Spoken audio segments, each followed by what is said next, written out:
Chapter 1. The Descent of the Luminescent Veil. Konoha. Why must that little brat be allowed to remain in the village? A villager furrowed his brow as he spoke. Indeed, that child is a nine-tailed fox. It is far too perilous to keep him here, another villager concurred. Do not get involved with him.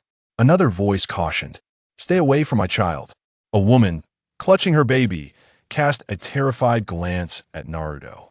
The third Hokage ought to reconsider this matter thoroughly. An elderly man expressed his concerns. Upon hearing these words, Naruto felt as though countless needles were piercing his heart simultaneously wherever he went. The villagers hurled insults and disdainful glances at him. Even harboring deep-seated fear, each gaze and every utterance cut into him like a sharp blade, ruthlessly tearing at his soul. Naruto's spirits sank further. As if the entire world had been drained of its color, he could not comprehend what he had done to deserve such treatment. The indifference and harsh words from others left him feeling profoundly isolated and helpless. Why? He murmured softly, his heart brimming with confusion and resentment. He longed for someone to provide him with an answer all along. He had done nothing wrong, yet he was subjected to the hatred and rejection of everyone around him. He could not fathom why. Why did others possess loving parents while he did not? Finally, unable to bear it any longer, two streams of tears flowed slowly from the corners of his eyes. He shielded his face with his hands and dashed home, desperate to ensure that no one witnessed his vulnerability. Once inside his home, Naruto threw himself on the bed, burying his face into the pillow as he wept uncontrollably. In the center of the room, a rickety table lay cluttered with various items, expired milk cartons, crumpled scraps of paper, and leftover instant noodles. Gradually, his sobs subsided, and he rubbed his eyes, drying the tears that lingered at the corners. Do not cry. I am destined to become the Hokage. Naruto lifted his head, his gaze resolutely fixed on the window, silently affirming to himself, I am meant to become the Hokage. He bit down hard on his lip, struggling to keep the tears at bay. At that moment, a sudden and overwhelming force enveloped the entire ninja world as chaos ensued. An immense luminescent veil began to descend slowly from the heavens. This magnificent veil flickered with an otherworldly radiance, emanating a suffocating aura that left all who beheld it in awe and shock. As the veil continued its descent, people finally discerned its true natura, colossal screen. What is this? Someone gasped in disbelief. Help! The sky is changing. Another person cried out in fear. At that instant, the entire ninja world was shrouded in trepidation and confusion as individuals paused their activities to gaze upward. No matter where they were, even in their homes or deep within caves, everyone could see the brilliant veil simply by looking up. All villagers assume a state of alert. Within the Hokage building, the third Hokage, Hiruzen, furrowed his brow, his expression grave as he gazed out the window. He addressed the Umbu ninja beside him. As the third Hokage of Konoha, he possessed formidable strength and experience, allowing him to discern that this was no mere illusion. With his command, the entire village of Konoha entered a heightened state of vigilance. The Umbu members swiftly sprang into action, increasing patrols throughout the village. Meanwhile, the ninjas began to gather, preparing for any potential threats that might arise. Following the issuance of orders, the third Hokage promptly convened Konoha's high-ranking officials, including key figures like Kakashi, to discuss countermeasures. Simultaneously, the other four great ninja villages faced a similar predicament. Sunagakure, Kirigakure, Kimogakure, and Awagakure, along with their respective leaders, issued commands akin to Sarutobi's, placing their villages on high alert. An atmosphere of tension enveloped the entire ninja world. Konoha, let all clans refrain from any rash actions. Uchiha Fugaku, with a serious expression, instructed the two Uchiha clansmen following him. Understood. The two exchanged glances before responding in unison and swiftly departing to relay their leader's orders to the other clan members. Once they were gone, Fugaku turned his gaze back to the luminescent veil, feeling a twinge of nostalgia since the untimely demise of Uchiha Shursui. The clan had been subdued for several days, yet now they seemed restless once more. The appearance of the veil might serve to keep the clan members in check for a time, but its enigmatic nature was equally unsettling. Even with the Sharingan activated, he could not penetrate its mysteries. Sunagakure. In the Kazekage's office, the fourth Kazekage, Raza, gazed solemnly at the sky just moments ago. He had received reports from his subordinates indicating that the situation was the same across all villages. The veil could penetrate walls and all obstacles wherever one was. Simply looking up would reveal its presence. What terrifying power this was! Raza briefly doubted whether he had fallen victim to an illusion, yet the overwhelming reality left him unable to find any flaws. Let's hope that nothing disastrous occurs. In the training grounds of Sunagakure, Gaara, the Jinchuriki of Shikaku, stood alongside Temari and Kankuro, all gazing skyward. "What is this?" Kankuro exclaimed, astonished. "Unclear, but it seems a significant event is about to unfold in the ninja world," Temari remarked, her gaze fixed intently on the veil, her expression grave as if bracing for a formidable adversary. Iwagakure. Within the office of the third Tsuchikage, Inoki remained fixated on the luminescent veil, not daring to look away for even a moment. Kuro summoned the village's high-ranking officials and jonin. "Be swift." "Understood, father." Beside Inoki stood Kuro, a towering figure with a simple demeanor. Upon hearing his father's words, he recognized the gravity of the situation and promptly vanished from the Tsuchikage's office. What on earth could this be? Inoki pondered as he scrutinized the veil, filled with an air of mystery that he found utterly impenetrable. "I hope I'm merely being overly cautious," he muttered, his eyes betraying a hint of unease. Land of Lightning. Kumogakure.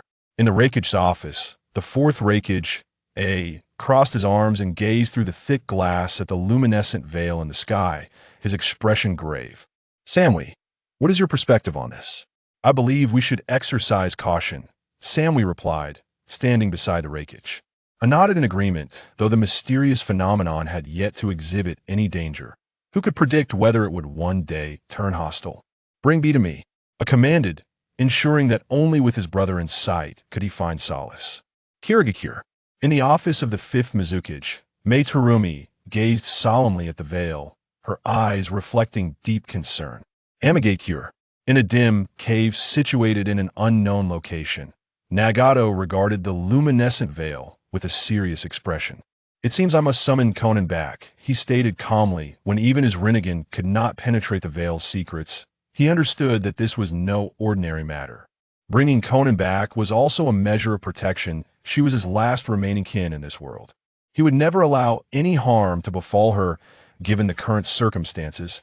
He echoed the sentiments of the fourth Raikage. Konan must remain by his side for his peace of mind. After all, Pain's abilities were somewhat limited and could not fully unleash their potential. Of course, if his health were better, he could become even stronger. Yet, he had never regretted that aspect of his life. Meanwhile, Uchiha Obito, concealed within the Kimui dimension, gazed at the luminescent veil with an expression of disbelief hidden behind his mask. Whether he exited or entered the Kimui dimension, he could still see the veil in the sky. He could not fathom the source of the power capable of transcending dimensions and affecting his Kamui space. "Let us first send Black Zetsu to investigate," he thought. Retreating back into the Kimui dimension, though it too was affected, he believed it would provide greater safety. In another location, Black Zetsu observed the sky, his expression shifting to one of panic. "I hope this does not interfere with my plans." He had spent nearly 1,000 years preparing, and the entire ninja world had long since been mapped out. He believed everything was under his control, and that rescuing his mother, Kagaya Otsutsuki, was merely a matter of time.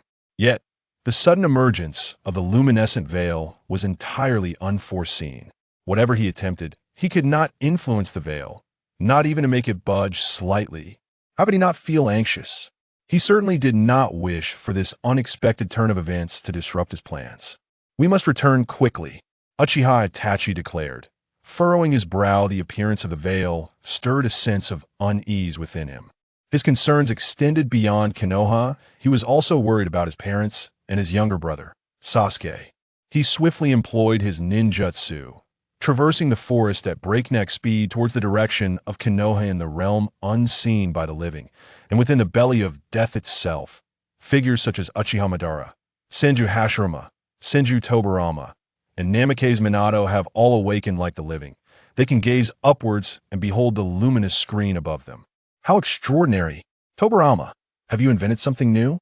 Exclaimed Senju Hashirama, his face alight with excitement as he regarded the screen. He speculated this marvel might be the creation of Senju Tobirama, who had previously devised the reanimation jutsu that influenced the deceased.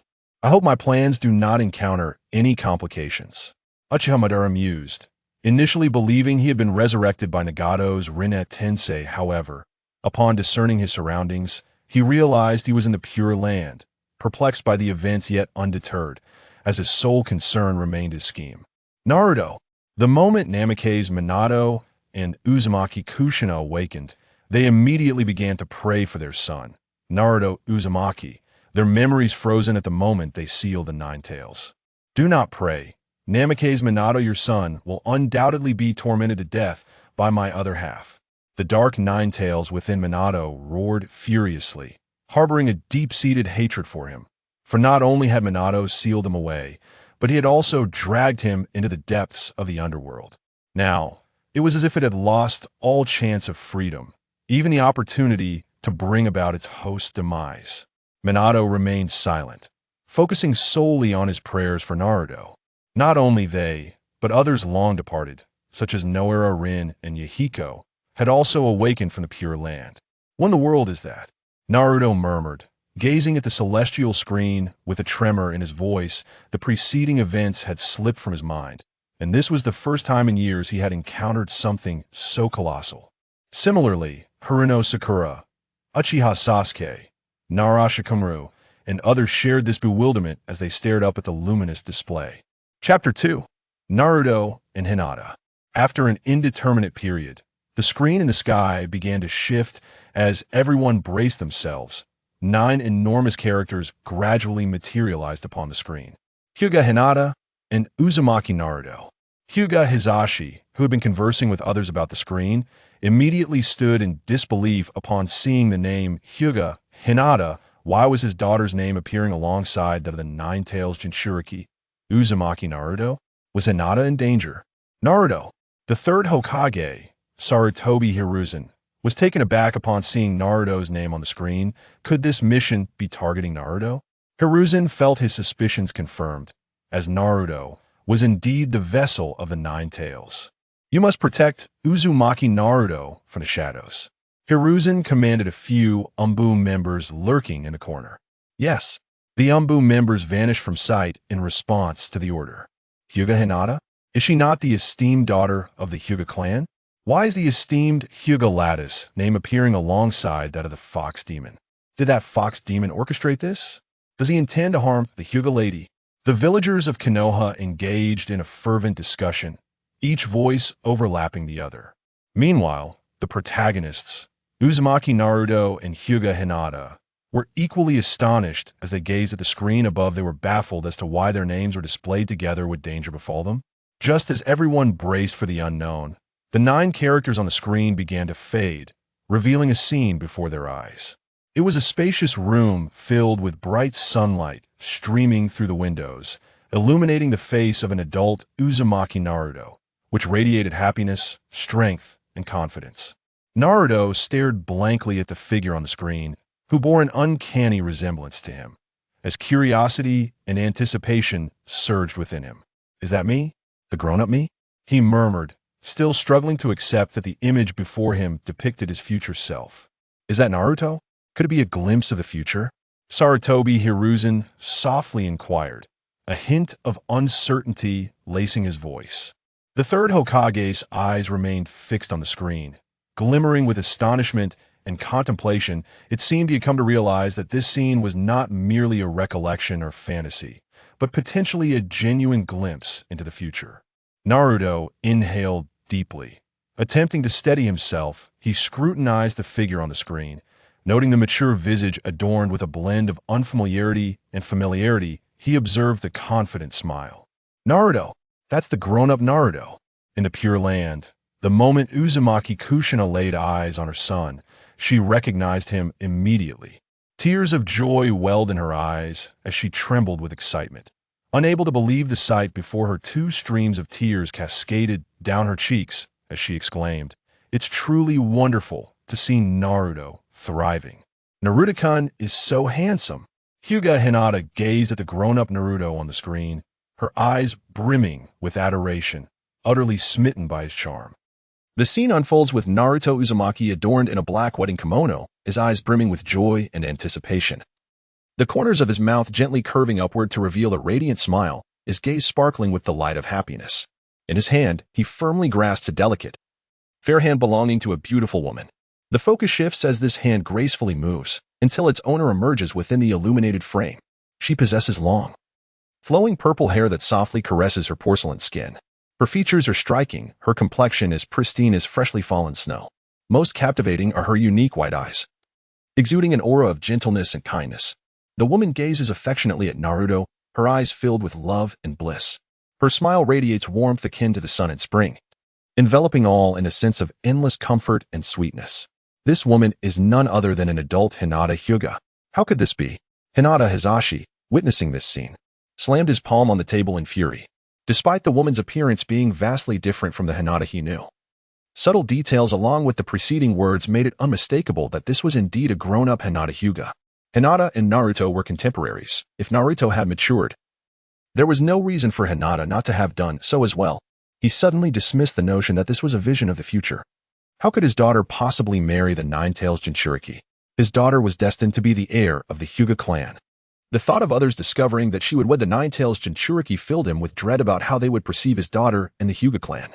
Recalling the devastation wrought by the Nine-Tails upon the village years ago, the anguish it had caused surged within him, anger etching itself across his face as veins throbbed visibly. He would not accept this. What? I'm getting married? To Hinata?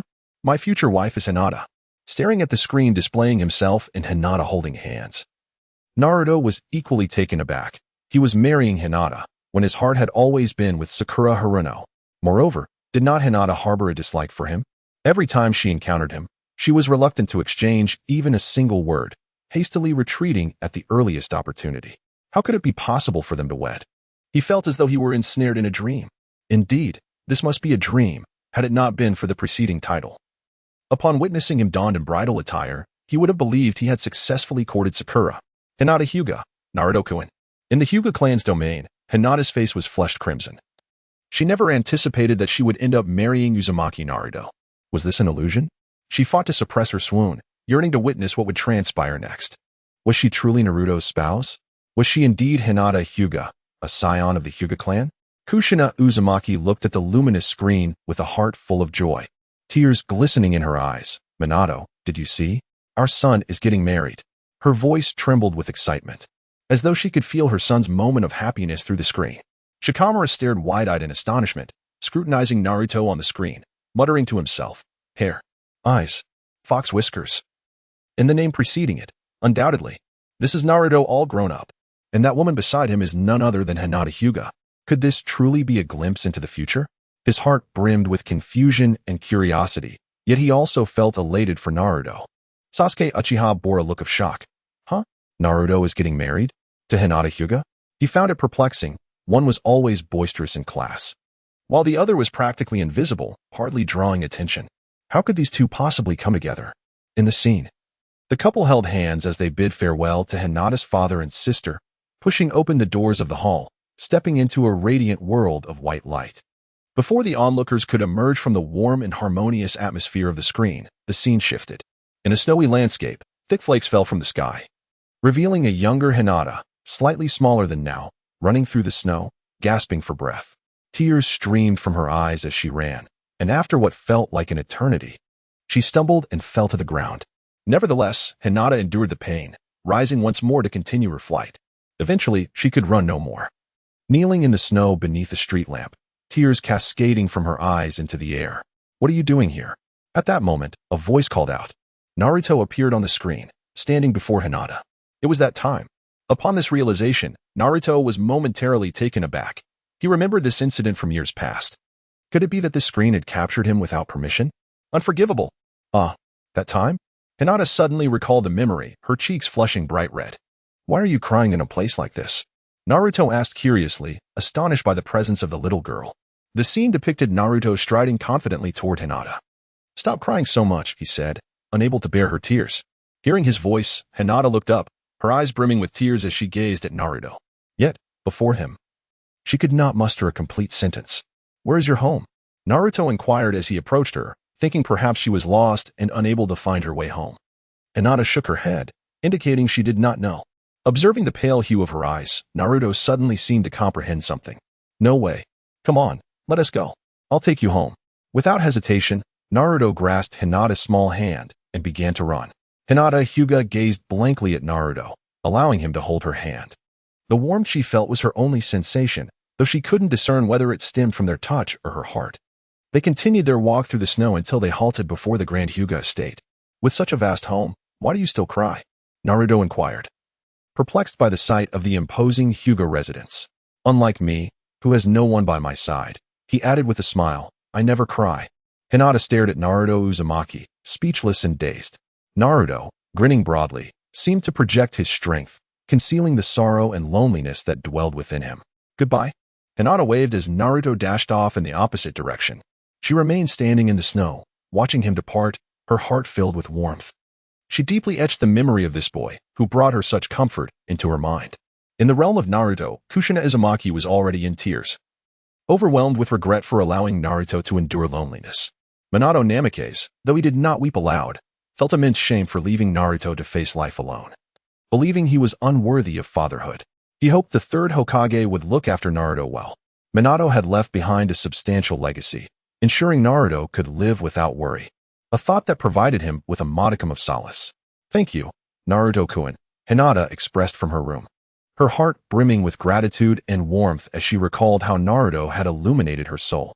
The thought of becoming Naruto's wife in the future filled her with shyness and joy, causing her cheeks to flush as she swayed slightly. How infuriating. The table bore the brunt of Hinata's brother, Hisashi's, frustration. He had not anticipated that they had known each other since such a young age. Naruto Uzumaki. How audacious to pursue my daughter at such a tender age. Chapter 3, Naruto and Hinata 2. Ha. So you two have known each other since childhood. Kiba and Izuka exclaimed, astonished that the two had been acquainted for so long. Mikoto Uchiha gently patted Sasuke's head and said, Sasuke, look at others. They began seeking girlfriends at such a young age. What about you? Sasuke, bewildered by his mother's words, contemplated whether to share Naruto's daily antics with Sakura at school, but ultimately decided against it. The scene shifted once more to the endless expanse of white snow, where heavy flakes fell incessantly.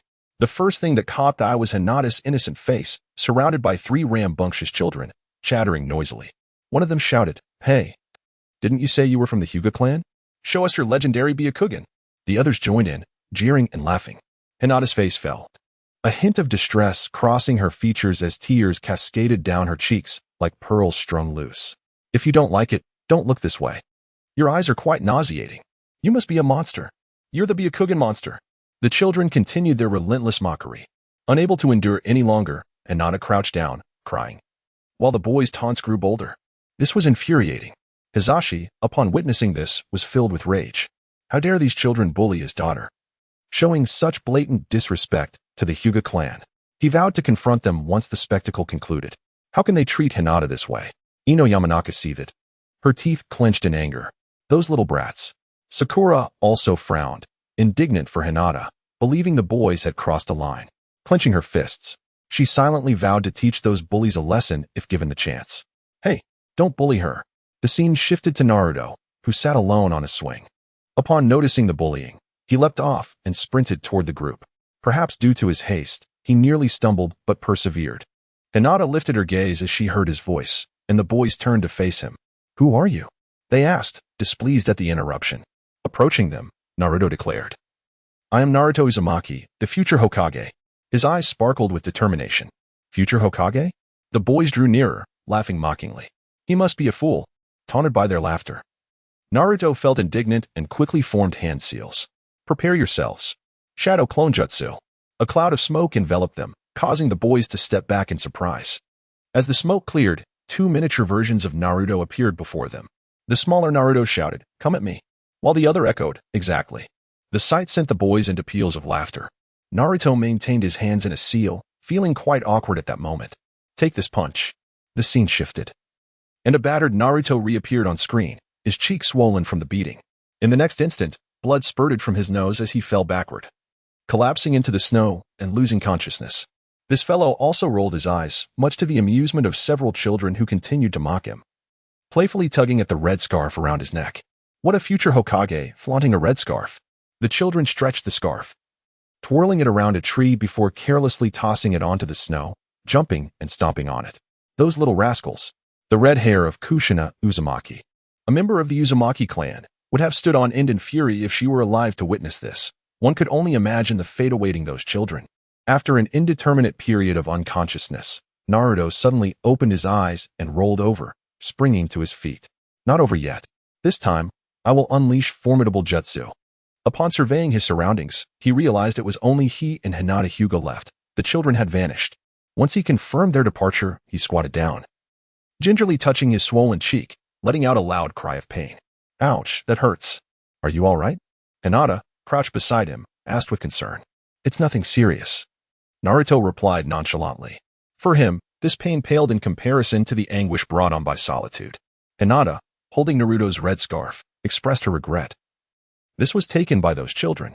Naruto waved his hand dismissively, indicating it was no trouble. Nevertheless, Hinata apologized once more. Don't worry about it, he said, rising to his feet and sprinting ahead. Yet, halfway through his run, he heard Hinata's voice again. Thank you. Turning around, he saw Hinata bowing slightly while clutching the red scarf.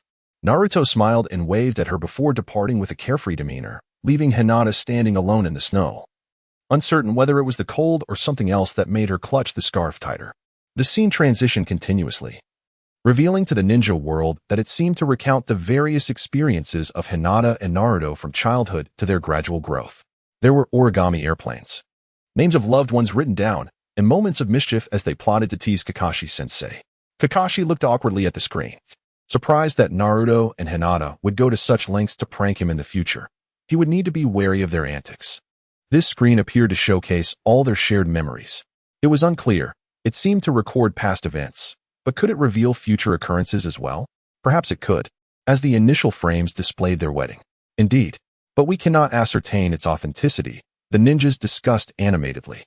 They soon realized that the screen did not merely document past events but also illustrated future scenarios, akin to a video chronicling the entirety of one's life. Once they confirmed that the screen posed no danger, the ninjas collectively sighed in relief, and Obito Uchiha emerged from the Kamui dimension. The various villages slightly relaxed their vigilance. The scene changed again, showcasing Hinata in her room, diligently knitting a scarf. She bowed her head slightly, focused on her work, her expression gentle yet resolute. The matured Hinata exuded a sense of maturity and steadiness while retaining her kindness and innocence. My goodness, grown-up Hinata is stunning, Kiba exclaimed, astonished. No way, Sakura said incredulously, glancing at her own figure, feeling a twinge of embarrassment in comparison. No, I believe I can look good too, Sakura declared, nodding determinedly. It seems she is crafting the scarf Naruto once had, Ino observed, recognizing that Hinata was recreating the very scarf that had been ruined by those mischievous children. Is this before or after their wedding? Shikamaru pondered aloud, struggling to deduce the timeline with only 2 images to reference. Meanwhile, Hinata in the room blushed as she realized her future self was making a scarf for Naruto. Could it be a gift? My goodness, how brave of her. Watching the screen, Hinata nodded resolutely. She aspired to emulate her future self. Hinata is so beautiful. Naruto was spellbound, astonished that the somewhat cute girl from his childhood had blossomed into such a lovely young woman. I've finished.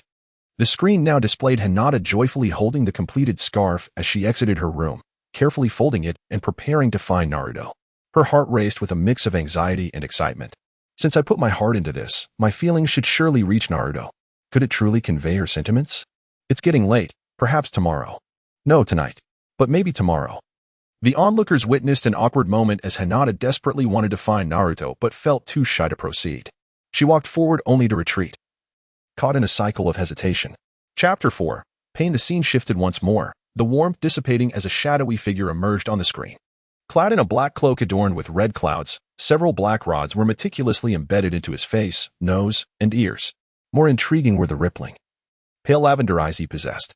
Instantly, numerous individuals were left trembling in fear, collapsing to the ground, their faces contorted in disbelief. They widened their eyes, gazing at the figure on the screen. What is that? Someone stammered, panic evident in their voice. Those eyes. They are said to belong to the Sage of Six Paths. Another exclaimed excitedly, as if witnessing an incredible miracle. Those are the legendary Rinnegan.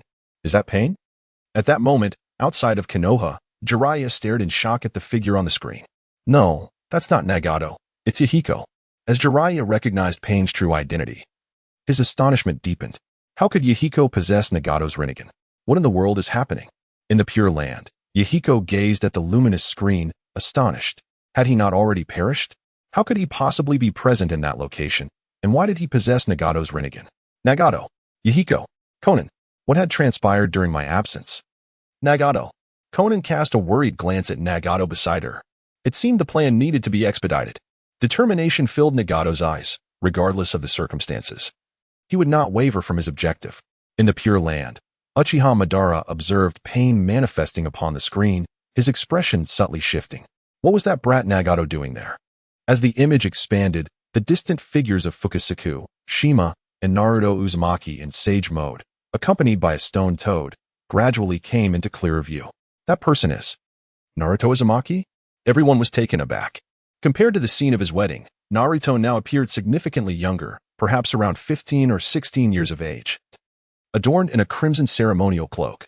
Most striking were the red markings encircling his eyes, casting a wary glance at Pain as if confronting a formidable foe. Sage Mode. Those familiar with Sage Mode, like Jiraiya and Minato Namikaze, were equally astonished. They had not anticipated that Naruto Uzumaki would master Sage Mode. Truly, he is my son. Minato beamed with pride. Though not well-versed in Sage Mode himself, his son had achieved it. It was a testament that the student had surpassed the master. Myoji-cousin, your father, your mother. Fukasaku and Shima exchanged incredulous glances. How did you come to be there? The two toads asked in unison. I have no idea. They replied in unison again. Don't mimic my speech. I did not. Following their quarrel, they turned their unified gaze back to the screen, but their expressions soon shifted to one of gravity. Wait. Those ruins appear to be Konoha. Initially, the crowd was taken aback by Naruto's Sage Mode, but soon their attention shifted to the environment displayed on the screen, which bore a striking resemblance to Konoha, now laid to waste. As the image magnified, countless injured individuals, severed limbs, and blood filled the screen. Collapsed buildings and debris littered the landscape. Konoha has been destroyed. The people could scarcely believe it, especially those from the village. Shock, terror, disbelief, and fear painted the faces of all present. Konoha's future has been obliterated. Was it the one with the Rinnegan who did this? In the Hokage's office, a furious exclamation erupted. A torrent of chakra erupted from Sarutobi Hiruzen, shattering the desk before him into splinters. Konoha was the culmination of the efforts of generations of Hokage. How could it be so easily razed? Konoha has been annihilated? This is splendid. A gleeful laugh escaped Inoki upon realizing that the screen showcased events from the past and future. Seeing Konoha in ruins only heightened his joy. No, old man, if Konoha can be destroyed, so too can Iwagakure.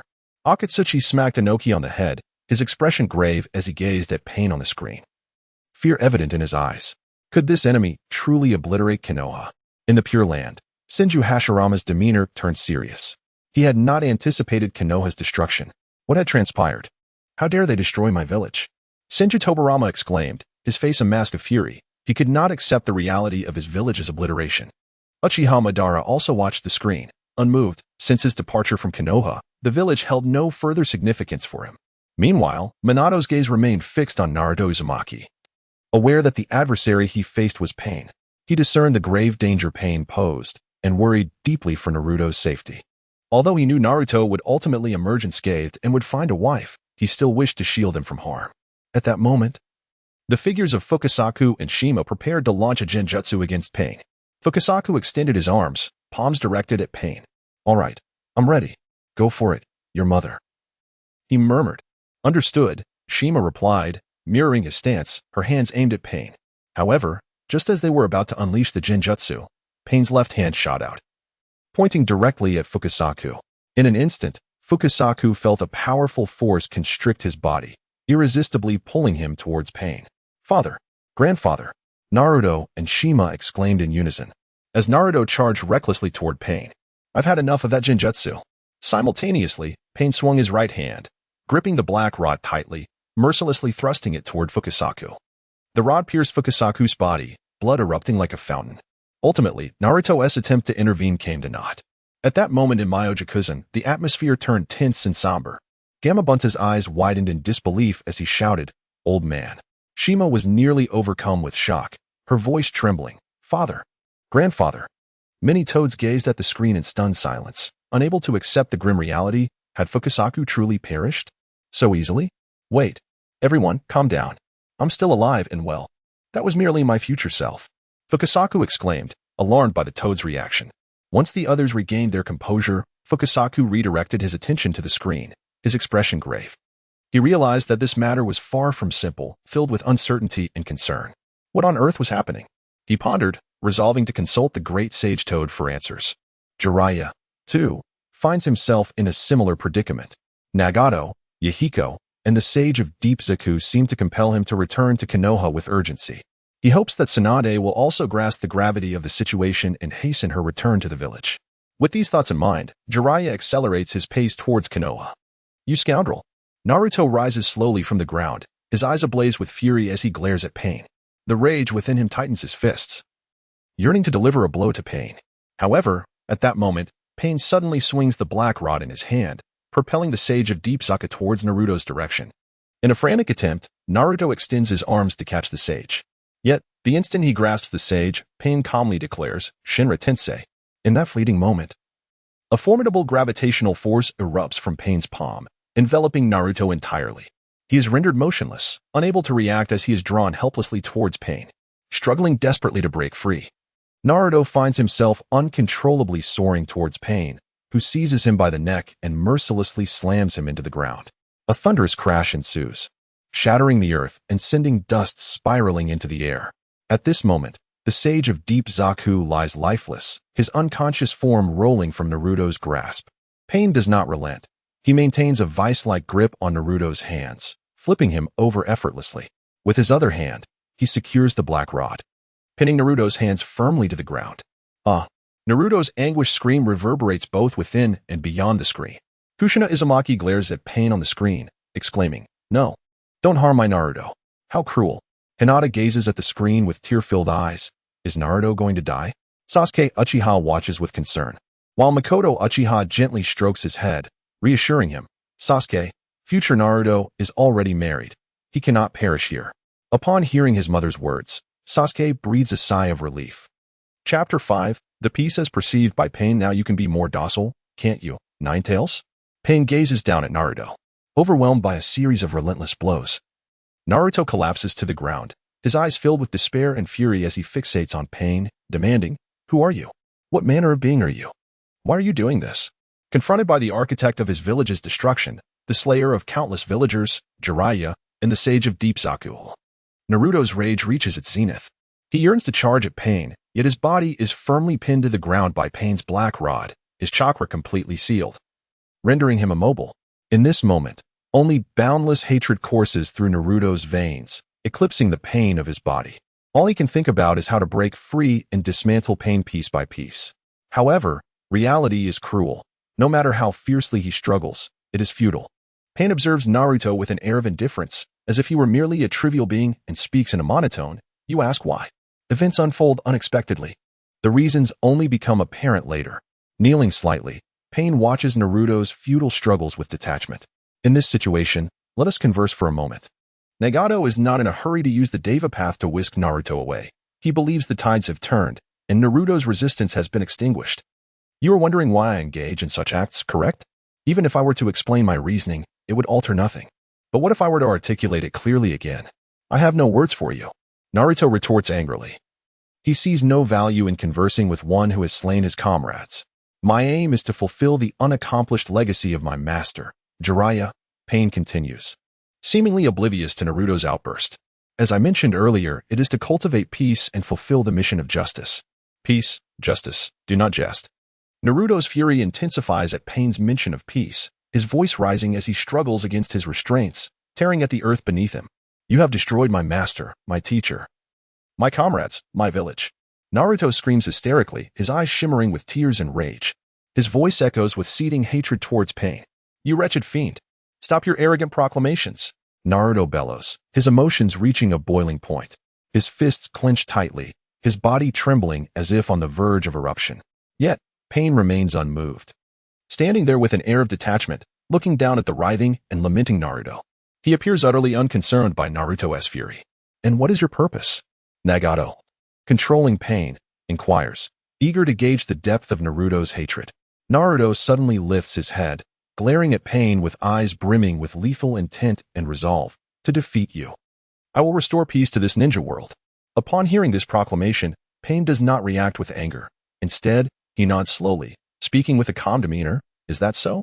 How remarkable. That is true justice. With that, he strides toward Naruto, his steps steady and resolute. However, transforming my family, my comrades, and my village into the likes of your Konoha ninja while proclaiming peace and justice is absolutely unacceptable. Boom. In an instant, the entire ninja realm is stunned. The news arrives too suddenly, too shockingly. In the Hidden Leaf village, silence enveloped the inhabitants as they grappled with the devastation they had witnessed. The fury they felt at the destruction was now eclipsed by disbelief. The third Hokage, Sarutobi Hiruzen, wore an expression of grave concern and shock in his office. Had his nation, his family, and his comrades all been annihilated by the very village he had sworn to protect? Was this calamity his doing? Was it a quest for vengeance? The notion of a murderer avenging his own kind rendered the plight of the Leaf village seemingly devoid of sympathy. In the Rock village, Inoki coldly remarked that the Leaf village had brought this upon themselves. Their relationship had never been amicable, and with the Leaf provoking the wrath of formidable adversaries. He found a sense of satisfaction in their downfall. Who would not be pleased to see a powerful rival diminished? Yet, he observed Pain on the screen with a serious demeanor. The words of Akatsuchi had awakened him to the extreme danger this foe represented. They needed to exercise utmost caution regarding Pain. In the Pure Land, Uchiha Madara looked on with resignation as he beheld Pain, manipulated by Nagato, on the luminous screen. He believed that Nagato's actions were merely a means of avenging the wrongs suffered by his village, and thus, he bore no particular concern as long as it did not interfere with his own grand designs. Seeing the devastation unfold, Nagato felt a sense of vindication. A nation as powerful as the Leaf should indeed experience the anguish of smaller nations. However, his expression darkened as he recalled that, as the true essence of Pain. He was aware that the destruction of the Leaf was not merely an act of retribution. If that were the case, he would have acted long ago. He comprehended that this was part of a larger scheme, a strategy to capture the Ninetales. The immense power of the beast required his personal intervention. He had little faith in the ability of Kakuzu and Haiden to undertake such a monumental task. It appeared that the scenes displayed were indeed visions of the future. Now that everyone was aware of his impending assault on the Leaf, adjustments to his plans were imperative. Investigate this matter at once, Sarutobi commanded, his voice cold and resolute. His gaze fixed on the screen. If the catastrophe had yet to transpire, there might be a chance to avert it. However, if it had already unfolded, he would confront the consequences head-on. He understood the brutal truth of retribution better than anyone. Yet he would not tolerate any harm befalling his beloved Leaf village. That was his unwavering principle. With his absence from the future visions, it suggested that either he had been defeated by Pain or had perished before the destruction occurred. As long as he remained alive, this situation required immediate resolution. Dispatch your own investigators, added Shimura Danzo, who similarly assigned several root ninjas for reconnaissance. He had not yet ascended to the position of Hokage. He could not allow the Leaf to be vanquished. My village, my dear village. In the Pure Land, Senja Hashirama gazed at the screen in utter confusion. Speechless at the calamity that had befallen the Leaf after his passing. Self-inflicted. Uchiha Madara harbored no fondness for the Leaf. Its destruction was of no concern to him. However, he was keenly aware that he must keep a vigilant eye on Pain. Although he was oblivious to Nagato's intentions, he was determined to safeguard his own plans from disruption. Even if he felt powerless at present. What is happening? The words of Devapath Pain left Naruto in a state of shock. Had the villagers of the Leaf truly murdered Pain's parents? As Pain continued to articulate his thoughts, he lamented the overwhelming strength of the Land of Fire and Konoha. To safeguard national interests, it was deemed necessary to engage in warfare among great nations to procure further benefits. Otherwise, the country and its inhabitants would face starvation. However, it is we, the small nations and villages, who become the battlegrounds of these colossal conflicts.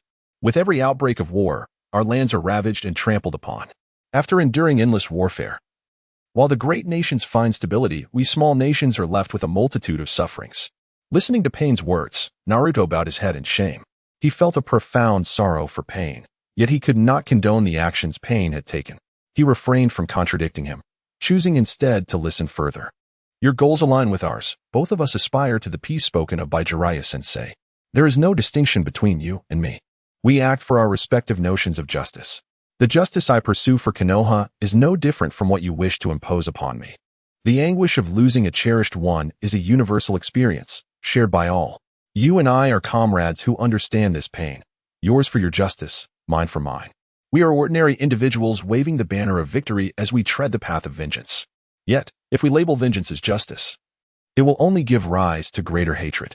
This cycle of animosity perpetuates itself, living in such an environment, understanding the past, and foreseeing the future. One realizes that this is the essence of history. It becomes clear that humanity is an entity incapable of mutual understanding. The world of ninjas is governed by hatred. Pain's words struck Naruto like a heavy hammer, rendering him speechless as he struggled to find an opportunity to rebut. Confusion and anguish clouded his mind. What indeed is peace? Does it truly exist? He was uncertain. Yet, even in my present state, I recognize that this world of ninjas is rife with hatred. Although I yearn to resolve this enmity, I remain unsure of how to proceed. Nevertheless, I firmly believe that one day, the era of mutual understanding among humanity will eventually dawn. When answers elude me, I shall entrust them to you. Very well. If it is the request of the perverted sage, I have no choice but to accept. This recalled a memory from his childhood with the perverted sage, vividly etched in Naruto's mind. Yet now, he could hardly comprehend the fact that Pain's words ruthlessly shattered Jiraiya's ideals. If it were you, how would you confront this hatred in pursuit of peace? I wish to hear your answer. Gazing at Naruto, Nagato posed his inquiry. Chapter 6. Pain's interpretation of peace. 2. Pain's words resonated like a heavy tolling bell, echoing within the hearts of all present. Not only did they leave Naruto, the whirlpool, at a loss for words, but the entire ninja world fell into a profound silence. Everyone began to ponder this pressing question. Does war only yield endless suffering and loss? Regardless of the side, a grave price must be paid. Powerful nations can endure these heavy costs, but what of the smaller countries? Weaker nations lack the capacity to withstand the repercussions of war, ultimately becoming mere sacrifices to the great powers. Pain's discourse not only awakened the awareness of the perils of war, but also revealed that he did not belong to the 5 great nations. This realization significantly eased the investigation for the 5 great nations.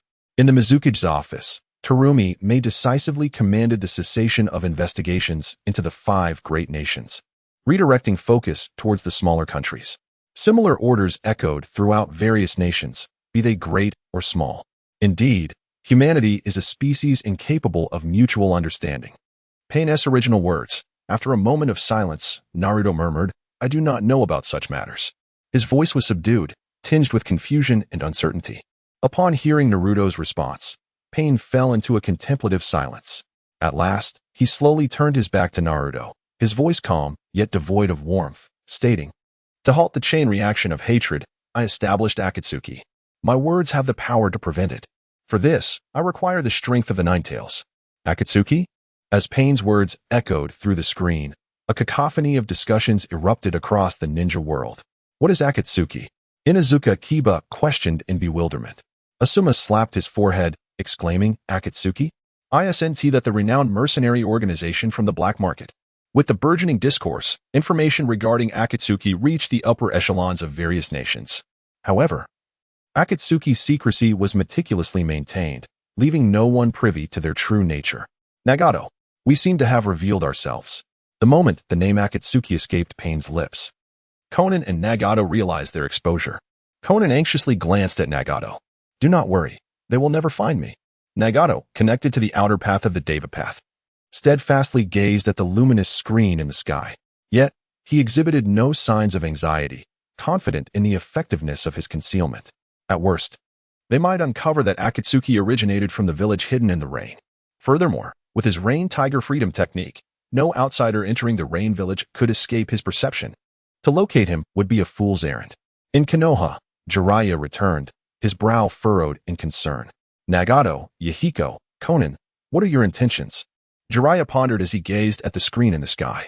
He now understood that the village should be secure. However, having returned, he intended to stay for a few more days, taking the opportunity to visit Naruto Uzumaki.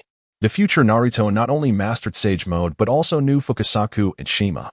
Perhaps he would have interactions with Naruto in the future. Meeting him in advance should pose no issues. In the Hokage's office, the third Hokage received a report. Lord Third, we have obtained information on Akatsuki. An Umbu member placed a dossier on Sarutobi Hiruzen's desk before retreating. Sarutobi perused the document, his brow slightly furrowing. Is the leader of Akatsuki Yahiko? Instruct Kakashi to infiltrate the Rain Village for investigation. Simultaneously, other villages dispatched their ninjas to the Rain Village to conduct their inquiries. Come. Nagato laughed maniacally, observing the incessant downpour from the sky. He paid little heed to the number of individuals arriving in the Rain Village. Yet the number that could leave was uncertain. For those who sought to cast aside their suffering, Nagato would ensure they experienced pain once more. Harnessing the powers of all the tailed beasts, he would forge a weapon of unimaginable strength, capable of annihilating an entire nation in an instant. A weapon of tailed beasts? The ability to obliterate 10 Konoha in a moment. Unbelievable. This is terrifying. His plan must not succeed. The entire ninja world now found itself enveloped in a shroud of unfathomable dread. Even a single Ninetales had inflicted unforgettable anguish upon Konoha. And the thought of a weapon composed of 9-tailed beasts was beyond comprehension. You wish to gather my strength? It is inconceivable. At this moment, the Ninetales, embodying ferocity and wrath, resides within Naruto, glaring at pain through the luminous barrier. To think of controlling it? Absolutely impossible. In a manner akin to the ominous Ninetales residing within the Grim Reaper, it gazed furiously at pain on the screen. Is the piece forged in such a way truly peace? Naruto, lying on the bed, observed the luminous display in silence. He was still young and utterly incapable of comprehending the essence of genuine peace. All he understood was that if anyone were to harm his family or friends, he would undoubtedly seek retribution. Yet, he had no family. Once more, silence enveloped Naruto. The Naruto on the screen, upon hearing this, exclaimed, "Tailed beast weapons." Pain. The Deva path continued. To make the world comprehend true suffering, we shall use the terror of this pain to suppress war. We will guide the world toward tranquility and peace. He spread his arms wide, as if proclaiming some lofty ambition. Naruto lifted his gaze to pain, growling, "But this kind of peace is nothing but a deception." Unfazed, Pain retorted, "Humanity is not an inherently wise species. Without taking this step, peace cannot be established. Ultimately, this pain will heal after decades, the suppression will wane, and humanity will resume warfare. This time, we shall wield the tailed beast weapons to reaffirm true agony, only to usher in a fleeting peace once again. In this ceaseless river of hatred, nurturing a momentary peace is far more significant than the pain itself. This is my aspiration." Yahiko, Nagato, and Konan gazed at the illuminated screen, while Jiraiya murmured, unaware of the events that transpired after his departure, which drove them to such extremes. Should circumstances remain unchanged, he would observe the interaction between Pain and Naruto on the screen. Jiraiya made a resolute decision. He would venture to the village hidden in rain to seek them out. Thus, having just returned to the village without meeting Naruto, Jiraiya departed from Konoha once more. The imagery continued, revealing the recollections of a certain individual. "Listen, I must attain the title of Hokage. Just you wait and see." Having roared this declaration, the young Naruto dashed away from the crowd. Surrounding him were the murmurs of the villagers of Konohagakure. "How detestable. That child is the forbidden Ninetales," one remarked. "I say, that is a taboo phrase." The scene shifted to a close-up of young Hinata, who turned to a nearby member of the Hyuga clan, inquiring with confusion. "What is the Ninetales?" The innocent Hinata, unaware of the reasons behind Naruto's ostracism and ignorant of the true nature of the Ninetales, could only perceive Naruto's plight as profoundly pitiable. The Hyuga clan member responded, "Miss Hinata, you need not concern yourself with such matters, but please, keep your distance from that child." As he cast a glance at Naruto Uzumaki, a flicker of fear crossed the Hyuga's face. The recollection faded, revealing a desolate landscape where a pair of pure white eyes silently observed everything, her hands clasped tightly in worry, as if in prayer. "Naruto, Lady Hinata, Hinata."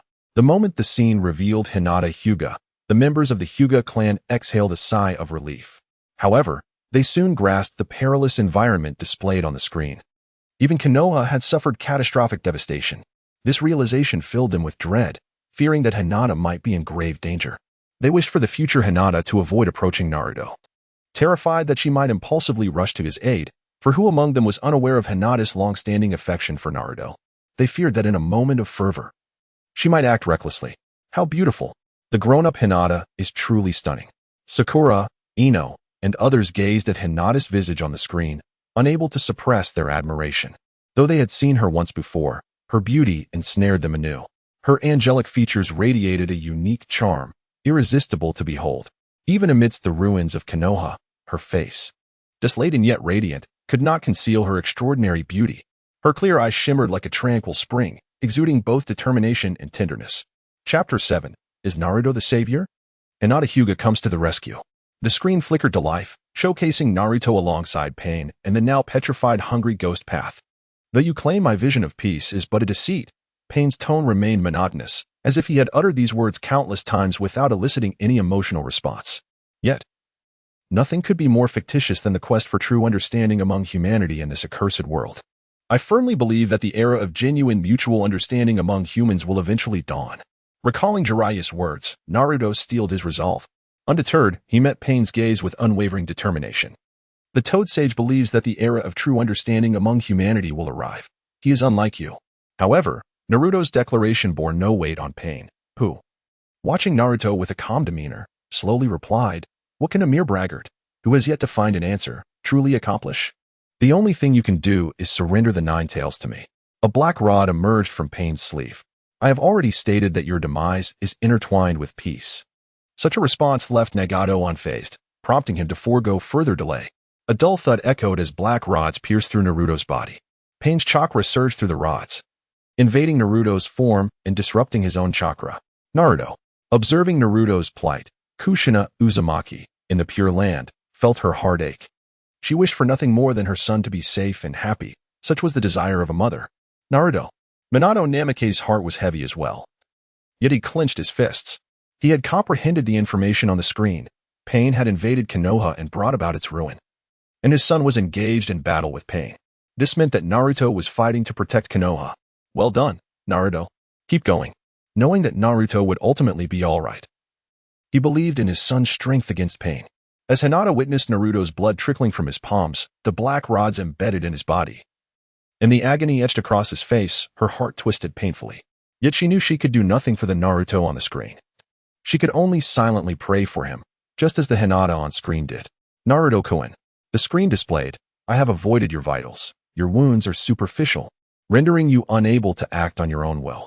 Pain loomed over Naruto, who appeared immobile, seemingly at his mercy. "Pull yourself together, kid." Suddenly, Naruto heard a familiar voice. Struggling to lift his head, he recognized the source, Sage Jiraiya. "No matter what this guy says, you mustn't believe him. You are the child of prophecy, the savior of this world. Jiraiya and your father both firmly believe this. They even sacrificed their lives for it. Therefore, you must not lose. If you die here, I will never forgive you." Pain's expression darkened as he raised his left hand, unleashing a tremendous force that sent Sage Jiraiya flying. "Annoying, dead frog. You bastard." Naruto glared at Pain, his eyes aflame with defiance. "Mount Maiboku, mother of the child." Sage Jiraiya. Compared to the previous encounter, the situation was similar, with the protagonist now being Sage Jiraiya instead of Sage Fukasaku. "I'm still alive," Sage Jiraiya exclaimed in anger, silencing the commotion among the toads. He turned to Sage Fukasaku and slowly inquired, "So, it seems that Jiraiya's little brat has met with an untimely end? And this new kid is the child of prophecy?" Sage Fukasaku gazed at the screen, lost in thought. "Wait, did I hear correctly? This Naruto Uzumaki, the fox demon, is the savior? The child of prophecy? How is that possible? He is the embodiment of the demon that killed the Fourth Hokage. How could he be the savior?" The ninjas of Konoha struggled to believe that Naruto was not only the child of prophecy but also the world's savior. "No, that's not the main issue. That toad just mentioned that Jiraiya-sensei is dead. Is that true? How could it be? Someone as powerful as Jiraiya-sensei cannot possibly die. It's impossible. Did you not hear? It seems Jiraiya was killed by that person. He possesses the Rinnegan, after all. It's entirely plausible." Although the people had never witnessed Pain's strength, the fact that he could obliterate Konoha, coupled with the legendary Rinnegan, led them to believe he was an immensely powerful foe. Jiraiya is dead. Outside Konoha, Tsunade slowly set down her cup, disbelief etched on her features as she stared at the screen. She could not fathom that the future Jiraiya would meet his end. Jiraiya is dead. Orochimaru, in his lair, remained expressionless as he watched the screen, with no one knowing what thoughts crossed his mind. Am I dead? Was it pain? Jiraiya, observing the screen, displayed no sign of change. Even upon learning of his future demise, he remained indifferent, preoccupied instead with understanding why Yahiko, or rather Nagato, had transformed into this and why he undertook such actions. Wasn't Nagato the child of prophecy? Why would one engage in actions that are entirely contrary to their intentions? It is nearly time to escort you away. Just as Pain extended his hand towards Naruto, poised to take him, a flurry of hurried footsteps interrupted, causing Pain to momentarily halt. Suddenly, a figure emerged on the scene, racing towards Pain with remarkable speed. Hinata. Naruto's eyes widened in disbelief as he beheld the unexpected figure. There stood Hinata Hyuga, wielding her palms as she launched an attack towards Pain. Pain deftly leapt to avoid Hinata's strike, perceiving her speed as woefully inadequate. Such an assault posed no threat whatsoever to him. It is Hinata, Lady Hinata. The villagers of Konoha were taken aback. Just when they believed Naruto would be taken by Pain. It was not the Hokage nor any high-ranking officials who came to his rescue. Could it be that all the higher-ups had perished? Hinata's palm struck the ground, unleashing a cloud of dust. She positioned herself beside Naruto. This is utterly unacceptable. They have bound Naruto's movements with an iron rod. Within the light, Hinata gazed at Naruto, who was impaled by Pain, her heart swelling with pain and fury. She could not abide such treatment towards Naruto. I will never allow you to harm him again. Hinata turned her resolute gaze toward Pain.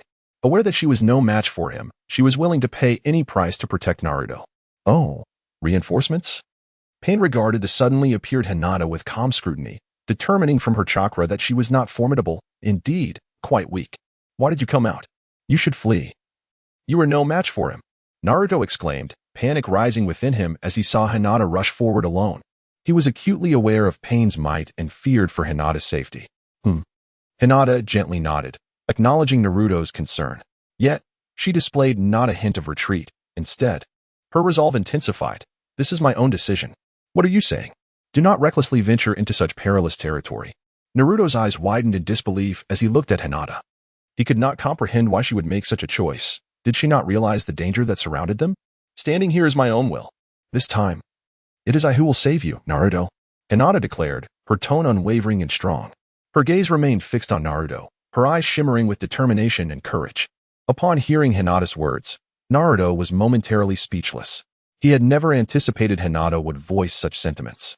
Nor did he expect her to possess such courage in the face of pain. A whirlwind of complex emotions surged within him. Chapter 8. Hinata's Confession. Hinata. Naruto gazed at her with a myriad of emotions, observing the beautiful woman she had grown to be. Yet, he was still under 10 years of age. Unable to untangle his feelings for her, he believed he still favored Sakura somewhat more, but within the light, Hinata was destined to be his future wife. He was at a loss as to how to approach her, unsure of what actions to take. Merely weeping, he had nearly lost his way multiple times. It was you, Naruto, who guided me back to the right path. I have always chased after you, always yearned to stand alongside you, always aspired to be with you. You are the one who transformed me. Hinata reminisced about Naruto's deeds, her expression gentle, her tone resolute. It was your smile that rescued me, and thus, if it is to protect you, I fear not death. For my heart belongs to you, Naruto. How infuriating. Hyuga Hayashi slammed his palm on the table, his eyes ablaze with anger. He was astonished to witness Hinata's willingness to rescue Naruto. This revelation left him utterly stunned.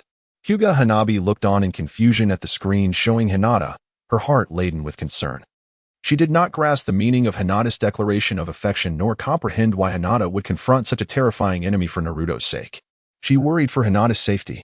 At this moment, within the Pure Land, Uzumaki Kushina gazed at Hyuga Hinata in the light screen, her eyes brimming with gratitude. She never anticipated that a girl would willingly fight for her son, Naruto. However, this gratitude was swiftly overshadowed by concern. She worried that Hinata and Naruto might encounter danger. Fervently hoping for their safety, Naruto, Kushina whispered softly, her gaze unwavering on the screen. Her heart was laden with worry as she silently prayed for both Hinata and Naruto to remain unharmed. Naruto, perplexed, could not fathom why Hinata held affection for him. A detested figure and the murderer of the Fourth Hokage. Why would Hinata stand up to save him in his moment of defeat and profess her feelings? He yearned to directly inquire about her thoughts. Meanwhile, within the Hyuga residence, Hinata lay in her room, her face flushed with embarrassment as she witnessed the scene unfold. Oh no, oh no, oh no. Despite other skepticism regarding her sincerity, she was all too aware of her own feelings.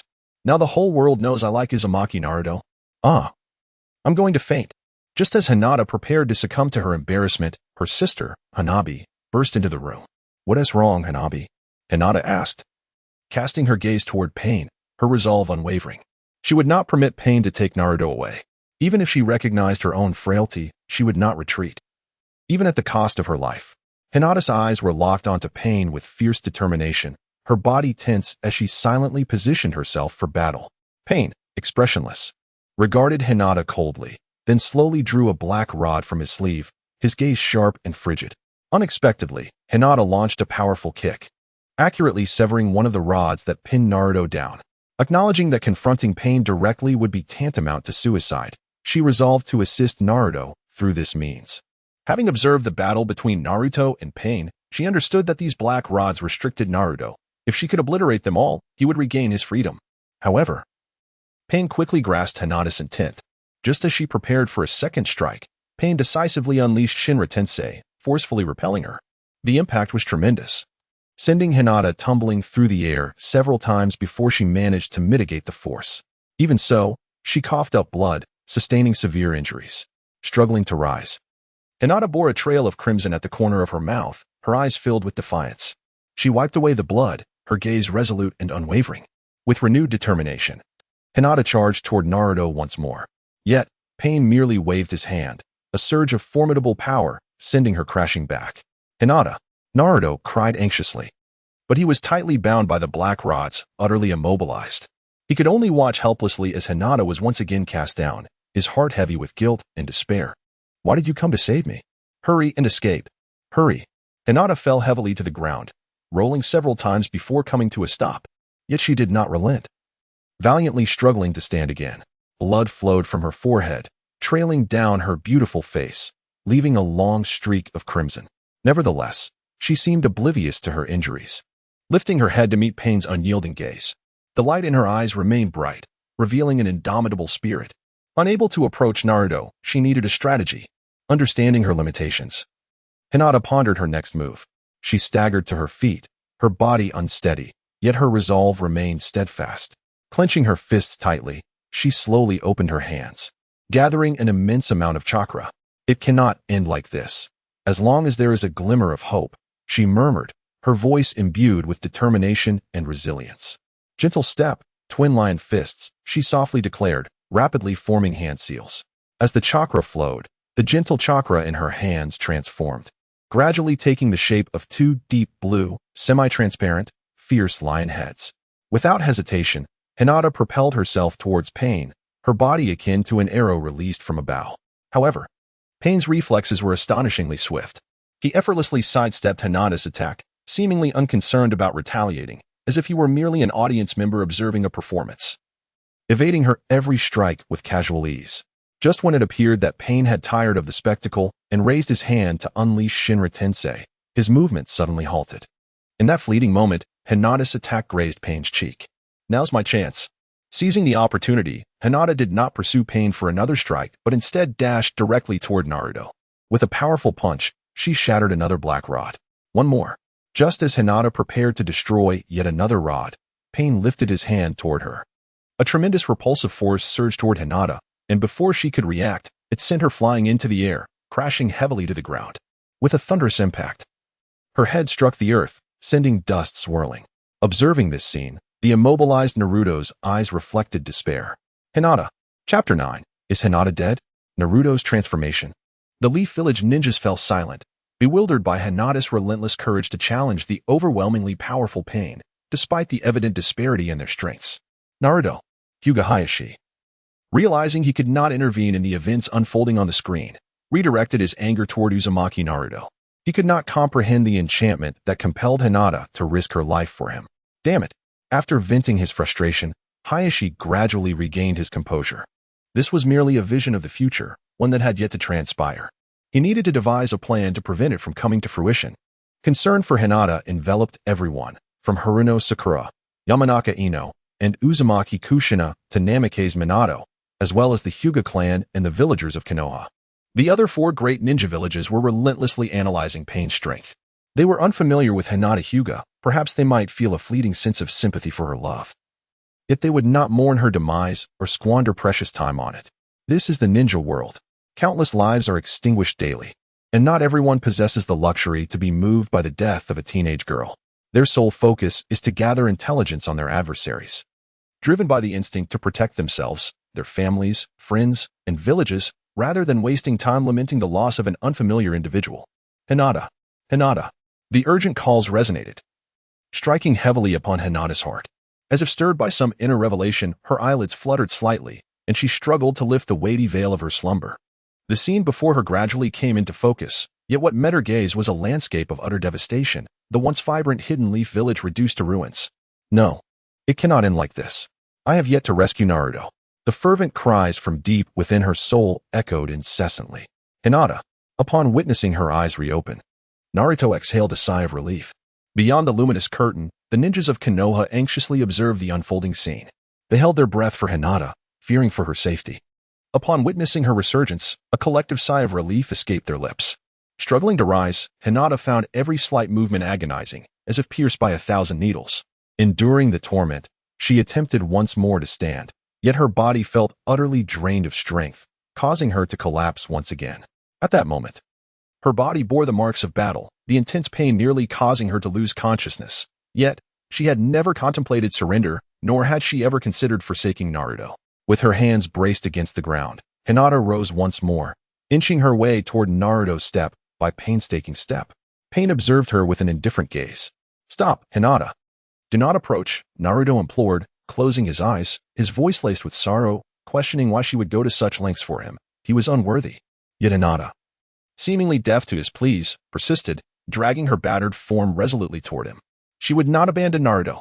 As she neared him, however, her pace faltered, her legs trembling and her body swaying. Ultimately, fatigue overcame her, and she collapsed to the ground once again. Her complexion was pale, her breath shallow, and she could only crawl feebly in Naruto's direction, each movement a fresh torment. Hinata. At that moment, Naruto, outside the curtain, was already in tears. Utterly bewildered by Hinata's willingness to go so far for him, Pain stood by, calmly observing, refraining from intervening, silently watching Hinata inch closer to Naruto. Struggling to comprehend, Pain finally spoke, questioning why she would dare to defy him with such meager strength. Why fight? His expression remained placid. Yet the concealed gaze of Nagato was filled with confusion and disbelief. Despite knowing the potential loss of life, he sought to understand what drove Hinata to such lengths, while simultaneously wishing Naruto to experience the anguish he once endured. Those who have not suffered cannot fathom the depths of pain. Nagato held steadfastly to this belief. At last, Hinata reached Naruto, weakly sitting up, her hands grasping the black rod that bound Naruto's hands. In an instant, Pain's chakra surged forth, disrupting Hinata's own chakra. An unimaginable agony coursing through her body. She valiantly stifled her cries, gripping the rod even tighter. Hinata attempted to break it, but she had no strength left. Her chakra was in chaos, relentlessly tormenting her body. Straightforward, I shall keep my word, she declared resolutely, recalling her memories of Naruto. Though her body was marred with wounds and her face stained with blood, she gazed at Naruto and smiled, uttering, "For this is my ninja way." Her voice was frail. Naruto's path was also Hinata's path. Her devotion to him was unwavering, and she would harbor no resentment, even at the cost of her life. In Naruto's horrified gaze, Pain, with an expressionless wave of his hand, sent Hinata soaring like a kite severed from its string, crashing heavily to the ground.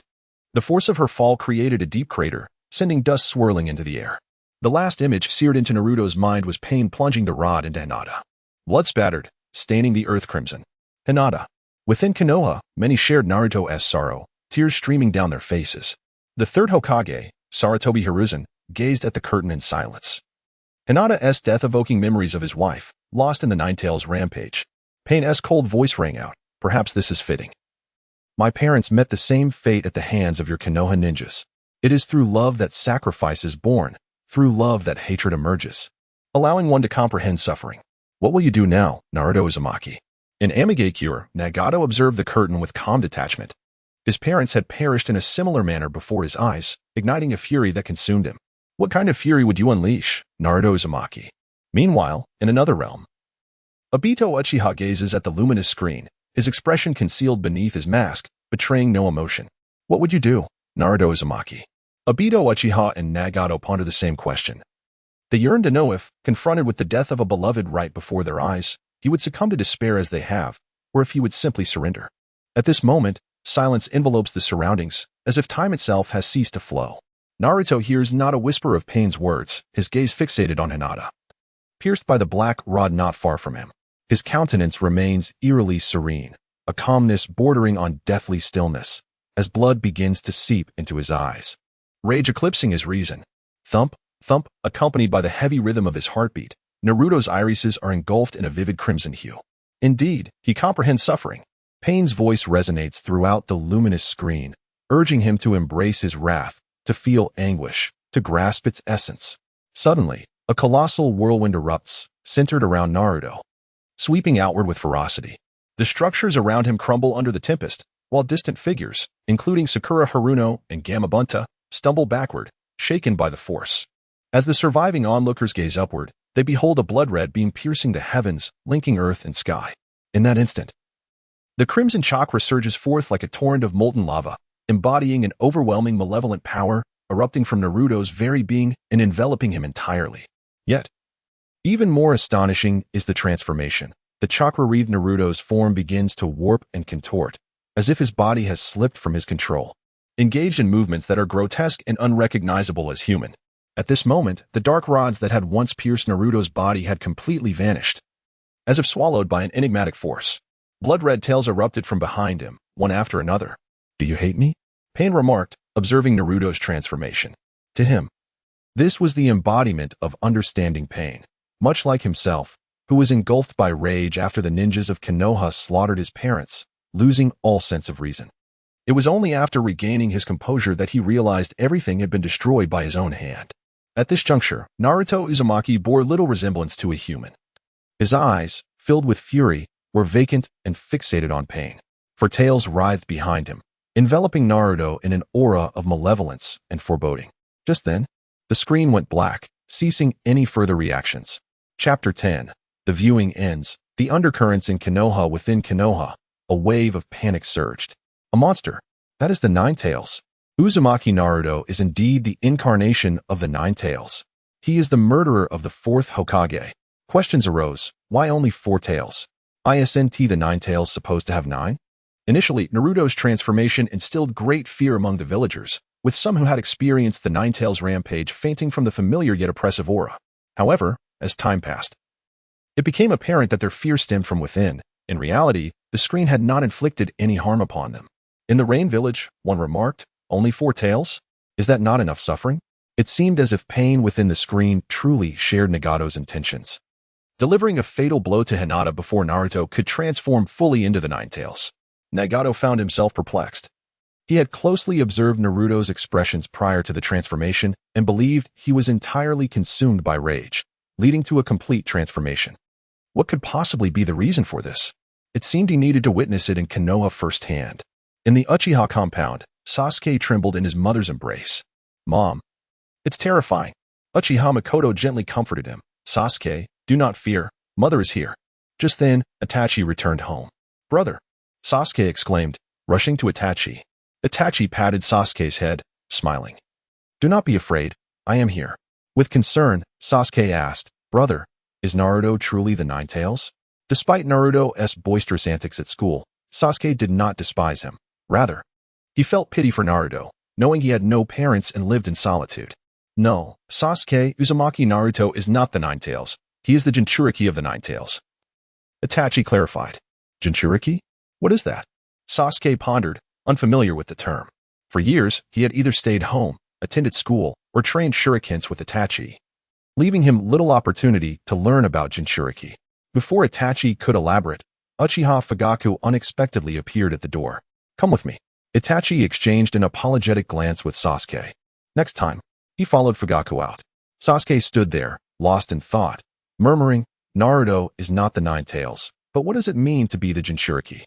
Knowing Naruto was not the Nine Tails brought him relief, yet the notion of Naruto being the Jinchuriki filled him with dread, fearing for Naruto's safety.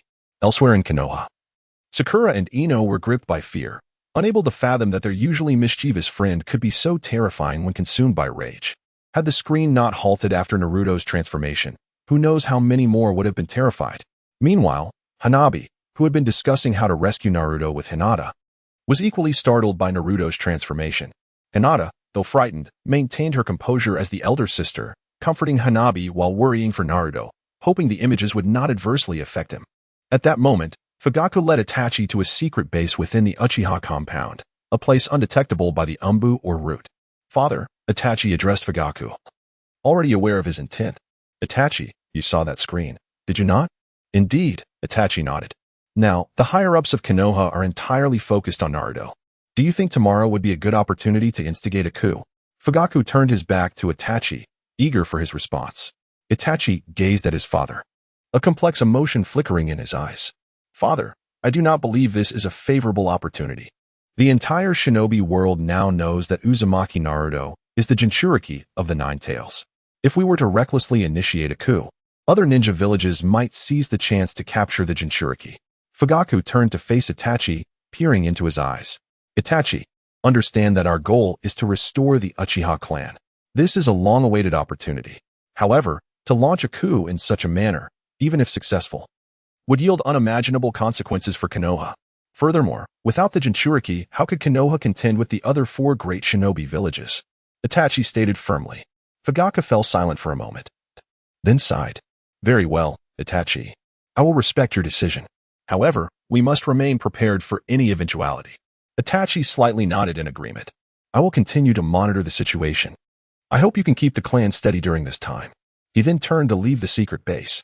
Watching his son depart, Fugaku was flooded with a sense of helplessness and concern.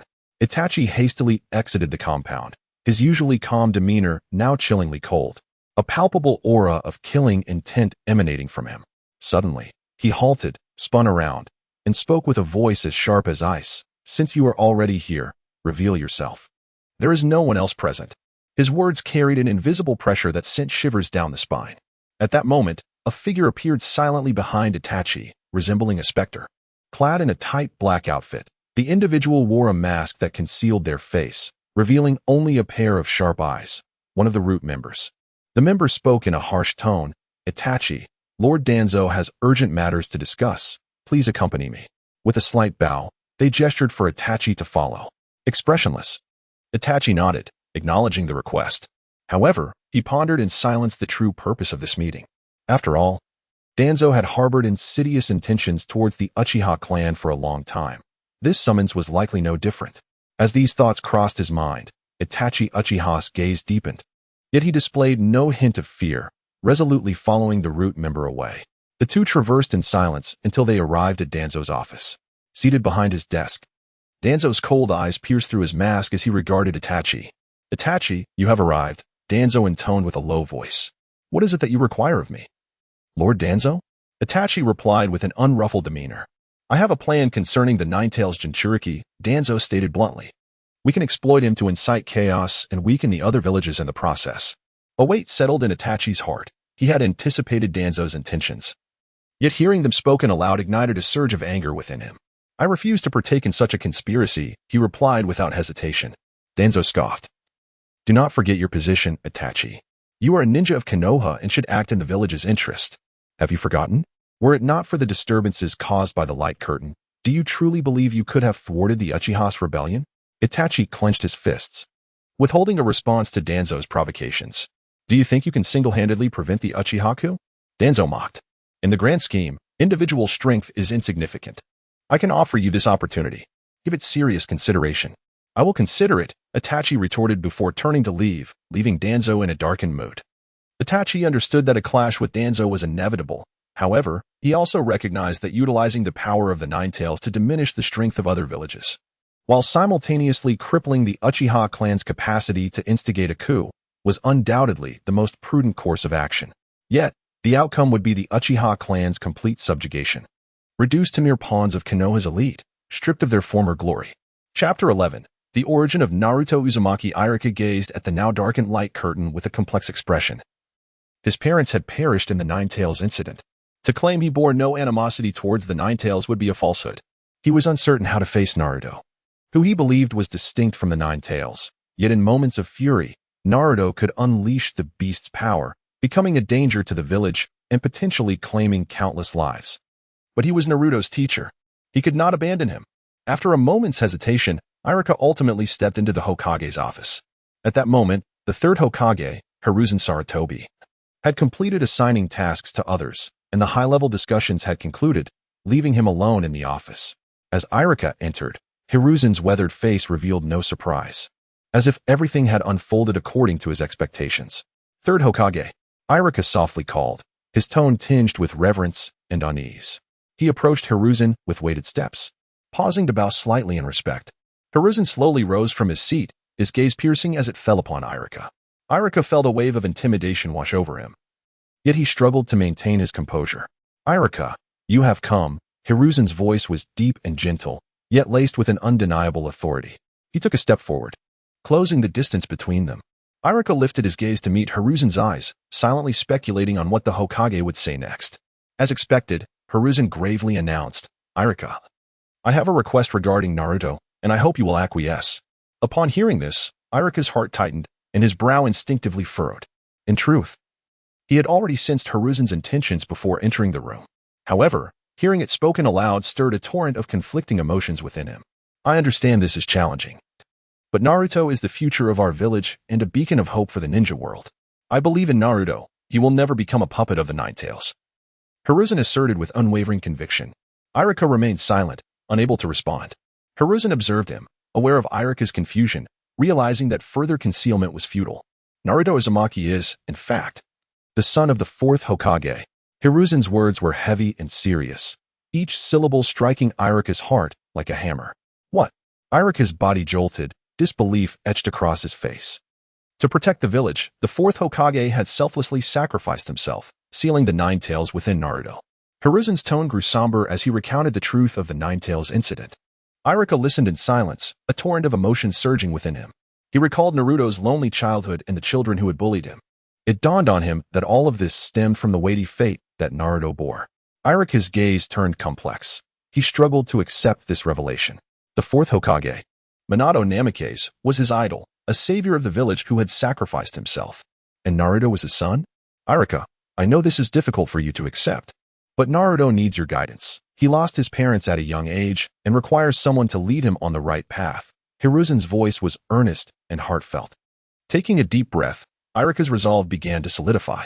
I understand, third Hokage. I will look after Naruto. Hiruzen placed a reassuring hand on Iruka's shoulder. I trust you, Iruka. Naruto is in your capable hands. As Iruka exited, Hiruzen turned his gaze back to the now black and light curtain in the sky. Aware of the profound impact this situation would have on Naruto, if not handled properly, it could lead to immeasurable consequences. He contemplated revealing Naruto's heritage.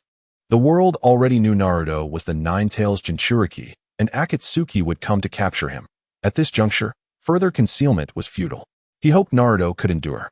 Yet, he lamented the suffering Naruto had endured. I am sorry, Minato, Kushina, I failed to care for Naruto. He understood that once Naruto's identity as the son of a hero was revealed, his own position as the third Hokage would be untenable. However, if he did not act, and the light curtain revealed Naruto's identity first, the situation would only grow more convoluted. He had served as Hokage for many years, and now, he was aging. It was time to pass this heavy burden to the younger generation. He already had a successor in mind. Before this, let him initiate a significant reform for Konoha. Iruka, who had already departed, wore a complex expression. He felt a surge of joy upon learning that Naruto was the son of the fourth Hokage. However, he was troubled by the thought of how Naruto would perceive Konoha if he discovered this truth. From a young age, Naruto had been regarded as the embodiment of the malevolent Nine Tails, enduring the cold glares and disdain of the villagers. Now, suddenly being recognized as the son of a hero, who sacrificed his life to protect Konoha, he would be treated in such a manner.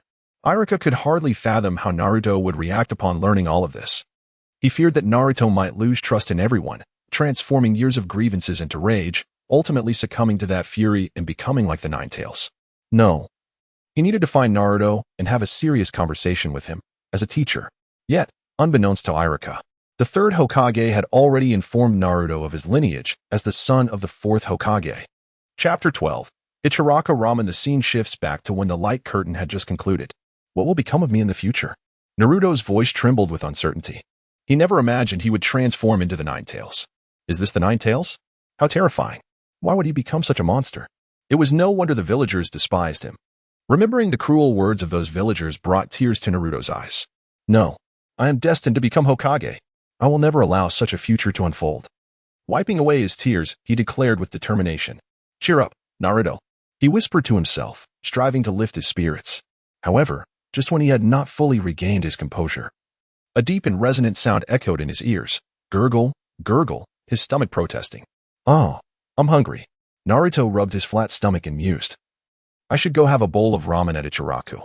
This time, I must eat my fill. Without hesitation, he pushed open the door and strode outside. As Naruto stepped out, he lifted his gaze towards the sky. At that moment, as the light curtain gradually dimmed, the setting sun painted a vibrant, colorful canvas before him. The warm, gentle sunlight bathed Naruto, enveloping him in a sense of bliss and serenity. He stood still, eyes half closed, inhaling the fresh air. After a moment, he opened his eyes, which sparkled with resolve and confidence, and shouted, "Let us go. The future Hokage. Time for a big bowl of ramen." With that, he set off with a light-hearted step. Yet, unbeknownst to Naruto, deep within him, the Nine Tails revealed a sinister, cold expression. Its crimson eyes fixated on Naruto, this little brat. In the land of lightning, the Fourth Hokage, A, inquired about the Nine Tails manifestation from the already brought-in Killer Bee. B, what do you make of this Nine Tails transformation? The tailed beast transformation is incomplete. It cannot defeat me. Lord Killer Bee. Undefeatable. Killer Bee proclaimed. Is that so? I expressed disdain while observing Killer Bee's incessant rapping. Nonetheless, Killer Bee's words provided him with valuable information. Unbeknownst to them, this was due to Killer Bee's lack of awareness regarding the presence of the Six Tails and the Eight Tails, leading to a misjudgment of the Nine Tails' power. In the land of Earth, Inoki boasted, is that all the Nine Tails can do? Watch me obliterate it with dust release. Stop pretending, old man. That's an incomplete Nine Tails. You might not even stand a chance, Karatsuchi retorted, rolling her eyes at Inoki's bravado. In the land of mist, Mizukage Terumi may solemnly observe the darkening sky. The Nine Tails truly appears formidable. What a pity for those two young men, she lamented, recalling Naruto and pain from the light curtain. Such a shame. Both are too dangerous, she added, shaking her head, knowing she could not control either the Nine Tails Jinchuriki or the village destroyer. In the land of wind, the Fourth Hokage, Raza, pondered the immense power of the Nine Tails. He thought of Gaara, who, like Naruto, was in a state of incomplete loss of control.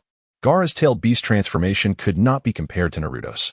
Meanwhile, due to the influence of the light curtain, Naruto cautiously avoided all the villagers on his way to Ichiraku, fearing their disdain for him would only intensify due to the Nine Tails transformation.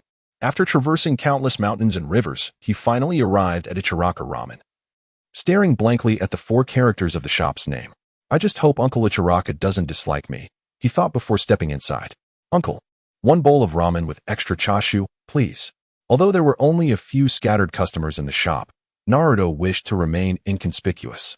However, the keen-eyed patrons quickly recognized him and began to whisper amongst themselves. Oh, it's Naruto, someone exclaimed. Just a moment. Uncle Ichiraka greeted him warmly, as always.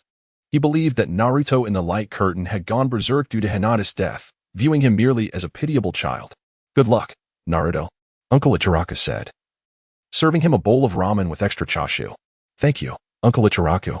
For Naruto, the concern from Uncle Ichiraku filled the void in his heart. Even if it was little, it was more than enough. The delicious, warm ramen satisfied his hunger, and the story of Uzumaki Naruto continued. Chapter 13. Naruto learns of his heritage. After enjoying his meal, Naruto expressed his gratitude to Uncle Ichiraku and leisurely walked back home. Like his journey there, he deliberately avoided the villagers along the way, not wanting to encounter anyone else. The thought of hearing more taunts about the fox demon was utterly exhausting.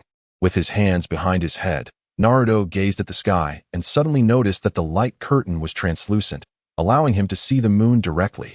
How fascinating. Filled with curiosity about the light curtain, Naruto also recognized his current weakness and acknowledged that he could not study it. Ah, what a pity. If only I could fly up and take a look. Oh well, I'll ask Iruka-sensei about it tomorrow at school.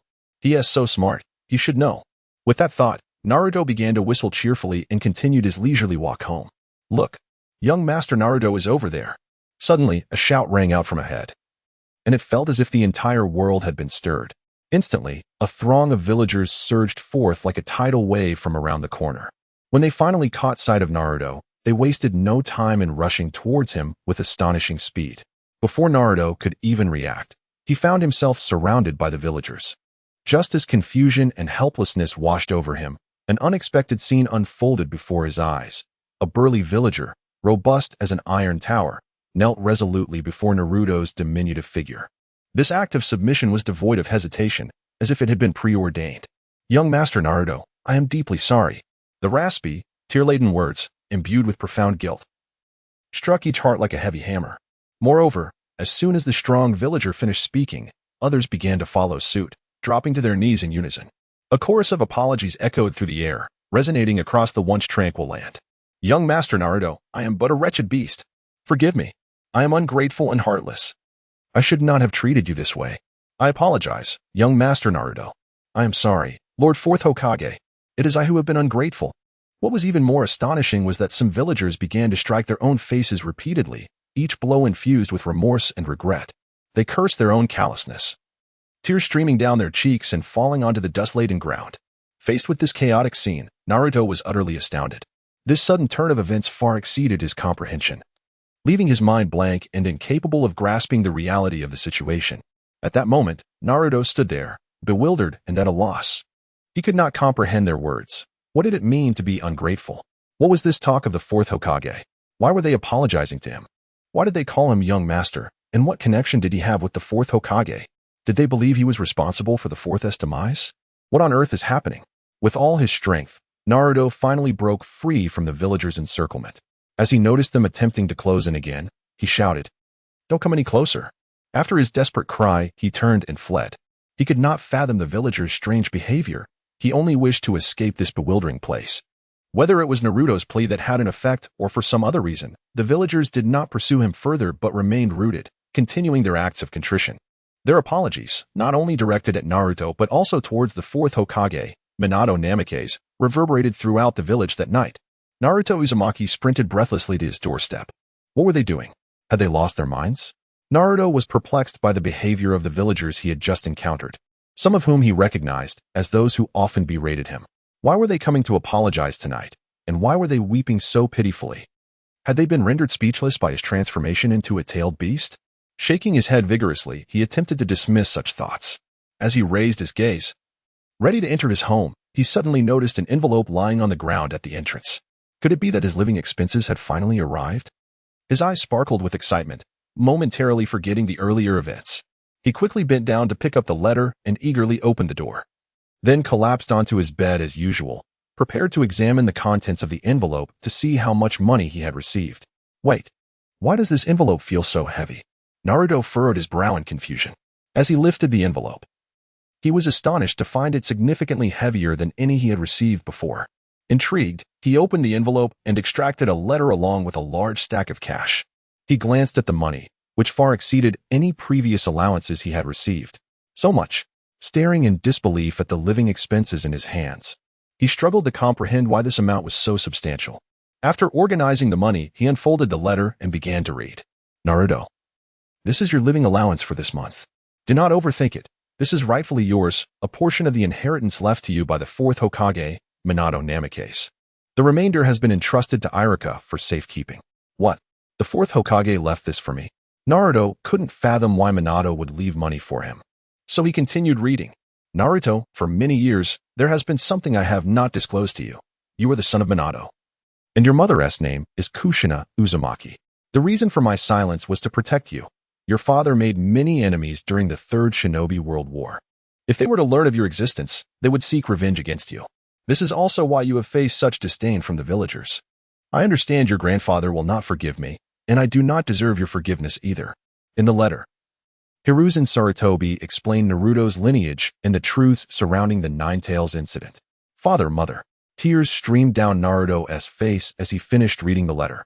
He realized he had parents. His father was Minato Namikaze, the Fourth Hokage, and his mother was Kushina Uzumaki. He was not an orphan. He finally understood his heritage and the sudden shift in the villagers' attitudes towards him, why they had behaved as they did and spoken those words in his presence. Late at night, The streets of Konoha were dimly lit as Naruto walked aimlessly, his head bowed, having wandered for quite some time, his shadow elongated by the moonlight. He could not accept the third Hokage's reasoning, that it was for his protection and the village's safety. Why did the entire village know he was the host of the Nine Tails, yet no one knew he was the son of the Fourth Hokage? If it was truly for his protection, they should have concealed the fact that he was the host of the Nine Tails, as that would have safeguarded him more effectively. Even that yellow-haired buffoon within the illusion sought to capture him because he was the Nine Tails host. He was confused and disoriented in his memories. The third Hokage had always been a kind and amiable figure. Naruto's heart was tumultuous, and he did not know whom to trust. Chapter 14. Iruka and Naruto. Unbeknownst to him, he had arrived at the Hokage building. Naruto looked up at the solemn structure, a wave of complex emotions washing over him. The building was still illuminated, and he knew the third Hokage was inside. He recalled the cold treatment and discrimination he had faced in the village, and now, having learned of his true identity, he was left bewildered and lost. Taking a deep breath, he stepped into the Hokage building. He made his way directly to the third Hokage's office, seeking answers. The guard standing before the office door straightened up in respect upon seeing Naruto Uzumaki approach. Lord Naruto. Observing the guard's demeanor, Naruto realized that nearly the entire village must now know he was the son of the fourth Hokage, yet he felt little joy. He yearned for answers. I wish to speak with the third Hokage. The two guards hesitated, exchanging glances before nodding, parting to allow Naruto passage. He pushed open the office door and strode confidently to the desk, where the third Hokage was engrossed in work. As the third Hokage looked up and saw Naruto, it was as if he had anticipated the boy's arrival. Naruto, it's rather late. What brings you here? The third Hokage asked gently. Naruto stepped forward resolutely and spoke. I want to know the truth, Grandpa. Why have you kept this from me? The third Hokage paused, taking a moment before sighing deeply. Naruto, your father sealed the Nine Tails to save the village, but in doing so, he sacrificed his life. The villagers' fear and prejudice towards Jinchuriki led them to harbor hostility against you. I chose not to reveal your identity to protect you from potential enemies. The third Hokage sighed again. Naruto, I know you have many questions. However, there are things I am compelled to keep from you. I don't want to hear this. Naruto shouted in anger. He had already read about it in the letter. He did not come here for Hiruzen to reiterate the same excuses.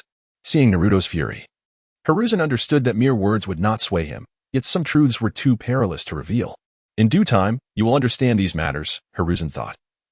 Believing that at Naruto's current age, such truths were best left undisclosed. Grandpa. Naruto realized he would not uncover the truth from the third Hokage. With tears in his eyes, he cast one last look at Hiruzen. You bastard. With that, Naruto stormed out, not looking back. Watching Naruto flee, Hiruzen felt no urge to chase after him. He knew he had no face to pursue him. Naruto, Minato, Kushina, even if you never forgive me, it matters not. For the sake of the village, I would sacrifice my own life. Watch over Naruto and ensure he remains unharmed. Hiruzen instructed the shadowy figures of the Umbu members before wearily sinking into his chair. Third Hokage, did Naruto come here? Shortly after Naruto's departure, Iruka rushed in. He had just been to Naruto's home, where the door stood ajar, but Naruto was nowhere to be found. Upon discovering the letter Hiruzen had written to Naruto on the table, coupled with the remorseful villagers outside, Iruka realized Hiruzen had publicly disclosed all of Naruto's information. He just left. Iruka, you should go find him. Understood. Without another word, Iruka turned and exited the office, his last sight being the weary visage of Hiruzen. Ultimately, unable to suppress his concern, he called back, please take care of yourself. Third Hokage. Having concluded the conversation, he gently closed the door and departed. The third Hokage, holding a large pipe, approached the window, observing Iruka anxiously searching for Naruto. He was assured he had entrusted Naruto to the right person. However, his expression soon darkened. Danzo must have already met with Itachi Uchiha. It was time to summon Itachi for a visit. After leaving the Hokage building, Naruto's mood grew increasingly heavy. He was uncertain of where to go or whom to trust. He wandered aimlessly until he found himself by the lakeside. The water shimmered faintly under the moonlight, reflecting Naruto's solitary figure. He gazed silently at the surface of the lake, thoughts flooding his mind like a relentless tide. Why keep secrets from me? He murmured. Memories of the cold stares and discrimination he faced in his childhood resurfaced, along with the villagers' sudden change of heart. All of this left him feeling profoundly confused, alienated, and pained. He could not comprehend the third Hokage's actions. If he could conceal the fact that he was the fourth Hokage's son, Why could he not also hide the truth about being the Nine-Tails Jinchuriki? Naruto believed that with the third Hokage's capabilities, it should not have been a difficult task. At that moment, a hand gently rested on Naruto's shoulder. He turned to find it was his teacher, Iruka. Iruka looked at him with concern in his eyes, saying, "I know you are feeling sorrowful now, but please believe that both the third Hokage and I have your best interests at heart." Naruto silently gazed at Iruka, tears welling in his eyes. "You may not understand now, but one day you will," Iruka said softly. "You are not alone. I will always be here to support you." Iruka's words brought a flicker of warmth to Naruto's heart, and he leaned on his teacher's shoulder, crying quietly. After a while, Naruto lifted his head to meet Iruka's gaze. "Iruka-sensei, I want to become stronger. I want to be a powerful ninja like my parents." Iruka smiled and nodded. "I believe in you, Naruto. However, the path to strength will be fraught with challenges and difficulties. You must learn to confront them." Naruto declared resolutely, "I am not afraid of challenges. I will strive with all my might." Iruka stood up and patted Naruto on the shoulder. "Then let us work hard together. For now, let us return and get some well-deserved rest. Tomorrow is a new day." Naruto followed Iruka back to his home. Lying in bed, he reflected on the events of the day. So much had transpired. First, he glimpsed a portion of his future in the light screen, discovering that his future wife would be Hinata Hyuga. Then, he learned the truth about his lineage and received a steady stream of apologies from the villagers. They spoke of doing everything for his sake, for the village, yet for so many years, he had endured their disdainful glances. However, Iruka-sensei also instilled in him a belief in the third Hokage, yet he found it utterly impossible to accept. In his memories, the third Hokage was portrayed as a figure of warmth and kindness. He truly could not comprehend the underlying reasons for this dissonance. Moreover, why must he wait until he matures to unveil the truth? He is undeniably strong enough now. Naruto Uzumaki spent a sleepless night, unable to fathom the reasons behind it. Chapter 15, The Nine-Tails. As Naruto grappled with his tormenting thoughts, a heavy voice, reminiscent of a colossal creature, resonated in his ears.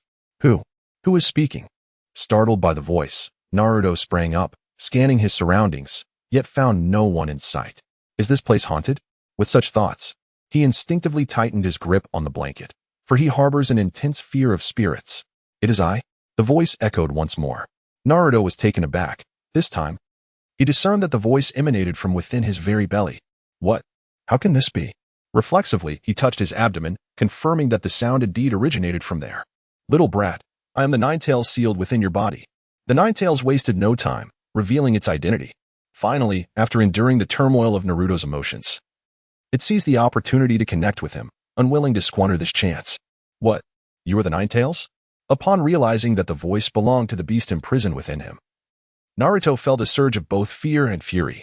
Firstly, the terrifying silhouette of the Nine-Tails he had witnessed during the day left an indelible mark of dread upon him. Secondly, he knew that this creature was responsible for the demise of his parents.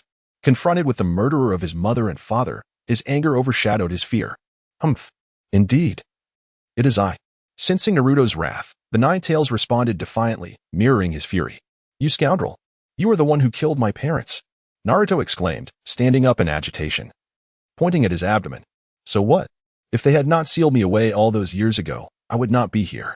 The Nine-Tails' voice reverberated, causing Naruto's ears to ring. Taking a deep breath, he endeavored to regain his composure. Regardless, you are the monster within me. I will surely defeat you. Haha. Ridiculous. You truly believe you can vanquish me, little brat? The Nine-Tails mocked. Presumptuous human. In the blink of an eye, the scenery surrounding Naruto was as if torn asunder by an invisible hand, transforming dramatically in an instant. The once familiar landscape vanished without a trace, replaced by a heart-stopping, enigmatic realm. In the very heart of this bizarre realm stood a colossal creature, astonishingly adorned with 9 enormous tails. Its massive form loomed like a mountain, exuding an overwhelming aura of dread and terror. The fur of the 9 tails shimmered with a blood-red glow, reminiscent of raging flames, and its fearsome visage was imbued with an indescribable malevolence and ferocity. Is this truly the 9 tails? Naruto gazed in awe upon this legendary beast, his heart swelling with intense shock. He had never envisioned encountering the 9 tails in such a manner, let alone in a form so powerful and terrifying. Unlike the depiction he had seen in the light screen, the creature before him was a staggering tenfold larger. Naruto's eyes widened in disbelief, fixated on the enormous and grotesque 9 tails, which radiated an aura of horror. Its gaping maw resembled an abyss, filled with sharp, menacing fangs that gleamed with a chilling light. With a thunderous roar, the Ninetales surged forth like a violent tempest towards Naruto, seemingly intent on devouring the insignificant human and erasing him from existence. Faced with such a horrifying sight, Naruto's body trembled uncontrollably, his feet immobilized as if nailed to the ground. Terror etched across his face, cold sweat poured down his brow, and his heart brimmed with boundless fear and despair. Fortunately, a massive barrier separated him from the Ninetales. Otherwise, he genuinely feared being obliterated by the creature's might. At that moment, the Ninetales spoke once more, its icy, mocking voice echoing in Naruto's ears. "Little brat, do you truly believe that I am responsible for your parents' deaths?" Upon hearing these words, an overwhelming surge of rage and sorrow welled up within him. He clenched his fists tightly, his nails digging deep into his palms. Blood trickling down his fingers, yet he felt no pain. With every ounce of strength, he shouted, "My parents sacrificed themselves to seal you away." He gritted his teeth. Glaring fiercely at the Ninetales, his eyes ablaze with righteous fury, as if he wished to incinerate the beast with his gaze alone. "Even if I do not strike, do you think your parents would have lived? Don't be naive, brat. Your mother, Kushina Uzumaki, was the Ninetales Jinchuriki. Do you not understand why I was there? A Jinchuriki cannot survive after being extracted from their tailed beast, and your father used the Reaper Death Seal to seal me away. The one who employs that technique cannot survive." The Ninetales seethed with rage. "It is you humans who are to blame. First, you extracted me from the Jinchuriki. Then you deceitfully cast illusions upon me, attempting to manipulate my will and power. And what did you do next? You audaciously exploited my immense strength to wreak havoc and cause calamity. In the end, it was also you humans who chose to seal me away." The Ninetales' eyes, once filled with authority and fury, now glinted a deeper crimson, fixated on Naruto as it roared in a furious crescendo, desperate to unleash its pent-up resentment. "Even if I do not strike, your parents would not have lived. Understand this. Blame your own kind. It is your greed and exploitation of us tailed beasts that led to your parents' demise." The Ninetales' words struck Naruto like a thunderclap, rendering him momentarily speechless, his gaze hollow, his body swaying perilously. It dawned on him that the death of his parents was not caused by the Ninetales, but rather stemmed from other circumstances. The Ninetales observed Naruto's reaction, a flicker of satisfaction coursing through it. It aimed to seize this opportunity to shatter Naruto's resolve, compelling him to abandon his resistance. "Little brat, accept reality." The Ninetales' voice reverberated in Naruto's ears. Slowly, he lifted his head, his eyes filled with sorrow and confusion. "What am I to do?" he murmured to himself. "Very simple. Use my power. In doing so, you shall possess the strength to exact your vengeance." The Ninetales' voice, imbued with an irresistible allure, echoed incessantly in Naruto's mind. Naruto bit his lip, torn by inner turmoil, yearning to avenge his father and mother. In that moment, countless memories surged forth like a tidal wave. The warmth and encouragement from Iruka-sensei, the joyous times spent with Sakura, Sasuke, Shikamaru, and his peers, and the image of Hinata Hyuga, who would sacrifice everything to save him. These cherished memories cut deep into Naruto's heart like a sharp blade. If he were to harness the Ninetales' power to hunt down his parents' murderer, all of this would be lost. "No, I cannot allow the fiends who took my parents from me to live freely." His eyes gradually turned a fierce crimson, radiating unbridled rage and determination. He could not tolerate the thought of those who had murdered his parents walking the earth unscathed. "Ninetales, aid me. I need power. I seek vengeance for my mother and father." Chapter 16. Minato Namikaze. The Ninetales writhed in the air, a cunning smile gracing its grotesque face as it spoke in a deep, resonant tone. "Ah, splendid. Little brat, you finally comprehend." Then, the Ninetales directed its gaze toward Naruto, its eyes glimmering with an unusual light, its tone laced with temptation. "Look closely, little one. Do you see? The seal imposed upon this gate. If you can successfully unravel it, you will gain immense power." Under the influence of the Ninetales' words, Naruto instinctively followed its pointed finger. Indeed, upon the great barrier separating him from the Ninetales, there lay a massive sealing rune, emblazoned with the character for seal, unmistakably marking the Ninetales' confinement. It merely requires you to tear this seal apart with your own hands, and then you will possess the strength to seek out the one who took your parents from you and make them pay. At that moment, Naruto's eyes began to shimmer with a fierce crimson hue, the clarity in his gaze consumed by the raging fire of vengeance, gradually turning blood red. "Revenge. I shall avenge my mother and father." He clenched his fists tightly, his nails digging deep into his palms, as though he wished to release his pent-up wrath. An overwhelming aura of murderous intent emanated from him, as if his desire for retribution could no longer be contained. Naruto leaned forward, his eyes filled with resolve. He took heavy steps toward the sealing rune, each footfall weighted with purpose. The Nine-Tails chakra lifted him until he stood before the sealing symbol.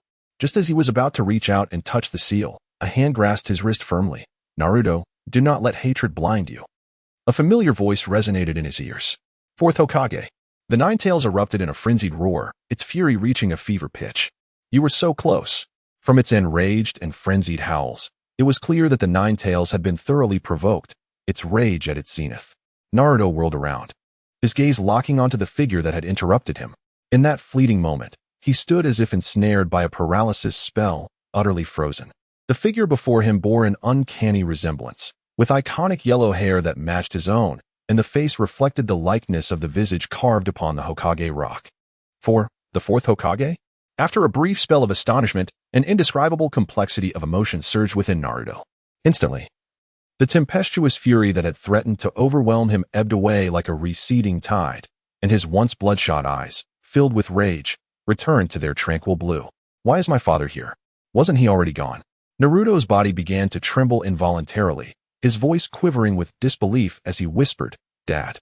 Dad. Naruto. This is the chakra I left within you, meant to shield you from the Nine-Tails' influence and to break the seal. The fourth Hokage spoke gently, his eyes radiating warmth. Naruto gazed at him, tears welling in his eyes. Memories of his past solitude and helplessness flooded back, alongside the villagers' indifference and prejudice. Yet, in this moment, he profoundly felt the comfort and strength emanating from his father. Dad.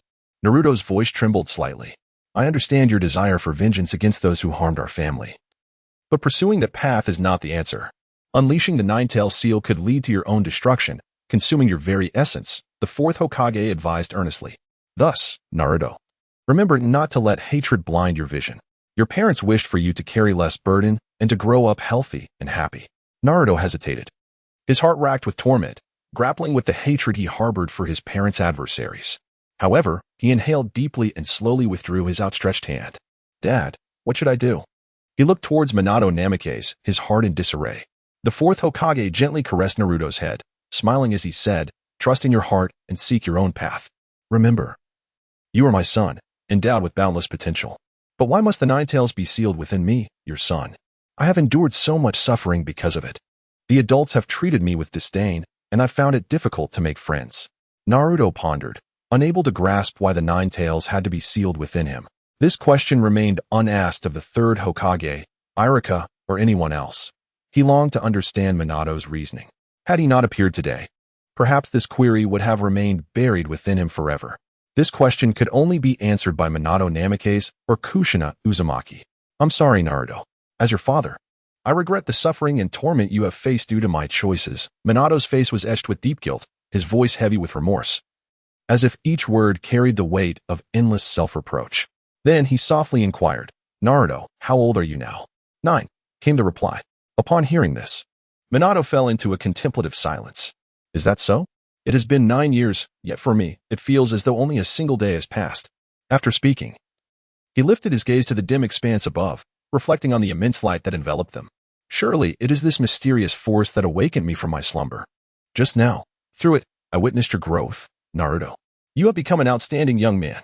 Fourth Hokage, come, let me defeat you. Behind Naruto and Minato, the Nine-Tails glared with fury, its eyes filled with a crimson rage. It had come to loathe Minato with a vengeance. Not only had he divided it into the yin and yang forms using the dead demon-consuming seal, weakening its power, but he also sealed the yang half within his son, Naruto Uzumaki. As it finally sought this long-anticipated opportunity and had meticulously plotted, success was within reach, only for Minato to unexpectedly disrupt its plans once more. Given the chance, the Nine-Tails would have relished breaking free from its wretched bindings, charging forth to engage Minato in a fierce battle. Fourth Hokage. Chapter 17. The responsibility of the Hokage. This fellow is exceedingly loud. Naruto.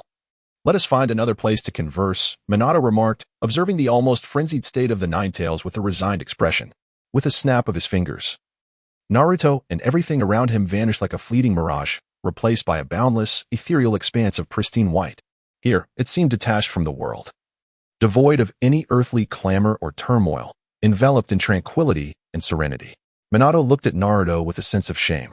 My child, I know you have endured much injustice over the years.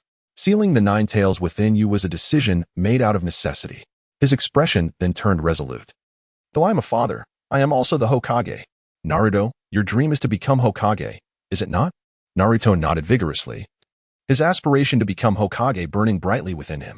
His father had once held that title, and as Hokage, one must assume the responsibilities that accompany it.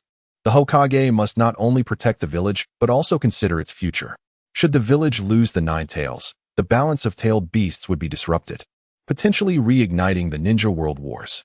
Without the tailed beasts, Konoha would lose its chance to contend with other villages, ultimately leading to its annihilation. What is the balance of tailed beasts?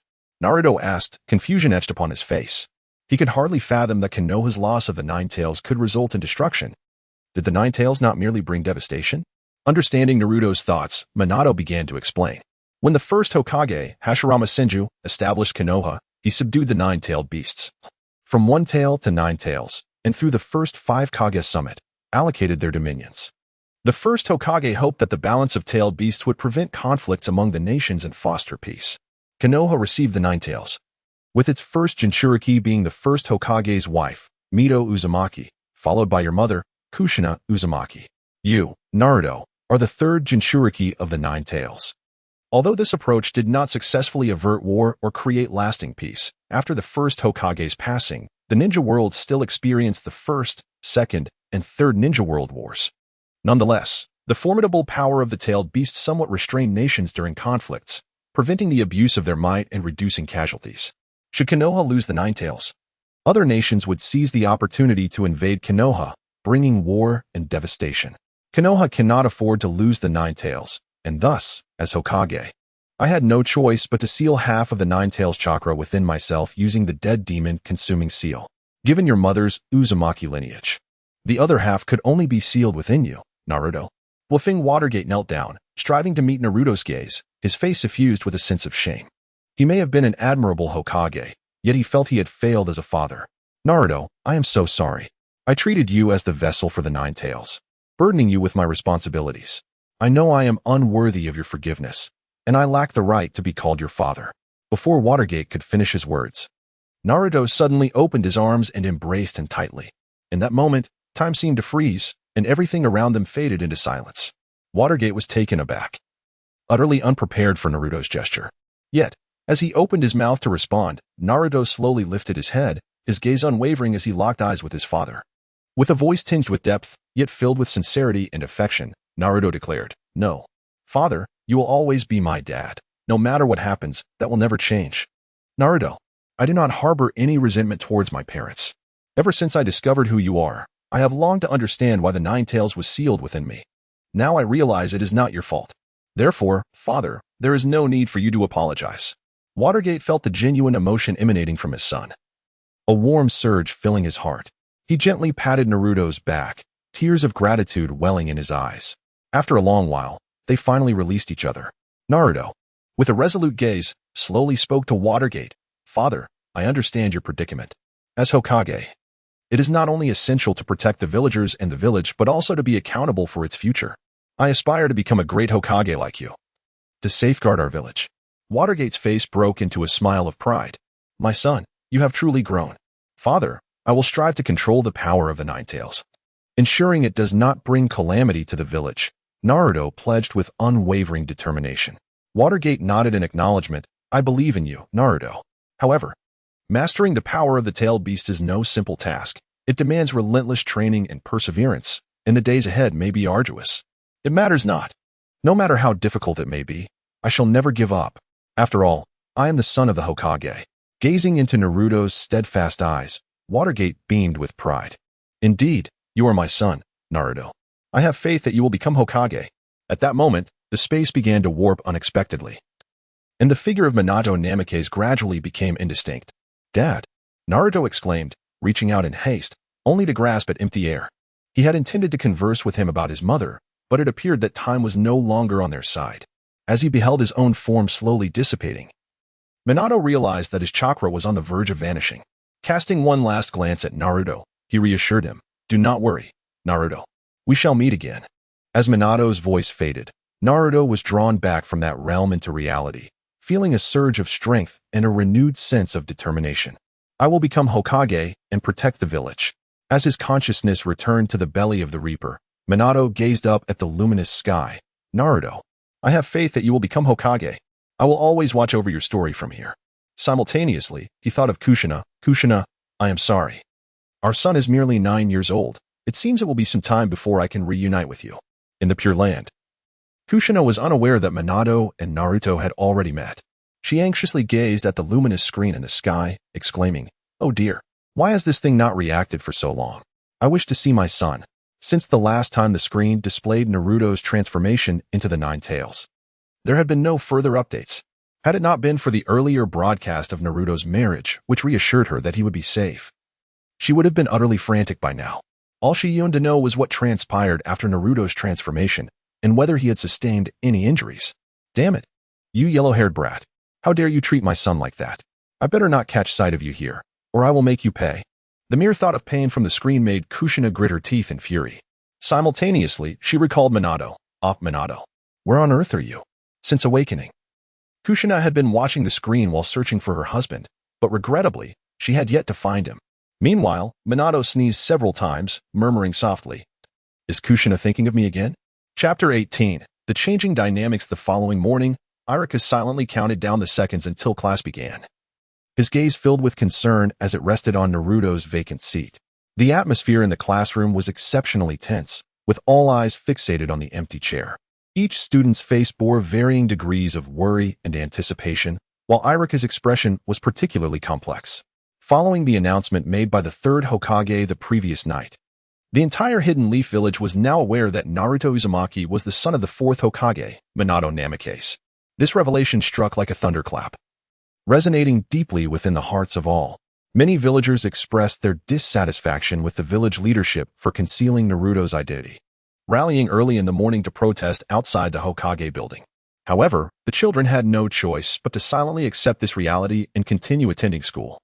Hinata sat quietly at her desk, her gaze occasionally drifting to where Naruto would typically sit. Her heart was fraught with conflict and turmoil, yet above all, she was consumed with worry for Naruto. She murmured softly to herself, "Naruto-kun, please be safe. Is that brat really going to give up like this?" Sakura said anxiously, clenching her fists. She could not accept the notion that Naruto would surrender so easily, and a flicker of discontent ignited within her. "At the end of the day, I believe you will not simply concede," Sasuke declared with unwavering conviction, his eyes fixed on Naruto's empty spot, glimmering with confidence. He understood Naruto's character well enough to know that he would never be one to yield without a fight. "You can do it, Naruto," Shikamaru said softly, his voice calm and gentle, yet imbued with trust in Naruto's abilities. He believed that Naruto had the strength to overcome the challenges ahead. Each passing second felt excruciating for Iruka. He could not fathom that Naruto would give up so easily. After all, he was Naruto Uzumaki. In the past, he had always been carefree, brushing aside any difficulties, returning to class the next day as if nothing had happened, ready for more antics. And this time, you shall not give up, right, Naruto? Iruka took a deep breath and counted the last moment. The next sound that resonated was not Naruto's voice, but the ringing of the school bell. Even after the bell had ceased, Naruto had yet to make an appearance. "Let us commence the lesson," Iruka said, his face marked by melancholy, while his heart pondered, has he truly surrendered, succumbing to despair? However, at that moment, the classroom door was flung open, and Naruto appeared at the entrance, gasping for breath. "I'm here," he exclaimed cheerfully, greeting everyone as if nothing had transpired the previous day. Iruka and the classmates exhaled in relief, their faces lighting up with smiles. "Naruto, you finally arrived. Welcome back," they all shouted in unison. Iruka also smiled with a sense of reassurance. "Welcome back, Naruto. All right, class, let us begin our lesson. Today, we shall discuss the luminous screen in the sky," Iruka proclaimed loudly. With Naruto's return, the classroom was once again infused with its former vitality. Sitting at his desk, Naruto appeared utterly fatigued. He was desperately in need of rest. The commotion with the Nine Tails the previous night had robbed him of sleep, and even his tardiness was a result of his utmost effort to rise from his slumber.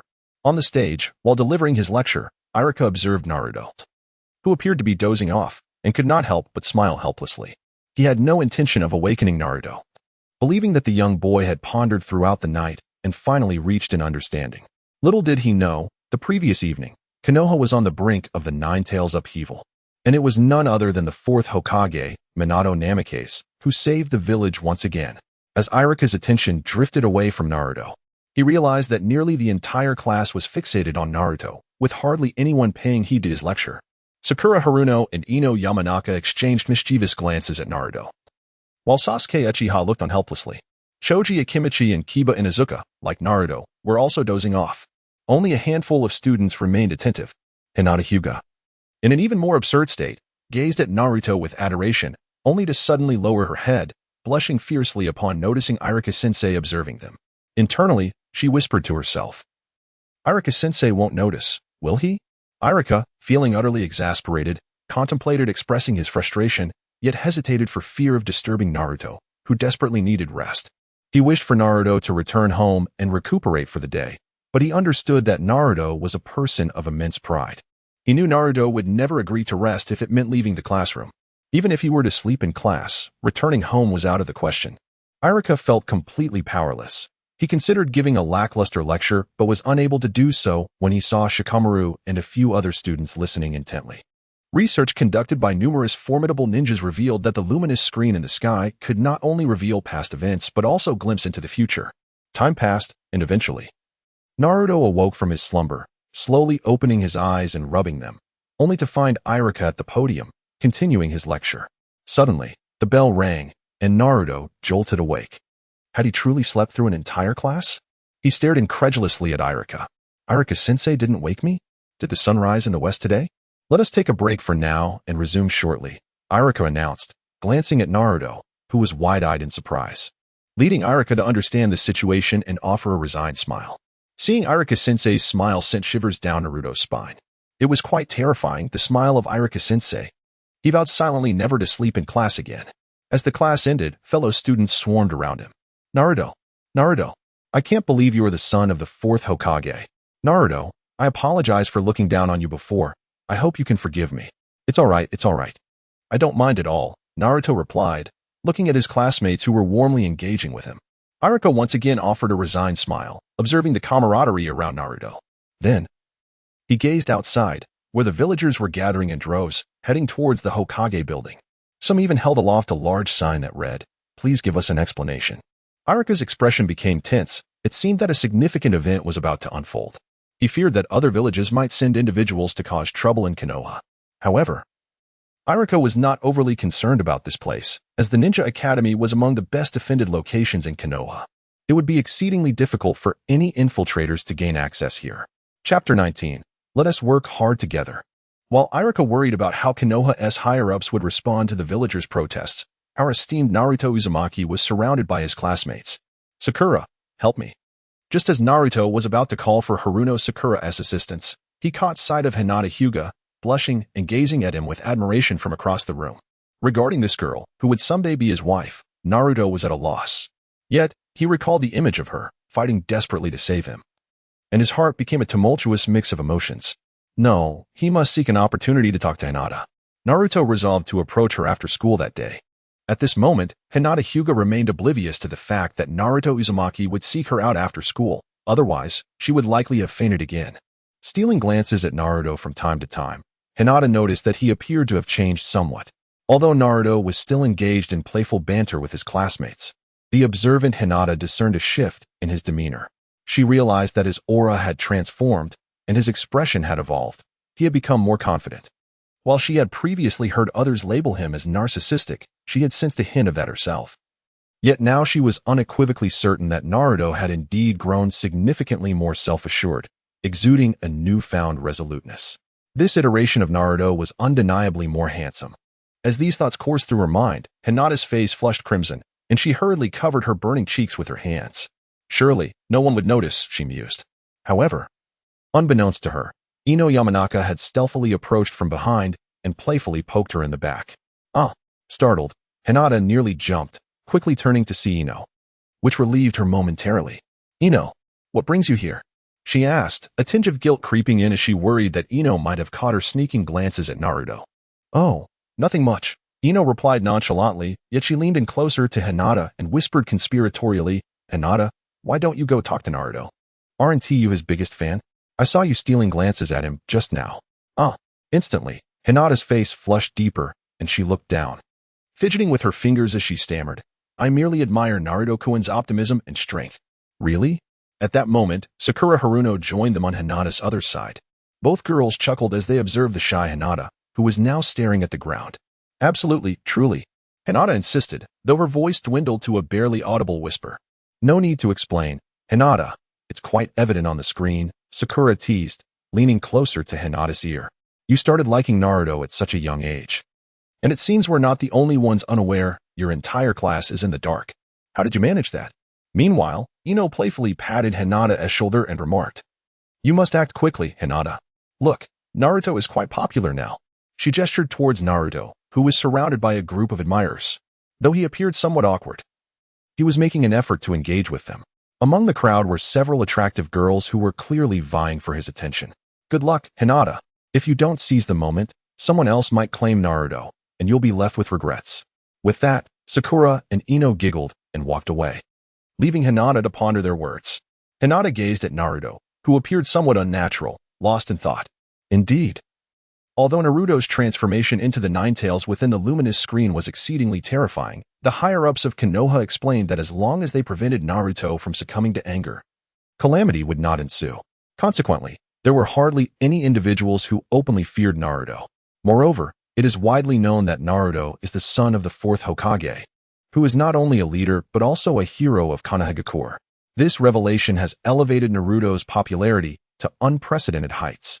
While on her way to school, Hinata noticed that nearly all of Konoha was engrossed in discussions about Naruto. Did she still have a chance? With this thought, Hinata lowered her gaze. Indeed, ever since the revelation of the future through the screen, destiny had been altered, a truth acknowledged by all. Would she still have the opportunity to become Naruto's wife? Presently, it was precisely because the screen had unveiled her as Naruto's future spouse that other girls around her were somewhat restrained.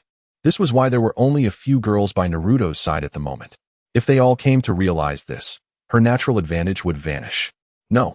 Hinata looked towards Naruto, summoning her resolve as she took a step forward, inching closer to him.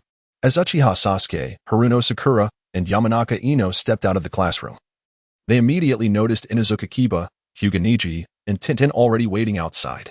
The expressions on their faces were serious, their gazes fixated on the area beyond the academy.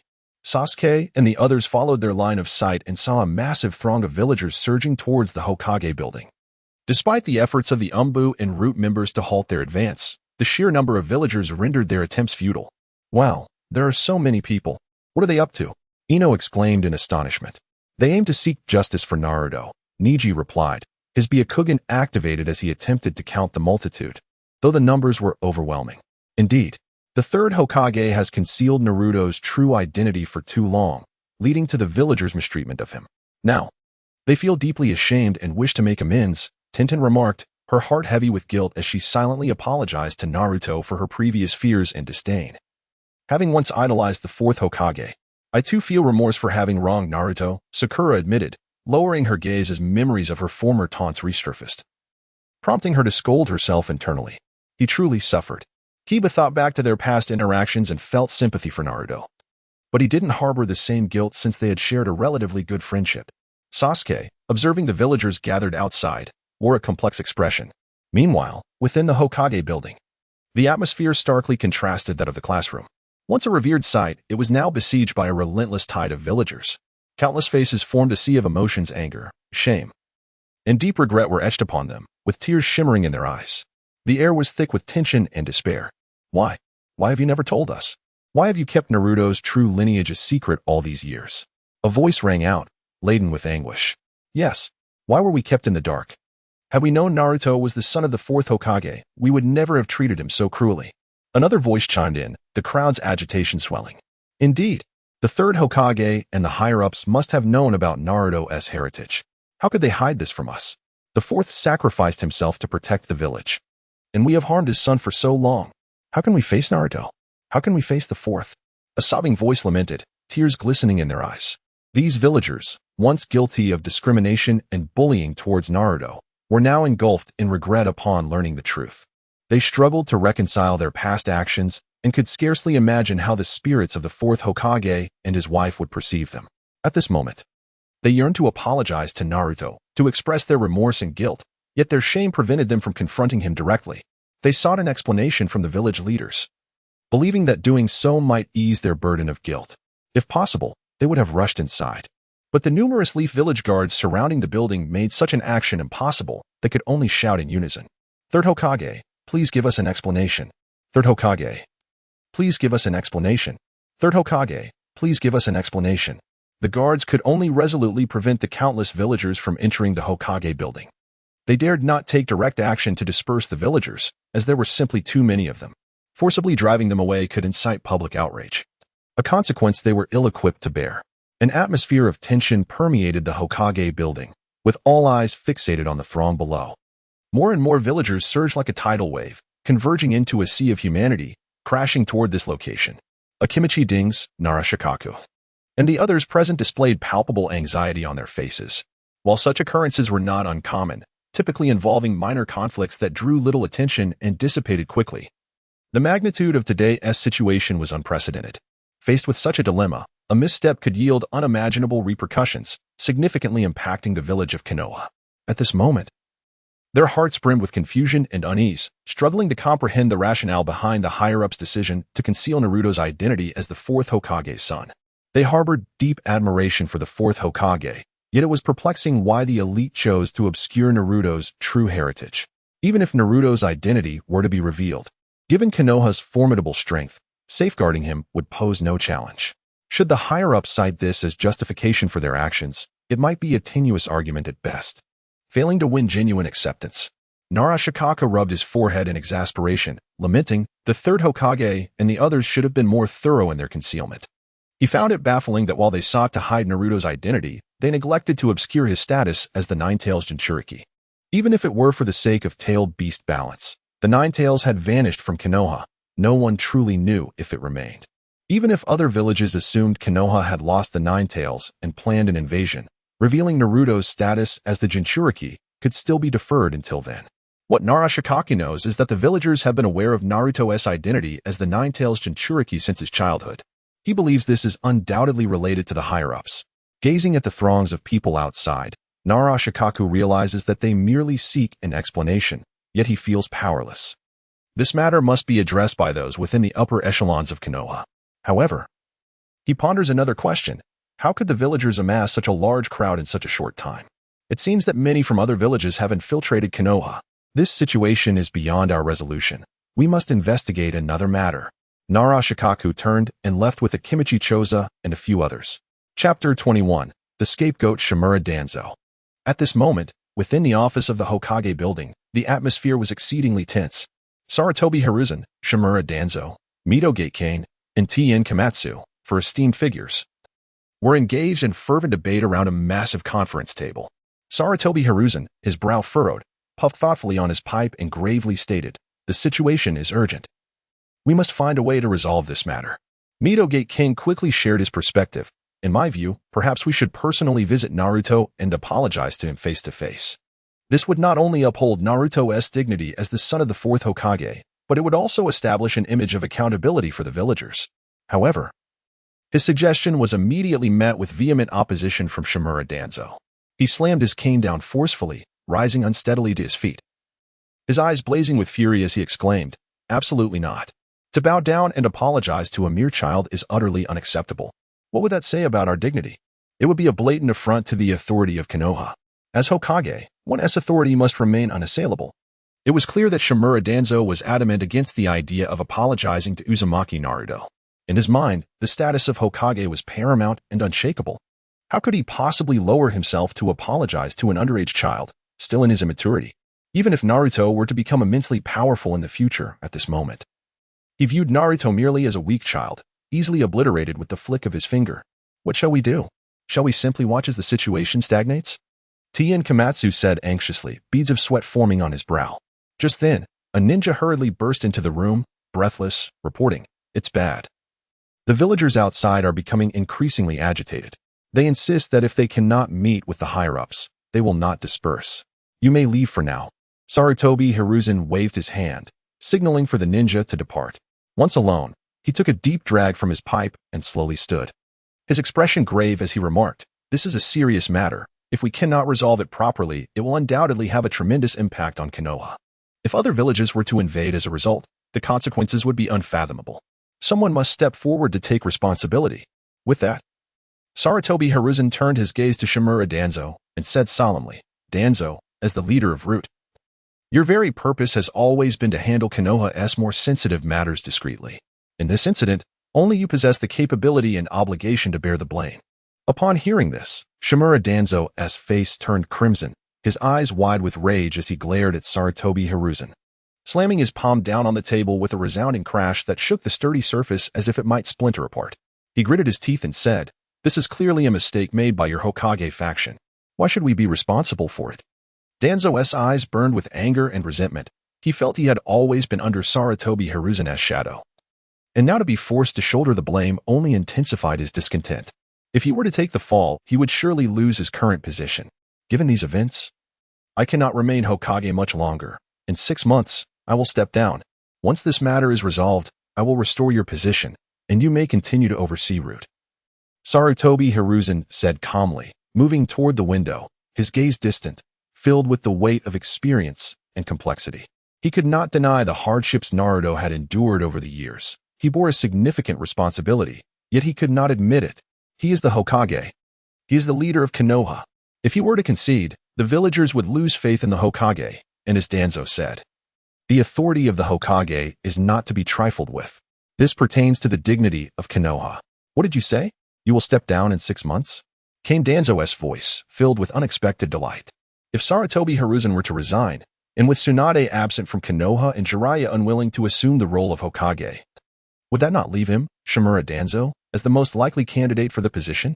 Upon reflection, it was merely a matter of concealing Naruto's identity as the son of the Fourth Hokage. As long as he maintained that his actions were for the protection of Uzumaki Naruto, would that not be simple? Even if his position were revoked. Sarutobi Hiruzen had promised to restore it later. Most importantly, even if he bore all the blame, the control of Root would remain in his hands. This would not significantly hinder his future plans. I understand your intention, Hiruzen. You have not lost your sharpness. I shall shoulder this responsibility. Rest assured. I am more than capable and not as feeble as you are. With that, Shimura Danzo swiftly strode toward the door, as if fearing that Hiruzen might change his mind if he lingered even a moment longer.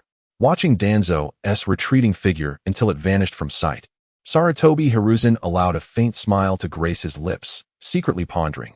Truly, he is a good comrade who has fought alongside me for many years. Danzo, alas, it seems the position of Hokage may ultimately elude you. Despite his earlier words hinting at deeper implications, he had never intended to propose that Shimura Danzo succeed him as Hokage, though Danzo had dedicated many years to the service of Konoha. Sarutobi Hiruzen understood profoundly that Danzo was not fit to become Hokage. Turning to Tien Komatsu and Mito Gate Kane, Sarutobi Hiruzen slowly instructed, Komatsu, Kane, arrange for someone to investigate the crowd. I suspect that infiltrators from other villages are certainly involved in this incident. Outside the Hokage building, a cacophony of voices surged, tumultuous and unyielding. The roar of protesters grew ever more fervent with the passage of time, seemingly intent on tearing the Hokage building asunder.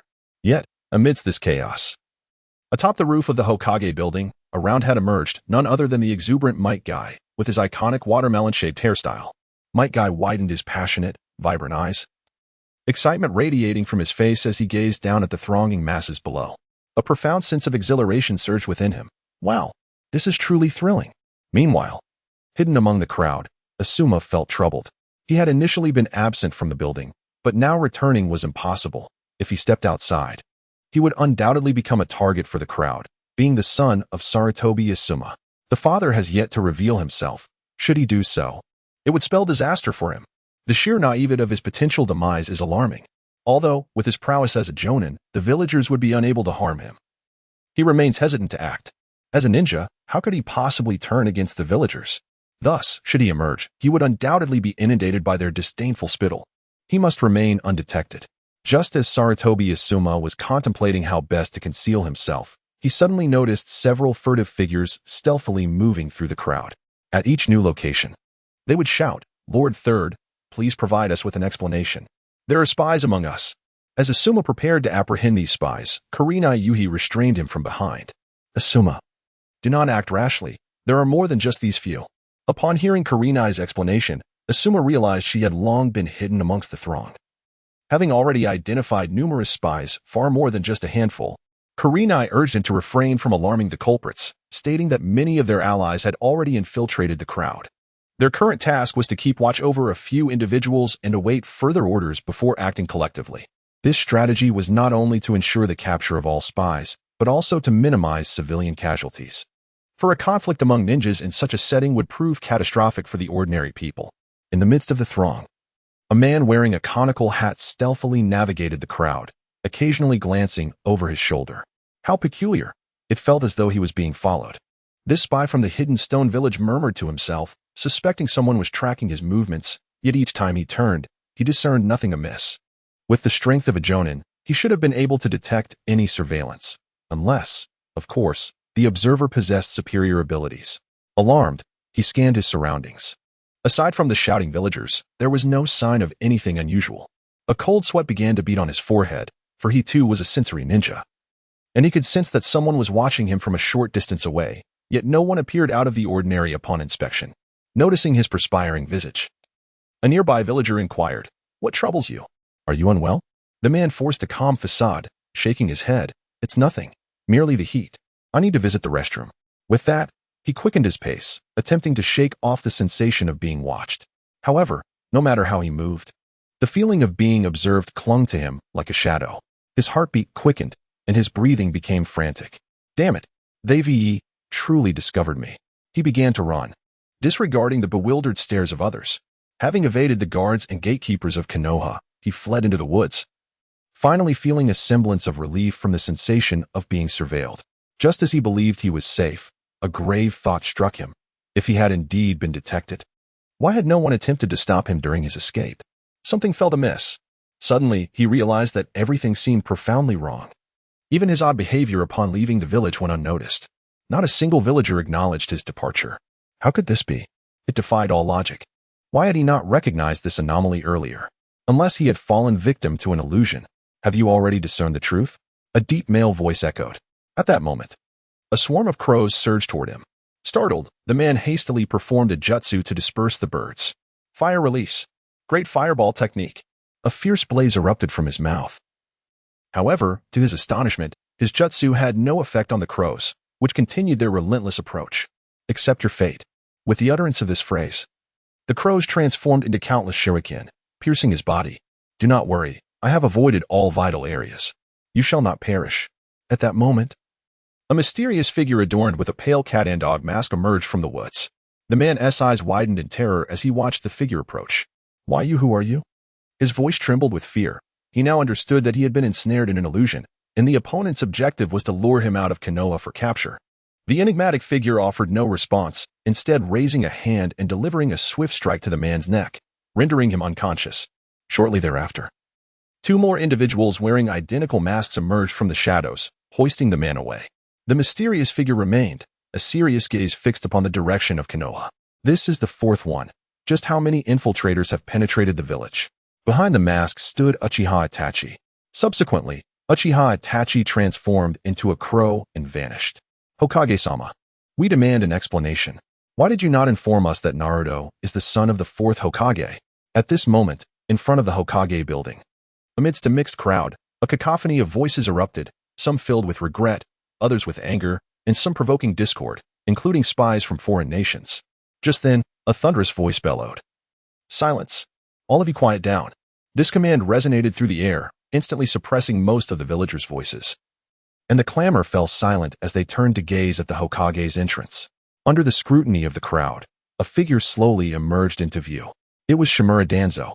Gripping a cane tightly, each step appearing somewhat labored yet exuding an air of determination and steadiness. He advanced deliberately, declaring, "Speak.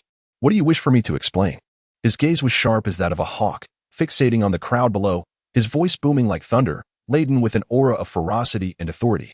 Despite his advanced age, his voice remained powerful, capable of penetrating the very structure of the Hokage building, making the thunderous inquiry audible in every corner.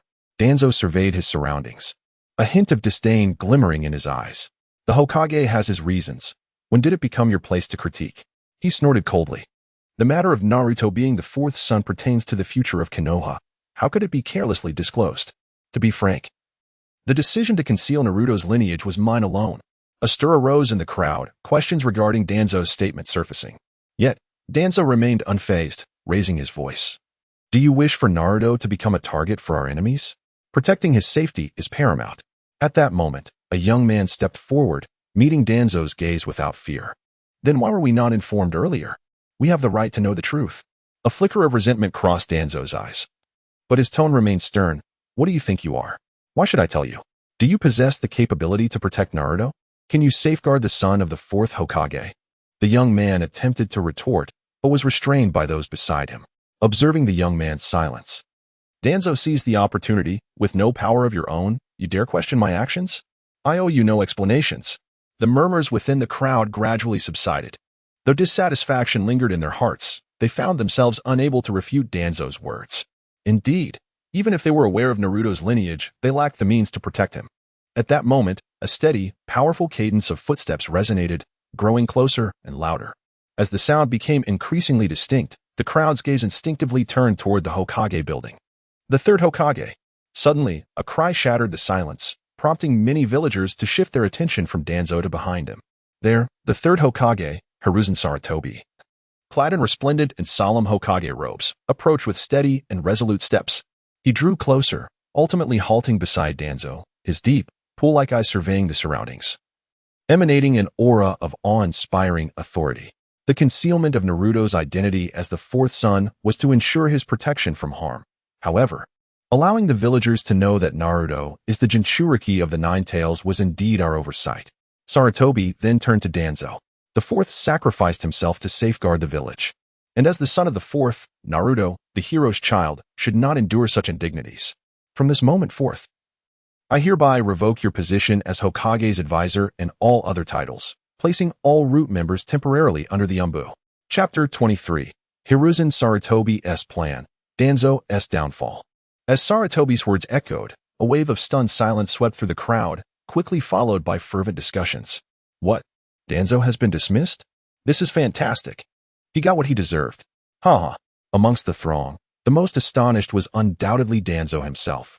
At that moment, his eyes widened in disbelief, fixating intensely on Sarutobi. His already wrinkled visage quivered with rage. Hiruzen, did you not promise to allow me to retain control of Root? Danzo refrained from vocal protest, instead transmitting his inquiry to Sarutobi through subtle fluctuations of chakra. After all, Sarutobi still held the title of Hokage, and revealing their clandestine machinations would undeniably inflict immeasurable damage to the Hokage's standing. For Danzo, the Hokage's position was paramount, and he could never tolerate any actions that undermined its dignity and reputation. Yet, this was precisely the scheme Sarutobi had meticulously crafted. He understood that Danzo had long coveted the Hokage's seat, thus cleverly exploiting this ambition to present Danzo with a seemingly promising opportunity to ascend. Consequently, Danzo would unintentionally shoulder the primary blame for concealing Naruto's identity, as the legacy and valor of Minato Namikaze, the fourth, held immense weight in the villagers' hearts.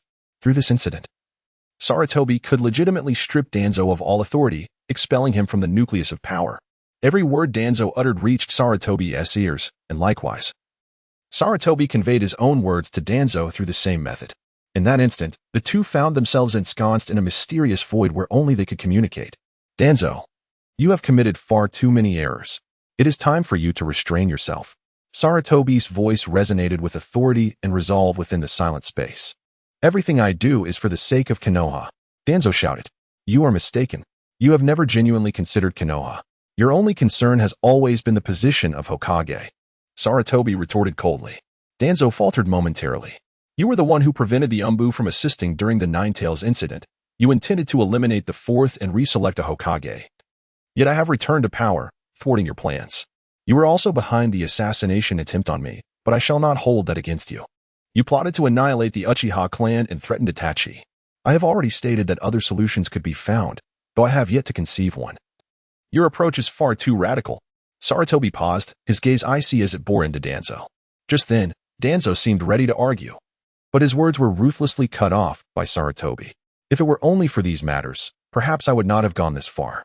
However, at the moment when Konoha faced utter devastation, Where exactly were you? Tell me, Shimura Danzo. The voice of Sarutobi Hiruzen reverberated through the air like a thunderclap, infused with uncontainable rage and inquiry. At this moment, Sarutobi Hiruzen's countenance grew increasingly somber and austere. He fixed his gaze intently upon Shimura Danzo, his eyes glimmering with a chilling light that sent shivers down the spine. Upon hearing of Konoha's destruction, Danzo appeared as though struck by a bolt of lightning. His mind flooded with images of what he had witnessed moments before, the village now reduced to ruins. His body froze abruptly as he seemed to grasp a profound realization. For the first time, Shimura Danzo experienced an unprecedented sense of fear and helplessness. He parted his lips, attempting to utter something. Yet, before he could speak, Sarutobi Hiruzen mercilessly interrupted him once more. There is no need for further words. In the face of Konoha's annihilation, I could not even catch a glimpse of a single root member, not even a corpse. Sarutobi Hiruzen's tone was laden with disappointment and indignation. Danzo understood that his fate was sealed. While watching the light screen, he had failed to notice the absence of any root personnel. How could it be that not a single one appeared before an enemy capable of obliterating Konoha? He was acutely aware of the actions his future self had taken. In this moment, the poise Danzo once possessed had vanished, replaced by an unmistakable panic. What I saw was merely a vision of my future self. I only wish to preserve Konoha's remaining strength. There is no need to elaborate further, Danzo. As my old classmate, I could forgive all your past deeds. However, what you have done this time is utterly beyond the pale. In your pursuit of the Hokage title, you resorted to unscrupulous means, allowing Konoha to be ravaged and its people slaughtered, all for the sake of that coveted position. In your quest to become Hokage, you have lost your very self. As Hokage, everything must prioritize Konoha and its citizens, yet you seem to care only for the title itself. I know that I had already perished at that time, or else you would not dare to harm the Hokage of that era in such a manner. Sarutobi Hiruzen was acutely aware that if he had still been alive, he would have fought with all his might to protect Konoha, even dying before the enemy. Yet, he did not see himself there, not even his lifeless form, nor any trace of the jutsu he had employed. Given his strength, though he might not have necessarily triumphed over that enemy, he would not have been entirely deprived of the opportunity to utilize his techniques. Thus, he concluded that he must have already perished before that moment. Although the circumstances of his demise remained a mystery, he dismissed Shimura Danzo, for he knew that Danzo lacked the capacity to orchestrate such a fate. The new Hokage has emerged, and it cannot possibly be Shimura Danzo, for it has been confirmed that he is one of the figures within the luminous screen. The only individual possessing both the capability and the qualifications is Tsunade. Therefore, she is the one he recognizes as the fifth Hokage. As for Shimura Danzo, whom he had supported, he bears the responsibility to assist Tsunade in eliminating him. So, Danzo, do you have anything to say? Shimura Danzo remained silent, fully aware of his defeat.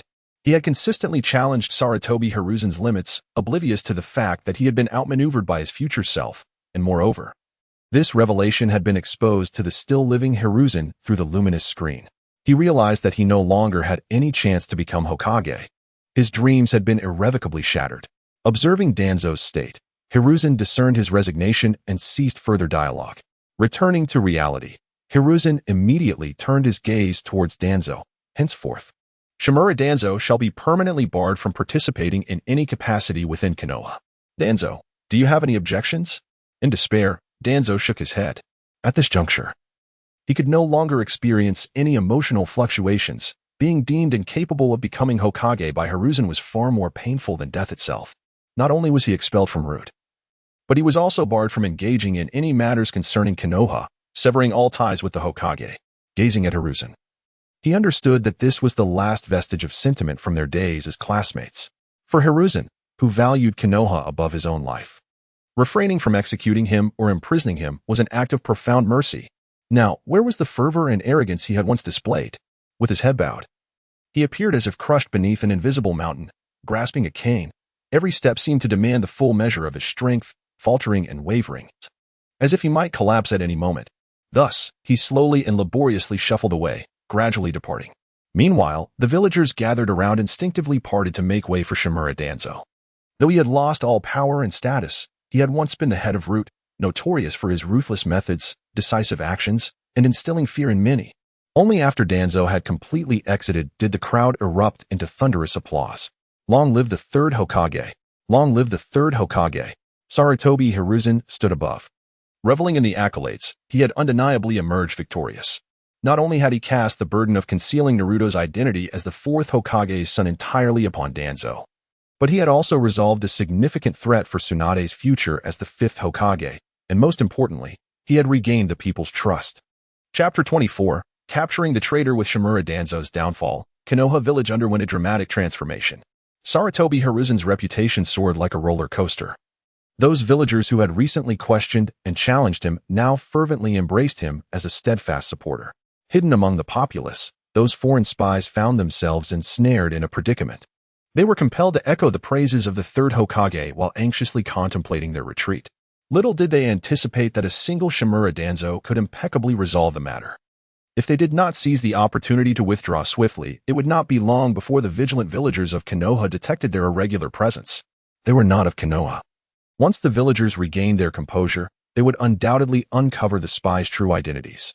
Yet, unbeknownst to them, they had already been closely monitored by numerous ANBU members, including Asuma, Kurenai, and Itachi Uchiha.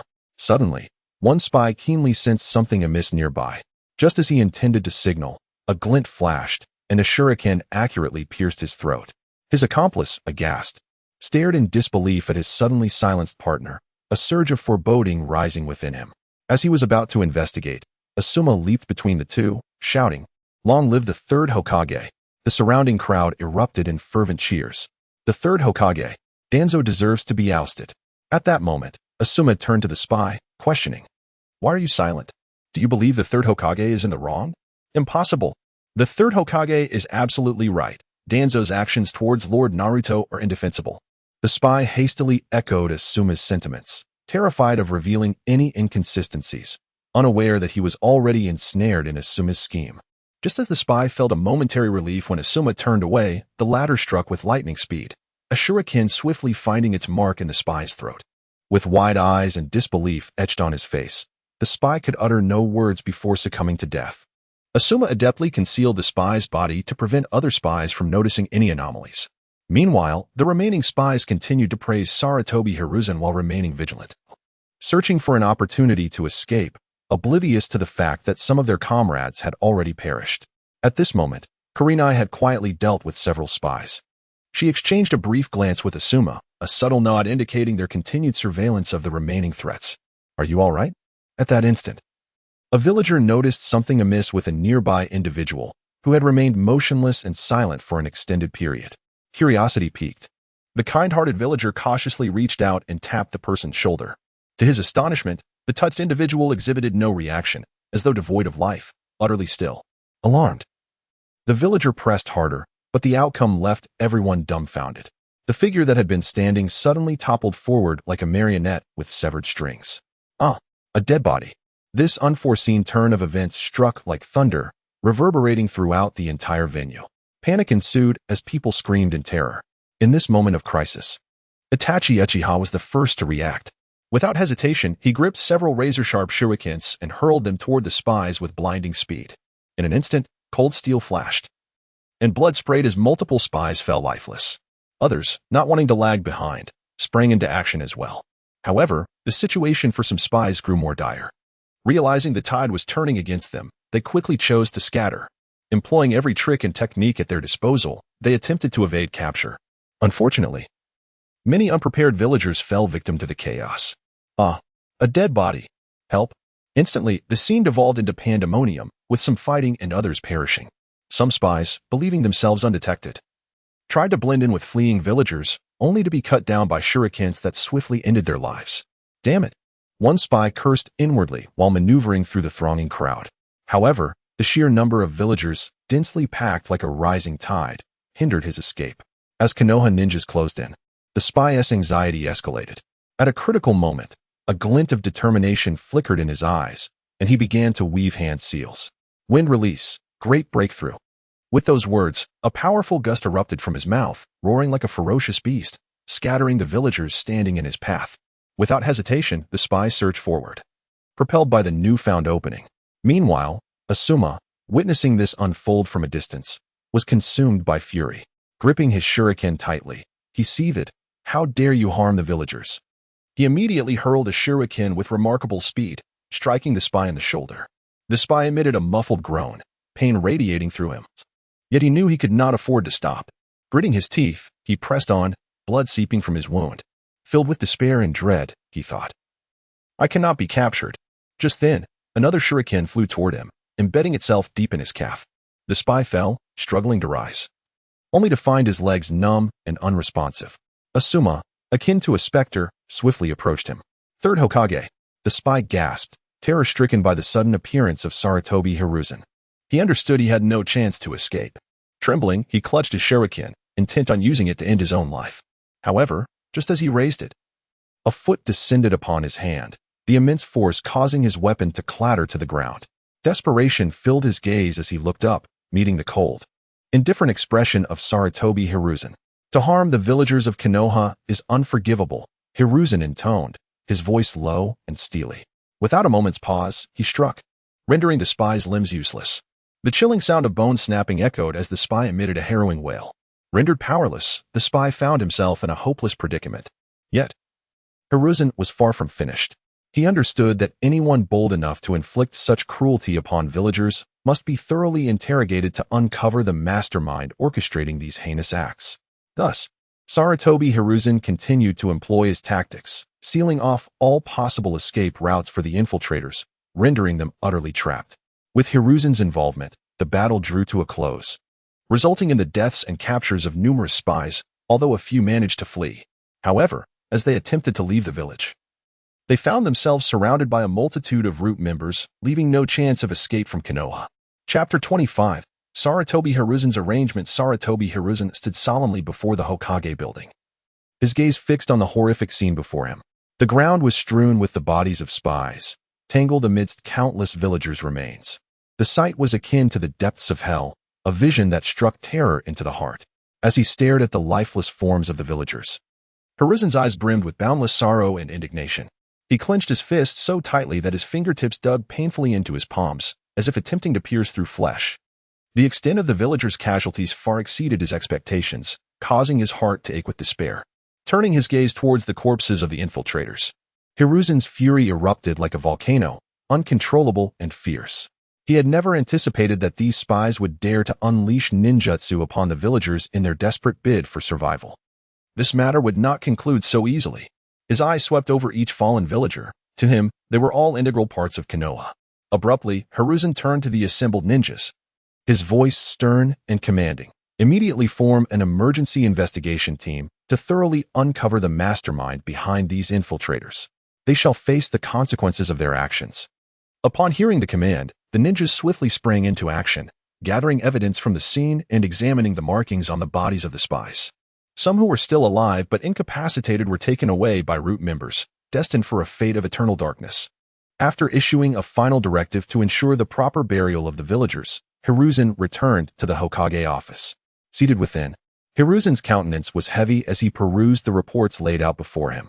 The losses incurred were staggering. He murmured to himself, aware that while he had anticipated the presence of spies among the villagers, he had not expected such a multitude. Investigations revealed that several infiltrators hailed from a Wagakure. Hiruzen understood that the influx of spies to Konoha was intimately connected to the luminous barrier in the sky, which had leaked information about the village. Clenching his fists tightly, he turned to his aide, Tsunade, and spoke gravely. This matter will not conclude here. Dispatch personnel to negotiate with the villages harboring infiltrators in Konoha. Tsunade nodded slightly in agreement, affirming, indeed, this incident has caused immense disappointment and harm to the populace. Those responsible must be held accountable. They cannot be let off lightly. Once arrangements for this matter were settled, Hiruzen allowed himself a moment of respite, though his mind remained burdened with other pressing concerns. Thus, he casually inquired, what progress has been made regarding Jiraiya and Tsunade, whom I ordered to locate? Mito Minion frowned, his expression grave as he replied, there has been no advancement regarding Tsunade's whereabouts. As for Jiraiya, shortly after the appearance of the barrier, he was spotted in Konoha. However, unexpectedly, it was noted that he hastily departed before the barrier dissipated, seemingly heading towards Amigakure. Upon hearing this, Hiruzen was taken aback, disbelief etched across his face as he exclaimed, what? I never anticipated that Jiraiya would venture to Amigakure. Yet, upon further reflection, he deemed Jiraiya's journey acceptable, as he had previously dispatched Kakashi there. Amigakure, however, remained perilously treacherous, and Hiruzen felt uneasy about Kakashi's solitary venture. Jiraiya's presence would provide support. He hoped they could return safely. For now, let this matter rest. There are too many pressing issues at hand, and our manpower is insufficient. We must prioritize the retrieval of Tsunade. You may proceed with the arrangements. After sending Tsunade and Mito Minyan on their way, Hiruzen found himself once more alone in the office. Skillfully, he retrieved a pipe and lit it, inhaling deeply. Hiruzen's primary concern now was the position of Hokage. With so many troubles befalling Konoha, his authority as Hokage was precarious. Amidst the chaos, Konoha could potentially extract considerable reparations from the other villages, alleviating financial burdens. However, the sentiment of the people was another matter entirely.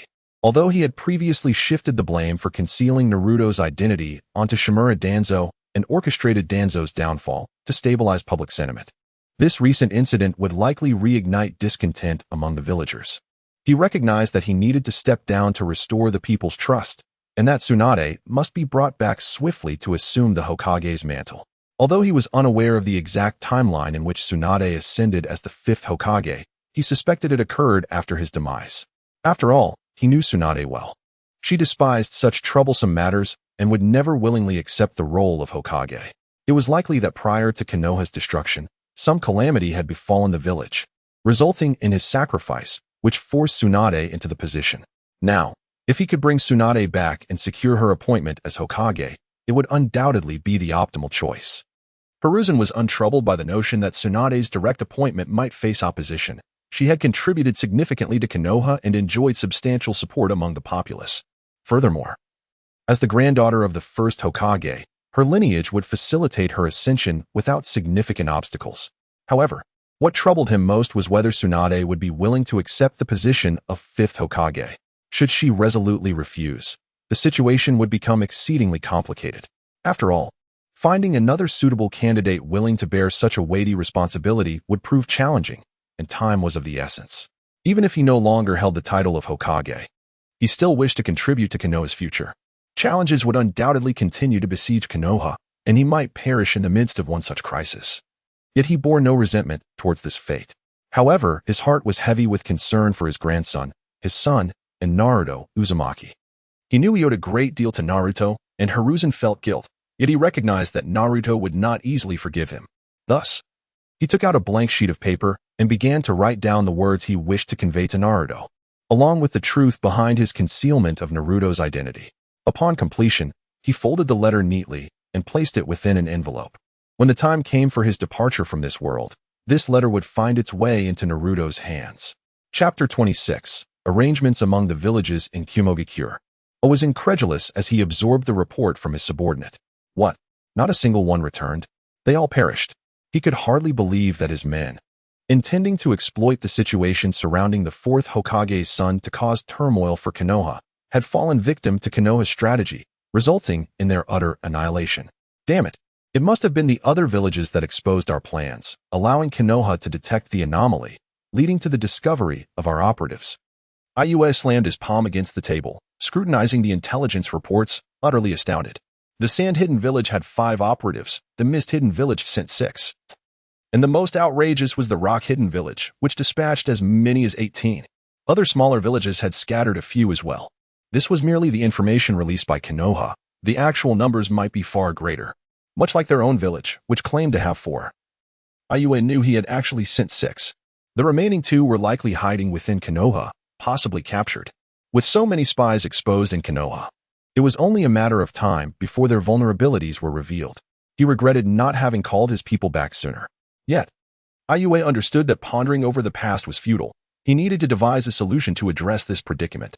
Dala-E arranged the compensation for Konoha. He instructed his assistant. For their lightning-hidden village, there were only 2 courses of action left. One was to actively compensate, the other to uncover a few Konoha spies within their own ranks, thus providing a rationale to refuse compensation. However, the latter was quite challenging.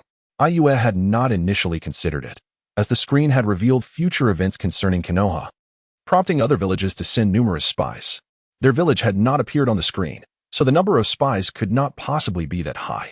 Even if they found some, they might not be from Konoha, which is why he dismissed the latter option. Upon receiving the order, Dalu promptly set off to make preparations. In the mist-hidden village, Terumi May leaned back wearily in her chair, her body slightly slumped. "CHJR, what do you propose we do about this situation?" Initially, Terumi May had merely intended to secretly gather information regarding the Nine-Tails Jinchuriki when she dispatched her subordinates to infiltrate Konoha. However, to her dismay, operatives from other villages insisted on causing trouble, leading to all of her mist-hidden village personnel going missing. Aside from the list provided by Konoha, she had no news of the others, uncertain whether they had perished or were still hiding within Konoha, evading the pursuit of Konoha's ninjas. Worse still, Konoha had entered a state of heightened alert, forbidding anyone from entering, and even those inside found it nearly impossible to exit. The entire village had implemented a comprehensive lockdown, leaving no means for her to send anyone to gather intelligence. Facing this predicament, CHJR understood that those who were still alive would likely not return. He raised his head, casting a timid glance at Terumi May, and softly suggested, "Lady Mizuki, I believe the most prudent course of action is to swiftly negotiate a compensation plan sufficient to appease Konoha's anger." Throughout his speech, CHJR kept his head bowed, even avoiding direct eye contact with Terumi May. Upon hearing his words, she let out a deep sigh, filled with bitterness and resignation. At that moment, a surge of unbridled fury ignited within her. She abruptly raised her right hand and slammed it down on the table before her, nearly toppling the teacup that rested atop it. How infuriating! Has Inoki lost his senses, daring to send a full 18 operatives all at once? Perhaps even more. She fumed, grinding her teeth, the veins on her forehead prominently visible, clearly incensed. Terumi May reflected inwardly, if not for Inoki deploying such a multitude of personnel, she would have merely intended to send her subordinates to gather intelligence about the Nine-Tails Jinchuriki. How could it have escalated to the point where not a single person returned? "Lady Mizuki, calm down, calm down. This is indeed Inoki's fault," CHJR consoled her. However, Terumi May was already fatigued. With a deep sigh, she acquiesced, "Very well, it has come to this. No amount of cursing Inoki will change anything. The events have transpired, and no explanation will likely suffice. Konoha will not believe us. CHJR, proceed with the arrangements regarding the compensation." CHJR respectfully replied, "Understood, Lady Mizuki. I shall exert every effort to accomplish this task." In the sand-hidden village, the fourth Kage, Raza, pondered alone in his office, contemplating how to address the situation if they were discovered. It was imperative to manage this matter well. They absolutely could not afford to offend Konoha. Ultimately, his solution mirrored that of the Raikage and Mizuki, though with one notable difference. He intended to personally apologize and take Gaara, Temari, and Kankuro with him. This would serve both to express his remorse and to illustrate the distinction between the One-Tails and the Nine-Tails Jinchuriki. After all, he had brought the One-Tails along, and there was no fear of being suspected of harboring ill intentions toward the Nine-Tails. Who could forget that Gaara could hardly control the One-Tails? Meanwhile, Gaara tirelessly trained in the training grounds, blissfully unaware of the events unfolding in Konoha or Raza's plans. Temari and Kankuro observed Gaara's training. They were already aware of the situation in Konoha, but chose not to inform Gaara. They believed that at their age, it made little difference whether they knew or not.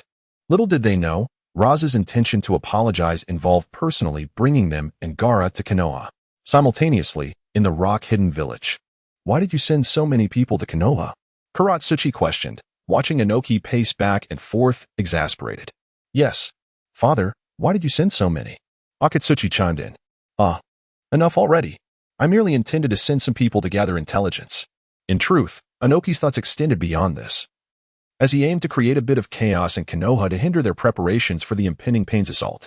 Initially, he thought that sending 20 operatives would not be excessive, and that losing a few would be inconsequential. After all, they could simply compensate. However, he did not anticipate that the number of his dispatched personnel, combined with those from other villages, would culminate in such a staggering total. Now, the entire ninja world was scrutinizing the stance of the rock-hidden village. Surely that's excessive, Kuratsuchi thought, already aware of Inoki's mindset. Never mind. Where has Deidara run off to now? Akatsuchi, let us go find him."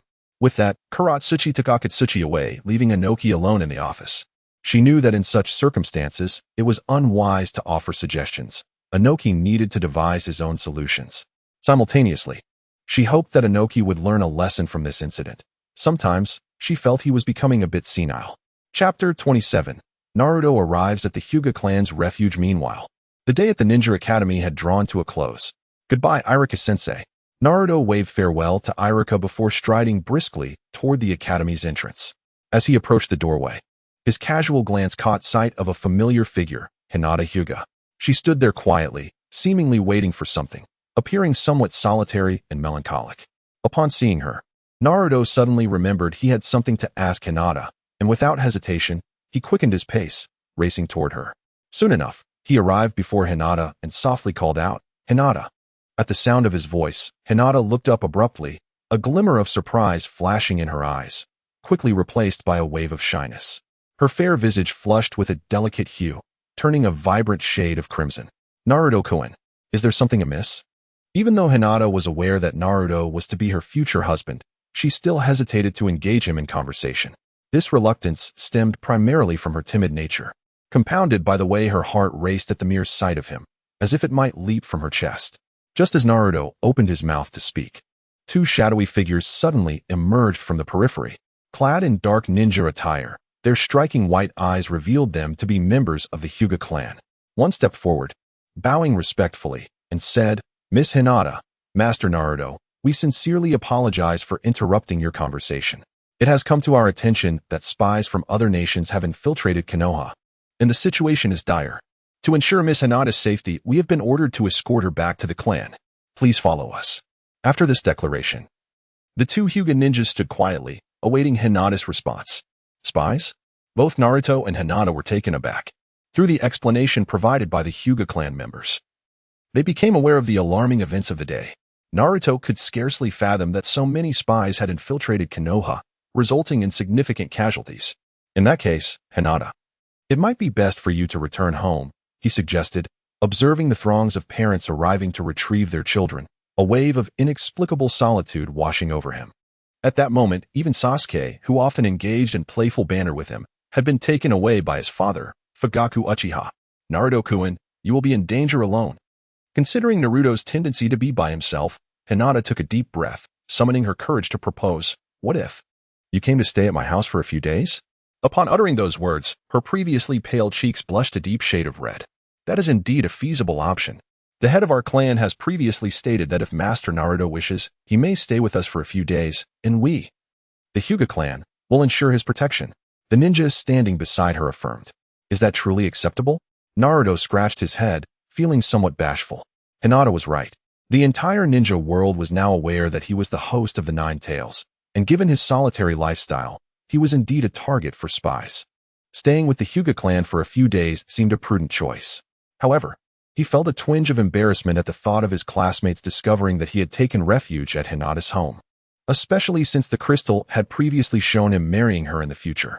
He also contemplated seeking out Iruka-sensei, but quickly dismissed the idea, realizing that Iruka was not a formidable ninja and might inadvertently bring danger upon himself. Staying at the Ninja Academy seemed relatively safe, yet remaining there indefinitely was not a viable option. As Naruto pondered other possibilities, a casual glance caught his eye, landing upon Hinata's flushed face. Despite her bashful demeanor, her eyes sparkled with hope. His heart fluttered slightly, leading him to a decision.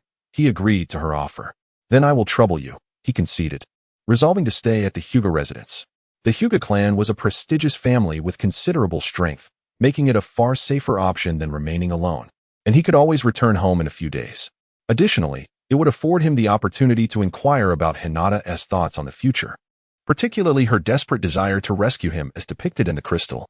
Hinata's face lit up with joy at Naruto's agreement, for it meant she could see him every day. "It is an honor for our Hyuga clan to host Master Naruto." The two Hyuga ninjas regarded him with utmost respect, likely due to his father, Minato Namikaze.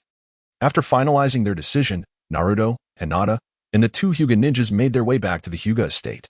"Wow, Hinata's home is truly magnificent," he exclaimed, stepping into the estate, utterly awestruck. Although he had previously seen the grand entrance when escorting Hinata, he had underestimated its vastness, which was far greater than he had imagined. The Hyuga clan was indeed substantial. At that moment, all the heads of the major clans, including Hiashi Hyuga, had been summoned by Hiruzen Sarutobi, allowing Naruto to follow Hinata to the room prepared for him. "Naruto-kun, make yourself at home.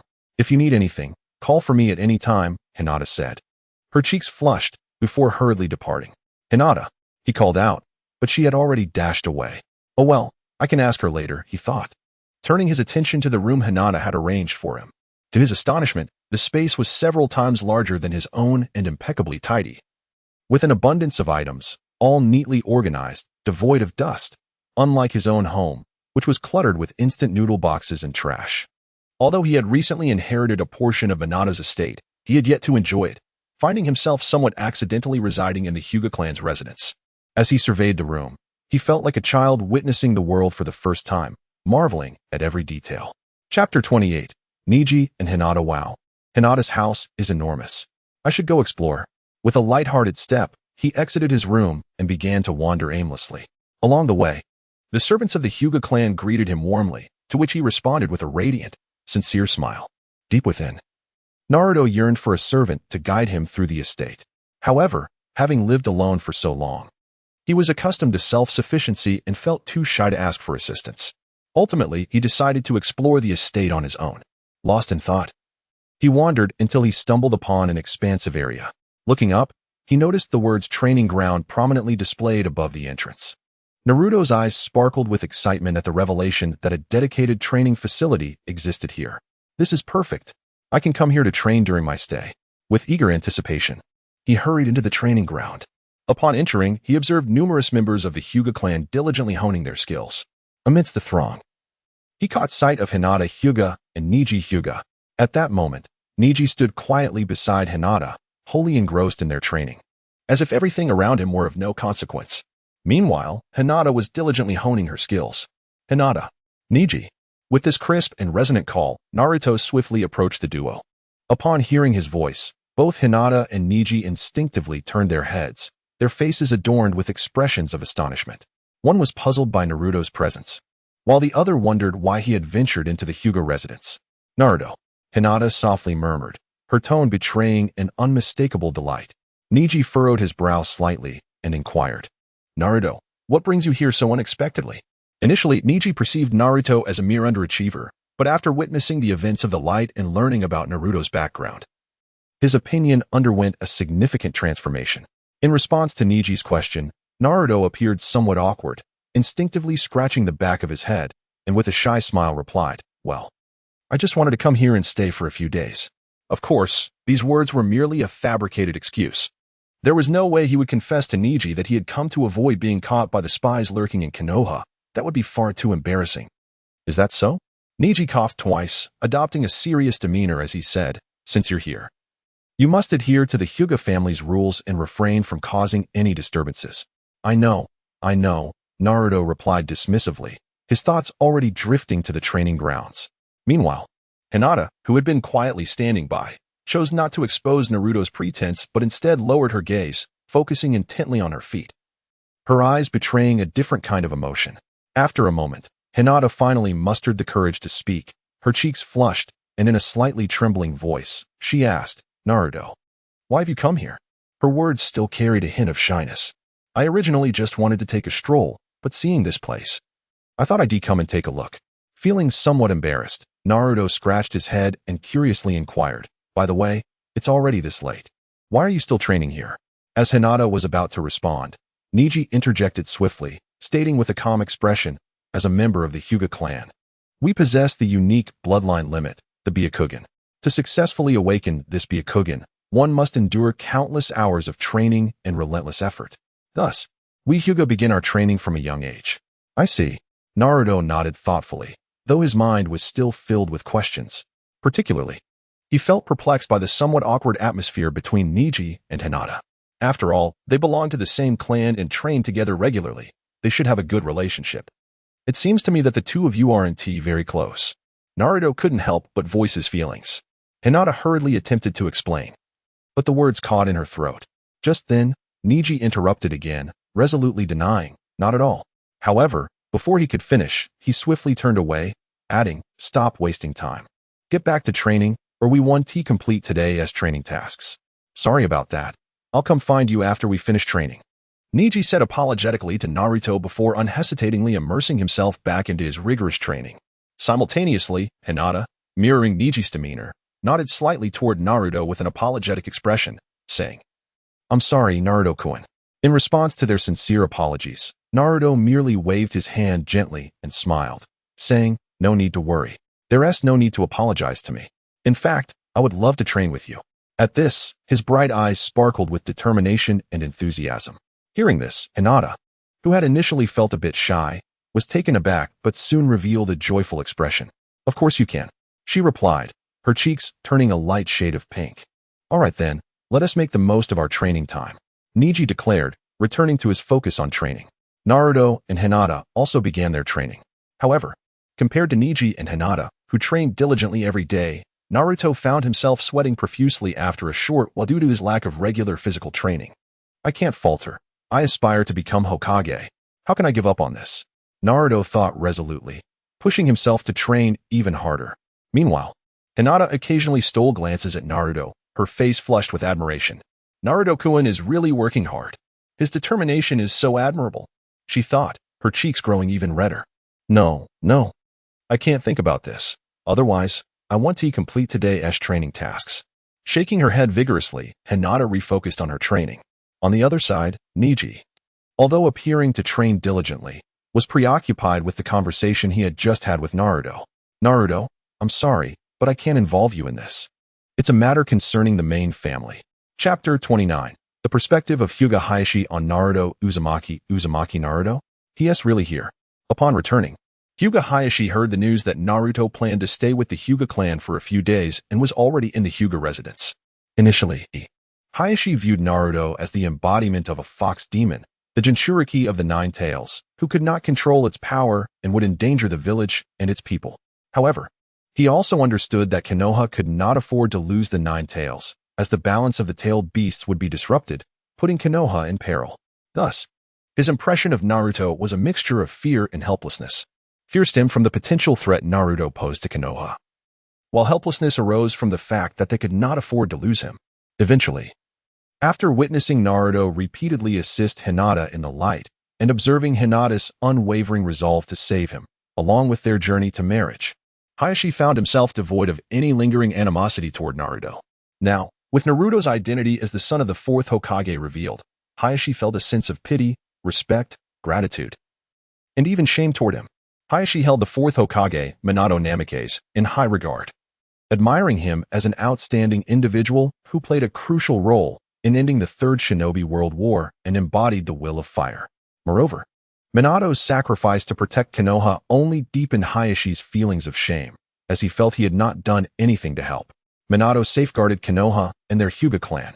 Hayashi had always been grateful to Minato, but after the deaths of Minato and Kushina Uzumaki, his gratitude remained a silent acknowledgement in his heart. Now, with Naruto emerging as Minato's son, Hayashi's gratitude subtly shifted toward Naruto Uzumaki. The sense of pity he felt for Naruto arose from the fact that he lost his parents on the very day he was born. Growing up in solitude and enduring the scorn and disdain of the villagers due to his identity as the Nine-Tails Jinchuriki, he had never encountered Naruto before, yet over the years, his perception of Naruto mirrored that of the other villagers, leaving him with a sense of shame regarding his sentiments towards Naruto. Admiration stems from the understanding that Naruto, despite growing up without parents, has bravely persevered through life. It is known that he constantly declares his aspiration to become Hokage, and although he was once considered the least skilled in the academy, he later mastered the legendary Sage Mode, and even faced formidable enemies capable of destroying Konoha. Although he ultimately faced defeat, this only deepened the respect he garnered. Through the luminous screen, it is evident that Naruto not only exerts tremendous effort but also fights for Konoha, a place that treated him poorly during his childhood, yet he continues to protect it. Had Konoha treated him in such a manner, it would have been understandable for him to seek revenge rather than protection. The steadfastness within Naruto's heart is a level that he himself cannot attain. He recognizes that he owes Naruto an apology and a debt of gratitude. Hence, when he previously arranged for ninjas to escort Hinata home, he suggested that if they encountered Naruto, they should invite him to stay at the Hyuga estate for a few days. He is fully aware that a significant portion of the infiltrators in Konoha are linked to Naruto. While he understands that Sarutobi Hiruzen has assigned Umbu to covertly protect Naruto, inviting him to the Hyuga estate could deter those spies from taking action against him, rendering it a safer haven. Hyuga Hayashi stood in the courtyard of the Hyuga estate, his gaze traversing the cherry blossom trees until it landed on the door that had just been pushed open. Is Naruto not here? A hint of uncertainty flickered in his eyes as he turned to the attendant standing beside him, his voice calm and gentle yet imbued with an undeniable authority. The attendant bowed slightly, responding respectfully, "Lord Hayashi, Naruto has gone to the training grounds." Upon hearing this, Hayashi nodded contemplatively, signaling his understanding. And then he set forth toward the training area. As he walked away, his figure gradually faded from view.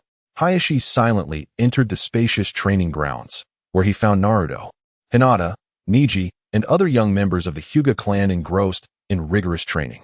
Apart from Naruto's somewhat awkward movements, the others exhibited athletic grace and skill, fully immersed in their demanding regimen.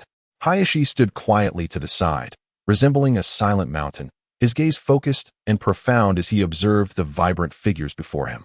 However, it was not long before someone noticed the unexpected visitor. A young boy caught sight of Hayashi and immediately displayed a look of astonishment, quickly regaining his composure and respectfully exclaiming, "Clan leader." His voice, neither too loud nor too soft, rippled through the training ground like a stone cast into a tranquil lake. This exclamation triggered a chain reaction, spreading throughout the entire training area. The individuals who had been absorbed in their training halted their movements, collectively directing their attention toward the source of the voice. In an instant, the atmosphere grew solemn and dignified. "Father, Lord Hayashi, clan leader." The chorus of greetings echoed through the air, imbued with profound respect and reverence. As Naruto turned his gaze in that direction, his eyes met Hayashi's.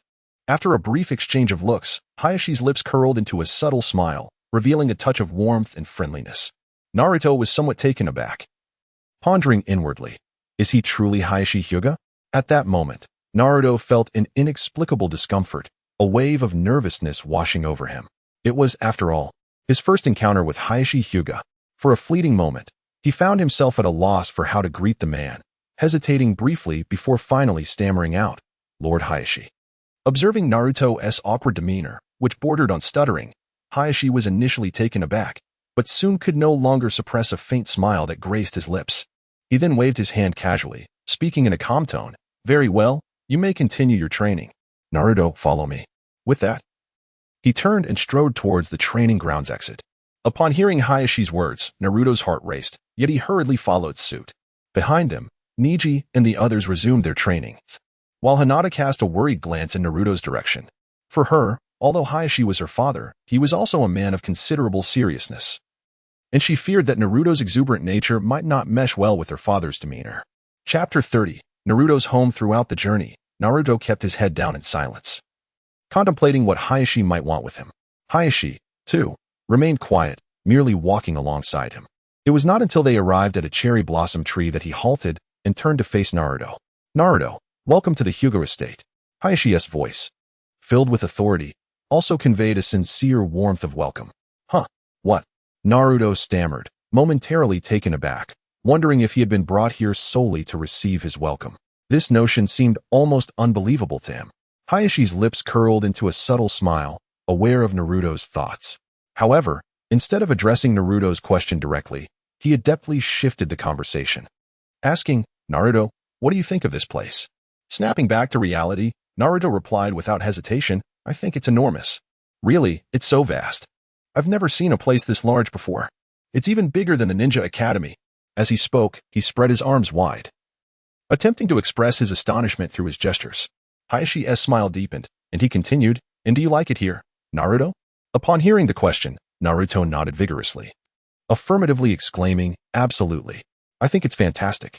It's spacious, beautiful, and there's such a large training area." His eyes sparkled with excitement, and he wished he could have a place like the Hyuga estate for himself. After nodding in satisfaction, Hayashi took a deep breath and said, "Naruto, I previously observed the interaction between you and Hinata through the light curtain. However, I would like to ask you now, what are your thoughts on Hinata? Please speak honestly." As the topic shifted, Hayashi's previous smile vanished, replaced by a more solemn expression.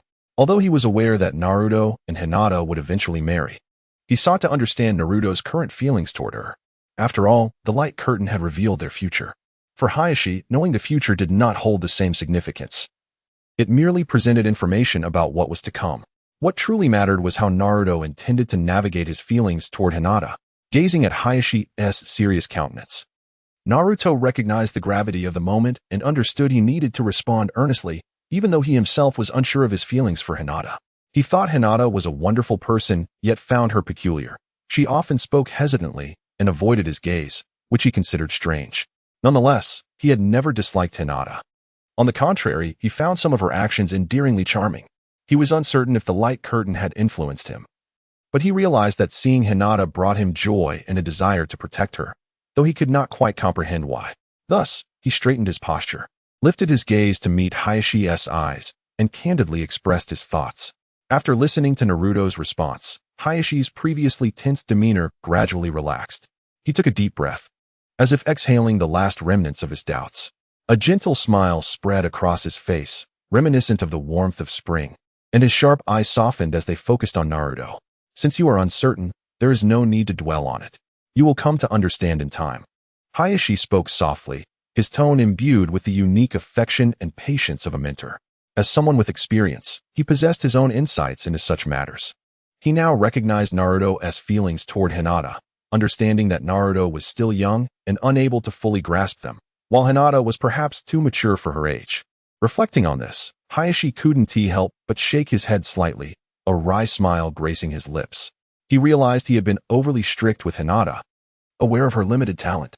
Even though she would grow proficient in the Byakugan and the techniques of the Hyuga clan, she remained comparatively weak. He acknowledged that his methods had been misguided.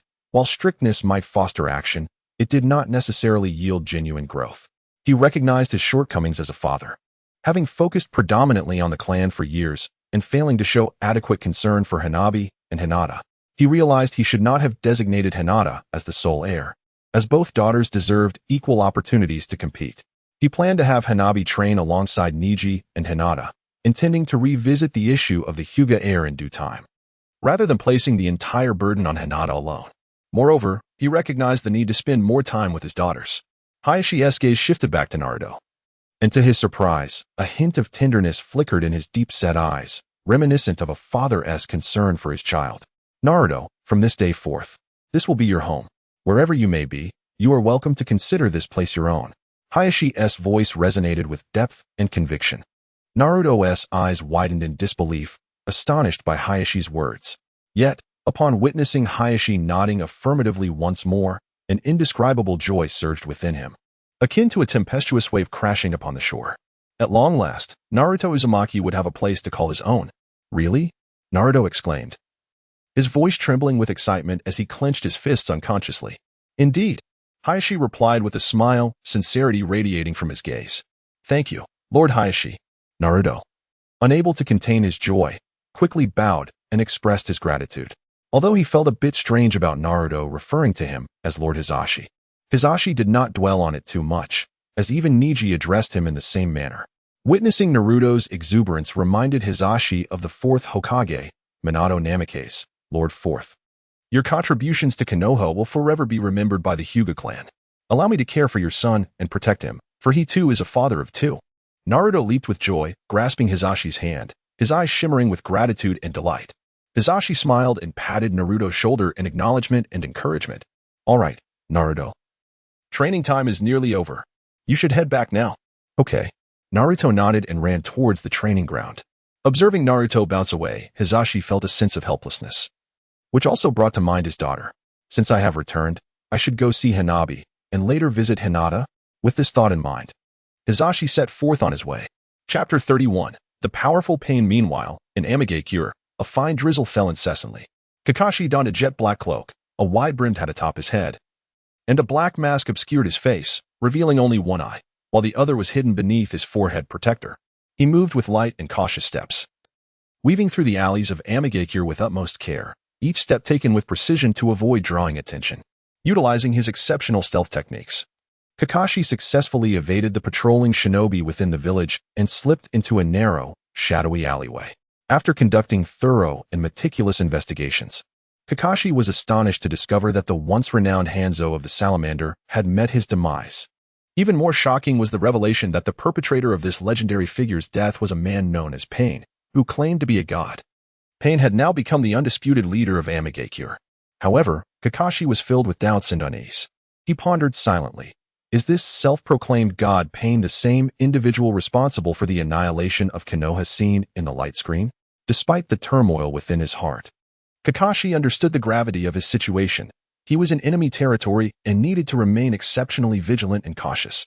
He was acutely aware that, given his current strength, he was ill-equipped to confront an adversary capable of destroying Konoha. If discovered, he might not even be able to escape. Thus, he resolved to exercise extreme caution to ensure his safety. The third Hokage had entrusted him with a mission to investigate Amigakure, not to meet his demise. In the following hours, Kakashi engaged in even more meticulous investigative efforts, striving to avoid any suspicious encounters with the villagers or shinobi. Unbeknownst to Kakashi, from the very moment he set foot in Amigakure, even at the instant he felt the first drop of rain, he had already fallen within Nagato's perception. Nagato, manipulating the Deva path of pain, ruthlessly raised his black rod and swiftly plunged it into the head of a shinobi from Sunagakure, instantly killing the unfortunate ninja, extinguishing all traces of life. Without a hint of remorse, pain coldly reduced the lifeless body to ashes, as if to erase all evidence of the act. For Nagato, he could not tolerate the filthy and repugnant presence tarnishing his village. After concluding this grim task, Pain slowly raised his gaze towards Kakashi's direction, his eyes chillingly cold, exuding an unspoken intent to kill.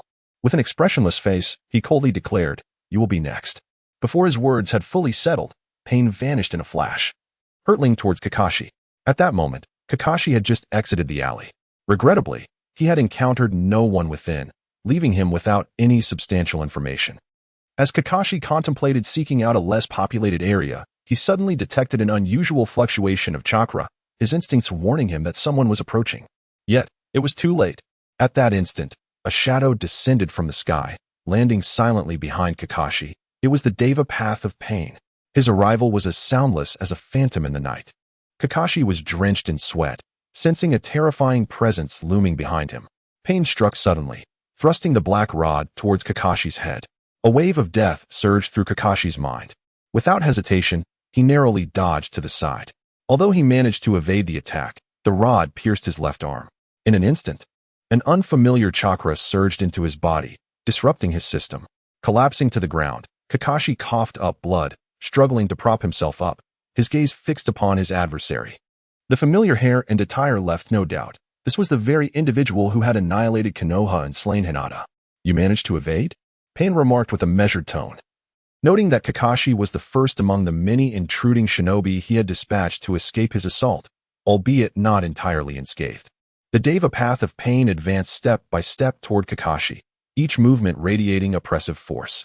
Enduring the pain, Kakashi sought to retaliate with ninjutsu, but the chaos within his chakra made concentration nearly impossible. "You are Pain?" Kakashi trembled, yet his eyes remained locked onto Pain, who emanated an overwhelming pressure. "Shinra Tensei." The Deva path of pain initiated another assault, raising his hand as Nagato commanded Pain to use Shinra Tensei. A powerful repulsive force surged toward Kakashi. Doton, Doriheki. Kakashi, unwilling to underestimate the threat, swiftly formed hand seals to employ Doton, Doriheki, attempting to shield himself from the incoming attack. However, the power of the Deva path was too formidable. The earth wall shattered in an instant. Kakashi was sent flying by Shinra Tensei, spinning through the air before crashing to the ground.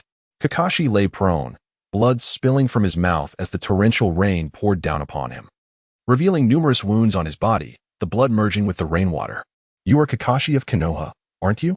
The Deva path of pain's voice was calm and merciless, unfortunately. "Today is your day of reckoning." With that, another black rod extended from Pain's sleeve, aiming once more for Kakashi's head. With a whoosh, the rod sliced through the night air.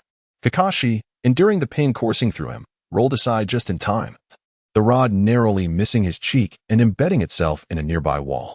"Still unwilling to surrender?" Pain remarked coldly, observing the severely injured Kakashi. "Yet, before the power of a god, all is rendered useless." Once more, he hurled another black rod towards Kakashi, convinced that this time, Kakashi would not evade. Kamui.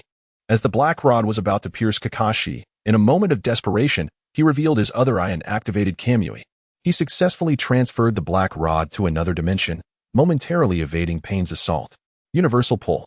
Faced with the struggling Kakashi, Pain showed no intention of showing mercy. Extending his left hand towards Kakashi, he employed the universal pull.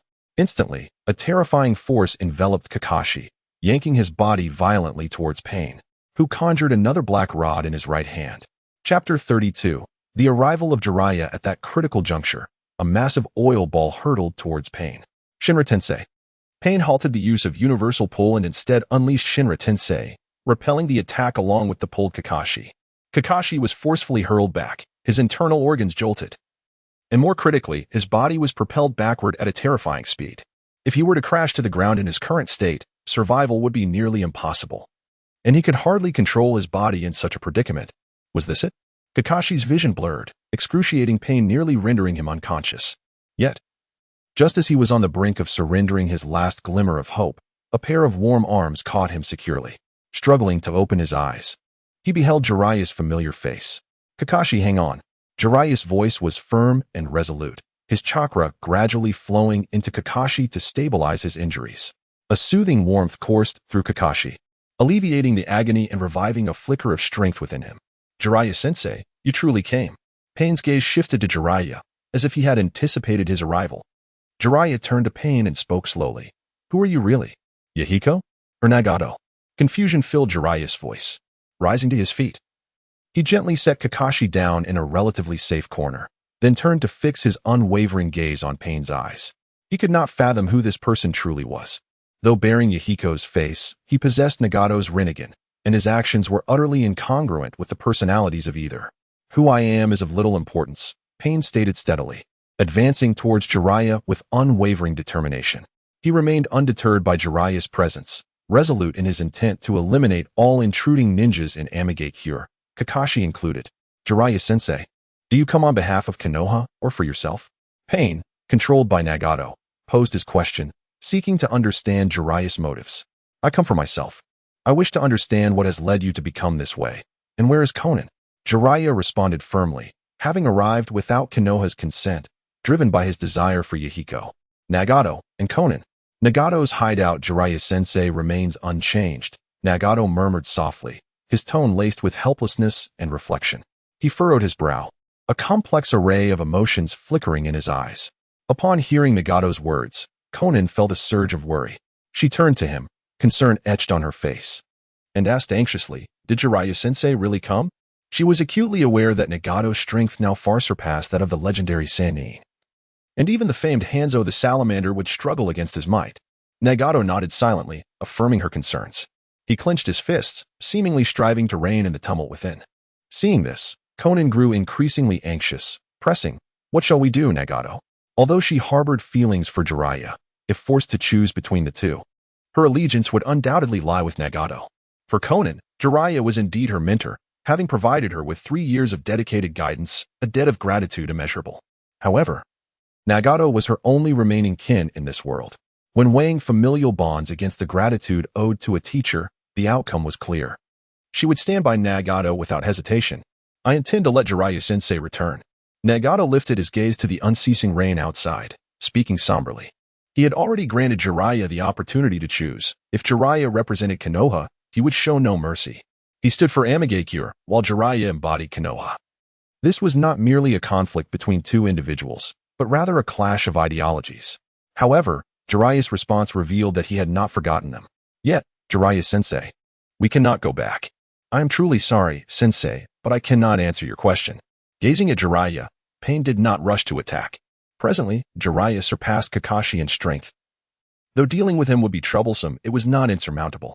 Perhaps a price would be paid, especially if the other 5 paths were summoned, which would simplify matters considerably. Nevertheless, Nagato did not intend to pursue that route. Jiraiya represented himself, just as Nagato represented the trio of himself, Yahiko, and Konan. He sought to resolve matters with Jiraiya once and for all. Is your future plan genuine? Beyond merely inquiring about the fates of the 3, Jiraiya also sought to unveil their intentions.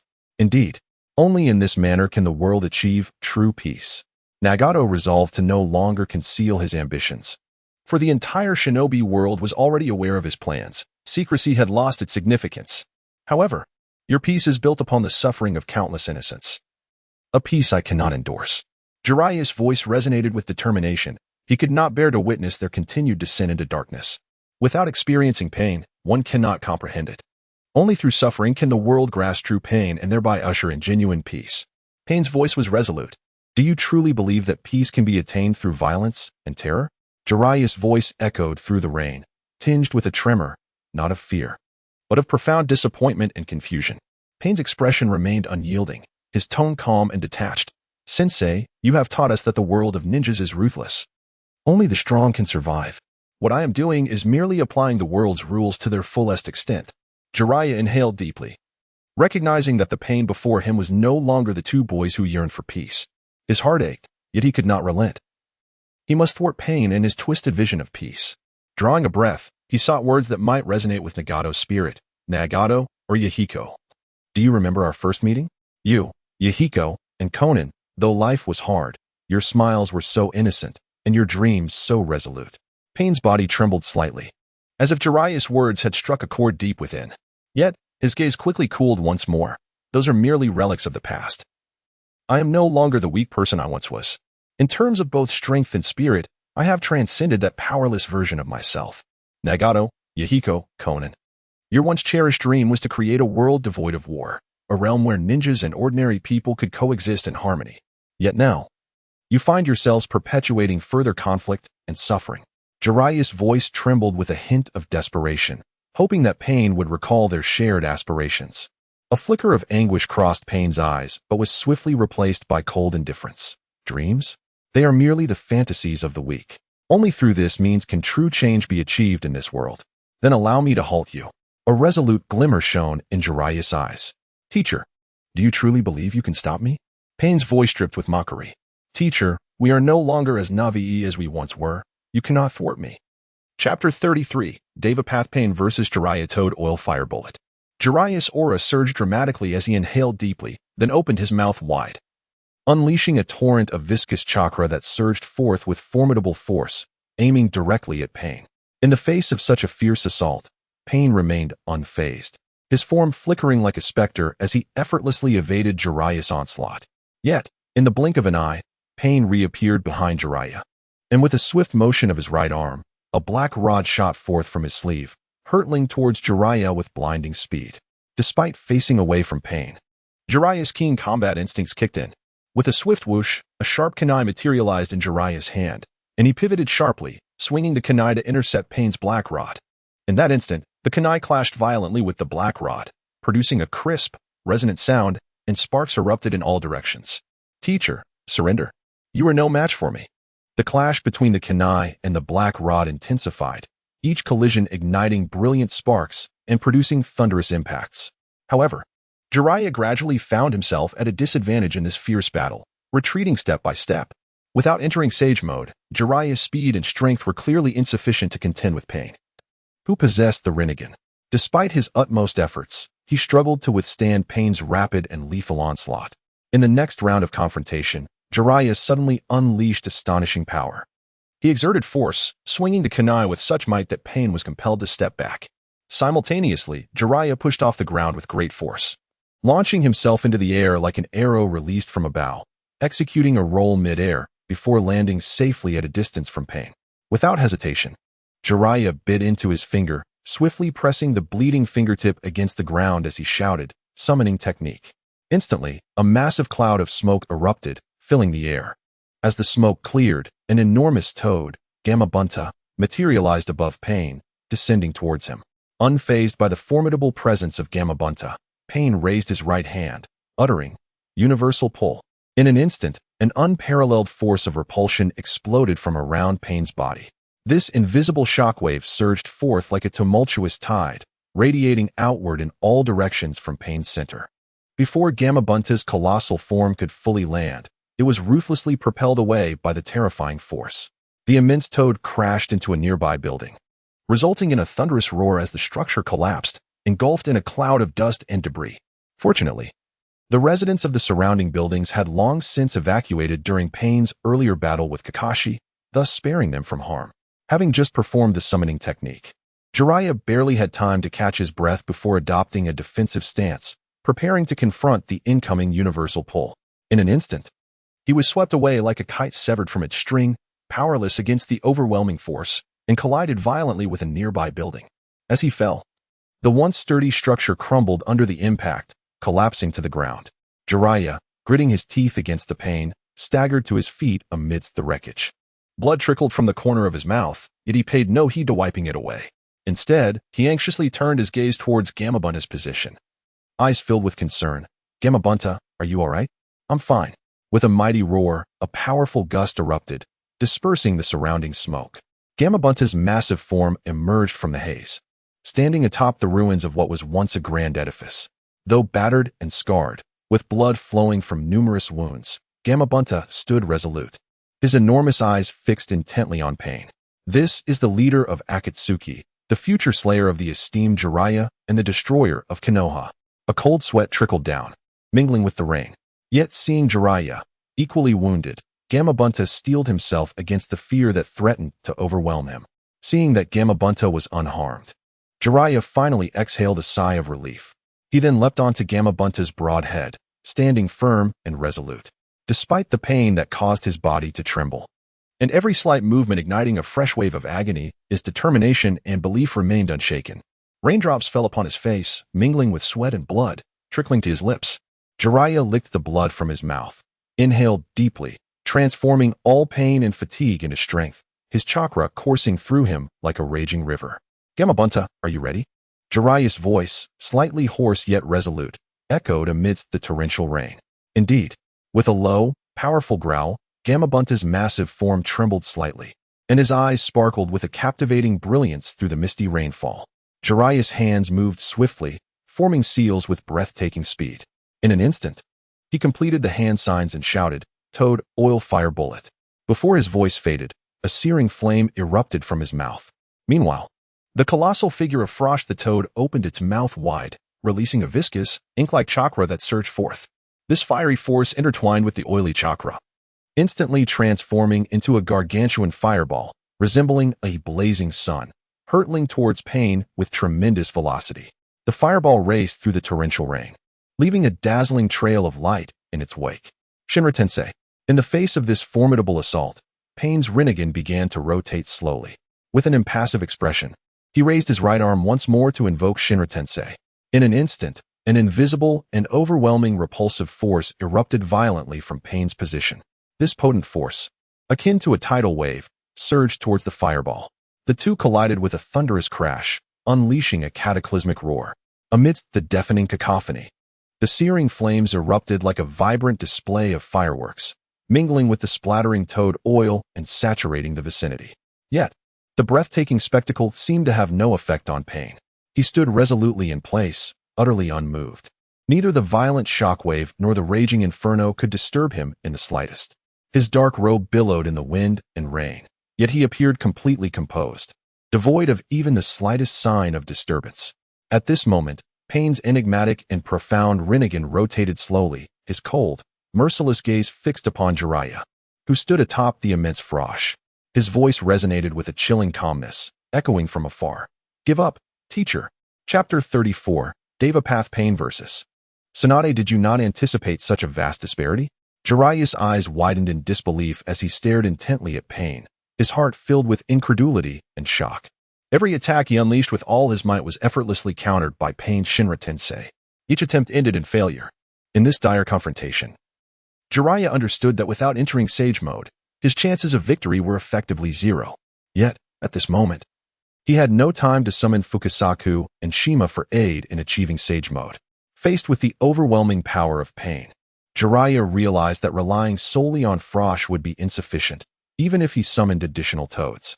Not entering Sage Mode meant he could not unleash more potent techniques, rendering him incapable of inflicting meaningful damage on Pain. A wave of helplessness surged within Jiraiya. Nevertheless, he exhibited no inclination to retreat. Instead, he gritted his teeth and continued to ponder strategies for countering Pain. At that moment, a figure suddenly descended from the sky, landing beside Jiraiya. It was a cloaked individual, her features obscured in the shadows, revealing only a pair of glimmering eyes. "Tsunade!" Jiraiya exclaimed in surprise, warmth flooding his heart. He had not expected her to appear at such a critical juncture. He knew her presence heralded a new turning point in the battle. "Tsunade, help me buy some time with Frosh. I need to summon the two sages to activate Sage Mode." As he spoke, Jiraiya, gritting his teeth against the pain, leaped down from Frosh's head, his hands clasped together, intent on summoning the two sages for assistance in entering sage mode. Tsunade cast off her cloak, her gaze locked firmly on Pain, determination glinting in her eyes. Leave the rest to me. Upon seeing Pain through the shimmering veil, Tsunade recalled the 3 children Jiraiya had taken under his wing. If her memory served her right, Pain was one of those children, the one with the golden hair. Having witnessed such monumental events, Tsunade knew Jiraiya would seek out the trio in Amigakure, and out of concern for him, she had also come to the rain-hidden village. After sensing the battle's intensity, she had shaken off all pursuing foes to reach this point. Be cautious of his techniques, Frosh warned from the side. Tsunade nodded, a serious expression crossing her face. Understood, I will be careful. As Tsunade faced Pain, he remained unperturbed, for he had already sensed her arrival. She disregarded the other 5 Pains, coming directly to Jiraiya's aid. However, Nagato understood that apart from the Azura path, the other 5 possessed relatively weak offensive capabilities. If Tsunade chose to evade combat, it would indeed be challenging to hinder her. Nagato did not intend to involve the other 5 in the battle, as he had no desire to kill Jiraiya. Allowing the others to join would expose more information about Pain, which could jeopardize his future plans. Dealing with the current state of Jiraiya and Tsunade was sufficient for the Deva path alone. Tsunade looked at Pain and remarked, I never imagined that the once feeble you would grow so powerful. Her voice brimmed with fury. And now you intend to kill your own teacher? It seems, Lady Tsunade, that you have not forgotten our existence. Pain paused before continuing. I merely seek to preserve my plans from disruption. Tsunade's voice was resolute and firm. Pain, your plans and actions will bring untold suffering to this world. We shall put an end to your madness. A cold smile crept across Pain's face. In my madness? Lady Tsunade, do you believe it would have been better had I followed Orochimaru's counsel from the outset? Tsunade did not respond to this inquiry. Instead, she began forming hand seals, a powerful chakra coalescing around her. A glint of determination shone in her eyes. She knew the enemy before her was formidable, yet she was resolute in buying time for Jiraiya. With a mighty punch, she struck the ground, sending countless stones flying toward Pain. In response, Pain employed Shinra Tensei to deflect the debris. Simultaneously, Tsunade leaped into the air, her body tracing an arc as her fist, imbued with the sound of shattered air, hurtled toward Pain. Pain's expression remained impassive as he agilely retreated, evading Tsunade's strike like a leaf carried by the wind. Tsunade's fist ultimately struck the ground where Pain had once stood, scattering rocks and creating a massive crater amidst a cloud of dust. At that moment, Frosh's enormous form suddenly appeared at Pain's flank, swinging its colossal blade with a resounding whoosh, aimed directly at Pain. A flicker of caution crossed Pain's eyes as he narrowly dodged the blow at the last moment. From a distance, Jiraiya observed intently, noting Pain's unusual behavior. He mused to himself, Pain is not utilizing Shinra Tensei as he did previously. Tsunade seized the opportunity, refusing to grant Pain a moment's respite. As he evaded Frosh's attack, she swiftly closed the distance between them. Her right hand clenched into a fist, chakra coalescing upon it. Pain sensed the impending assault from Tsunade. Although his Shinra Tensei was once again at his disposal, Tsunade had already materialized before him. In this critical moment, he could not afford to unleash his technique and instinctively raised the black rod in his hand to deflect her strike. Tsunade's fist collided with the black rod, producing a thunderous sound. The immense force propelled Pain away, his body akin to a baseball struck by a bat, crashing into a nearby structure. Under Tsunade's might, the building collapsed with a resounding roar, debris and dust scattering in all directions. Suddenly, a tremendous shockwave erupted from the spot where Pain had fallen, transforming the surrounding rubble and dust into weapons of assault, hurtling towards Tsunade and Fukasaku. Tsunade's eyes narrowed as she swiftly struck the ground, a wall of rock rising before her, shielding both herself and Fukasaku from the onslaught. Due to the massive size of Gamabunta, the rocky walls provided little protection, forcing him to wield his katana to shield vital areas of his body, while his limbs were marred by deep gashes from flying debris. As the smoke gradually dispersed, Pain's figure reemerged before the onlookers. Tsunade's eyes flickered with surprise. She had not expected that, aside from minor damage to his clothing. Pain had sustained no injuries from her assault. Universal pull. Pain's voice resonated across the battlefield as he raised his hand, summoning a tremendous force that violently tore the rocky wall Tsunade had erected for defense and hurled it toward her. Tsunade's expression shifted. She had not anticipated such a swift counterattack, and with the rock so close, there was no time to evade. She could only brace herself with her arms, absorbing the impact with her own body. As the smoke cleared, Tsunade stood before the crowd, her form marred by numerous wounds. The moment Pain launched his strike, Gamabunta leapt into action, bringing his blade down upon Pain with ferocity. Shinra Tensei. Pain waved his hand, unleashing a concentrated force that sent Gamabunta hurtling away. The immense toad's body traced an arc in the air before crashing heavily to the ground, dissipating into a cloud of smoke. Bunta. Tsunade's heart tightened. Yet she understood that this was not the moment to concern herself with others. Pain's figure suddenly loomed before her, the black rod in his hand aimed menacingly. In that critical instant, Tsunade extended her hands, bracing against the rod. However, Pain showed no signs of relenting, delivering a brutal kick to her abdomen that sent her sprawling. He then hurled the black rod toward her with lethal intent. As Tsunade's body tumbled through the air, she recognized the dire consequences should she be struck.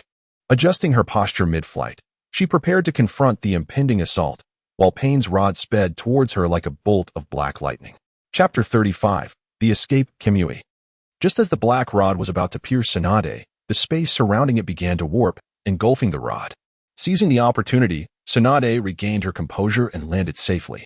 Not far away, Kakashi's figure came into view, appearing exceedingly fatigued, barely able to stand due to his injuries. Blood trickled from his mouth, yet his gaze remained resolute. Devoid of any hint of retreat, Pain turned his attention to Kakashi, a flicker of complex emotion crossing his face, as if lamenting Kakashi's indomitable spirit. But this ends now. He slowly raised his hand, targeting Kakashi, poised to deliver a fatal blow. Shinra Tensei. Pain's voice echoed like a death sentence. An invisible force erupting from his body and sweeping toward Kakashi. Kakashi. Tsunade's heart raced. She recognized the terrifying potential of Shinra Tensei. Should Kakashi be struck in his current condition, survival would be impossible. Ninjutsu, Creation Rebirth by Ikugu no Jutsu. Tsunade shouted, her body undergoing a remarkable transformation. Dark patterns spread from the purple glow at her forehead, rapidly enveloping her entire form. In an instant, Tsunade became a flash of lightning, positioning herself before Kakashi. She braced herself against Pain's Shinra Tensei with her own body. The overwhelming force pushed her back, yet she stood her ground. You shall not harm Kakashi, Tsunade proclaimed. Her hands pressed firmly in front of her as she unleashed astonishing strength to withstand the onslaught. Though shards of debris cut into her flesh, her resolve remained unyielding. As steadfast as iron. Tsunade-sama. Kakashi's voice was laced with concern and urgency. Pain regarded Tsunade with surprise, sensing the immense vitality radiating from her. Realizing that this battle would be far more captivating than he had anticipated. It seems today's encounter will be more interesting than I imagined. Yet, despite his words, his expression remained cold and detached. Coughing, Tsunade expelled a trickle of blood. She struggled to lift her head, determination flashing in her eyes. Despite the excruciating pain coursing through her body, she knew this was not the time to surrender. I'm fine. Taking a deep breath, her chakra surged, and the power of Byakugan began to heal her wounds at an astonishing pace. Watch out. The urgent warning from Kakashi reached Tsunade's ears. However, by the time she reacted, she realized Pain was already upon her. A powerful strike hurtled toward her. How fast? Tsunade gasped in astonishment. Caught off guard by Pain's incredible speed, she barely had time to raise her arms in a desperate defense. In an instant, an overwhelming force collided with her arms, forcing her to stagger back several steps. At that moment, Pain swiftly moved to her side, launching a lightning-fast kick aimed at her flank. With a resounding thud, Tsunade was struck, her body propelled backward like a kite severed from its string, crashing heavily to the ground. She rolled twice before barely managing to regain her footing. Yet Pain offered her no respite, swiftly pouncing like a shadow, gripping the black rod tightly as he thrust it violently towards Tsunade's throat. Realizing the dire situation, Tsunade desperately twisted her body in an attempt to evade the attack. Despite her utmost effort, the rod mercilessly pierced through her right shoulder. Instantly, a wave of excruciating pain surged through her, sending her chakra into disarray, abruptly halting the activation of her healing jutsu. However, in that fleeting moment as the rod punctured her shoulder, she gritted her teeth against the agony and swiftly lifted her leg to counterattack, delivering a powerful kick towards Pain. The strike was as fierce as a tempest, propelling Pain away with great force. As Pain landed, still unsteady, he caught sight of Kakashi behind him. Armed with a kunai and charging forth like lightning, the sharp blade aimed directly at his throat. A surprise attack? But in the next instant, Pain reacted swiftly, exclaiming, "Shinra-tensei!" A formidable repulsive force erupted from him, radiating outward with tremendous intensity. Yet, to Pain's astonishment, as this force collided with Kakashi, the latter's form vanished entirely. A shadow clone. Shock coursed through Pain's mind as he realized Kakashi had reappeared like a specter at his side. "Raikiri!" Kakashi's voice rang out as countless bolts of lightning converged upon his clenched fist. Suddenly, a dazzling flash of lightning shot forth, aimed squarely at Pain's abdomen. A thunderous impact echoed as Pain was sent hurtling backward as if severed from his tether, soaring several meters away. Kakashi stared in disbelief at the repelled Pain, silently lamenting his failure to penetrate Pain's defenses with his full-force Chidori, which felt akin to striking an indomitable iron block. A fit of violent coughs shattered the brief silence, and a surge of crimson blood erupted from Kakashi's mouth. His complexion was ghastly pale, and his breath was shallow. Already battered and weary, his condition had deteriorated further. That last Raikiri attack had nearly drained the last remnants of chakra in his body, rendering him utterly spent. Now, he teetered on the brink of unconsciousness, like a flickering candle in the wind. Meanwhile, from a distance, Tsunade strained with all her might to extract the black rod embedded deep in her shoulder. As she struggled, blood gushed forth like a fountain. But she paid no heed to her own suffering, resolutely activating her healing jutsu once more. Anxious and hurried, she rushed to Kakashi's side, steadying his nearly collapsing form. Standing before them, Pain, though not gravely injured by Kakashi's fierce assault, had still endured significant damage from such a powerful strike. Surprisingly, he appeared utterly unfazed. Firmly rooted in place, his gaze fixed upon the two. Tsunade's heart sank. She realized that under the current circumstances, she could offer no means of healing for Kakashi. "Kakashi, hold on," she shouted, hastily supporting his faltering body and bolting away without a moment's delay. She understood all too well that against Pain, she was utterly powerless, with no chance of victory. Moreover, given Kakashi's precarious state, if he did not receive immediate medical attention, his life would surely be in jeopardy. Fortunately, during their battle with Pain, Jiraiya had not remained idle, having sought refuge elsewhere, alleviating Tsunade's worry slightly. Thus, with Kakashi in her arms, Tsunade dashed away like a whirlwind. Was this the healing jutsu? Simultaneously, Tsunade's previously battered body began to heal at an astonishing rate, as if she had never been harmed at all. Pain chose not to pursue. As long as they remained within the confines of Amage Cure, he would be able to sense their presence. Chapter 36. Sage Mode. Jiraiya Tsunade sprinted with all her strength. The rain soaked her clothing and hair, yet she paid it no mind. Fixated solely on finding a secure place to heal Kakashi, her gaze was resolute, emanating a sense of determination and bravery. Despite the increasingly dense downpour obscuring her vision, it did not impede her relentless advance. After what felt like an eternity of running, Tsunade finally spotted a concealed underground passageway ahead. Without hesitation, she charged into the tunnel like an arrow released from its bow. Once inside, she cautiously surveyed her surroundings, ensuring that there were no signs of Pain's pursuit before allowing herself a moment of relief. She then carefully laid Kakashi on the ground. At that moment, Kakashi's pallor was ghostly, his breath faint. If he did not receive prompt medical care, the consequences would be dire. With urgency coursing through her veins, Tsunade wasted no time resting and immediately began to assess Kakashi's injuries. Upon thorough examination, Tsunade discovered that Kakashi's condition was critical. His breath was so weak it seemed he could cease to breathe at any moment. Though relieved to have found him, she was acutely aware of the urgency of the situation and the need to act without delay. Drawing a deep breath, she concentrated, channeling her chakra and employing her medical ninjutsu. Streams of green light emanated from her hands, flowing continuously into Kakashi's body. As time passed, beads of sweat began to dot Tsunade's forehead, yet she remained intensely focused, unwilling to waver. She understood that every moment was crucial for Kakashi's survival. The heavy, rhythmic sound of footsteps approached from a distance, each step resonating like a hammer against her heart. Her expression grew more grave, beads of perspiration forming on her brow, knowing that Pain was drawing closer. In that instant, Pain appeared before them, his voice cold and devoid of empathy. "Give up. Your resistance is futile." However, Tsunade showed no signs of retreat in the face of Pain's words. Gritting her teeth, she continued her medical ninjutsu, pouring every ounce of her energy into healing the gravely injured Kakashi. She was acutely aware that if she halted her efforts now, Kakashi would surely succumb to his injuries. Thus, she persisted without a moment's pause. Even if there was but a glimmer of hope, she would exhaust herself to save Kakashi. At that moment, Kakashi's eyes slowly opened. He beheld Tsunade, diligently working to heal him, her eyes brimming with determination, and he also caught sight of pain not far away. "Tsunade, go." Kakashi's voice, though weak, was imbued with resolve. He could not permit Tsunade to sacrifice herself in her efforts to save him. Tsunade remained silent, wholly focused on her healing task. As a Konoha ninja, she could never abandon her comrade. Her gaze was steadfast and unwavering, exuding an indomitable spirit. Standing silently by, Pain observed the unfolding scene with his characteristic indifference, betraying not a hint of emotion. Such spectacles had long ceased to astonish him. In fact, he had become accustomed to them, having witnessed countless similar scenarios and experienced the paralyzing despair that accompanies helplessness. Now, those memories could no longer penetrate the icy fortress of his heart. It is over. With this declaration, Pain's cold, unyielding gaze shifted towards the two individuals before him as he raised his hand.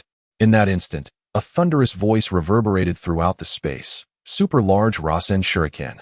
A terrifying vortex of chakra surged forth like a torrential flood, striking with formidable force from the side. The wielder of this formidable attack was none other than the tardy Jiraiya. What? In the face of this unforeseen turn of events, a fleeting look of astonishment crossed Pain's countenance, but he swiftly regained his composure. The technique he had prepared to unleash against Tsunade was immediately redirected towards Jiraiya. In an instant, the colossal Rasen Shuriken collided with Pain's Shinra Tensei, unleashing a cataclysmic explosion that echoed like thunder. The entire underground passage shook violently under the weight of this immense energy, and a deluge of dust and debris erupted like rain, scattering in all directions. Without hesitation, Tsunade shielded the injured Kakashi, using her own body as a barrier against the onslaught of sharp fragments. Her eyes radiated determination and resolve, showing no sign of retreat. To her, such injuries were trivial, yet for Kakashi, they could prove fatal. Upon witnessing Jiraiya's sudden appearance, Tsunade's eyes sparkled with surprise, as she had not anticipated that he had already entered Sage Mode. However, the urgency of the situation left no room for contemplation. Seizing this rare opportunity, Tsunade exerted every ounce of her medical ninjutsu to heal Kakashi's wounds. As the dust began to settle post-explosion, Jiraiya remained alert, observing the hazy figure of Pain within the remnants of smoke. He understood that this battle was far from over. Sage Mode, huh? Gazing at Jiraiya, a barely perceptible flicker of surprise crossed Pain's eyes, though he quickly returned to his state of calm detachment. Meanwhile, perched upon Jiraiya's left shoulder, Fukasaku the sage stared at Pain with wide eyes, murmuring in disbelief, "Is that Pain?" "Caution, my child." On Jiraiya's right, Shima the sage wore a tense expression, her eyes trained on Pain, recalling vividly the moment he had slain her in the past.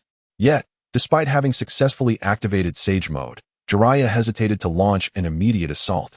He stood still, his gaze laden with complex emotions, reflecting on their erstwhile teacher-student bond now twisted into enmity, a source of profound turmoil and anguish. Finally, Jiraiya spoke. "Cease this. Pain, we should not have reached this point." His voice bore the weight of resignation, an appeal to awaken whatever remnants of conscience lay buried within Pain. Hearing Jiraiya's words, Pain paused momentarily, responding, "Sensei, there is no need to say more. I will not stop." Chapter 37. Pain of the Six Paths Versus. Sage Mode Jiraiya understood that no words could alter the course of events at this moment. Fukasaku, standing beside him, keenly sensed Jiraiya's resolve. Without hesitation, he sprang into action, inflating his cheeks. In an instant, a torrent of water surged forth like a laser, hurtling towards Pain. Reacting swiftly, Pain nimbly dodged to the side, narrowly evading Fukasaku's attack. However, Jiraiya, anticipating this, deftly maneuvered and redirected the water attack back toward Pain. Realizing the impending danger, Pain swiftly leapt back, narrowly escaping the onslaught. He landed atop a massive water pipe. "Take this." At that moment, Shima seized the opportunity to strike, extending her long tongue like a whip towards Pain. With no choice, Pain leaped sideways to evade, just managing to avoid the assault. The tongue slammed into the water pipe, causing it to rupture and unleash a torrent of water. As Pain landed, Jiraiya charged towards him, fist clenched, channeling all his strength into a devastating blow.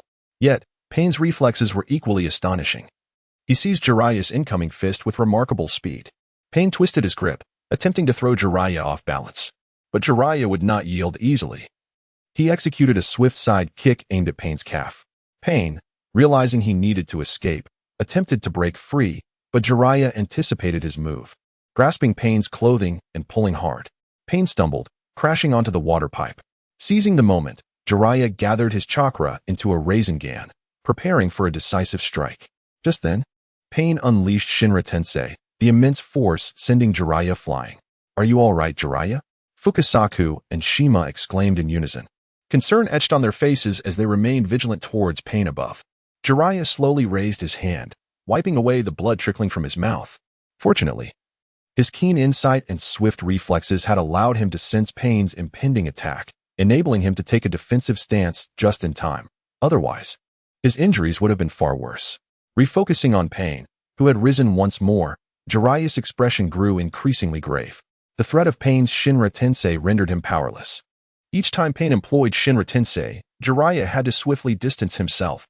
Otherwise, he would face the overwhelming force head-on, risking severe internal injuries or worse. "Sage Art, Needle Jizo," an ominous voice declared as Jiraiya crouched low, resembling a vast toad.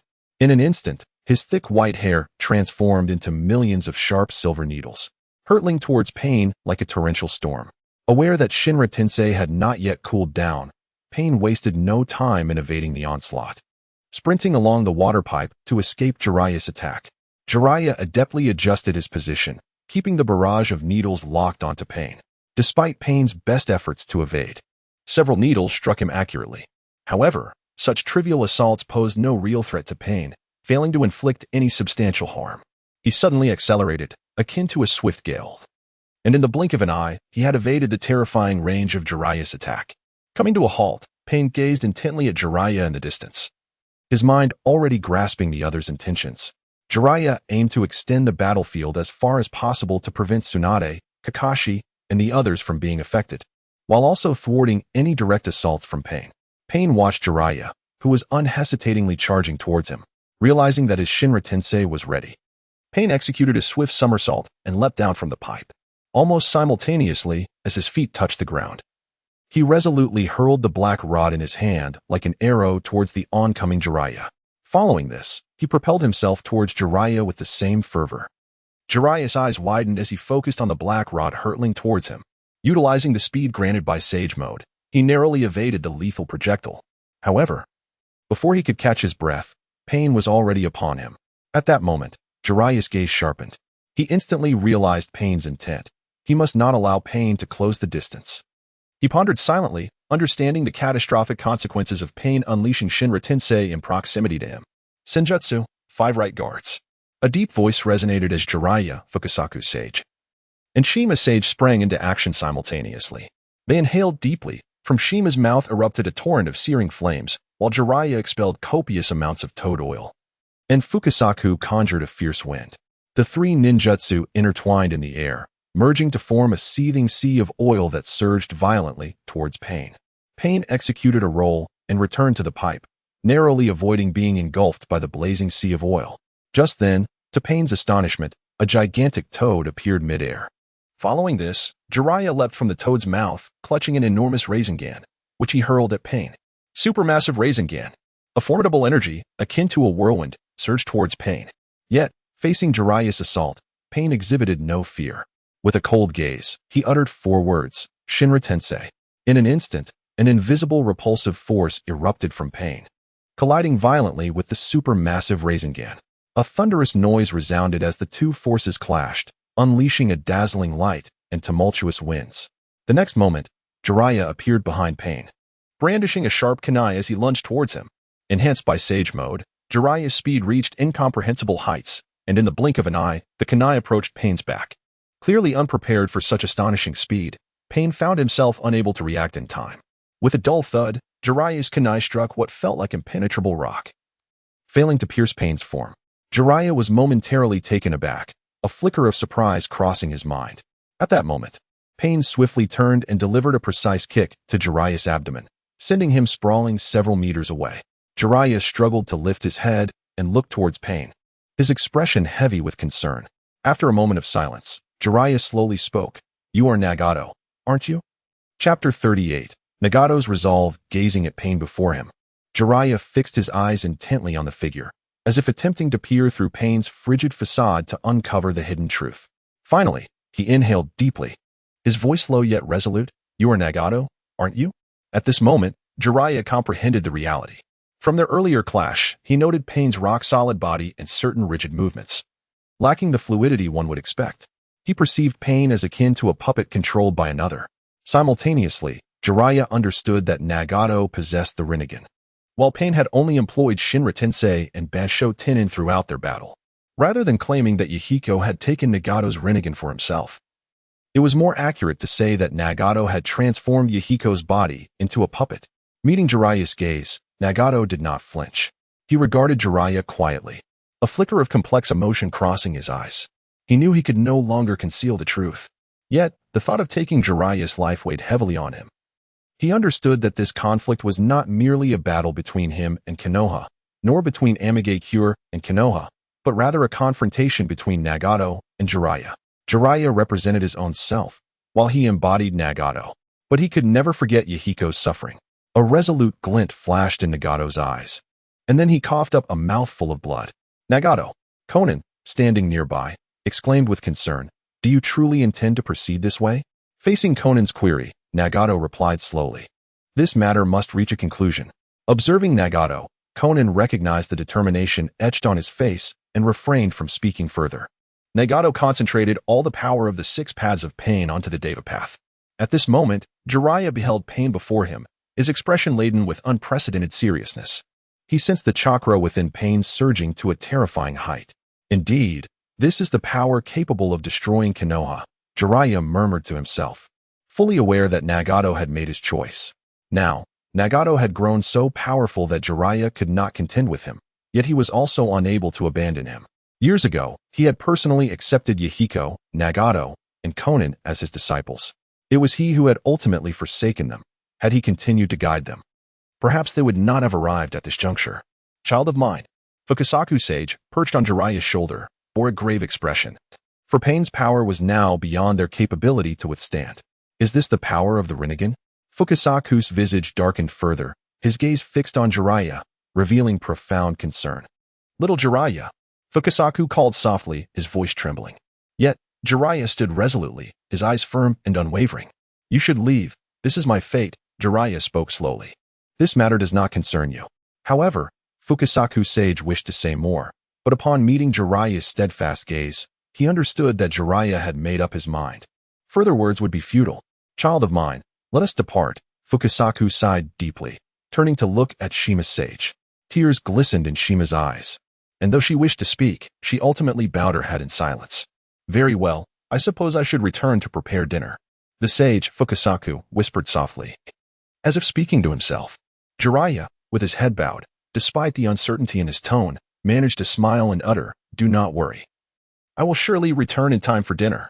As Fukasaku's voice faded, he and Shima transformed into a wisp of smoke and vanished. At that moment, only he remained, facing the distant figure of Pain. Further away, Tsunade and Kakashi watched anxiously. However, prior to this, Jiraiya had summoned a toad and conveyed the message to Tsunade and Kakashi. Now, he felt liberated from concerns, and he stepped forward with resolute strides towards Pain. He should have visited Naruto, the child of Minato Namikaze, but that now seemed impossible. A wave of quiet sorrow surged within Jiraiya as he reflected on the past, understanding that today's events were the fruits of his earlier choices. Had he not taken on the 3 as disciples, or had he chosen to remain with them 3 years later, things might have been different. Yet, Jiraiya never regretted his past decisions, firmly believing that every choice was guided by fate and held its own significance. As Pain's gaze fell upon Jiraiya, who had reverted from sage mode and was approaching, a flicker of anguish flashed within his eyes. But soon he regained his composure and slowly raised his right hand. "Shinra Tensei." With the utterance of those words, it felt as though time itself had come to a standstill. As the final syllable echoed, an indescribable force erupted. In an instant, a blinding light illuminated the entire underground passage. Jiraiya, Tsunade shielded Kakashi behind her.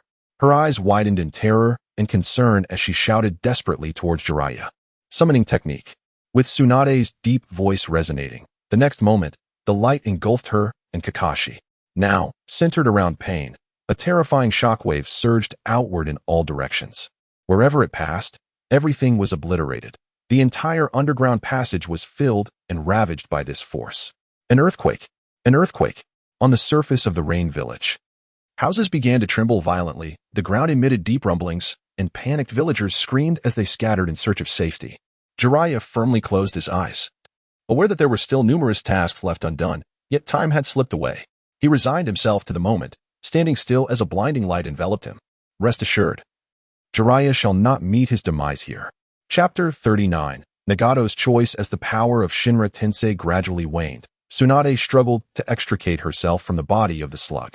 Before her lay a scene of utter devastation. The underground passage had been reduced to ruins, with countless fragments of stone scattered chaotically and severed pipes gushing water relentlessly. Without a moment to catch her breath, Tsunade instructed the slug to tend to Kakashi before sprinting forward without hesitation. After an indeterminate time of running, she suddenly spotted a figure lying on the ground ahead. Her heart sank, and she quickened her pace. Upon reaching the figure, she found it to be Jiraiya. Tsunade immediately bent down to assess his condition. After a thorough examination, she felt a slight relief. Jiraiya still possessed a faint pulse. However, this solace was fleeting as her heart tightened once more. The severity of Jiraiya's injuries was beyond imagination, far worse than Kakashi's. His body was riddled with horrifying wounds. His right hand and foot were shattered by rocks, and only 3 fingers remained on his left hand. Without a moment's hesitation, Tsunade summoned the slug's clone to administer aid. Simultaneously, she poured all her energy into medical ninjutsu to treat Jiraiya. In his final moments, Jiraiya seemed to perceive Tsunade's efforts to heal him. So he was still alive? Nagato, you truly cannot bring yourself to do it. With that thought, Jiraiya succumbed to unconsciousness. Nagato sat silently in a chair atop the rain village's tower, gazing into the distance as Tsunade led Kakashi and Jiraiya out of the rain village. He remained silent, while Konan stood behind him, quietly observing. Raindrops fell gently upon Nagato, creating a soft sound. Without experiencing pain, one cannot comprehend its essence, he murmured, repeating words he had once spoken. He firmly believed that only through allowing the world to experience suffering could it come to appreciate the value of peace. A wave of unprecedented emotion surged within Nagato. A nostalgia for the days spent alongside Jiraiya, memories of a time filled with dreams and hopes. Yahiko, Konan, our dream is to create a world devoid of war. He whispered, his voice trembling slightly. He recalled the days they had shared, brimming with aspirations. If Yahiko were still alive, perhaps he would have heeded Yahiko's words and advice. And he might not have become what he was now. Yet, only he and Konan remained. His gaze fell upon the streets of the rain village, where residents hurried through the rain, their faces etched with fear and anxiety. He understood that this panic stemmed from the infiltration of spies into the village. Although he had dealt with a significant number of them, the chaos persisted. He had once slain Hanzo, establishing himself as the leader of the rain village and bringing it peace. Yet, such peace was ephemeral, maintained solely by his strength. Should the village lose that strength, its fate would inevitably devolve into the casualties of war. Nagato slowly raised his head, allowing the rain to soak his cheeks. He closed his eyes, feeling the coldness of the rain, as if at that moment he could sense the warmth of his comrades and hear the voices of those who had passed. I will not give up, he whispered, his voice imbued with determination. The first rays of dawn pierced through the mist, illuminating Tsunade as she finally returned to Konoha.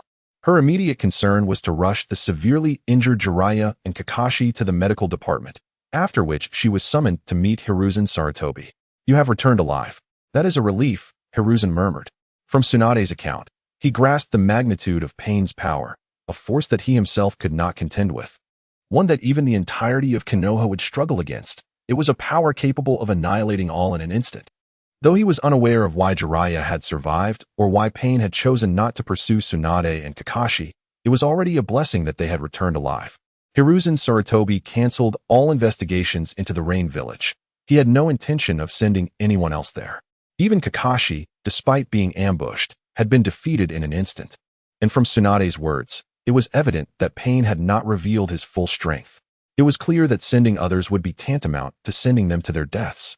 Turning his attention back to Tsunade, Hiruzen spoke slowly. Tsunade, would you be willing to become the next Hokage? Taken aback by the question, Tsunade responded with uncertainty. Why me? You are the most suitable candidate available, Hiruzen replied. Tsunade fell silent. To be honest, she had no desire to assume the role of Hokage. The position entailed an overwhelming multitude of responsibilities, many of which she would be unable to fulfill. Yet, given the current state of Konoha, she was indeed the most fitting choice. With Orochimaru's defection, Kakashi gravely injured, and Jiraiya rendered incapacitated, Konoha was in dire need of a new Hokage to stabilize the populace amidst the turmoil caused by spies. But could she truly fulfill the role of Hokage? Observing Tsunade's conflicted expression, Hiruzen did not rush her, saying, "This is indeed a sudden proposition for you, Tsunade. You should take your time to contemplate it. Please return home for now." Relieved by Hiruzen's words, Tsunade acknowledged her need for careful consideration and then departed from the Hokage's office. As she left, Hiruzen slowly picked up his pipe, taking a deep drag, fully aware that the situation in Konoha was growing increasingly tense. At the Hyuga estate, the soft morning sunlight gently illuminated Naruto's face. His eyes fluttered open, and he turned over, attempting to cocoon himself deeper within his blankets. However, the sunlight seemed determined to awaken him, seeping through the curtains and persistently nudging him. "Ugh," Naruto groaned, gradually emerging from the remnants of his dreams. He recalled having dreamt again about becoming Hokage, standing in the center of the village while the villagers celebrated and revered him. The sensation had felt so vivid that he wished to remain in that dream. Another new day, Naruto mumbled to himself, his voice tinged with anticipation and resolve. He understood that each day brought him one step closer to his goal of becoming Hokage. Leaping out of bed, he quickly donned his signature orange jacket and shorts, followed by his favorite pair of ninja sandals. "Naruto-kun, breakfast is ready. Would you like to join me?" Came Hinata's shy voice from outside the door. "I'm coming," Naruto called out exuberantly as he stepped outside his room. "Naruto-kun, follow me." Hinata gazed at Naruto, her petite face flushed a vibrant red, reminiscent of an apple. Though she had not intended to approach him, Hanabi had insisted, and even her father had encouraged her to join them.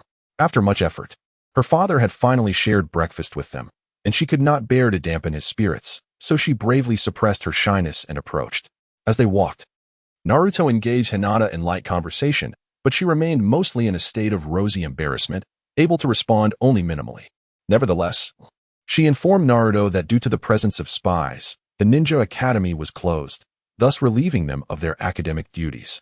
Furthermore, owing to Naruto's unique status, he was not permitted to leave the Hyuga estate.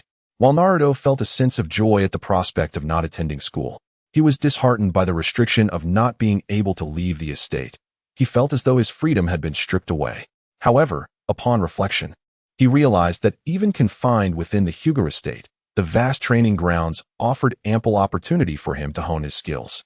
After all, he aspired to become Hokage and grow stronger than anyone else. With this motivating thought, Naruto quickened his pace, nearly breaking into a run as he caught up with Hinata, who was leading the way. "Naruto-kun, you're going the wrong way." "It's not that way," she exclaimed, chasing after him. Chapter 40. The Resurgence of the Light Screen. The Brotherly Battle. Here, a brief context. This narrative draws from the storyline of the Ninja Academy, albeit set several years earlier, when the Uchiha clan had yet to meet its tragic fate. Sasuke, at school, maintains an aloof demeanor, while at home, he reverts to his true self. Should there be any queries, feel free to ask. This is a parallel universe. At this moment, the light screen that had been suspended in the sky flickered unexpectedly, followed by a resplendent burst of illumination. Could it be that it is about to commence again? What revelations might it unveil this time? If only I could glimpse my future self, who must certainly be extraordinarily powerful and striking. In this instant, nearly every individual in the ninja world paused their activities. Their gazes fixated on the luminous screen above. As time ticked by, their eyes remained glued to the spectacle. At last, four grand characters slowly materialized in the center of the display. Brotherly battle. A brotherly battle? It likely pertains to a conflict between two siblings. But who could they be? Who knows? Perhaps continuing to observe will provide clarity. So let us proceed. As the visual narrative unfolded, the scene transitioned to a dimly lit cave. At the bend of the cavern, a strikingly handsome man stepped forth cautiously, advancing until a shadowy figure loomed ahead, prompting him to halt. "You've arrived?" A deep voice resonated. Upon hearing the voice, Sasuke abruptly lifted his head, his keen gaze fixated on the shadow before him, and he warily inquired, "Who are you?" The shadow gradually dissipated, revealing a familiar visage, Itachi Uchiha. His striking crimson Sharingan eyes shone vividly as he silently regarded Sasuke, who stood before him. The moment Sasuke recognized Itachi, his eyes transformed instantaneously into the three-tomo Sharingan. At that instant, the entire village of Konoha was engulfed in astonishment, especially the members of the Uchiha clan, whose faces were painted with disbelief. "That is the Sharingan. The Uchiha Sharingan!" exclaimed Uchiha Makoto. "Look at how grown-up Itachi and Sasuke are," chimed in Sakura Haruno and Ino Yamanaka. "A brotherly battle? Does it refer to Sasuke and Itachi?" pondered one Uchiha. "Why is there a scratch on Itachi's forehead protector? Has he become a rogue ninja?" speculated another. The crowd buzzed with lively discussions, each contributing their thoughts. At this moment, Uchiha Itachi and Uchiha Fugaku found themselves together, both staring blankly at the luminous screen before them. After a while, Fugaku slowly spoke. "I never anticipated that Sasuke would awaken the Sharingan as well. Itachi, do you have any insight into what transpired?" Uchiha Itachi replied. "This pertains to the future. I am unaware of the events that have unfolded." However, Itachi had already come to a realization. Ultimately, he would choose that path in the future. Now that the screen had revealed its contents, that course of action was no longer viable, and he needed to hasten his search for alternative methods. He understood that time was not on his side. The Uchiha clan could instigate a coup at any moment. Even though Shimura Danzo had lost all his power, Itachi recognized that, regardless of the outcome, Konoha would suffer significant repercussions should the Uchiha clan launch a rebellion. Observing Itachi's demeanor, Uchiha Fugaku could only respond with resignation. Let us continue to observe what transpires next. As Sasuke, who was originally confined to his home practicing shurikens due to his inability to attend school, stared blankly at the luminous screen. He found himself perplexed by the notion of battling his brother. My battle with my brother? The scene unfolded further. "You've grown a bit taller," Itachi Uchiha remarked calmly. "Yet you remain unchanged. That cold gaze is still the same." Sasuke's eyes bore into Itachi, as if he were confronting a nemesis responsible for his father's demise. "Why aren't you shouting and recklessly charging at me like before?" Itachi taunted, scrutinizing Sasuke with a hint of derision. "You know nothing about me." Sasuke maintained his icy glare at Itachi, and in a sudden motion, he appeared behind him. Before Itachi could react, a surge of lightning coalesced in Sasuke's hand, piercing through Itachi's body with the accompanying caw of crows. "Brother!" Sasuke cried out as he witnessed the lightning strike Itachi on the luminous screen. In the Hidden Leaf Village, it seemed that Itachi was clad in the same attire as the one observed previously, the figure responsible for the destruction of Konoha. What? Has Itachi defected from Konoha and joined the Akatsuki? The members of the Uchiha clan expressed their contempt for Itachi. "I knew he was no good," Uchiha Izumi exclaimed. "Itachi, have you truly defected in the future?" In the Rain Village, Conan's voice reached Nagato's ears. "Did you see that?" Nagato nodded. "I did. It appears this Itachi will join us in the future." Judging by the Akatsuki attire adorning Itachi, Nagato felt a strong inclination to believe that this ninja named Itachi would indeed become a part of their ranks. The scene continued to play. "My heart is filled with an intense hatred, which has fueled my strength." Sasuke's voice resonated deeply as he focused on Itachi with eyes brimming with animosity. "You know nothing about me." Suddenly, Itachi coughed up blood, laboriously turning his head to gaze at Sasuke. Yet, Sasuke, unyielding, unleashed his power once more, producing a cacophony of sounds as bolts of lightning erupted from Itachi's body. In an instant, blood splattered, pooling crimson on the ground. Subsequently, Sasuke withdrew the lightning from his hand, and Itachi's body, deprived of support, gradually collapsed before him. Itachi turned to face Sasuke, a slight smile of satisfaction gracing his lips. "You've grown stronger."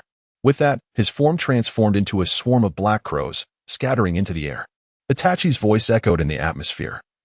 "Lingering, venture alone to the Uchiha stronghold. There, let it all come to an end." This proclamation reverberated through the cave like thunder, etching itself indelibly into Sasuke's heart. Sasuke remained silent, staring at the crows. "Incredible. That was merely a shadow clone. I thought it had ended there," remarked a ninja from the Hidden Mist Village. "But why are they fighting amongst themselves? Aren't they both Uchiha?" questioned a ninja from the Hidden Leaf Village. In the Hokage's office, Sarutobi Hiruzen gazed at the luminous screen, murmuring, "Itachi, so, you have indeed taken that step in the future." He bowed his head in contemplation, pondering if there were no other options. Among the Uchiha clan, Uchiha Makoto looked anxiously at the screen. "Sasuke, Itachi, what has transpired between you in the future?" Meanwhile, within the Hyuga clan, Naruto observed the screen with confusion. Why is Sasuke fighting his brother? And he seems so much stronger now. As he spoke, Naruto took a bite of the bun in his hand, adding, "Though he still can't surpass me." Hinata sat quietly by the side, remaining silent throughout the entire narrative.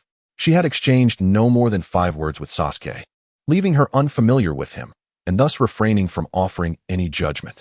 In the tavern, Shimura Danzo sat alone, laughing maniacally at the screen. Uchiha Itachi has indeed taken that step. Sarutobi Hiruzen, let us see how you respond. His laughter echoed throughout the establishment, deterring many patrons who had intended to enjoy a drink while watching the display.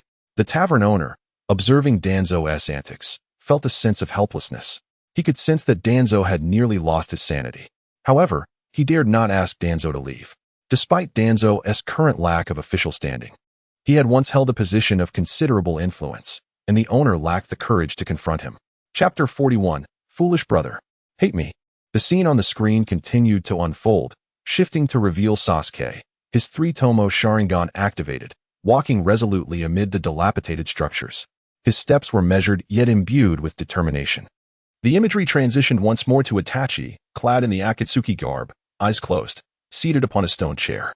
The visuals oscillated between the two figures until it finally settled on a moment where Itachi locked eyes with young Sasuke. The latter gazed at Itachi with a look of sheer horror, his voice trembling in disbelief. No, this can't be my brother's doing. Itachi gazed at little Sasuke with an expression of indifference, stating, I have consistently played the role of the brother you envision in your ideals, solely to gauge your potential. As tears streamed down Sasuke's face, he was momentarily taken aback by Itachi's words, his expression one of disbelief. It was Itachi who relentlessly dismantled Sasuke's psychological defenses. You shall become the opponent who measures my worth. You harbor this potential within you. You ought to regard me as a loathsome memory and harbor hatred towards me. Strive to surpass me as your lifelong aspiration. The clouds obscured the moonlight, casting shadows over the two, leaving only Itachi's words resonating in the air. Thus, I grant you a chance at survival, which is also for my own sake. Like me, you possess the potential to awaken the Manjiki Sharingan. However, this comes with a condition. Once again, the moonlight illuminated Itachi's face, revealing his chilling gaze. It requires the sacrifice of your closest friend. The wind rustled through the leaves, tousling Itachi's hair, just as I did. At this moment, little Sasuke was already in tears, yet he was momentarily taken aback by Itachi's words. His eyes wide open as he stared at his brother. Is it really you, brother? Did you truly grant Shursui to Sasuke? He uttered in disbelief. Once again, Itachi interrupted Sasuke's words. Thus, I have acquired these eyes. Beneath the 7th tatami mat on the right side of the main hall of the Nanha Shrine lies the secret gathering place of our clan. The reason behind the Uchiha clan's ocular techniques is inscribed within, revealing the truth of this enigma. Should you awaken your eyes as well? There will be 3 of us capable of wielding the Manjiki Sharingan, including myself. This would grant your existence a purpose. Itachi took a step forward, closing his eyes. At this moment, you possess not even the worth to be killed. He then turned away, his back to Sasuke, foolish brother. If you wish to slay me, then harbor your resentment and loathing towards me. Live on, in your wretchedness. Flee, flee, survive in misery. Casting a sidelong glance at Sasuke, Itachi revealed his left eye, its Sharingan gleaming coldly. Come before me only when you possess eyes akin to mine. I do not believe. I do not believe. Sasuke cried, collapsing to the ground, unable to accept that Shursui had been slain by Itachi. He could not fathom that his gentle brother could metamorphose into such a being. Nor could he accept that his brother would treat him thus. Sasuke. In that moment, Mikoto Uchiha found her son and rushed to embrace him. It's all right, Sasuke. Believe that Itachi is not that kind of person. Mikoto continued to soothe Sasuke. Really? Sasuke lifted his gaze to Mikoto. Of course. How could Itachi, but as Mikoto beheld Sasuke's eyes, she was struck dumb by disbelief. His once innocent eyes had transformed into a bloody crimson, encircled by a tomo. Meanwhile, Uchiha Fugaku stood beside Itachi, slowly placing a hand on his shoulder. Itachi, perhaps you owe me an explanation. As Itachi gazed blankly at the luminous screen, he remained silent. In Konoha village, astonishment spread. What? So, Itachi was responsible for Shursui's disappearance. How could that vile Itachi dare to take Shursui's life? It turns out that within the main hall of the Nango Shrine lies the secret of the Uchiha clan's eyes. I must visit it sometime. The majority of the Uchiha clan harbored intense hatred towards Itachi, for he not only extinguished their greatest hope, Shursui Uchiha, but also exposed the clan's secrets concerning the Sharingan. In an instant, throngs of Uchiha rushed towards the Nango Shrine's main hall, determined to protect their clan's secrets from outsiders. Naruto Uzumaki pondered. Is Sasuke's brother truly that kind of person? In the Hokage's office, Sarutobi Hiruzen remarked, I never realized the Uchiha clan had such hidden secrets. However, I hope this revelation in the light can prevent their coup.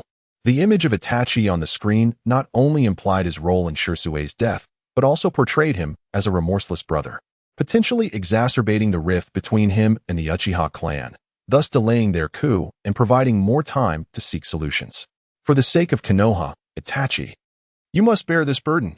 In the Pure Land, Uchiha Madara coldly observed the screen. I never expected such a person to emerge from my Uchiha clan. Yet, given their nature, I am not surprised. Unbeknownst to Madara, a figure strikingly similar to Sasuke appeared behind him. Upon seeing Madara, he exclaimed, Brother? Madara, startled by the voice, turned to face him. Izuna. Uchiha Izuna inquired, Brother, how did you die? Madara replied, that is a long story. Meanwhile, on the other side, Senju Tobirama had located Senju Hashirama. Standing behind Hashirama, Tobirama coldly remarked, The wicked Uchiha clan. I always knew they were no good. Tobirama, do not speak so harshly. Perhaps Itachi is burdened by untold struggles, Hashirama countered. Uchiha Taijima lamented, I never imagined the future of the Uchiha clan would give rise to such a disgrace. Shirsue Uchiha pondered, Itachi, what truly transpired after my demise? Within the Akatsuki organization, Kasame Hashigaki mused, Itachi, you seem to be quite conflicted. The scene on the luminous screen continued to unfold. Seated upon a stone chair, Uchiha Itachi abruptly opened his eyes to find Sasuke standing before him. Itachi spoke softly. How far can your Sharingan see? Sasuke paused momentarily before resolutely declaring, Itachi, I can see how you were killed. Chapter 42, The Annihilation of the Uchiha Clan? Did Itachi and Madara clash? Upon hearing Sasuke's words, Itachi gently closed his eyes, and after a brief silence, he slowly replied, How I was killed, you say? Just then, an unexpected event transpired. In the blink of an eye, Itachi appeared behind Sasuke. With his back to him, he commanded, Recreate it for me to see. As the words fell, both brothers swiftly turned, a sharp kunai appearing in Itachi's hand, hurtling towards Sasuke. Sasuke, responding without hesitation, extended his hand to strike Itachi's wrist with pinpoint accuracy. In the next moment, Itachi swiftly countered, forcing Sasuke's arm down while thrusting the kunai forward once more. Faced with this sudden onslaught, Sasuke quickly drew the Kusanagi sword from his back, positioning it just in time to block Itachi's attack. The clash of steel rang out with a resounding clang as the kunai met the Kusanagi, sending sparks flying. Seeing this, Itachi swiftly retracted his arm and seized Sasuke's unoccupied hand. Using the momentum, he delivered a powerful kick to the Kusanagi. With this force, Itachi spun rapidly, delivering a fierce kick aimed at Sasuke's head. Sasuke narrowly leaned back, evading the blow, but the momentum forced him to stumble several steps back. Regaining his footing, Sasuke gripped the Kusanagi tightly and lunged towards Itachi in midair. At that moment, Kakashi, gravely injured and lying on a hospital bed, caught sight of this scene on the luminous screen. He was taken aback, feeling a surge of confusion. Isn't that my Chidori? Why can Itachi's brother Sasuke also perform it? Kakashi mused, perhaps in the future, he would cross paths with Sasuke. However, for now, he realized he would remain confined to his bed for some time. Beside him, Might Guy nudged Kakashi's arm and inquired, Kakashi, what do you think of their taijutsu? Can they surpass me? Kakashi looked at Guy with a bemused expression. Had he not been severely injured and unable to speak, he would have relished the opportunity to mock Guy a little. In the secret lair of Orochimaru, Kabuto remarked, Lord Orochimaru, that Kusanagi sword appears to belong to you. Orochimaru replied, Indeed, it is indeed mine. As Sasuke approached Itachi, he suddenly stomped one foot on the ground while swiftly striking down with his other hand, creating a sharp sound upon impact. Chidori. With Sasuke's proclamation, countless dazzling bolts of lightning surged towards Itachi. Unfazed, Itachi agilely leaped into the air, effortlessly evading the onslaught. When he glanced upward, he was taken aback to find Sasuke had quietly inverted himself, hanging from the ceiling above. At that moment, Itachi's eyes widened, while Sasuke bore a triumphant grin. A muffled sound echoed as the Kusanagi sword ruthlessly pierced through Itachi's body. Following this, Sasuke forcefully pinned the injured Itachi down. The scene fell into a profound silence. Sakura and Ino exclaimed, Sasuke-kun is so handsome. The Uchiha clan wondered, did we succeed? Is Itachi dead? Madara Uchiha scoffed. The Manjiki Sharingan can't possibly be outmatched by the three Tomo. What nonsense is this? Hashirama Senju lamented. Why must we turn against our own? When we are all from Konoha. Tobirama Senju interjected. Brother, I've said it before. The Uchiha clan are inherently malevolent individuals. Naruto Uzumaki exclaimed. Did Sasuke win? You've grown stronger. As this sentiment echoed, Itachi slowly opened his mouth to speak. Sasuke's expression remained stoic, yet his deep-set eyes revealed a flicker of resolve. He gazed intently at Itachi, coldly asking, Itachi, there is one last thing I wish to inquire. However, Itachi appeared oblivious to Sasuke's words, quietly extending 2 fingers toward Sasuke. He then subtly turned his fingers to point at a nearby stone chair. Following his gesture, Sasuke's heart raced as he beheld Itachi seated upon the stone chair. Turning back, he gazed once more at the Itachi beneath him, whose eyes had dimmed, before his form gradually disintegrated into countless black crows that scattered into the ether. Sasuke rose slowly, his gaze fixed upon the fleeing crows, as memories flooded back of the moment he had slain Itachi's clone. The scene mirrored itself. Itachi too had transformed into a flurry of crows. He mused, is this identical dialogue and the crows your most adept illusionary farce? Itachi remained expressionless. What do you wish to know? Although we are not yet at the end, I shall listen. Sasuke's eyes grew colder. In the next instant, he appeared behind the stone chair, the Kusanagi sword piercing through both the chair and Itachi.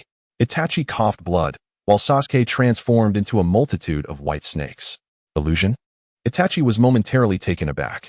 There is one last matter I must ask you, you scoundrel. As he spoke, Sasuke thrust the Kusanagi sword upward. Answer my question. Until you do, the pain in your chest shall persist. Itachi spoke softly. Did you avoid the vital areas? Ignoring Itachi's query, Sasuke pressed on. You once mentioned that if you awakened your eyes, including me, 3 of us would be able to wield the Manjiki Sharingan. This would grant you a reason to live. With the recollection concluded, Sasuke coldly stated, who is the 3rd individual possessing another Sharingan within the Uchiha clan? Itachi closed and opened his eyes again. Why do you care about such matters? Sasuke replied frostily, so that after I have killed you, I can eliminate that person as well. Itachi was momentarily stunned. Kill him? Sasuke's eyes widened, ignited with fury and hatred as he gritted his teeth. At the moment you slaughtered our clan, you spoke of another's existence. An Uchiha you did not kill. This implies that individual is your accomplice. Even you could not have single-handedly annihilated the entire police force. After a brief silence, Itachi finally spoke. You have noticed, haven't you? Who is he? Sasuke thrust the Kusanagi sword deeper. Itachi articulated each word with care. Uchiha Madara. Chapter 43. The Shock of the Shinobi World. Uchiha Madara? The Reaper of the Shinobi World? Why did Uchiha Madara and Itachi conspire to annihilate the Uchiha clan? Are they not all of the same lineage? At the moment Itachi spoke, an invisible dread enveloped the entire Shinobi world. The infamous Reaper, Uchiha Madara, was still alive. Particularly for the Uchiha clan, this sudden revelation left them utterly paralyzed with fear. While they were already reeling from Itachi's previous disclosures, the emergence of Madara rendered them utterly speechless. It is crucial to note that Uchiha Madara, the legendary figure, was regarded as a peer to the god of ninjas, Hashirama Senju. If Itachi's assertions are to be believed, and Uchiha Madara resolved to unleash his wrath upon his own kin, they could scarcely fathom a means to withstand such a formidable adversary. Why would our ancestors turn against us? Murmured a certain jonin of the Uchiha clan, his gaze fixed vacantly upon the luminous screen. At that moment, he had lost all hope regarding the long-planned coup, for he understood that whether in victory or defeat, their fate seemed inexorably tied to annihilation. Even should they achieve a miraculous victory, the future would still be fraught with the peril of being eradicated by the combined forces of Itachi and Madara. Madara was a legendary powerhouse, far beyond their capacity to resist. Contemplating this, he felt utterly drained, akin to a deflated balloon, collapsing to the ground, his visage awash with profound despair. It must be Itachi. He has certainly slandered us to Lord Madara. Otherwise, why would Madara turn against us? Someone shouted in indignation, his voice laced with fury and resentment. Indeed, it must be him. Let us confront the clan leader for an explanation. Another echoed, his eyes ablaze with rage. Meanwhile, within the Hokage's office, the atmosphere was palpably tense. Sarutobi Hiruzen suddenly stood, aghast, staring at the screen, and after a moment of silence, he could no longer contain himself, exclaiming, how is this possible? Uchiha Madara is still alive. From the Hyuga estate, Naruto questioned in confusion. Who is Uchiha Madara? Simultaneously, in the Pure Land, Hashirama Senju stood bewildered, muttering to himself, Madara? Still alive? I distinctly remember defeating him at the Valley of the End and confirming his death. Standing beside him, Senju Tobirama cast a frigid gaze upon the luminous screen. I knew that scoundrel Madara could not have perished. Brother, you have shown too much mercy. We should never have left Madara's corpse intact. Although Senju Tobirama harbored no particular affection for the Uchiha clan, he could not feign indifference towards the annihilation of his own village's people. Uchiha Taijima exclaimed in disbelief. What? How is that possible? How could Madara ever bring about the downfall of the Uchiha clan? Senju Tobirama retorted. The Uchiha clan has finally met its demise. Taijima, who would have imagined that it would be your own pride and joy, your son, who would be the one to extinguish the Uchiha lineage? Haha. Uchiha Izuna gazed in disbelief at his brother, Uchiha Madara, and implored, Brother, how could you commit such an atrocity? Uchiha Madara gazed calmly at the luminous screen, asserting, That Uchiha Madara is not me. I had already perished long before that. Meanwhile, he mused to himself, it must be that little rascal Libido's doing. Nevertheless, Madara harbored little affection for his clan. As long as his plans remained unthwarted, he would merely turn a blind eye to the unfolding events. In the Hidden Stone Village, Inoki slammed his palm onto the table, rising abruptly with a countenance filled with disbelief. Impossible. This cannot be true. How could Uchiha Madara still be alive? Memories of the terror he once felt under Madara's dominion flooded his mind, prompting him to mutter, if Uchiha Madara is indeed alive, then how old could he possibly be now? Inoki found it utterly inconceivable that a ninja could survive for such an extended period. In his view, it was sheer fantasy. The individual mentioned by Itachi in the screen could not possibly be Uchiha Madara. Inoki declared with unwavering conviction. At this moment, the recently returned Karatsuchi gazed quizzically at the muttering Noki, perplexed as he inquired, Old man, why are you reacting so strongly? Is Uchiha Madara truly that formidable? Noki, with a solemn expression, turned his gaze towards Karatsuchi, his eyes burning with intensity, and slowly replied, terrifyingly powerful. In the hidden village of the lightning, affixed his sharp gaze upon Darui and asked, How is the compensation for the Leaf Village being handled? Darui responded, It has already been delivered, and the third Hokage has accepted our apology. I nodded slightly in satisfaction and then issued a command, immediately send word to Konoha and the other 3 great ninja villages, informing them that the 5 Kage summit will commence. Darui promptly set about making arrangements. I looked back at the screen, murmuring, It seems that significant events are truly about to unfold in the ninja world. Beside him, Killer Bee ceased his rapping, now fully comprehending the gravity of the situation. In the Rain Village, Nagato pondered, Uchiha Madara? What could have driven him to annihilate his own clan? Within the Uchiha clan, Itachi stood with a grave expression, facing Fugaku, the air thick with tension. Itachi, tell me, what is going on? Fugaku demanded angrily, yet Itachi remained silent. At that moment, with a flicker in his eyes, Itachi cast a genjutsu upon Fugaku and dashed towards the window, intent on escaping. Just as Itachi reached the window, a hand suddenly grasped the back of his collar, forcefully throwing him to the ground. The resounding crash caused the entire room to tremble. The guards outside, startled by the sudden commotion, rushed into the room, exclaiming, Lord Clan Leader, what has happened? Itachi, you have disappointed me gravely. Fugaku stood silently, disappointment etched on his face as he looked down at Itachi. He slowly opened his mouth, his voice low yet resolute, take Itachi away and confine him. Yes. The guards responded in unison, not daring to delay. They hastily approached the fallen Itachi, helping him up and escorting him out of the room. As the door closed, Fugaku remained alone, bathed in the moonlight streaming through the window, illuminating his features, especially his crimson eyes, his Sharingan. At this moment, the Uchiha clan was engulfed in anxiety, while the scenes on the screen continued to unfold. It should be noted that in the anime, Fugaku does not activate his Manjiki Sharingan, and he was able to easily capture Itachi because Itachi intentionally allowed himself to be caught. Chapter 44. A clash of Genjutsu. The imagery on the screen persisted. Sasuke's face reflected shock as he exclaimed, Uchiha Madara? Simultaneously, memories surfaced of the Nine-Tails' words regarding the shared chakra he possessed with Madara. Itachi responded to Sasuke with a calm demeanor, stating, One of the founders of Konoha is the man who first awakened the Manjiki Sharingan. Upon hearing this revelation, Sasuke's face contorted with disbelief as he exclaimed, The founder? Madara should have been dead long ago. His voice was laced with fury as he demanded, Are you mocking me? In response to Sasuke's outburst, Itachi simply closed his eyes gently and spoke slowly yet resolutely. Madara is still alive. Whether you choose to believe it or not is up to you. Sasuke's trust in Itachi's words was palpably absent. However, at that moment, Itachi slowly reopened his profound eyes. Resembling tranquil depths, and sighed. People tend to rely on their own knowledge and perceptions, remaining shackled by them, and refer to these as reality. Yet, both knowledge and perception are ambiguous, and the reality built upon them may very well be an illusion, as individuals live within the confines of their own understanding. Finally, Itachi turned his gaze forward and softly inquired, "Do you not see it this way?" Sasuke clenched his teeth, exclaiming, "What exactly are you trying to convey?" His impatience was evident. He yearned to uncover the identity of the individual responsible for the annihilation of the Uchiha clan, rather than engage in Itachi's philosophical discourse. Itachi's lips curled into a slight smile as he tilted his head, stating, "Madara is dead. That belief is merely your own delusion, much like your past perception of me as a gentle older brother."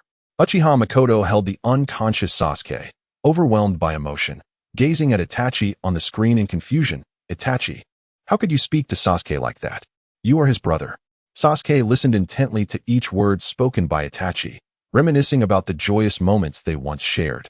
A time devoid of worries, filled with laughter and warmth. Yet, Itachi's words ruthlessly shattered Sasuke's illusions. "I have always played the role of the brother you wished for, merely to gauge your character." The haunting memory of that fateful night resurfaced in Sasuke's mind. When he pushed open the door to find an unforgettable sight, his parents lying lifeless in a pool of blood, the perpetrator standing beside them was none other than Itachi, his cold Sharingan fixed upon him. The horrifying image clung to Sasuke like a nightmare, causing his grip on the Kusanagi sword to tighten involuntarily. With a trembling voice, he declared, "What transpired that night was something I could only perceive as an illusion in my youth. Although I wish to believe it was merely a brutal genjutsu, it was, without a doubt, reality." Sasuke's gaze sharpened with intensity. In the Haruno household, Sakura watched Sasuke on the screen, her heart aching. Poor Sasuke. Meanwhile, in the Hyuga clan, Naruto silently observed the scene, reflecting, "So Sasuke will also lose his parents in the future, just like me." Internally, he reassured, "Don't worry. You stubborn Sasuke. I won't let such a future come to pass." Yet, upon reconsideration, he realized he had barely learned any jutsu. Naruto resolved to begin his training as soon as this scene concluded. He would grow stronger. At this moment, within the illumination of the screen, an infuriated Sasuke gripped the Kusanagi sword tightly, while his other hand swiftly executed the Chidori. In an instant, a dazzling bolt of lightning pierced through the solid stone chair, narrowly grazing Itachi's head at an astonishing speed. "My eyes have evolved beyond their former state. My Sharingan can pierce through illusions." Sasuke glared at Itachi, flames of vengeance blazing in his eyes. Yet, in the face of this scene, Itachi's expression remained devoid of any emotional fluctuation. His deep-set eyes remained as calm as ever. Then, a voice laced with sarcasm drifted through the air. "You still speak with that same bravado. I shall accept this remark for now." As soon as the words left his lips, another stone chair materialized behind Sasuke, positioned directly opposite the one before him. To Sasuke's astonishment, the Chidori he had unleashed pierced through this newly emerged chair. Moreover, a new ferret is seated gracefully upon that stone chair. The stone chair, pierced by the Kusanagi sword, along with the figure of Itachi seated upon it, vanished into thin air, as if it had never existed. Huh? Another illusion? Could it be that this Itachi is also an illusion? Uchiha Madara mused, "I knew it. How could the three Tomo ever surpass the eternal Manjiki Sharingan? Indeed, it is all mere illusions." Madara observed the light screen in silence, unable to sense any presence from the figures within. Otherwise, such a rudimentary illusion could never deceive him. Sasuke took a deep breath, withdrew the Kusanagi sword, and then stood resolutely. "This performance has gone on long enough. Let the charade end here." As he spoke, he retracted the Chidori that had been aimed at Itachi. Itachi sat serenely upon the cold, unyielding stone chair, his penetrating gaze fixed upon Sasuke. His tone was calm, yet laced with a hint of mockery, though striving to assert oneself is not inherently a flaw. After a brief pause, Itachi continued, "Sasuke, it seems you have yet to possess eyes akin to mine. Have you not yet extinguished the lives of those you hold dear? With such naive thoughts, you have come before me?" In response to Itachi's probing, Sasuke initially remained silent. Gradually lowering his raised hand, he allowed a sardonic smile to grace his lips. then hasten to use your Manjiki to end my life? Or is it that I am presently unworthy of your measure? Upon hearing this, Itachi slowly closed his eyes, exhaling a deep sigh before standing. His voice was deep and magnetic, such remarkable confidence. Suddenly, a face, half black and half white, appeared on the screen. Observing Itachi and Sasuke, neither of them has moved since earlier. They are merely engaged in a battle of illusions. I was not mistaken. This is indeed an illusion. But what is that thing? Why is it half white and half black? Simultaneously, Obito Uchiha of the Akatsuki turned to Zetsu behind him. What are you doing there? Zetsu replied impatiently. How would I know? And regarding the annihilation of the Uchiha clan, are you not planning to entice Itachi into that? Indeed, but now it has been revealed. It matters not, for it will not affect our subsequent plans. Let us first prepare to capture the remaining tailed beasts. I fear this light might expose our future intentions. Black Zetsu looked back at the glowing screen, sensing that it harbored ill intentions toward him. Chapter 45. The Secret of the Manjiki Sharingan. The scene on the illuminated screen continued. Itachi Uchiha, expressionless, gazed at Sasuke's Manjiki Sharingan, a unique eye that, from the moment it opened, began its descent into darkness, becoming more sealed with every use. Hearing Itachi's words, Sasuke was momentarily taken aback, his eyes filled with shock and confusion. After a moment, he regained his composure, his lips trembling as he spoke. What is happening? Itachi, with a grave expression, replied, the Manjiki Sharingan will one day lose its light. Sasuke's heart jolted at the mention of blindness, his voice faltering momentarily before he continued. Is this the price of acquiring the power to control the Nine Tails? At that moment, the Nine Tails, hidden within Naruto's body, observed the unfolding events on the glowing screen, its expression growing increasingly frigid, as if encased in frost. Uchiha clan, do not presume to control me again. I shall never forget the disgrace your clan has inflicted upon me. Itachi stepped down the stairs with resolute and steady strides. Gradually approaching Sasuke, it seems you have indeed read the stone tablet at the assembly hall, as I instructed. As Itachi drew nearer, Sasuke involuntarily recalled the time shortly after Itachi had decimated their clan when he stood alone before the mysterious stone tablet. Taking a deep breath, he slowly inquired, who exactly is Madara? Itachi, undeterred in his advance, continued walking at a measured pace while responding to Sasuke's question. He is the man who originally tamed the Nine Tails with those very eyes. He was both my partner and my mentor, a man who will not be destroyed. Sasuke gritted his teeth, striving to suppress his inner turmoil as he absorbed each word Itachi spoke. Just then, Itachi reached Sasuke's side and added, moreover, this man is the only one who uncovered another secret of the Manjiki Sharingan. That is Uchiha Madara. Sasuke's eyes widened in disbelief as he queried, another secret of the Manjiki Sharingan? His tone brimmed with confusion and incomprehension. Meanwhile, the members of the Uchiha clan straightened their postures, ears perked, their gazes fixed upon the glowing screen. They too yearned to understand the hidden truths of the Manjiki Sharingan. After all, to them, the Manjiki Sharingan had become a legendary entity, its bearers few and far between, and related records exceedingly rare.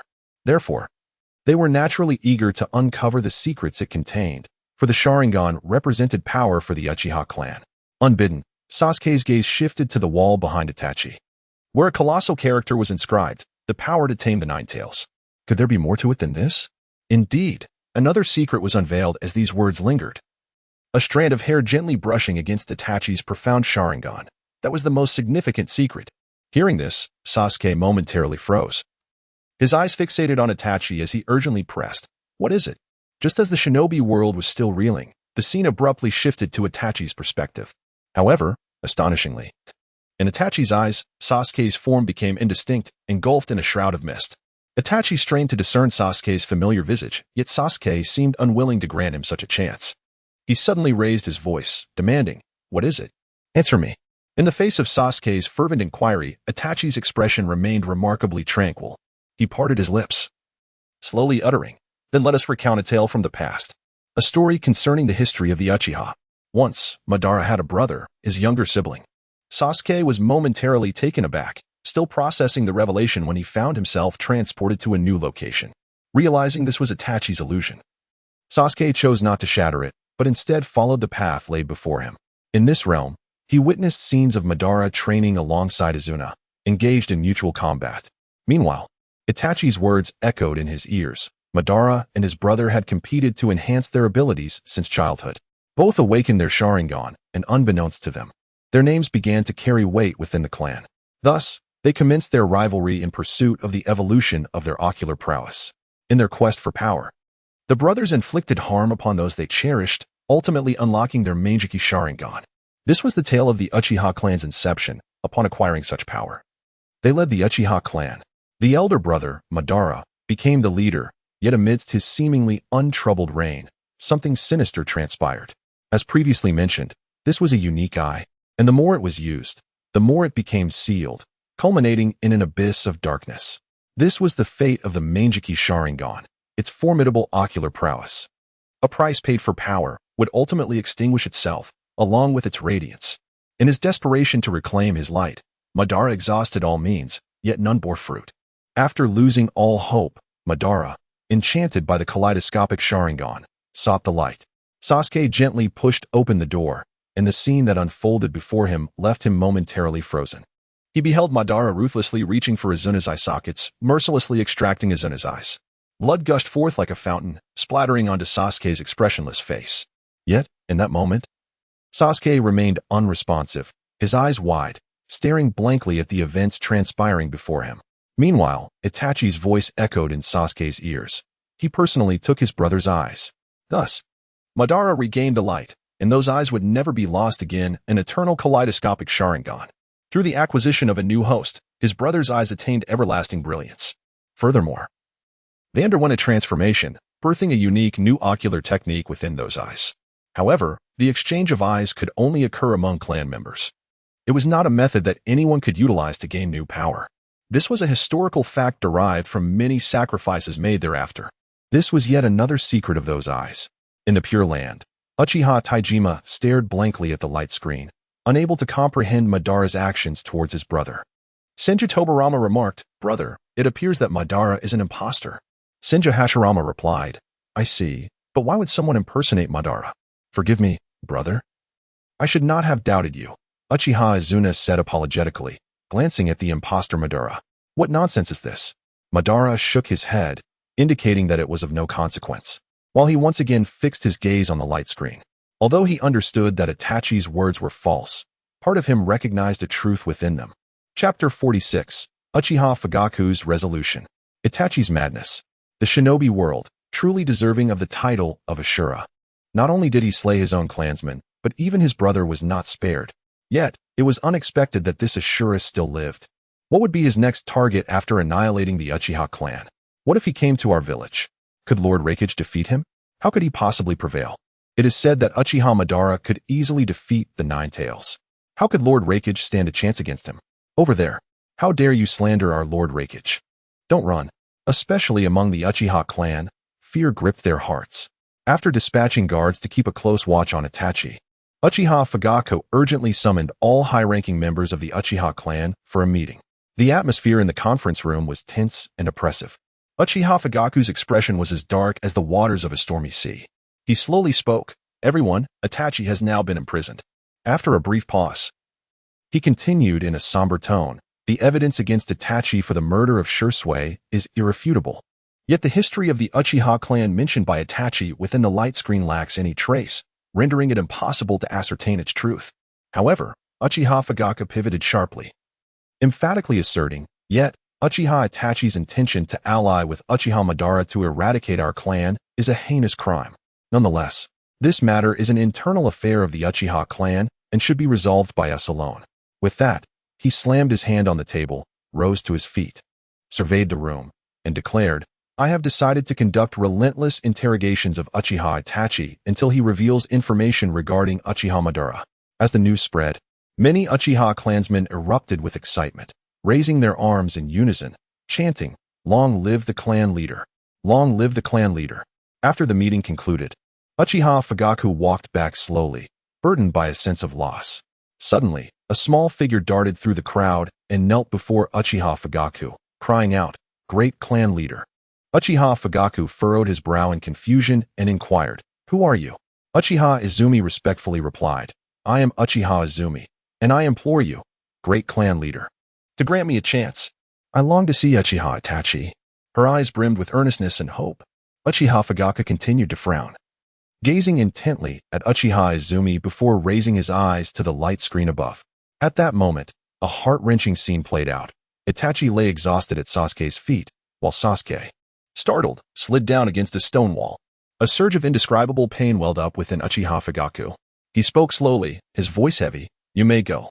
Upon hearing this, Uchiha Izumi's face lit up with joy, and she hurriedly expressed her gratitude. "Thank you, great clan leader," before rushing towards the direction where Uchiha Itachi was held captive. However, Uchiha Fugaku remained transfixed, his gaze locked on the light screen, tormented within, murmuring to himself, "Itachi, it is all the fault of the father. I know everything, yet I can do nothing for you." His eyes revealed deep-seated self-reproach and guilt. "No, I must find a way to rescue Itachi." Uchiha Fugaku resolved silently. He would not stand idly by and would exhaust every means to save his son. He understood that if Itachi truly wished to escape, even with the power of the kaleidoscopic Sharingan, he could not be captured. Yet, Itachi chose to be apprehended. And Uchiha Fugaku realized that Itachi intended to assist in stabilizing the Uchiha's internal affairs. "Itachi, you are a good child." Within the luminous screen, the previous scene continued. As Madara harnessed this formidable power to unify all ninja clans. Subsequently, he allied with the Senju clan, renowned as the strongest in the ninja world, to establish a new organization.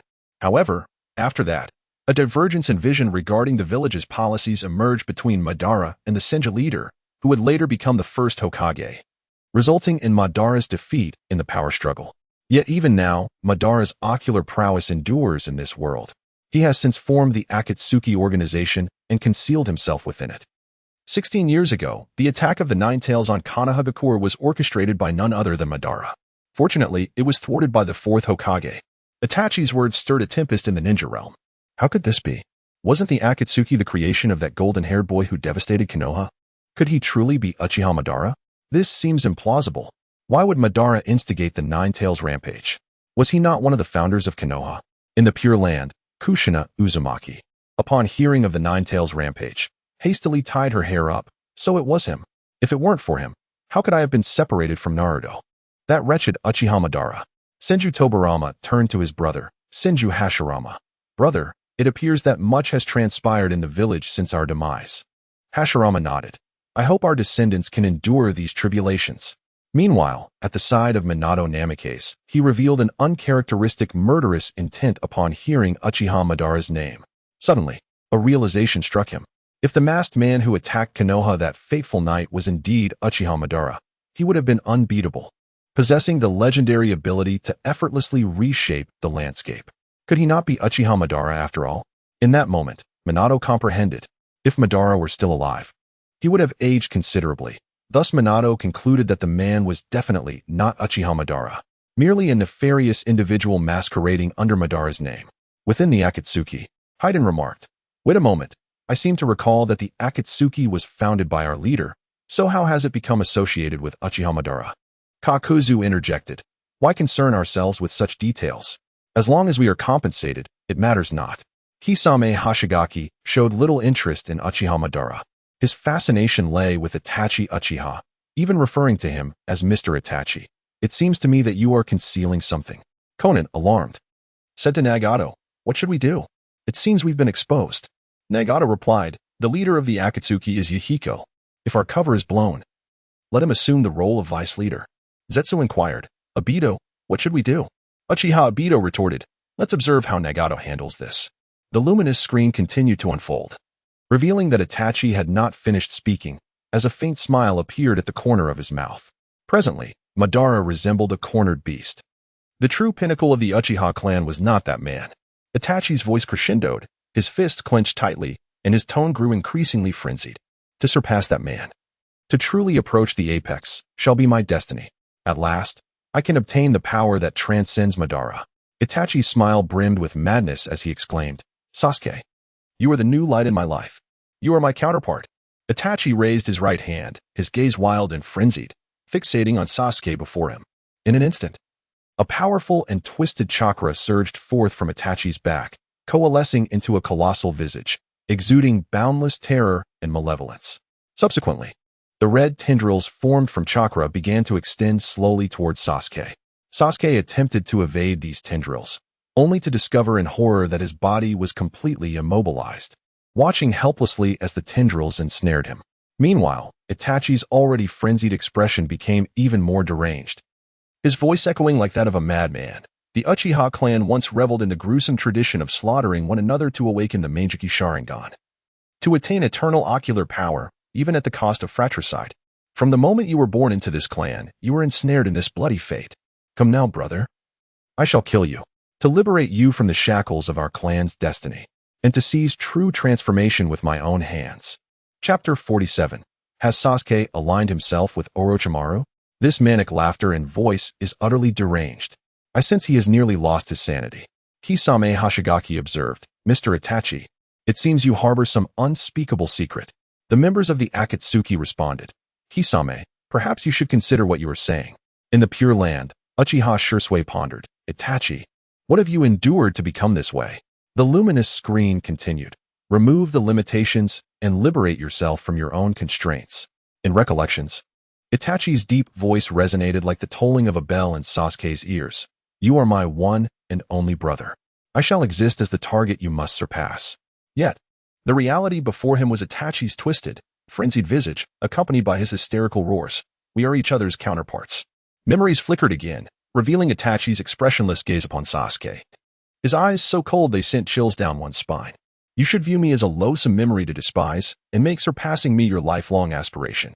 Thus, I grant you a chance to live, but it is also for my own sake. Yet reality remained plagued by Itachi's near-mad screams. This is the bond of brotherhood within the Uchiha clan. The intertwining of past memories and present reality tormented Sasuke's mind. In a flash, Itachi's raging chakra and his grotesque laughter and voice abruptly vanished. The scene shifted to Sasuke, eyes tightly shut, as he forcefully tore away the bandage from his forehead, resolutely shedding his sleeves. Itachi stood silently before Sasuke, watching him with a contemplative heart. It seems you have come to recognize the truth of my existence. Was it all for this? Sasuke tightly closed his eyes, whispering softly, his tone laced with undeniable sorrow and heartache. The ninja world exclaimed, Damn. Another genjutsu. Nara Shikamata remarked, Sasuke, you seem quite distraught. Shouldn't you be enraged instead? As Sasuke reminisced about the words exchanged upon joining Team 7 with Naruto Uzumaki and Sakura Haruno, he declared, I am Uchiha Sasuke. I harbor many grievances and possess nothing that I particularly cherish. Although I lack a dream to conclude my speech, I am driven by ambition. My goal is to restore my clan and to eliminate a certain man. At long last, he had arrived at this moment.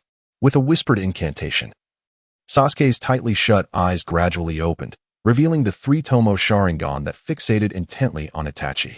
It was time to fulfill his aspirations. Sasuke's voice resonated with boundless hatred and fury as he glared at Itachi, as if he wished to rend him apart with his very gaze. The two stood in silent confrontation until Itachi broke the stillness, stating, It seems you've witnessed my demise, yet you cannot hope to defeat one who possesses the Meijiki Sharingan. His tone was unnervingly calm, tinged with an unmistakable disdain. Regrettably, your dreams shall crumble into mere illusions. And why, you may ask? Because you lack the Meijiki. Itachi slowly donned the long black cloak that symbolized his affiliation with the Akatsuki, emanating an oppressive aura. Meanwhile, Sasuke began to unravel the bandages coiling around his arms. Fixing his gaze upon Itachi, he gritted his teeth, declaring, No matter how you wield those eyes, I shall transform my hatred into reality.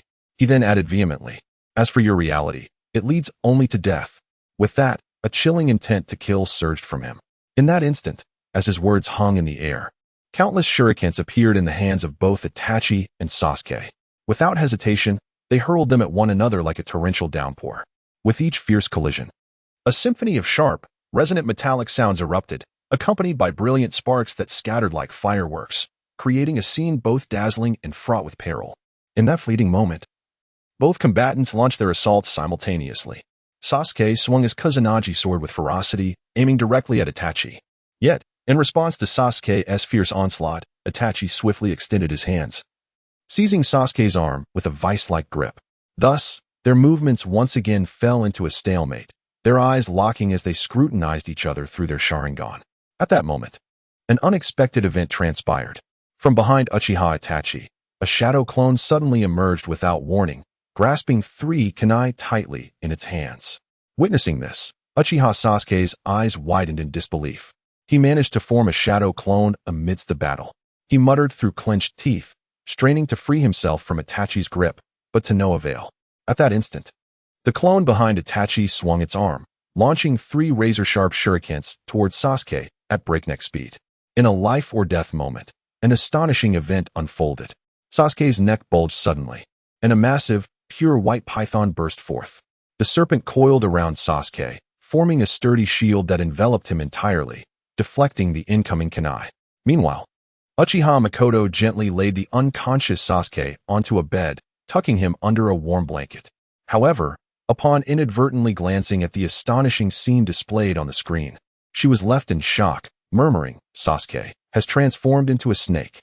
In the Hokage's office, Sarutobi Hiruzen wore an expression of utter astonishment, muttering, "Could this be Orochimaru's doing?"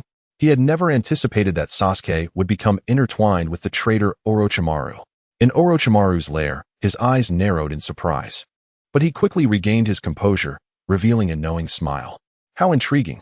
It appears that our paths are destined to intertwine in the future, Sasuke." He chuckled. "Who would have thought that someone in Konoha would seek to ally with me, a rogue ninja?" Clearly, Orochimaru was quite pleased with the prospect of Sasuke becoming his carefully cultivated vessel. It seemed that he would need to find an opportune moment to visit Konoha and assess Sasuke for himself. Chapter 48. Sasuke's eyes gouged out. Is Itachi truly that formidable? I didn't even see him form the hand seals for the shadow clone. Could he have done it within his sleeve? No. Can one even form seals with one hand? I don't understand. Itachi is incredibly strong. It seems that Sasuke may be in peril. The scene continued, revealing the white python opening its gaping maw, baring its sharp fangs as it lunged at Itachi's hand, which held Sasuke's arm captive. Itachi's expression shifted as he swiftly released his grip, agilely leaping backward to evade the strike. After landing, he stood alongside the shadow clone he had created, making it difficult to discern which was the real Itachi. Just then, Itachi froze momentarily as the white python encircling Sasuke transformed into a wisp of white smoke, dissipating into the air. In its place, Sasuke appeared, wielding a gigantic shuriken that spun rapidly in his grasp. Seizing the opportunity while Itachi was momentarily taken aback, Sasuke unleashed all his strength, hurling the shuriken directly at Itachi. Itachi, unable to react in time, instinctively gripped his kunai tightly and positioned it defensively in front of him. With a resounding crash, the shuriken struck the kunai with blinding speed, sending sparks flying. Sasuke then infused his shuriken with the Chidori, causing it to be enveloped in lightning, its spinning velocity intensifying. In an instant, the shuriken sliced through Itachi's kunai as though it were mere tofu, severing his left hand. Itachi clenched his left eye, uttering a few words, "Chidori," before he transformed into countless black crows that surged towards Sasuke, revealing that the Sasuke he had struck was merely a shadow clone. Sasuke was momentarily taken aback, and in the next instant, Itachi's Sharingan flickered, and his figure reappeared right before Sasuke. Without hesitation, Itachi raised his foot and delivered a powerful kick to Sasuke's abdomen, sending him crashing against the wall behind him. The force of the impact was so great that it left a significant dent in the sturdy wall. Struggling to rise from the ground, Sasuke gritted his teeth against the excruciating pain, preparing to gather his Chidori once more, but Itachi appeared before him yet again, swiftly grasping the arm in which Sasuke was condensing his Chidori and pinning it against the wall. Simultaneously, Itachi's foot pressed mercilessly down on Sasuke's foot, followed by a fierce punch to Sasuke's abdomen. The punch was delivered with tremendous force, akin to a hammer striking down, causing Sasuke to feel as though his very organs were on the verge of shattering. Itachi slowly retracted his fist from Sasuke's abdomen, yet his other hand remained firmly pressed against Sasuke, pinning him against the wall. At that moment, Itachi gazed intently at the panting Sasuke, gradually raising his hand towards Sasuke's left eye. Under Sasuke's astonished gaze, Itachi slowly parted his lips. "Forgive me, Sasuke." Before the words could fully escape, Itachi resolutely thrust his finger into Sasuke's eye socket. "This is my reality. I shall accept this light." Itachi's voice was unsettlingly calm. As his words fell, he exerted a sudden force, directly extracting Sasuke's eye. The anguished cries of Sasuke echoed throughout the clan's grounds. "Sasuke!" Uchiha Makoto exclaimed in horror, and it was this unexpected shout that roused the previously tranquil Sasuke from his slumber. Struggling, he gradually opened his eyes. As he beheld the scene on the light screen, an indescribable terror and shock surged within him, an image that would be etched in his memory forever. Sasuke's right hand pressed tightly against the hollow where his eye had been cruelly removed by Itachi, excruciating pain crashing over him in relentless waves. Gritting his teeth, crimson blood flowed from his fingertips, pooling onto the ground, forming a dark stain.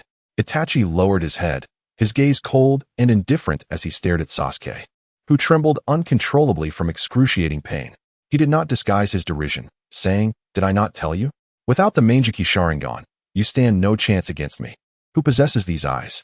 As he spoke, Itachi tightly grasped the eye he had just extracted from Sasuke's socket, its crimson blood staining his slender fingers. Meanwhile, above, Zetsu subtly peeked down from the ceiling, quietly observing below, with no one knowing what he truly beheld. Sasuke's trembling form gradually released the pressure on his eye, his expression becoming increasingly fierce as he fixated on the bloodstains on his palm, the fury in his eyes seemingly on the verge of erupting. Pain and rage intertwined within him, blood vessels spreading like a spider's web across his remaining eye, filling it entirely. Despite Sasuke's turmoil, Itachi maintained his relentless demeanor, his somber voice resonating. "I shall take the other one as well." Sasuke slowly turned his head, locking his gaze onto Itachi. At that moment, crimson curse marks appeared on his cheeks, spreading until they enveloped his entire face. Witnessing this, Itachi momentarily froze, but before he could react further, a massive, grotesque arm shot forth from Sasuke's back. Itachi swiftly leaped backward, narrowly avoiding the sudden strike, then gradually halted, standing a short distance from Sasuke. At this juncture, Sasuke pressed one hand against his left eye, heavy breaths escaping his lips. Observing this state of Sasuke, Itachi marveled inwardly. Is this the power of the curse mark? Sasuke was now entirely covered in black curse mark patterns. He clenched his teeth tightly, glaring at Itachi. Itachi extended his hand from his sleeve, holding a transparent container filled with a nutrient solution, and slowly placed Sasuke's eyeball within. After completing this sequence of actions, Itachi calmly regarded Sasuke, stating, "This is the disparity in our powers." Yet before he could finish, a figure identical to Itachi silently appeared behind Sasuke, swiftly extending an arm to tightly grip his neck. The difference in our ocular techniques.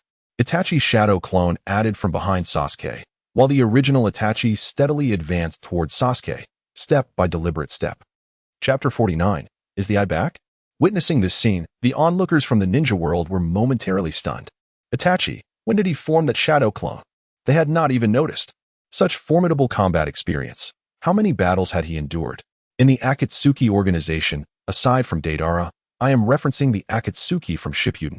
Initially, I intended to write about the Uchiha clan before their annihilation, but now I realize the complications are numerous. Kisame remarked. Itachi-san, I sense your reluctance.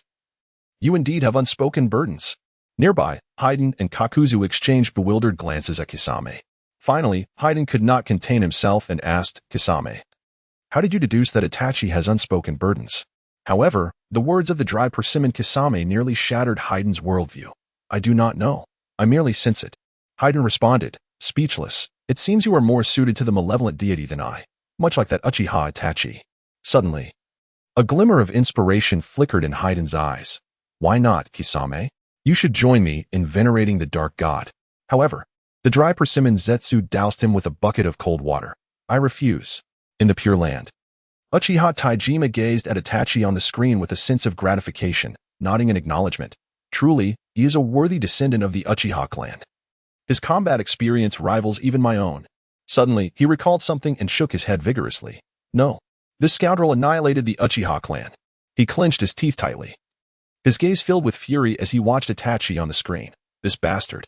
At that moment, a hand pressed down on his shoulder from behind. It's been a long time, Taijima. To his surprise, it was Senja Hashirama. Senja Hashirama stood behind Uchiha Taijima, observing the screen, and couldn't help but exclaim, Taijima, I never expected your descendant to be so remarkable. Hashirama, do you wish to fight? We are already dead. There's no need to be so agitated, you fool. Haha. In Konoha, Haruno Sakura cried out, Sasuke, please be safe. Yamanaka Ino exclaimed, Ah, Itachi. How could you treat Sasuke this way? How could you do this to my Sasuke? Nara Shikamaru pondered. Sasuke can't possibly lose like this, right?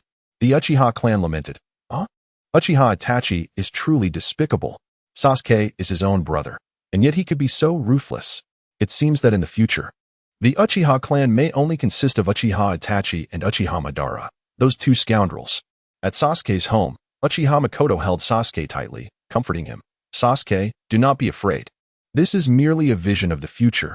It has not yet come to pass, and Itachi is not that kind of person. Uchiha Makoto couldn't fathom that the future Itachi would become such a being. After all, Itachi had always been so gentle. Reflecting on the past decade, she remembered Itachi as a kind-hearted individual, leaving her bewildered as to why the future version of him would transform into such a person. Sasuke clutched the bedsheets tightly, his gaze filled with terror as he beheld Itachi Uchiha advancing towards his future within the luminous screen. Meanwhile, within the Hyuga estate, Naruto fixated intently on the glowing display, murmuring, "Sasuke, are you going to lose?" He then lowered his gaze to Hinata, who was earnestly observing the screen, and swiftly grasped her shoulders, shaking her anxiously as he implored, "Hinata, what should we do to save Sasuke?" Hinata, bewildered by Naruto's frantic shaking, suddenly seemed to realize something. "Naruto, he is so close." Her face flushed a deep crimson, and her eyes began to swirl as she fainted. Witnessing this scene, Naruto was startled and quickly caught Hinata's collapsing form, exclaiming in distress, "Hinata, what is wrong with you?" Hinata collapsed in Naruto's embrace. Though she had succumbed to unconsciousness, her lips continued to murmur softly, "Naruto-kun," while a blissful smile graced her face. As Hinata Hisashi approached Naruto, a smile formed at the corner of his mouth as he helplessly regarded the young Hinata cradled in Naruto's embrace. He then knelt partially, placing a hand on Naruto's shoulder to offer comfort, saying, "Naruto, do not worry. That is merely a vision of the future. It has not yet come to pass." Upon hearing Hisashi's words, Naruto recalled that the images were indeed mere glimpses of what was to come. He could not help but exhale in relief, realizing that his concern for Sasuke had momentarily clouded his judgment. Suddenly, he froze in disbelief. "Wait, how could I possibly worry about that scoundrel Sasuke?" Observing Naruto's reaction, Hisashi chuckled softly. Naruto was a man of deep emotions and loyalty. Hisashi found himself further affirming Naruto's character, pondering, "No wonder my future self felt at ease in trusting Hinata to him. It seems that in the future, he has indeed recognized Naruto." Through the vision, Hisashi learned that Naruto was referred to as the child of prophecy and the savior by the toads of Mayaboko Mountain. Although he was unaware of what transpired after Naruto transformed into the Ninetales, he understood that Naruto had undoubtedly triumphed over the one who sought to destroy Konoha, regaining his senses without succumbing to the Ninetales' rage. For if Naruto had not emerged victorious, how could there be a future where he and Hinata wed? He realized that the seemingly weak Naruto of the present would, in time, wield the power to transform the ninja world. With that thought, Hisashi rose to his feet. Gazing once more at the celestial vision above, "Let me witness what unfolds for the future of the ninja world." The vision continued, revealing Itachi standing before Sasuke. Itachi slowly raised his hand, inching it towards Sasuke's remaining eye. Sasuke's eyes widened in horror, fixated on the bloodied fingers approaching him. He struggled desperately against his restraints. Yet the shadow clones behind him held him fast like iron clamps. Filled with despair and fear, Sasuke could only watch as the blood-stained hand drew nearer to his eye. Suddenly, crimson curse marks converged upon his face, swiftly coalescing within his gaze. As the marks dissipated, Sasuke's eye transformed to black, while his hair shifted to blue. Faced with this scene, Itachi paused, his hand halting just before Sasuke's eye. In an instant, two massive serpents erupted from Sasuke's back, piercing through Itachi's shadow clones with astonishing speed. The space around them began to warp, colors fading until only a monochrome palette remained. Like a mirror, cracks began to form across the surface with a crisp snapping sound, scattering countless shards. The scene shifted, Sasuke remained in place. Yet his expression was one of acute tension and pain. He pressed his hand tightly against his eyes, gasping for breath. Glancing downward, he saw the ground littered with the shuriken he had dropped during his confrontation with Itachi. Beads of sweat dotted Sasuke's face as he gradually released his grip on his left eye, struggling to open it. Miraculously, the eye that Itachi had cruelly extracted had returned to its socket, almost as if by miracle. Sasuke attempted to steady his trembling form, but his legs betrayed him, and he ultimately collapsed to the ground, panting heavily. The vision continued, revealing a half-black, half-white face emerging from the wall, engaged in discussion. "Perhaps the outcome will be surprisingly swift. Itachi will emerge victorious," proclaimed the white-faced Zetsu. "Why?" inquired the black-faced Zetsu, who lacked a mouth, yet still managed to speak. Because he has fallen victim to Tsukuyomi, White Zetsu explained. He is rendered immobile and shall be left to his fate. Suddenly, White Zetsu was taken aback as Itachi fell to his knees, clutching his left eye in disbelief as he gazed at Sasuke. You took my Tsukuyomi. Another illusion? Why are there so many illusions? Itachi lamented. I have noticed that the Uchiha clan has a particular affinity for Genjutsu. During a previous mission, I encountered an Uchiha and, after a lengthy battle, discovered I had fallen victim to an illusion. Thankfully, my opponent did not strike with lethal intent. However, it seems that Uchiha Sasuke has been ensnared by Itachi's Genjutsu. Thus, one might argue that Itachi's Genjutsu is superior, but it appears Sasuke has managed to break free. Is it not said that the Meijiki Sharingan is vastly superior to the regular Sharingan? How is it that the Sharingan can break the Genjutsu of the Meijiki? Incorrect. Uchiha Sasuke must have employed a different means to counter Itachi's Genjutsu. I believe it has to do with that peculiar curse mark. In Sasuke's home, young Sasuke, panting, gazed at the vision with relief. Thank goodness it was just an illusion. My eyes remain intact. Uchiha Mikoto also breathed a sigh of relief. Fearing that Itachi might one day gouge out Sasuke's eyes, the thought of brothers turning against each other was a fate she dreaded most. In the vision, Sasuke gradually rose to his feet. White Zetsu stared in disbelief at the standing Sasuke. How curious. Why did Sasuke not collapse after being ensnared by Tsukuyomi? No. He has not succumbed. Rather, he has shattered the illusion. Black Zetsu interjected. How is it possible for someone with merely the Sharingan to surpass the Meijiki Sharingan? Black Zetsu regarded Sasuke. The Sharingan is merely a tool for a ninja. Its effectiveness is contingent upon the wielder's strength. Even a shuriken can be outmatched by a skilled stone thrower. What truly matters is the disparity in power. This means that Sasuke's abilities have surpassed Itachi's expectations. Is that so? Yet, I do not perceive any notable difference in strength between Uchiha Sasuke and Uchiha Itachi. Indeed, in terms of battle experience and skill, Itachi appears to possess the upper hand. That is certainly true. Thus, I believe Uchiha Sasuke must have relied on that curse mark to counter Itachi's Genjutsu.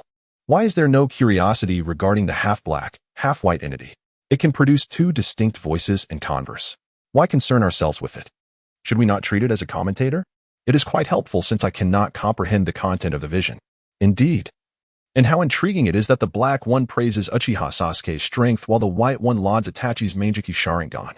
In the vision, Sasuke coldly regarded Itachi, who was suffering and clutching his left eye due to the side effects of Tsukuyomi. Sasuke spoke slowly. I believe I mentioned that regardless of how you wield those eyes, I shall transform your illusions into reality. Transform illusions into reality? Itachi lowered his hand from his left eye, slowly rising to his feet. Then I shall return that sentiment to you unchanged. In the recent Tsukuyomi, you must have witnessed a vision of your own eyes being gouged from their sockets. Now, I shall make that a reality. The walls Zetsu gasped. Itachi is exuding a different aura. It seems he has become serious. Perhaps we shall witness that technique, Amaterasu. As Itachi closed his left eye due to the usage of Tsukuyomi, Black Zetsu remarked, Amaterasu? Is it? How delightful. White Zetsu's voice echoed with excitement, affirming that coming here had been the right choice. Observing Itachi as he began to form hand seals, Black Zetsu interjected, continuing the contest of illusions holds no significance. The moment Sasuke broke free from Tsukuyomi, the illusionary battle became meaningless. Henceforth, we shall engage in a direct confrontation of ninjutsu. White Zetsu exclaimed with enthusiasm. Black Zetsu continued to elucidate for the audience watching the spectacle. If Itachi's left eye possesses the most formidable genjutsu, then his right eye wields the most powerful physical assault. Amaterasu is said to be an unquenchable black flame that incinerates all that falls within its gaze. The revelation stunned the shinobi world. The strongest genjutsu and the mightiest physical attack? Surely you jest. A flame that never extinguishes? How terrifying. The audience pondered the implications for Uchiha Sasuke. In the midst of the scene, Itachi's hands moved like shadows, swiftly weaving a series of intricate and fluid seals. Will he employ Amaterasu? White Zetsu's eyes widened, fixated on every move of Itachi, afraid to blink lest he miss any potential moment of the fabled flame's appearance. Simultaneously, Sasuke forcefully struck his wrist, and in an instant, smoke erupted from the area. As the mist dissipated, a massive wind shuriken manifested in Sasuke's grasp, which he hurled towards Itachi with blinding speed. The rapidity astonished White Zetsu. So fast, he won't allow his opponent a moment to form seals. Itachi quickly retracted his hand-sealing motion, crouching low to observe the shuriken hurtling towards him. A moment of surprise crossed Itachi's face as he realized the shuriken had multiplied into two. That is the shadow shuriken technique, Black Zetsu exclaimed from a distance. Not only that, but in the next instant, Sasuke swiftly invoked the Chidori technique, infusing lightning chakra into the shuriken, enhancing its speed and penetrative power, now accompanied by the force of electricity. Seizing the opportunity, Itachi leapt into the air, preparing to maneuver between the two shuriken. As he approached the dual projectiles, Sasuke deftly flicked his fingers, causing two slender, resilient threads to be pulled back by the motion of his arm. Upon witnessing this, Itachi's expression shifted in realization, mechanism shuriken. Yet, at that moment, evasion was no longer an option. With a crisp snap, the two shuriken disassembled, scattering into a multitude of steel shards. One shard pierced Itachi's thigh, causing blood to spurt forth, while the remaining fragments embedded themselves deeply into the surrounding walls, producing a series of sharp clattering sounds. With a shock, Itachi plummeted from the air to the ground. Chapter 51. Itachi's Amaterasu in the Hokage's office. Sarutobi Hiruzen fixated intently on the screen, aware that with Itachi's prowess, evasion from such an attack was implausible. Gazing at Itachi's form on the screen, Sarutobi was momentarily taken aback, silently lamenting. It appears that Itachi's body is nearing its limits. Concurrently, Uchiha Izuna in the Pure Land also discerned that something was amiss with Itachi's condition. Otherwise, he could not fathom how Itachi's Sharingan could fail to evade Sasuke's attack. Beside him, Uchiha Madara discerned the situation as well. He understood that Itachi's body could not endure much longer. Madara was perplexed, for given Itachi's physical condition, even if he successfully seized Sasuke's eyes to evolve into the eternal Meijiki Sharingan, it would not prolong his life significantly. What then was Itachi's motive in his relentless pursuit of Sasuke's Meijiki?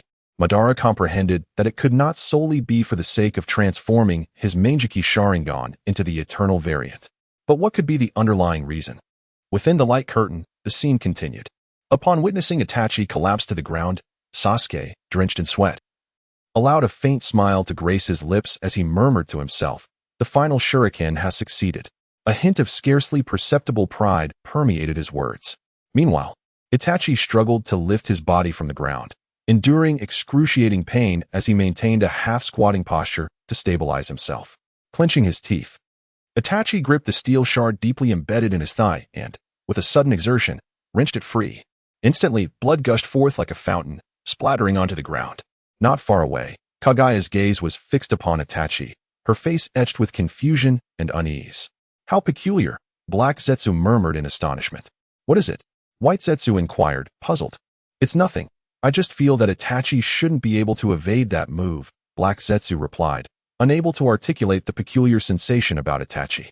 The focus shifted back to Uchiha Itachi, whose visage was marred by agony, sweat cascading down his brow from the torment he endured.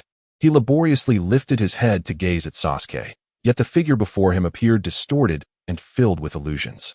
He then slowly extended his trembling left hand to cover his left eye, his facial muscles twitching from the intensity of his pain. "Is this the after effect of Tsukuyomi? It must feel quite pleasant, right?" Sasuke's voice dripped with arrogance.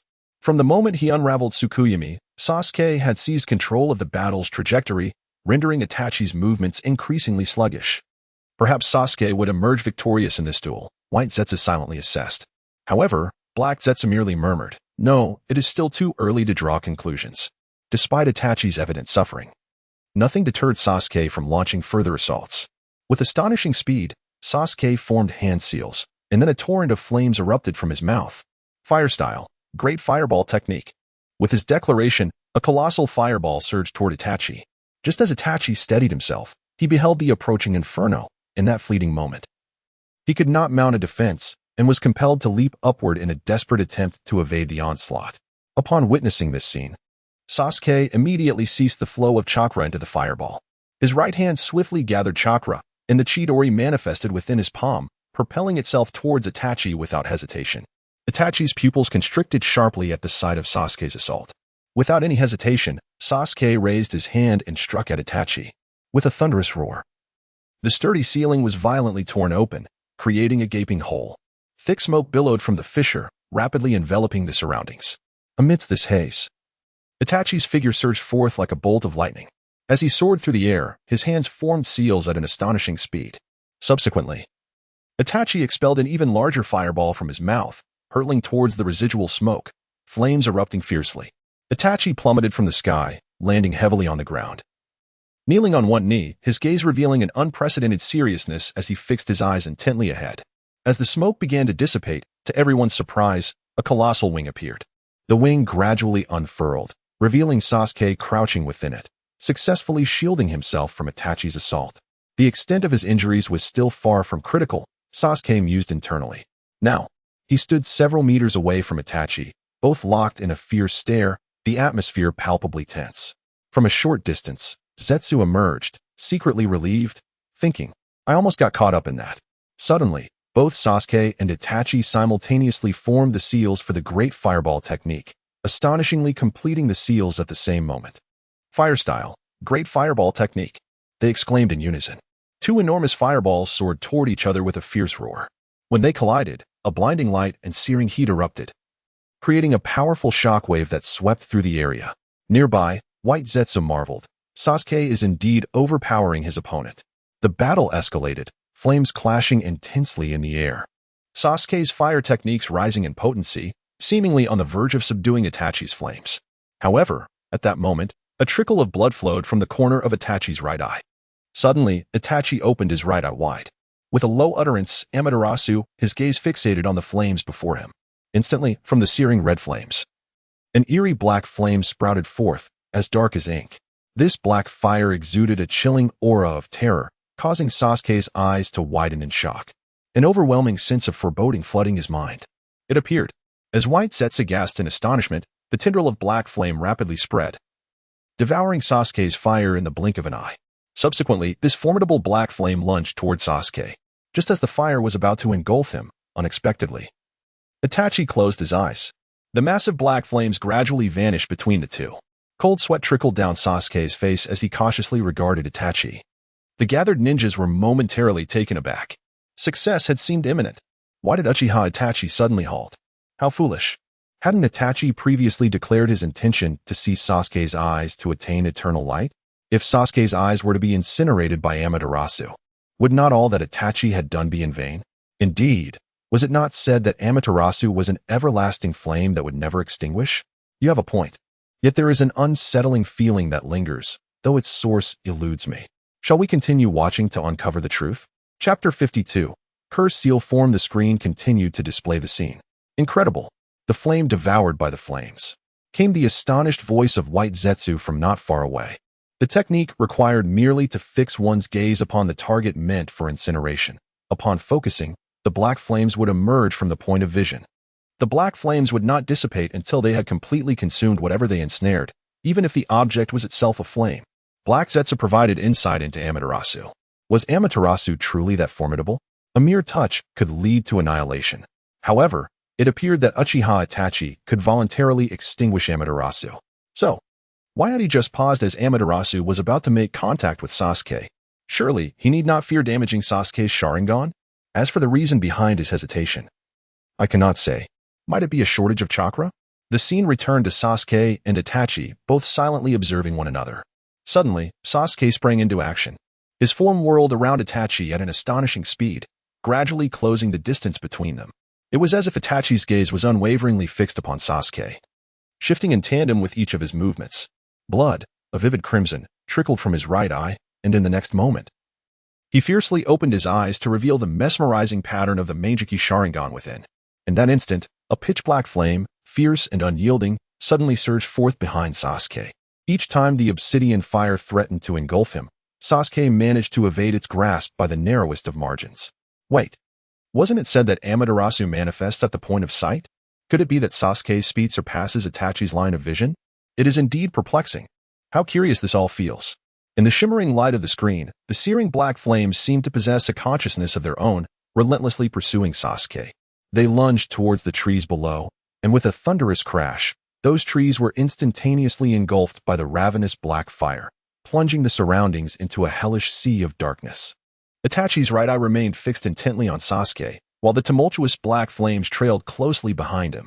Sasuke turned to glance back, and at that moment, the dreadfully scorching flames were alarmingly near, almost brushing against his wings.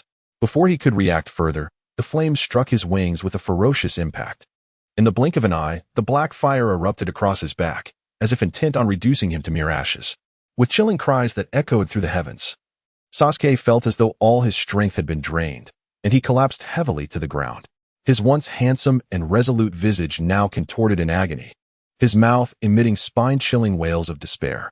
On the other side, Itachi was also gasping for breath, each inhalation proving to be an arduous endeavor. Despite his body being utterly fatigued, his gaze remained steadfastly fixed upon Sasuke, who was shrouded in swirling black smoke. Itachi valiantly suppressed the discomfort coursing through him, dragging his weary limbs forward with deliberate slowness. His steps were unsteady, as if he might collapse at any moment, yet he continued to advance towards Sasuke.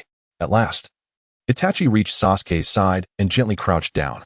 In that moment, Sasuke lay still upon the cold, unyielding ground, his eyes shut tight, his complexion as pale as parchment, devoid of any semblance of vitality. In the distance, the voice of White Zetsu echoed. "So, it is indeed Itachi's victory?" Black Zetsu's voice followed. "He stopped Amaterasu, intending to seize the eyes, is he not?" The villagers of Konoha murmured. "Has Sasuke perished?" In disbelief, Sasuke gazed at his reflection in the luminous screen, whispering, "Am I dead? So, he truly would kill me. Killed by the brother I cherished most. Was it all merely for the sake of his eyes?" Beside him, Uchiha Makoto gazed anxiously at the shimmering screen, oblivious to the fact that Sasuke's Sharingan had manifested once more, accompanied by the ethereal shadow of a second Tomo. Naruto inquired, "Has Sasuke perished?" The scene on the screen continued to unfold, revealing Itachi as he silently observed Sasuke, who lay prostrate on the ground. Gradually, Itachi raised his hand, his fingers curling slightly, poised to touch Sasuke's hand. Suddenly, an unforeseen spectacle transpired. Sasuke's body began to regress rapidly, akin to a serpent, melting away before their very eyes. In the blink of an eye, he transformed into wisps of white smoke, dissipating into the air. Where Sasuke had once lain, a dark, ominous void emerged. Below, in the distance, Jugo stood in stunned silence.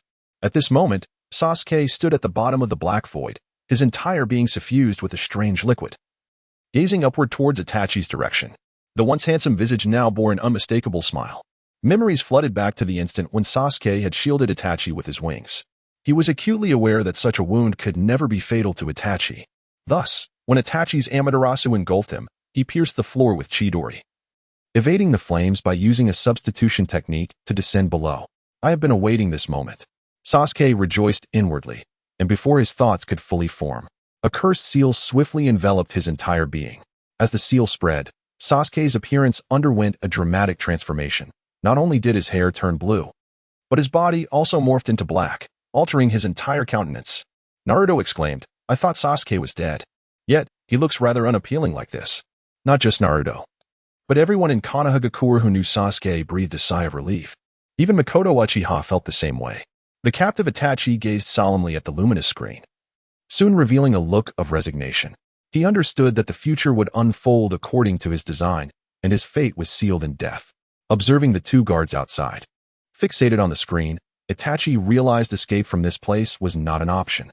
The revelations on the screen had compromised his plans, rendering any attempt at departure futile. His fists clenched involuntarily. Was there truly no other recourse? Itachi pondered that if his father could not avert the coup within the Uchiha clan, his only choice would be to flee Konoha with Sasuke, condemning them both to the life of renegade shinobi, hunted by the ninja world. The thought of Sasuke enduring a life of relentless turmoil was unbearable to him. In the scene, Sasuke, now transformed into a cursed seal form, inhaled deeply. His hands pressed together in fervent prayer, channeling every ounce of chakra within him to unleash a jutsu. Simultaneously, on the rooftop, Itachi's legs buckled, and he fell to his knees, his hand pressed against his right eye, trembling violently, each cough accompanied by torrents of blood escaping his lips. Just then, as Sasuke roared, "Fire style, great dragon fire technique," a massive conflagration erupted from his mouth, resembling a dragon soaring towards Itachi. With a resounding crack, the floor beneath Itachi shattered. In the face of this unexpected calamity, his pupils dilated in shock, and without hesitation, he leaped backward. An earth-shattering roar followed, as a surge of energy erupted, engulfing the area in a cloud of dust. The ground tore apart like fragile parchment, releasing a continuous stream of fire dragons that roared skyward. In a moment of despair, Itachi realized the peril he faced as fissures spread beneath him. He leaped to evade the onslaught of fire dragons, yet a few grazed his arm, inflicting excruciating pain that elicited a muffled groan. As the smoke began to clear, Itachi's condition deteriorated further. His right eye was swelling, vision severely impaired, making it nearly impossible to discern his surroundings. He squeezed his right eye shut, gasping in agony. It was then that he clearly beheld Sasuke, who crouched low, panting heavily, his eyes betraying an endless fatigue. In a trembling voice, Sasuke struggled to speak. "The Amaterasu seems to have burdened you significantly." After uttering this, he gasped a few more times before succumbing to one knee on the floor. Nearby, Zetsu had successfully evaded the chaos, observing the two from a distance, commenting, "Both are utterly exhausted. Their chakra must be nearly depleted." To this, Black Zetsu concurred. "It appears so." Concurrently, the cursed seal on Sasuke began to dissipate, retreating like a receding tide, restoring him gradually to his original form. Chapter 53. Kirin. It seems both have exhausted their chakra. Who shall emerge victorious in the end? I wager on Konoha. Uchiha Sasuke. I bet on Uchiha Itachi. How can you jest while these brothers are locked in a life and death struggle? The scene continued.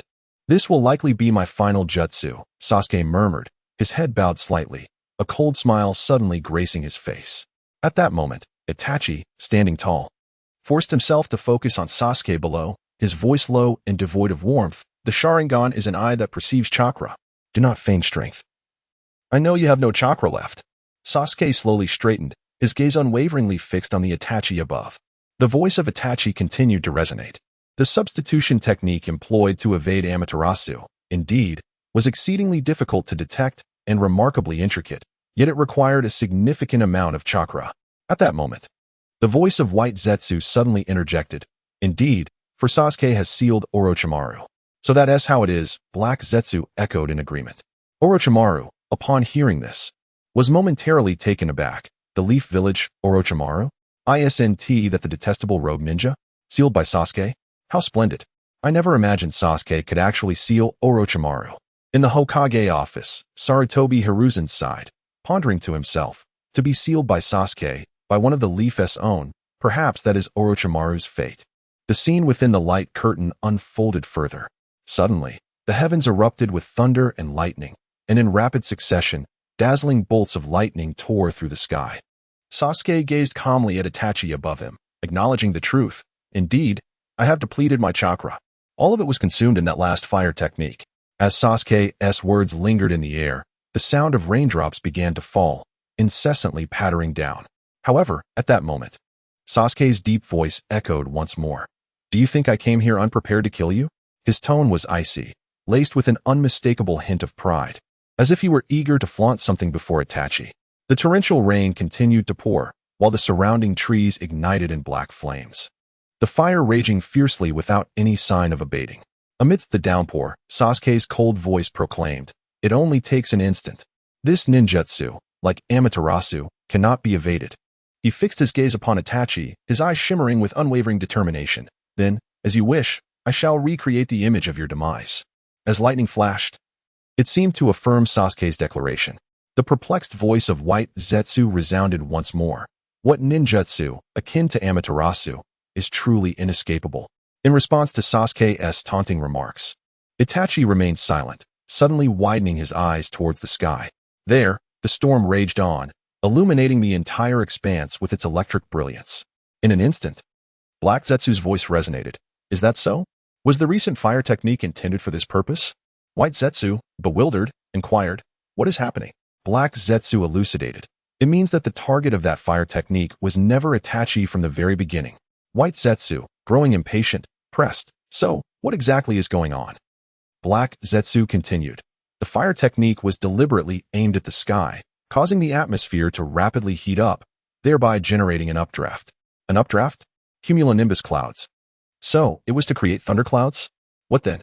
He did not intend to utilize his own chakra's energy, but rather harness the immense energy produced by the atmosphere to execute a lightning technique. What sort of technique is that? In terms of scale, it is incomparable to what humans achieve through the transformation of chakra's properties. Naruto exclaimed, "I don't understand." Raikage nodded. "That is indeed possible, but what ninjutsu does Uchiha Sasuke intend to use?" The scene continued. seemingly validating Black Zetsu's words. In an instant, a dazzling force of lightning coalesced in the palm of Sasuke's left hand. Subsequently, he leaped into the sky, ascending to the highest stone slab, gazing down at Itachi below. Observing the surrounding black flames that continued to burn, Black Zetsu suddenly comprehended. Is that so? He intentionally lured Itachi outside to utilize the heat of Amaterasu? This ninjutsu descends as a bolt of lightning. Sasuke's voice echoed amidst the thunder. I am merely directing this power towards you. Upon hearing Sasuke's declaration, Black Zetsu recognized his hypothesis was correct. So it is true? There is no way to evade this. White Zetsu posed the question that many in the ninja world wished to ask. Black Zetsu continued. A lightning strike lasts only a millisecond, faster than the speed of sound. Sasuke's voice resonated. The technique is named Kirin. Countless bolts of lightning converged in Sasuke's hand, and a roar of a Kirin echoed through the sky. Itachi, witnessing this scene, was momentarily taken aback. In the distance, the figure of Kurojitsu was equally taken aback. What happened? He exclaimed in astonishment. Has Sasuke tamed the lightning? Come forth, echoed Sasuke's voice, and as if in response, a Kirin emerged from the crackling lightning. This colossal creature, forged from thunder and lightning, let out a roar that reverberated across the battlefield. Sasuke stood beneath the Kirin, coldly surveying Itachi below. Let it dissipate along with the thunder. With this fierce declaration, Sasuke resolutely brought down his raised left hand. His voice thundered like a tempest, resonating amidst the booming storm. The Kirin, seemingly understanding its master's command, surged down from the heavens with tremendous force, racing directly towards Itachi. A deafening crash resounded as the Kirin struck the very spot where Itachi stood. In that instant, the earth trembled violently, shaken by the sheer impact. Thick clouds of smoke erupted alongside a cataclysmic explosion, and an intensely bright light enveloped the area, while the sound of thunder echoed into the skies. Sasuke gasped for breath, his left hand still tightly grasping the remnants of lightning's power. I never anticipated such magnitude. Kurojitsu marveled as the smoke began to clear. Itachi's form re-emerged, lying still on the ground, seemingly devoid of life. The cloak that signified his affiliation with Akatsuki had vanished entirely in the wake of the Kirin strike. The gathered shinobi were left with a singular thought. Has Uchiha Itachi perished? Chapter 54, Susanoo. After a prolonged silence, the shinobi began to murmur among themselves. Has Uchiha Itachi died? One speculated. I doubt it. I've noticed that Itachi frequently employs genjutsu. Could this be yet another illusion? Another agreed. Let's wait and see. The scene on the screen continued to unfold. Is Itachi truly lifeless? Kurojitsu pondered aloud, his voice tinged with uncertainty as he scanned Itachi's body, searching for any signs of life. Witnessing Itachi's stillness, Sasuke's tense grip gradually loosened, his palms slick with perspiration. The crimson hue of his Sharingan began to fade, restoring to its usual appearance. Yet, at that moment, Sasuke's heart was a tumultuous sea of conflicting emotions. On one hand, the long-anticipated revenge had finally been realized, a victory that should have brought him boundless joy. On the other, seeing that once familiar figure stirred an indescribable sense of loss and sorrow within him. It's over, Sasuke murmured, his voice barely audible. Almost immediately, as if all strength had been drained from his body, he sank weakly to his knees. It's all over, he uttered. The words laced with an undeniable weariness, yet also a profound sense of relief. For so long, the driving force behind his relentless pursuit and arduous training had been the desire to personally slay Uchiha Itachi. However, now that this goal had been achieved, he realized he had lost his sense of direction, plunging into a state of bewilderment. The stormy skies had quietly cleared, the fierce winds had subsided, and even the torrential rain had ceased abruptly. Silence enveloped the surroundings, an eerie stillness settling like a shroud. Meanwhile, the scene before him seemed to freeze, the screen abruptly fading to black. Sasuke and Uchiha Mikoto stared blankly at the dimmed light of the sky, both whispering, "Brother, is Itachi dead?" In Sasuke's eyes, the second Sharingan became increasingly prominent, just as the shinobi world believed that Itachi Uchiha had perished and that this spectacle had concluded. The now completely darkened screen unexpectedly echoed with Itachi's voice. The gathered shinobi were momentarily taken aback and then looked up at the sky where the screen hung. Is this the visage of my demise that you wish to recreate? Itachi's frail voice resonated from the shadowy screen, accompanied by a crack of thunder. Sasuke appeared on the screen, his eyes wide open, his pupils constricting in a fleeting moment of shock and disbelief. How could Itachi still speak? Hadn't he been struck by lightning? Was he not supposed to have lost his life? Sasuke gazed incredulously in Itachi's direction. In the Pure Land, Izuna Uchiha declared, Itachi Uchiha is indeed alive. I knew it was an illusion. He felt vindicated in his assumption. However, Madara Uchiha interjected, no, this is not an illusion. Hearing his brother's words, Izuna was momentarily stunned until he noticed a crimson phantom rising around Itachi on the screen. Was that Susanoo? The image revealed Itachi propping himself up with both hands, disregarding the blood trickling from his mouth, enduring the agony to gradually lift his body once more. Witnessing this scene, the confusion in Sasuke's heart dissipated in an instant. No, he must eliminate Itachi Uchiha. With gritted teeth, the cursed marks spread across his body, and as his hair lengthened, Sasuke once again entered his cursed form. Below, J-Bai stared blankly at Itachi. Suddenly, a surge of red energy emanated from Itachi, coalescing into a blood-red phantom that enveloped him. As time passed, this phantom became increasingly solid, revealing a skeletal frame emerging around Itachi. Without this, he would have truly perished. Itachi rose, his previously closed right eye suddenly snapping open, locking his gaze on his Sasuke. You have indeed become stronger, Sasuke. What on earth is that? Sasuke thought, astonished, as he recognized the manifestation of the Uchiha clan's Susanoo. Is this the ability of Itachi now? He pondered, recalling that Itachi had mentioned awakening the Manjiki Sharingan only after experiencing the pain of losing loved ones. But it seemed that Itachi's parents and brother were still alive. That should mean he was fine. Yet, Itachi had claimed to have killed Shursui Uchiha, his closest friend. Outside Itachi's prison cell, several guards were drenched in cold sweat, convinced that this door could not contain Itachi. Yet they wondered why he had not killed them and escaped. Perhaps they were already ensnared in Itachi's genjutsu. With this thought, they exhaled in relief, thinking it was merely an illusion and that they were still alive. Chapter 55. Orochimaru's appearance. In under 3 seconds, the screen continued to display the colossal Susanoo donning armor, alongside an immense crimson shield materializing in its grasp. Faced with this scene, Sasuke felt a surge of fear and involuntarily took a small step back. At that moment, a faint yet authoritative voice reached his ears. What's wrong? Are you rendered helpless because your chakra has been depleted? The speaker was Itachi, who, despite appearing remarkably frail, exuded unwavering determination and wisdom. Sasuke's anger flared at his words. What?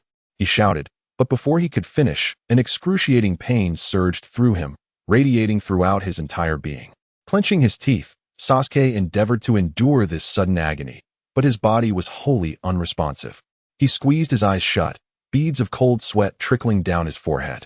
Suddenly, a sinister echo reverberated within Sasuke, a voice so low and eerie that it was unmistakably Orochimaru's. Upon hearing this, Sasuke's face paled dramatically. He exerted every ounce of strength to regain control, shaking his head violently. Yet, Orochimaru's voice lingered like an incantation, incessantly tormenting Sasuke's nerves. I can lend you power. Do you not need me, Sasuke-kun? Damn it. Sasuke groaned in agony, clutching his shoulders as his body trembled uncontrollably. He strained to suppress Orochimaru's influence. But the intense pain became unbearable, and he ultimately collapsed to his knees. Do you not seek vengeance against Itachi? Release my power. Then your desires will be fulfilled. Orochimaru's voice, laden with temptation, relentlessly battered Sasuke's will. Sasuke's body convulsed as if struck by lightning, shaking uncontrollably. He gritted his teeth, desperately attempting to stabilize himself. But Orochimaru's power continued to erode his resolve. At last, Sasuke's efforts crumbled, and he could no longer contain Orochimaru's strength. In an instant, a colossal white serpent erupted from Sasuke's arm like a bolt of lightning. Accompanied by Sasuke's heart-wrenching scream, more serpents surged forth from his body. Ultimately, when all the serpents had emerged, 8 enormous serpent heads appeared before everyone, each head resembling a small hill, emanating a terrifying aura. Itachi gazed at this astonishing spectacle, his expression one of shock. He muttered to himself, is this feeling the 8-headed serpent technique of Orochimaru? At this moment, Ju, observing from a distance, could no longer contain his astonishment.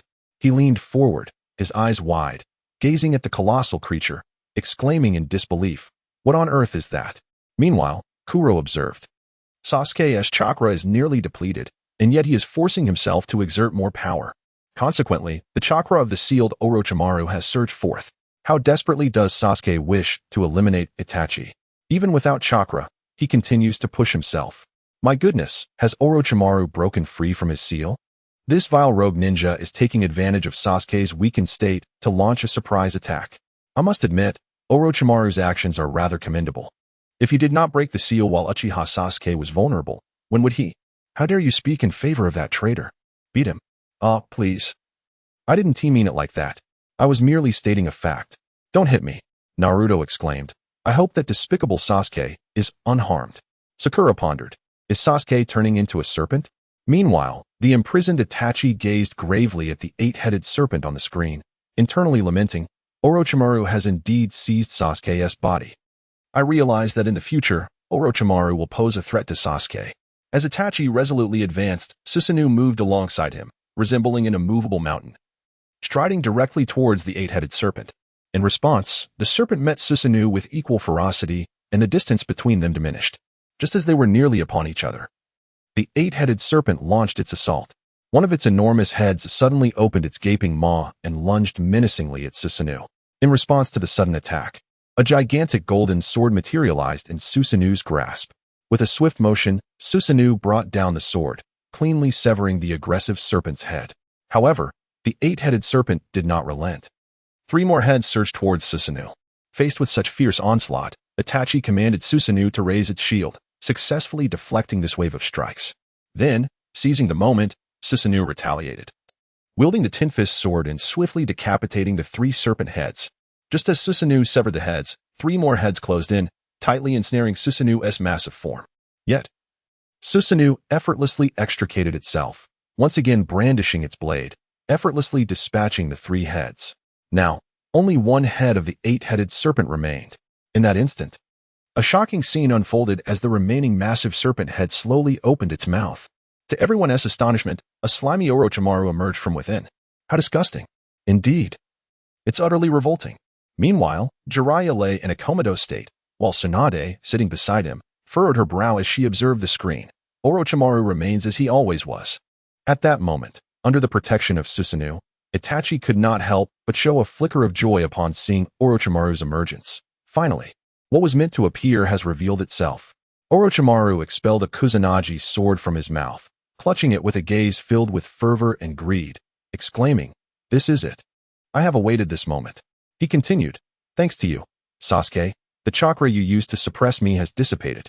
I shall seize the opportunity to take the child's body." However, just as Orochimaru's ambitions began to unfold, an unexpected turn of events interrupted him. The tin-fist sword that Susanoo wielded suddenly elongated at an astonishing speed, piercing through Orochimaru's body with blinding swiftness.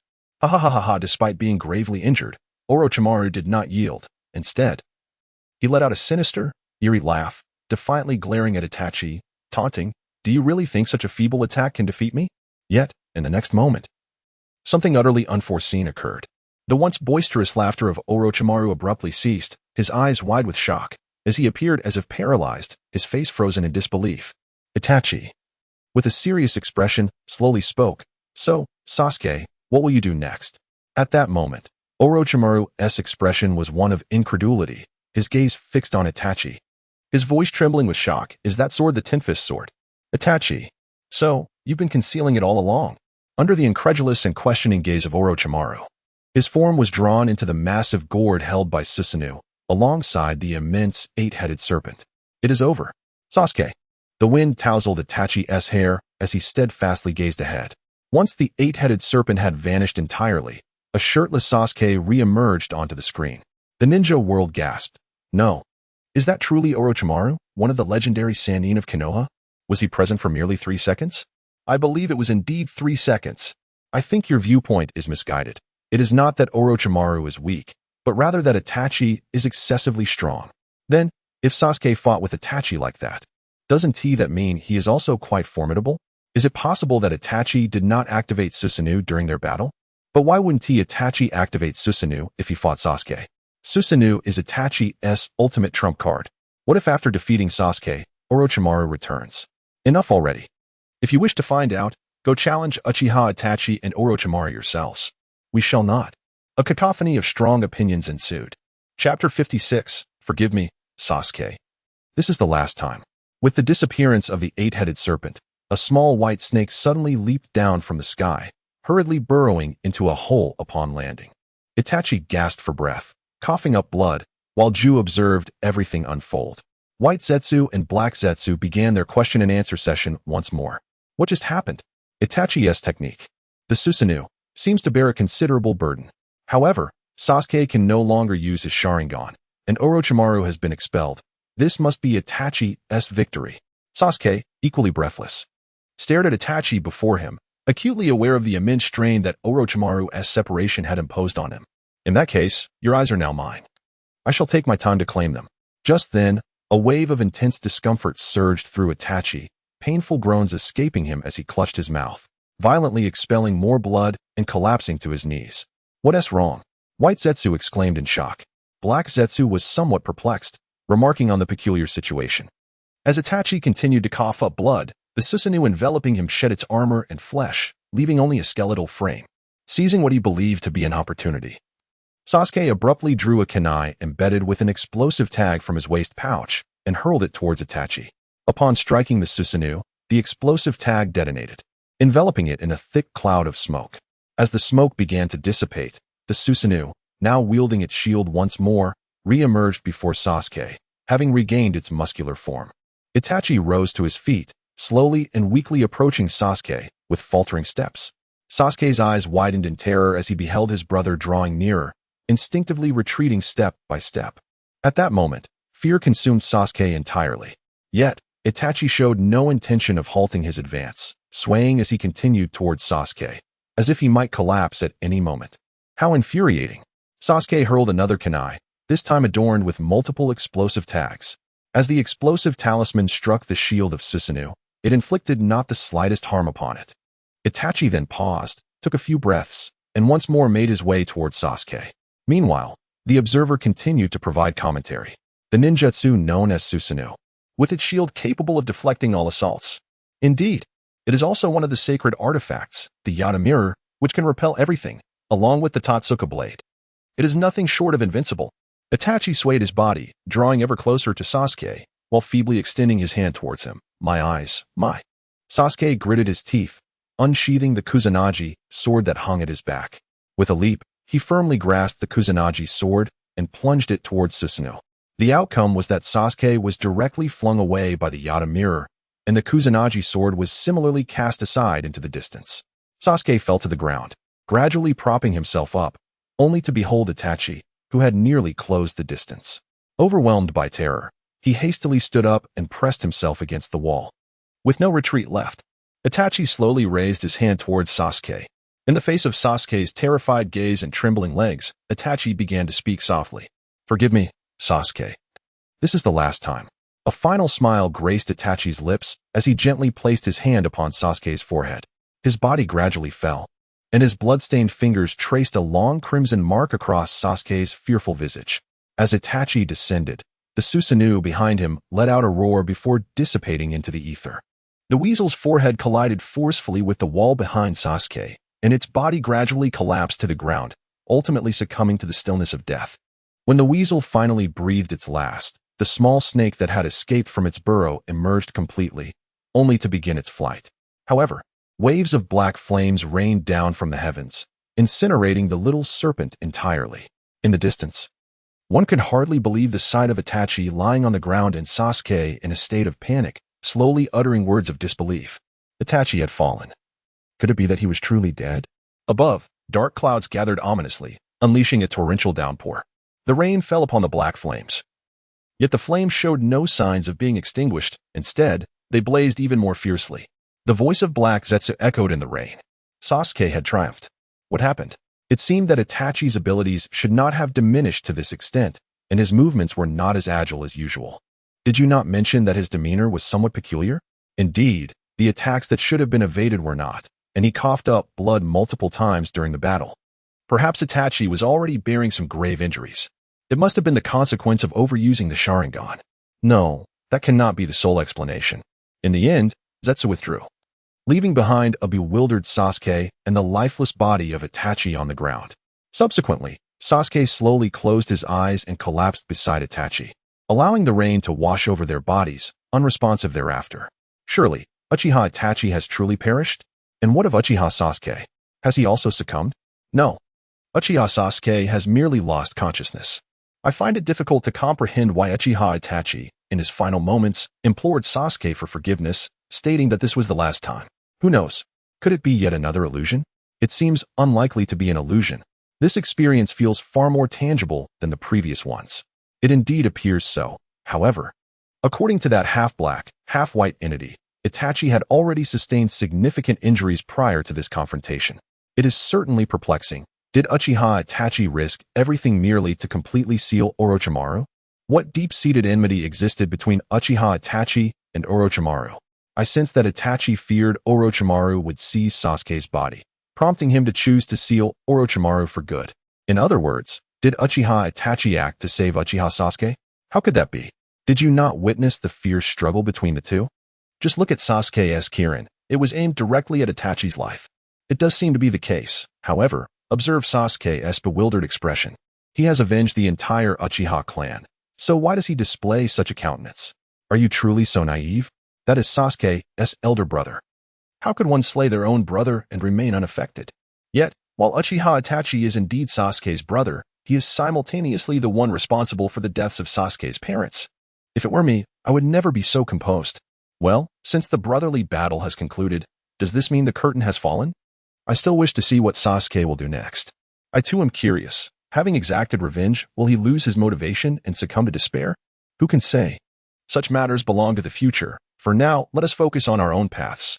Chapter 57. The Mysterious Masked Man. Itachi's Scheme. Within the Uchiha clan, Sasuke stared blankly at the luminous screen in the sky. Has it truly come to an end? Will his brother die in the future? Sasuke felt an overwhelming complexity of emotions. He could not fathom why his future brother would take such actions, allying with that detestable Uchiha Obito. Not only did he slay their parents, but he also exterminated the entire clan, leaving him to live a solitary life. He could only imagine the suffering that awaited his future self, much like Naruto. Indeed, just like Naruto in the present, devoid of family. What will become of them in the future? Reflecting on the vision of himself in the screen, filled with enmity towards Itachi, Sasuke's heart grew even more convoluted. He could not envision how he would confront his brother in the days to come. But is his brother truly the selfish and greedy figure depicted in the light curtain? Has he resorted to any means necessary to achieve his goals, even to the extent of harming his own kin? In his mind, the brother of yesteryear appeared so gentle. Grasping the hand of Uchiha Makoto, who sat beside him, Sasuke displayed a look of bewilderment. Mother, is my brother truly that kind of person? Uchiha Makoto, much like Sasuke, harbored complex feelings towards Itachi. She firmly believed that Itachi was not such a person, yet the figure of Itachi within the light screen starkly contrasted her perceptions, to the extent that even she could fall victim to his hand. All of this is merely in pursuit of power. The same formidable strength that is synonymous with Uchiha Obito. In her memories, Itachi was not the type to obsess over power. She could not fathom what had caused such a transformation in him. Uchiha Makoto gently reached out to caress Sasuke's head, softly whispering, "Sasuke, do you believe in your brother?" Sasuke nodded emphatically, for his brother was such a gentle soul. He could not bring himself to believe that Itachi would ever become the person depicted in the projection. Uchiha Makoto embraced Sasuke tenderly, saying, "Then let us go and see Itachi." She had just received word that Itachi had been imprisoned. The luminous screen did not cease as many had envisioned. Instead, it continued to display a burning candle. A voice echoed, "I have already bandaged your wounds." Sasuke, bewildered, sat up from the ground, his body enveloped in bandages, and gazed vacantly towards the source of the sound. "You have one," the voice persisted. Yet Sasuke's eyes revealed no trace of joy or triumph. "However, it appears you two are gravely injured," the voice continued. "It would be wise not to force yourself." With the voice came the sound of footsteps emerging from the darkness, growing ever louder, until a man adorned with a swirling mask came into view. Upon witnessing the figure, a sudden jolt of recognition struck Minato Namake's, his expression swiftly transforming into one of palpable menace. There was no mistaking this individual. He was the one who instigated the Nine Tails rampage. This man had severed the Nine Tails from Kushina, inflicted harm upon her, and brought calamity to Konoha. Were it not for him, how could Naruto possibly lead the life he does today? Clenching his fists in response to the screen's display, Minato was consumed by a torrent of emotions. Meanwhile, within the Akatsuki organization, Obito Uchiha gazed at the luminous screen with resignation. "As I suspected, my plans have been laid bare," he lamented. This screen offers me no respite. His strategies had already been altered due to Pain's appearance on the screen, and with the recent changes still fresh, he had yet to devise a new course of action. Now, the screen had further complicated matters. Beside him, the figure spoke. It seems our plans must change once again. The holographic imagery continued as the masked man gradually came to a halt and began to speak. We have met before. Sasuke gazed at the figure, recalling the moment when a person clad in the Akatsuki's dark cloak and wearing a swirling mask approached him. The masked man, aware that Sasuke remembered him, continued, however. Last time we encountered each other, you regarded me as an adversary. Do not concern yourself with the matter of Deidara. I am not your enemy. The assembled ninja murmured. Another member of the Akatsuki? In the rock village, Anoki remarked, Deidara's affair? How could he possibly be associated with the Akatsuki? Deidara interjected, huh? How could I possibly be linked to Uchiha Sasuke or this peculiar individual? The masked man turned his gaze towards Sasuke and continued, I brought you here to convey an important message. Noticing Sasuke's lack of reaction, he pressed on. It appears you are utterly disinterested. However, if I were to mention Uchiha Itachi, would that pique your curiosity? Upon hearing his brother's name, Sasuke finally shifted his eyes toward the masked man. Seeing Sasuke's attention, the masked man elaborated. Indeed, you seem to have some understanding of your brother. Yet you remain oblivious to the entirety of the truth. The masked man slowly placed his hand upon his mask and sighed. It seems I must begin with an introduction. Like you, I am a survivor of the Uchiha clan. He gradually removed his mask, revealing his Sharingan eye, the one who possessed knowledge of Uchiha Itachi's true nature. At the moment their eyes met, a trickle of blood seeped from the corner of one of Sasuke's eyes, and his Sharingan manifested. The masked man, suddenly alarmed, appeared to sense something amiss, yet he was taken aback by Sasuke's focus. As Sasuke concentrated on the masked man, a black flame ignited from the latter's back. With a cry of anguish, the masked man's mask fell to the ground, and he collapsed into the shadows, writhing in pain. Sasuke covered his eyes, utterly unaware of what was transpiring. In the depths of darkness, the anguished cries of the masked man echoed. What transpired among the ninja world? If my eyes do not deceive me, that is the Sharingan, is it not? I am astonished to discover that a survivor remains from the Uchiha clan. Why does Sasuke Uchiha possess Itachi Uchiha Sharingan? And how is he able to unleash Amaterasu? What exactly has unfolded? It is said that Amaterasu cannot be extinguished. Thus, this Uchiha survivor faces dire consequences. Alas, the future seems to hinge solely on Sasuke Uchiha and that scoundrel, Madara Uchiha. The scene within the light continued as Sasuke pressed his hands tightly against his eyes, beads of cold sweat streaming down his brow, while the anguished cries of the masked man had faded into silence. As Sasuke struggled to catch his breath, he slowly lowered his hands, and the kaleidoscopic Sharingan in his eyes gradually reverted to the three-tomo form. What is happening? Sasuke pondered, when suddenly, footsteps echoed once more from the darkness. Concurrently, the voice of the masked man resounded, that Amaterasu was cast upon you by Itachi. Sasuke was taken aback as he beheld the masked man extending his hand from the shadows to retrieve and don his mask once more. Truly, Itachi was remarkable. Even in death, he had managed to astonish me. I never anticipated such meticulous planning from him. What? Surviving Amaterasu? It is a flame that even a torrential downpour cannot extinguish. He has clearly been struck by Amaterasu. Could it be an illusion? This individual appears quite peculiar. Chapter 58, Madara Uchiha. It is the Leaf Village that seeks the annihilation of the Uchiha clan. Within the light, Sasuke gazed at the masked man with a furrowed brow. What on earth are you saying? The masked man slowly approached Sasuke. He cast a jutsu upon you. To eliminate me, or rather, to keep you away from me. I fear that Amaterasu was designed to activate automatically upon your gaze meeting my Sharingan. It seems even Itachi does not fully comprehend my capabilities. Otherwise, I would truly be dead. This must be Itachi's final struggle, though it remains ineffective against me. Sasuke stared blankly at the masked man. What are you talking about? The masked man continued. Before his demise, Itachi must have done something to you. Sasuke's expression shifted as he recalled the moment when Itachi had pointed his finger at his forehead. In the end, he infused his ocular power into your being for your sake. Sasuke exclaimed in disbelief. What are you saying? What do you mean? Why would Itachi do such a thing? His voice trembled with rage, for he was weary of hearing anything related to Itachi. Do you not understand? The masked man replied in a deep tone. It was to protect you. By the heavens, so Amaterasu can be cast unknowingly upon others? How terrifying. This Itachi is truly formidable, both in strength and intellect. It is a pity he passed away too soon. So Amaterasu is that fearsome, yet I still wish to inquire why this masked man, having been struck by it, remains unscathed? Why does he claim that Uchiha Itachi acted to protect Uchiha Sasuke? They were embroiled in a battle to the death. Sasuke, astonished, retorted incredulously, "You dare say it was for protection?" He glared at the masked man with wide eyes. What a jest! The masked man spoke slowly. "I shall repeat myself. You believe you understand your brother, yet you know nothing at all." Sasuke replied in a low voice, "If you continue this nonsense, I will kill you." His gaze was dead serious, clearly indicating he was not jesting.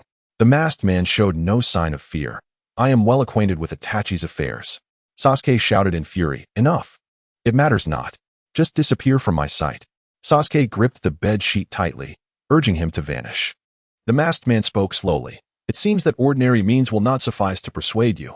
However, that is to be expected when confronted by someone as peculiar as I. Yet, all I speak is the truth. You have heard from Itachi, have you not? About the accomplice from that fateful night? I am Madara Uchiha. I possess complete knowledge of Itachi's affairs." At this proclamation, the ninja world erupted in astonishment. He is Madara Uchiha? How can this be?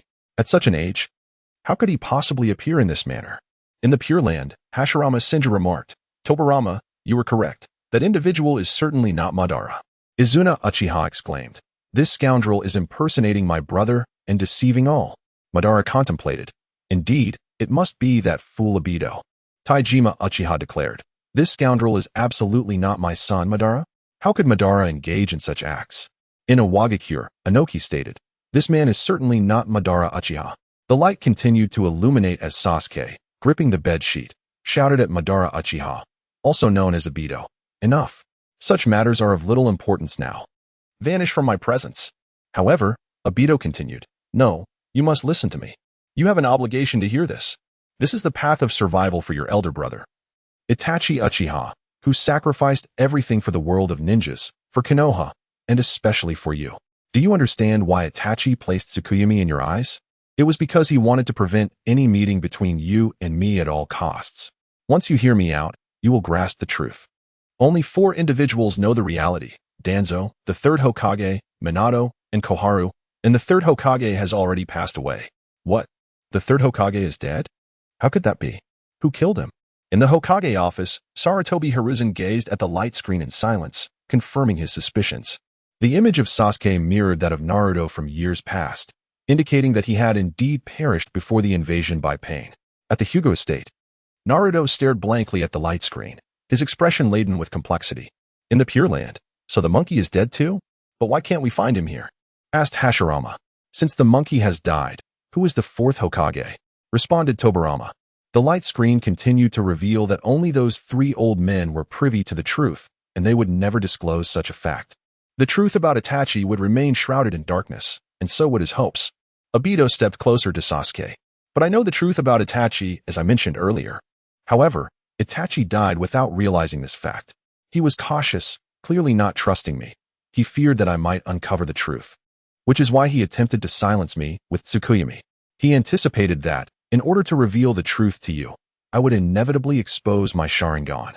Sasuke, filled with rage, exclaimed, "What exactly are you saying? Recall your moments with Itachi." As Sasuke delved into memories of his brother, he wore a pained expression, ultimately collapsing from the weight of his recollections. Upon regaining consciousness, he found himself bound by Obito, yet he refrained from struggling, leaning against the wall with arms crossed. Obito regarded Sasuke. "You're awake now? My apologies for binding you, but you hardly seemed like someone who would patiently allow me to finish my explanation." His voice was tinged with resignation, concealing the emotions hidden behind his mask. Observing Sasuke's bewilderment, Obito continued, "That night, he annihilated the Uchiha clan. This is a fact. And he subsequently defected from Konoha." Upon hearing the information about Itachi Uchiha, the dazed Sasuke finally reacted, perhaps due to the prior battle. He lowered his head and spoke with great difficulty. "So you mean?" Within the mask of Obito, a singular Sharingan gazed intently at Sasuke. For his actions were compelled by orders issued from Konoha.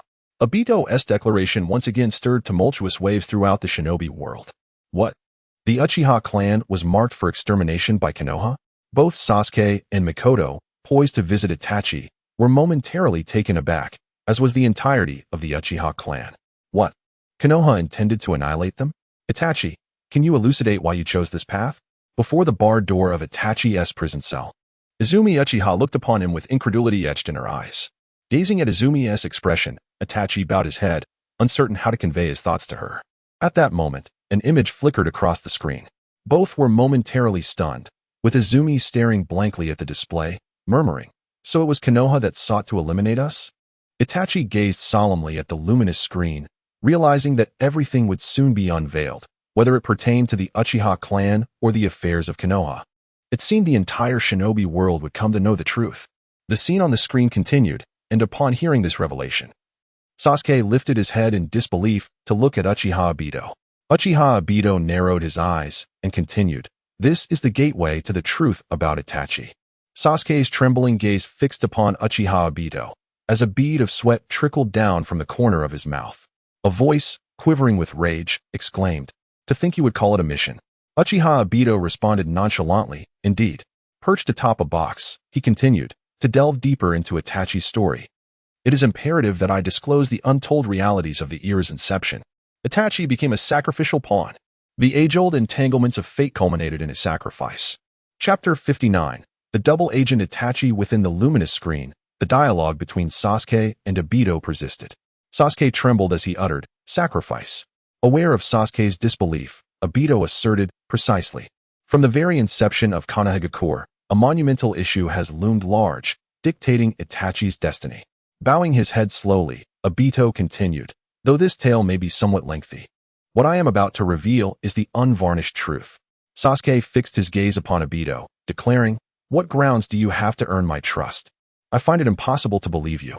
To which Obito nonchalantly replied, "I have no tangible evidence to present. Whether you choose to believe my words is entirely up to you." "Ah, so this is a case of empty-handed deception. If it were me, I would certainly not believe it." "Of course, you wouldn't, but who knows whether Uchiha Sasuke would? After all, the other party is Uchiha Madara." "Well, how do you all know so much? I can hardly comprehend any of it." The luminous screen continued to display images, yet he implored, "Please allow me to finish." With that, Obito crossed his arms, adopting an air of indifference.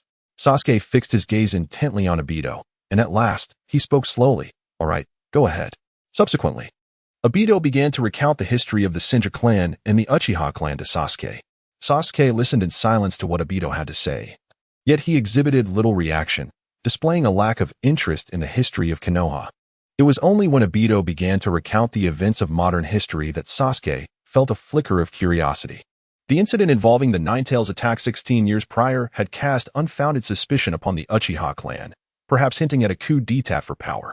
Consequently, the Uchiha were subjected to relentless surveillance by the Umbu, and their residence was relocated to the outskirts of the village, effectively isolating them. This atmosphere of suspicion bred resentment, transforming doubt into reality. The Uchiha were perceived to be plotting a rebellion to seize control of the village. Sasuke paused in surprise. However, Obito continued, "The higher-ups of Konoha have infiltrated the Uchiha clan with a spy, and that spy is none other than your brother, Itachi Uchiha." "Wait a moment. I'm a bit confused. Let me clarify. Are you saying that the Uchiha clan was suspected of treason by Konoha, and as a result, Konoha suppressed them, leading the Uchiha to genuinely consider rebellion?" "It indeed seems to be the case. One could only say that Konoha brought this upon itself. Nonetheless, I still cannot comprehend why the higher-ups of Konoha would assign Itachi Uchiha, a member of the Uchiha clan, to act as a spy. Isn't Itachi one of them? And he even succeeded? This is quite absurd. So, it appears that Itachi has utterly betrayed his own clan. Indeed, from Konoha's perspective, Itachi may be regarded as a hero, but to the members of the Uchiha clan, he is unequivocally a traitor." The Uchiha clan was in utter shock. Itachi was actually a traitor? In front of the cell, Uchiha Izumi gazed at Itachi with difficulty, her voice trembling. "Itachi, is this true? Have you truly betrayed the Uchiha?" Itachi tightly shut his eyes and, ultimately, he nodded. There was no longer any point in concealing the truth. Overwhelmed by despair, Uchiha Izumi collapsed to the ground. Witnessing her anguish, Itachi felt profound sorrow but refrained from offering her support, understanding that he lacked the right to do so. In the end, Uchiha Izumi walked away in a daze, her eyes turning crimson, with 3 tomos swirling ominously around her pupils. The scene continued to unfold. Perhaps out of empathy, or perhaps due to his own rage, Obito revealed his Sharingan once more. Itachi's descent into hell had begun. Sasuke, beads of cold sweat trickling down his face, stared incredulously at Obito, exclaiming, "The Uchiha were plotting a coup, and Itachi was a spy." Obito lowered his head, his tone resolute. "You were part of the Uchiha yet remained oblivious. This was due to your youth at the time. But what I say is indeed true. Your father, Fugaku, was the mastermind behind the coup. Itachi was initially placed in the Umbu as a spy on his father's orders. However, contrary to this, Itachi leaked Uchiha information to the village. Is Itachi a double agent, then? It seems that Itachi possesses many identities.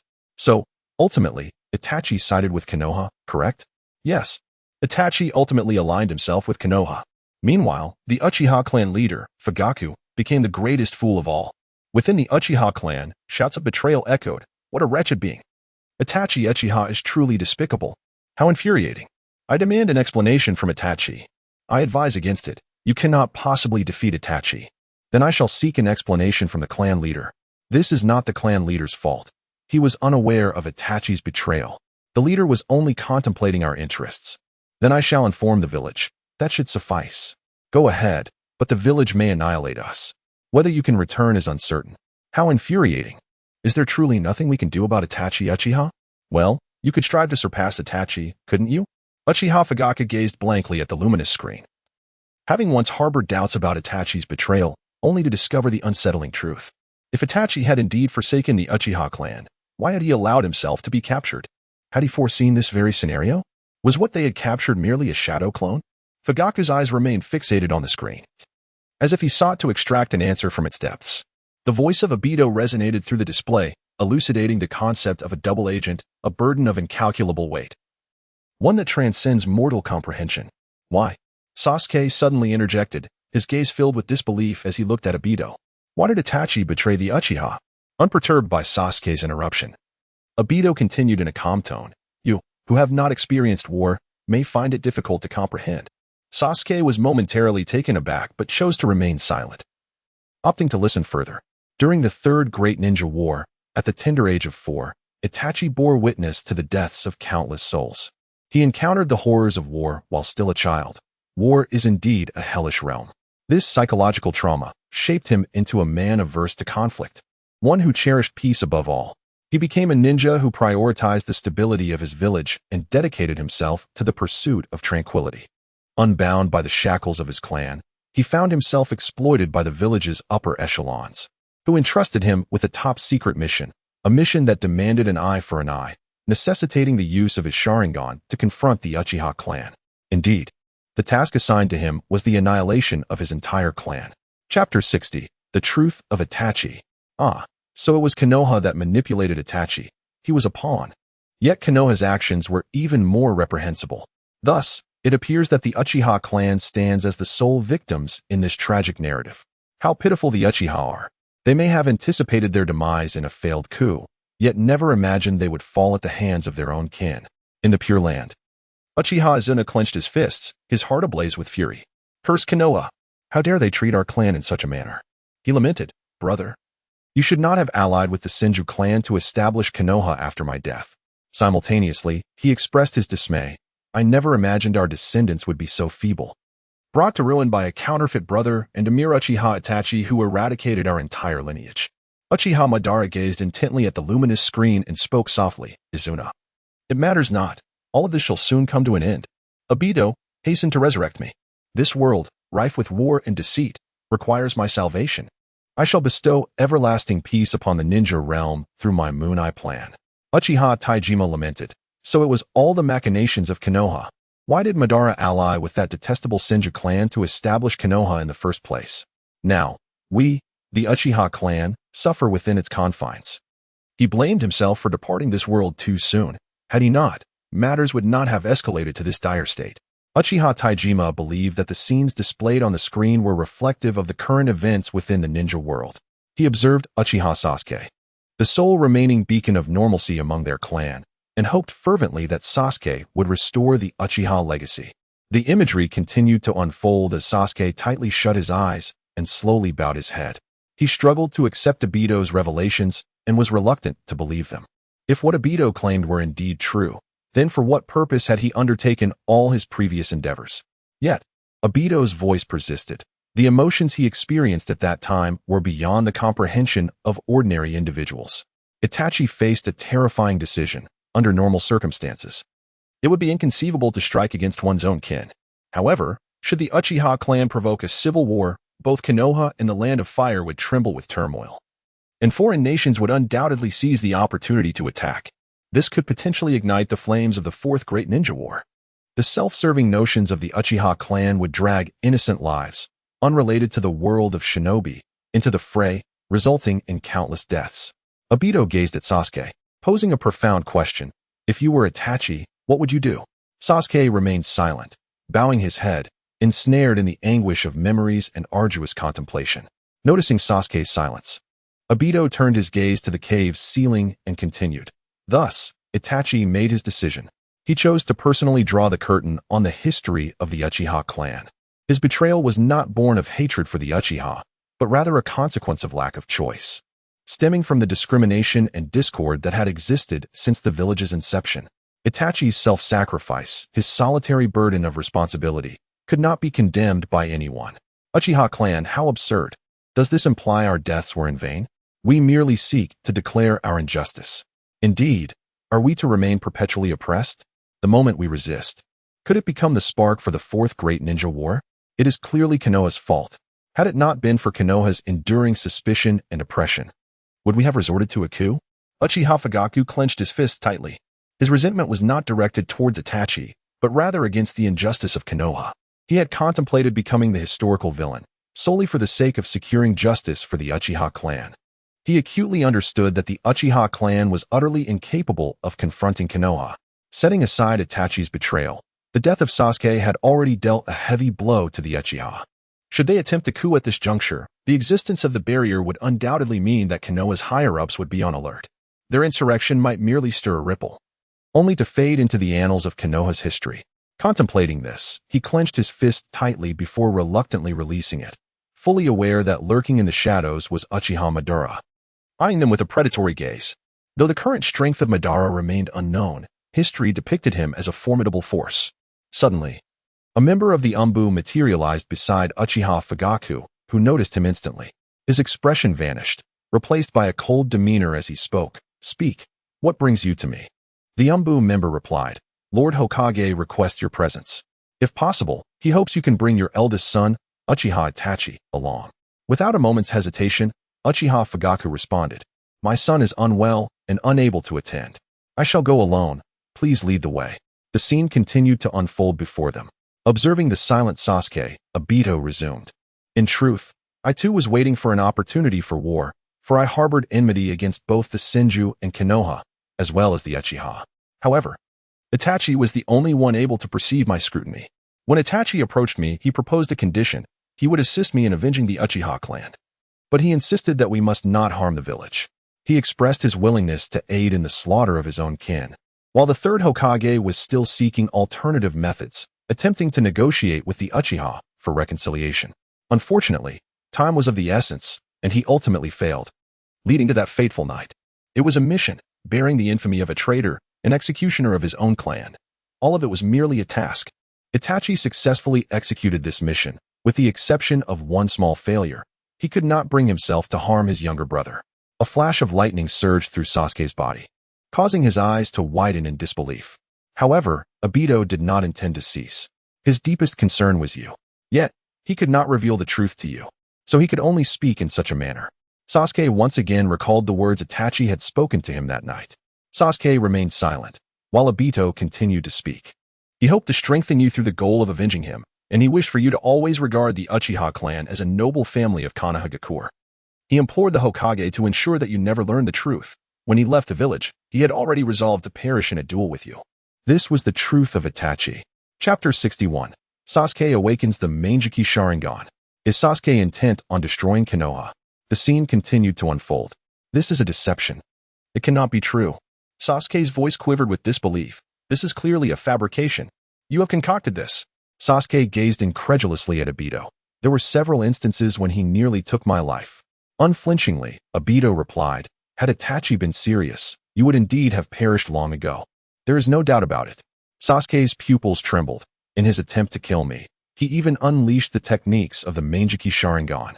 Memories flooded back, visions of Itachi extracting his eyes during Tsukuyami, the screams from being struck by Amaterasu. Yet, he could not fathom that all of this was true. Obito's words shattered the last vestiges of Sasuke's illusions. In that battle, Itachi needed to force you into a corner, a realization you must have perceived as well. Sasuke could not refute Obito's claim. Indeed, Itachi had sealed Orochimaru, preventing him from seizing control, to liberate you from the curse mark.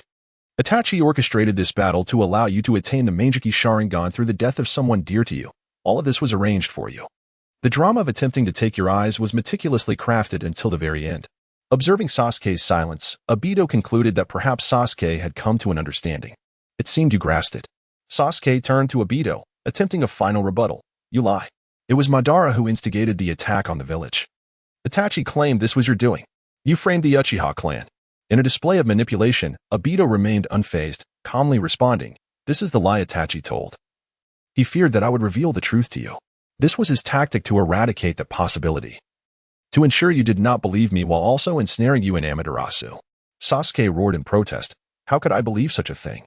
That man, Itachi, is a demon, a criminal who slaughtered our clan and joined Akatsuki.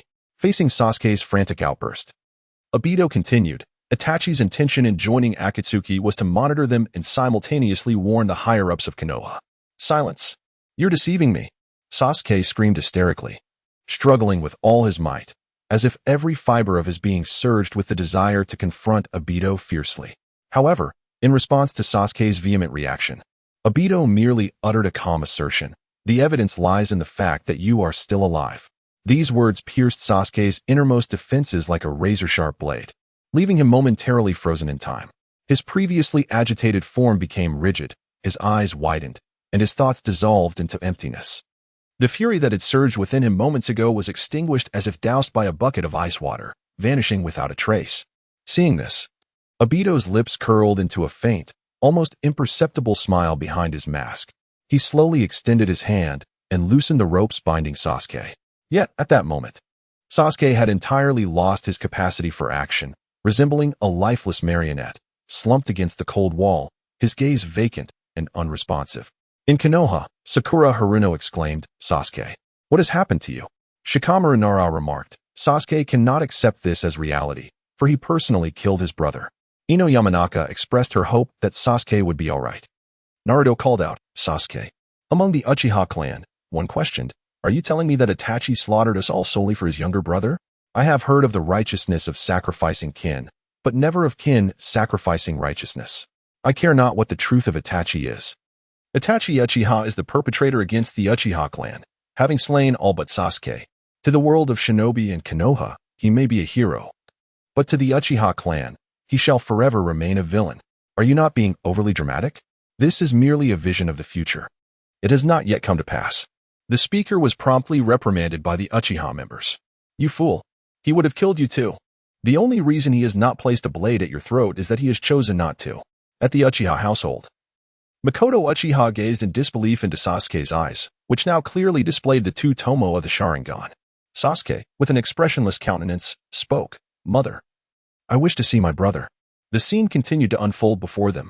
At the edge of the vast and boundless sea, Sasuke stood alone upon a massive rock, the relentless waves crashing against his form, yet he remained unyielding. The sea breeze tousled his hair, but none of it could disturb the tempest within him. Not far behind him stood Suigetsu, Karen, and Tobi, who sat upon the rock. Tobi, concealed behind a mask, concealed his true emotions, while the others wore expressions of concern as they gazed at Sasuke. As a series of piercing eagle cries shattered the silence, Sasuke finally parted his lips, his voice low yet resolute. We have severed ties with the serpent. From this moment forth, our team shall be named after the eagle, and we shall commence our mission. He paused briefly before continuing, the eagle has but one purpose. The scene abruptly shifted back to Sasuke, whose eyes were tightly shut, tears cascading down like a torrential flood. Suddenly, he opened his eyes wide, revealing a heart-stopping gleam within them. His original three-tomo Sharingan had evolved into the Manjiki Sharingan. He then declared with unwavering conviction, destroy Konoha. Itachi Uchiha? The ninja world murmured in disbelief. Goodness, Itachi's plan is terrifying. He seems to have considered everything except for Madara Uchiha. Just moments ago, we bid farewell to Itachi's Mangekyou Sharingan, and now another Mangekyou Sharingan belongs to Sasuke. However, it is fortunate that Sasuke seeks vengeance against Konoha. That is not our concern. One could only say that Konoha has brought this upon themselves. Yet, I am curious about the abilities of Sasuke's Mangekyou Sharingan. I wish to know as well. In the Hokage's office, Sarutobi Hiruzen slumped wearily in his chair, finally realizing that, for Itachi, Sasuke took precedence over Konoha and the Uchiha clan. Now, the entire ninja world is already aware of certain truths regarding the Uchiha clan. It seems that the Uchiha clan will refrain from instigating a coup, however.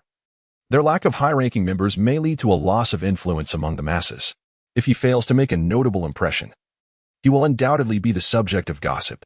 Observing the entrance, Sarutobi Hiruzen felt a sense of urgency. Why had Uchiha Fugaku not yet arrived? In the Pure Land, Senju Tobirama clenched his fists, exclaiming, "They dare to seek the destruction of Konoha. Truly, these Uchiha youngsters are inherently malevolent." Senju Hashirama lamented, "Poor child. He has been consumed by hatred." Uchiha Taijima remarked, "Indeed, this is the spirit of the Uchiha clan. We are filled with passion." Uchiha Izuna proclaimed, "Let us strike against Konoha." Uchiha Madara mused, "Nevertheless, this does not pertain to my plans." Yet, what puzzled Uchiha Madara was why Obito exerted such effort to aid Sasuke in awakening the Mangekyou Sharingan. What relevance did it hold to the Moon's Eye plan? On his way to the Hokage's office, Uchiha Fugaku also witnessed this scene in the light screen. He whispered, "Itachi, it seems that nothing matters more to you than Sasuke." At this moment, Uchiha Izumi sat alone on the rooftop, gazing vacantly at the luminous screen in the sky, lost in thought, the nature of which remained a mystery. In her eyes, the three-tomo Sharingan shone exceptionally bright. Chapter 62, a new title for the light screen. Sasuke causes a commotion at the Five Kage summit. Sarutobi Hiruzen's decision. Xiangling exclaimed, "Wow, I never expected that I would end up following such a handsome guy in the future. How wonderful." Shueiwei pondered, "Will I join Team Hawk in the future?" Zhongwu marveled, "I never imagined I would be following someone named Uchiha Sasuke." Konoha was in an uproar. How infuriating. This Uchiha Sasuke actually intends to destroy Konoha. Yet at that time, he had already awakened the Mangekyou Sharingan. Look at Uchiha Itachi, with his Tsukuyomi, Amaterasu, and the nearly invincible Susanoo. Do you really think Uchiha Sasuke, as Itachi's brother, would be significantly inferior? Moreover, even when Itachi was not using his full strength, Sasuke was able to hold his own against him. It's hard to believe how powerful Sasuke must be with the Mangekyou Sharingan. Indeed, I worry for our future, one remarked. However, it seems that Uchiha Itachi has not yet annihilated his clan. The Uchiha clan is still alive, and neither Itachi nor Sasuke has defected. If we treat the Uchiha clan with kindness, perhaps such a future could be averted? That sounds reasonable. We should indeed take that approach.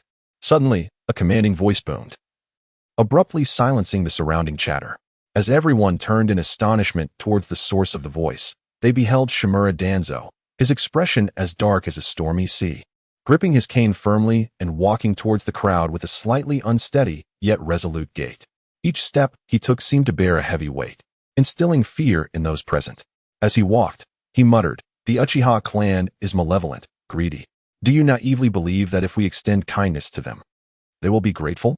They are insatiable, forever yearning for more, never content with their lot." The crowd watched in fearful silence, none daring to utter a word in response. Although Shimura Danzo no longer held a position of authority in Konoha, his ruthless reputation as the former leader of Root still cast a long shadow over those present. Seeing that he had successfully subdued the assembly, a subtle smirk of satisfaction crept onto Danzo's lips. He then turned and strode away, heading directly towards the Hokage's office. Once Danzo's figure had completely vanished, the crowd finally exhaled in relief and resumed their hushed conversations. How arrogant! If it weren't for his relentless persecution of the Uchiha clan, such a future would never have come to pass. Indeed, it's all that scoundrel's fault. He has brought forth a formidable enemy for our Konoha. However, it seems he is heading towards the Hokage's office. What could he possibly want there? Hasn't he lost all his power? It's unclear, but I suspect it cannot be anything good. As the ninja world continued to discuss Uchiha Sasuke, the light screen gradually dimmed. Just when everyone thought the display had concluded, it illuminated once more, revealing a new title, Sasuke Causes a Commotion at the Five Kage Summit. The 8 words left the ninja world in astonishment. Wait a moment. Wasn't Uchiha Sasuke just declaring his intention to destroy Konoha? How did he end up causing chaos at the Five Kage Summit? Could it be that Uchiha Sasuke plans to assassinate the Hokage? But the third Hokage is already dead, isn't he? Could it be an attempt on the fifth Hokage? That's uncertain. By all logic, Sasuke should have no vendetta against the fifth Hokage. However, Sasuke's objective is not limited to the higher-ups of Konoha. He aims to obliterate Konoha itself. Perhaps he intends to start with the Hokage? That seems quite plausible. However, the crowd lamented as the light screen displayed its title but then lingered without further developments. After waiting for a while, they returned to their respective tasks. Naruto and Hinata went off to train, while Sasuke and Uchiha Makoto headed to the prison to visit Uchiha Itachi. People resumed their usual activities. In the Hokage's office, Sarutobi Hiruzen gazed at the light screen in confusion. If his assumptions were correct, the fifth Hokage should be Tsunade, who had had no part in the persecution of the Uchiha clan. It would make no sense for Sasuke to attempt to assassinate Tsunade. Hiruzen closed his eyes, recalling everything that had transpired on the light screen. Suddenly, as if struck by a revelation, he opened his eyes wide. Sasuke is of a similar age to Naruto, and naturally they appeared comparably in the light screen. Naruto had endured the invasion of pain and the destruction of Konoha. Logically, Sasuke's awakening of the Mangekyou Sharingan and his decision to destroy Konoha should have occurred around the time of the pain invasion. If this event took place after the invasion, everything would make sense. The emergence of pain and the destruction of Konoha would undoubtedly prompt the ninja world to convene another Five Kage Summit. Moreover, he has just received a message from the Fourth Hokage, stating that in order to confront the impending threat posed by pain, a Five Kage Summit will be convened. One can easily deduce the extent of the Shinobi world's apprehension towards pain. The fifth Hokage, Tsunade, sustained severe injuries during the invasion of pain and is evidently incapable of participating in the Five Kage Summit. Therefore, it is only fitting that a proxy Hokage, or even the sixth Hokage, should attend in her stead. If the sixth Hokage were Shimura Danzo, then everything would make perfect sense. Shimura Danzo became one of the delegates to the Five Kage Summit. Subsequently, Sasuke stormed into the summit, intending to assassinate one of those who persecuted his brother Itachi, Shimura Danzo. At that moment, a figure quietly emerged at the entrance. Sarutobi Hiruzen, noticing this, stood up and quickly approached, exclaiming, "Fugaku, you have finally arrived." Uchiha Fugaku respectfully replied. Third Hokage. Observing the surroundings, Uchiha Fugaku noticed that only Sarutobi Hiruzen was present. Once he was led into the office, Sarutobi Hiruzen looked at him and gradually revealed the reason for his summons. The matter regarding the light screen has garnered significant attention from other ninja villages, which, after careful consideration, decided to convene the Five Kage Summit in the Land of Iron. Sarutobi Hiruzen spoke with a tone that was both resolute and grave. He then continued. However, Shimura Danzo, as my advisor, has now been stripped of all power. Therefore, I appoint you as the new Hokage advisor to accompany me to the Five Kage Summit. Hearing this, Uchiha Fugaku was momentarily taken aback. He had never anticipated that Sarutobi Hiruzen would have such an intention, entrusting him with such a pivotal position. He understood well what this entailed. It not only signified the Uchiha clan's return to the core of power, but also foretold a significant elevation of the Uchiha clan status within Konoha. Chapter 63, Uchiha Itachi assassinating Shimura Danzo. The light screen continued. Hiruzen. With this thunderous shout of fury, both Sarutobi Hiruzen and Uchiha Fugaku turned their gazes toward the entrance, where Shimura Danzo stood menacingly. I will not allow you to do this. A flicker of anger crossed Sarutobi Hiruzen's eyes as he abruptly stood up, slamming his palm onto the desk. A resounding crash reverberated as the desk shook violently, scattering documents across the floor. Danzo, you no longer hold the position of Hokage advisor. You have no authority to interfere in Konoha's affairs. Yet, in the face of Sarutobi Hiruzen's reprimand, Shimura Danzo did not flinch. He furrowed his brow tightly, his gaze resolute, and retorted, No, Hiruzen, you must understand that everything I do is for the future of Konoha. Though he was acutely aware that he had indeed lost his authority over Konoha, he continued, the Uchiha clan must not encroach upon the core areas of Konoha. Have you forgotten the words of the second Hokage? Hearing this, Sarutobi Hiruzen couldn't help but recall his teacher's teachings. He remembered well that his mentor had advised them to remain vigilant of the Uchiha clan. However, he also knew that Senjitobarama did not intend to eradicate the Uchiha clan entirely. With this thought, Sarutobi Hiruzen took a deep breath and spoke slowly. I have not forgotten my teacher's teachings. However, we cannot deny the Uchiha clan's intrinsic value due to past events. They are part of Konoha and deserve equal treatment. Uchiha Fugaku stood silently to the side, his expression grave and contemplative.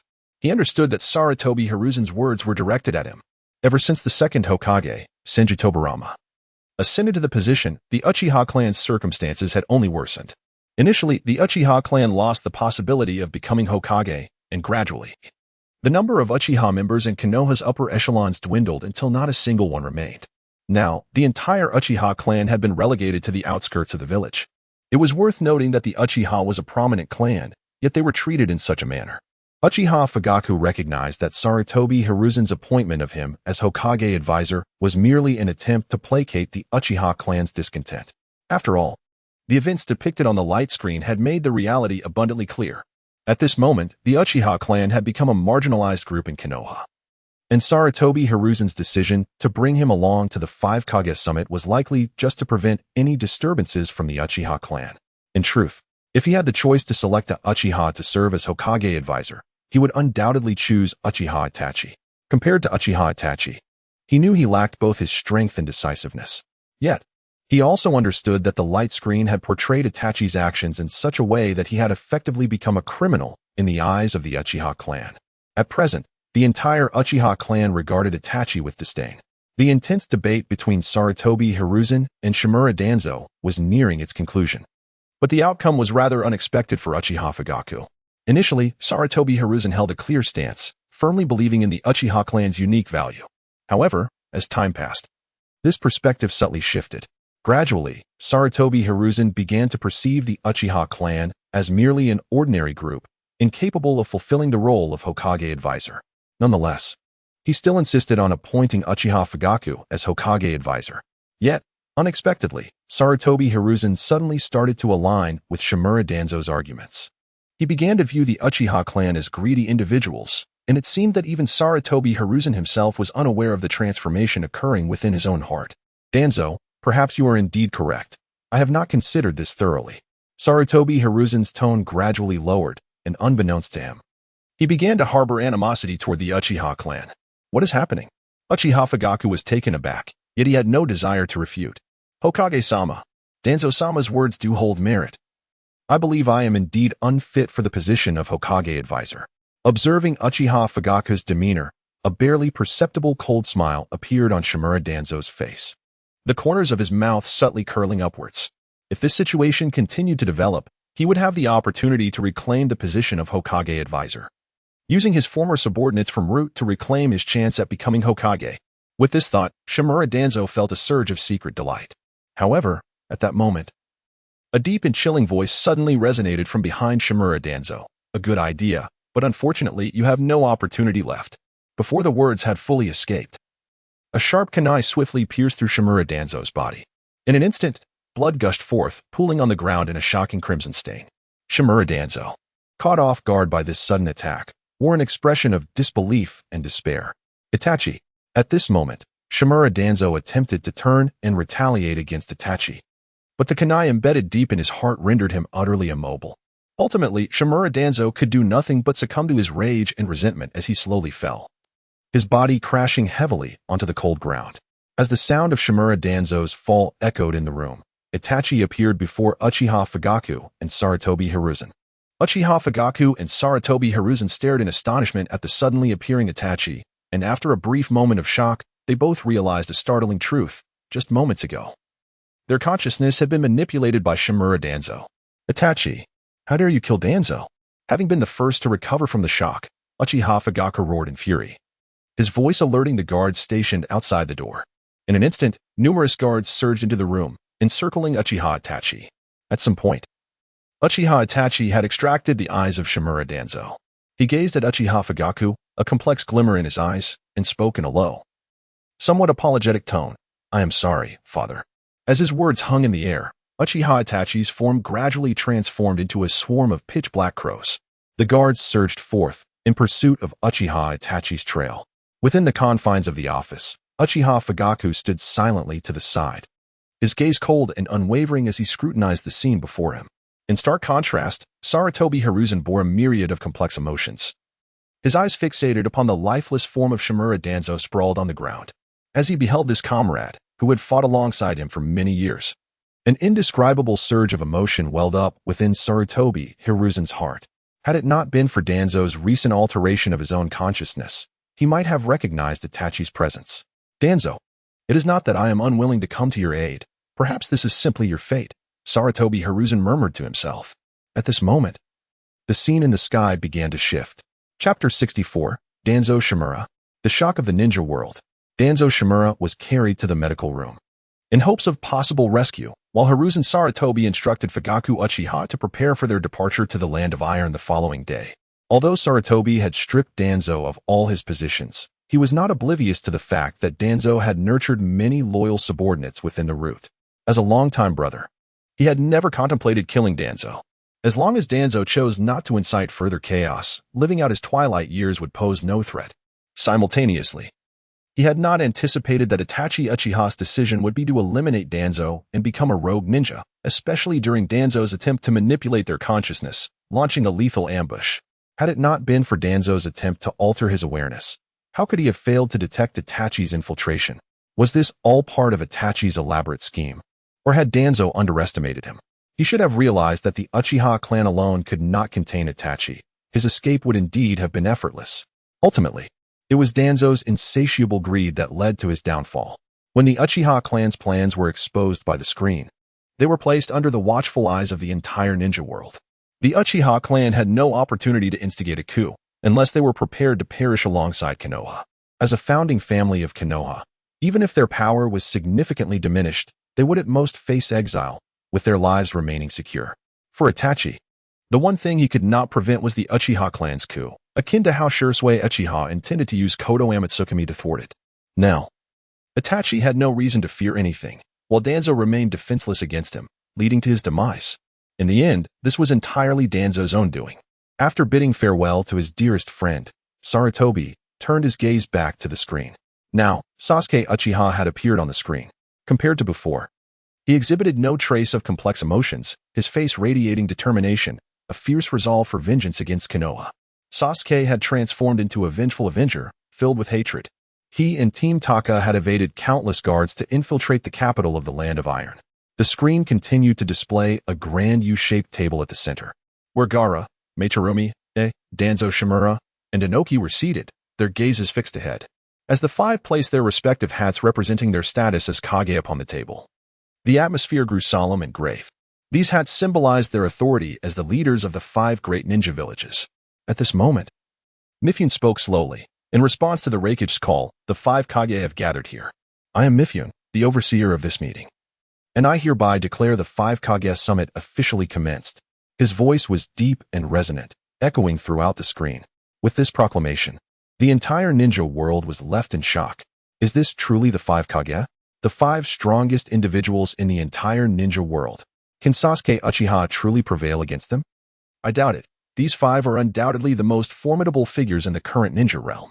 If Sasuke could defeat them, wouldn't it spell chaos for the ninja world? Indeed. If Sasuke could overcome the 5 Kage, wouldn't the destruction of Konoha be merely a matter of ease? And Tsunagakure, Gaara? Is that really Gaara? How could he possibly be the Kazekage? This is inconceivable. Why has that monster Gaara ascended to the position of Kazekage? This is impossible. Simultaneously, the current Kazekage, Raza, gazed at the screen in disbelief, unable to fathom that Gaara would one day become the Kazekage. In the training grounds, Kankuro exclaimed, "Am I dreaming? Gaara has actually become the Kazekage." Temari stared at the screen in astonishment, unable to comprehend that Gaara had indeed attained such status. She glanced at the irate figure nearby, and then back at Gaara on the screen. Were these truly the same person? Their temperaments were entirely incomparable. Why were we destined to serve as Gaara's guards in this scenario? Kankuro, equally astonished, stared at the screen, perplexed as to why the future Gaara would become the Kazekage. Not far away, Gaara's expression remained unchanged, yet his heart surged with tumultuous waves. Could it be that he would one day ascend to the position of Kazekage? Would his first act as Kazekage be to annihilate all the inhabitants of Tsunagakure? However, this thought flickered briefly, despite his animosity towards those individuals. He had not yet descended into such bloodthirstiness. Meanwhile, within Gaara's being, Shikaku, the One-Tail, gazed at the luminous screen in bewilderment and exclaimed, Kid, I never anticipated you would become Kazekage. But wait, with me here, how did you manage to achieve that? Gaara responded coldly, I don't know. Leave me alone. He had no intention of addressing Shikaku's inquiries. Konoha village. Wait, why has Shimura Danzo become Hokage? What is the reason? Can anyone enlighten me? I have no idea either. But I do know why Uchiha Sasuke is causing a ruckus at the Five Kage summit.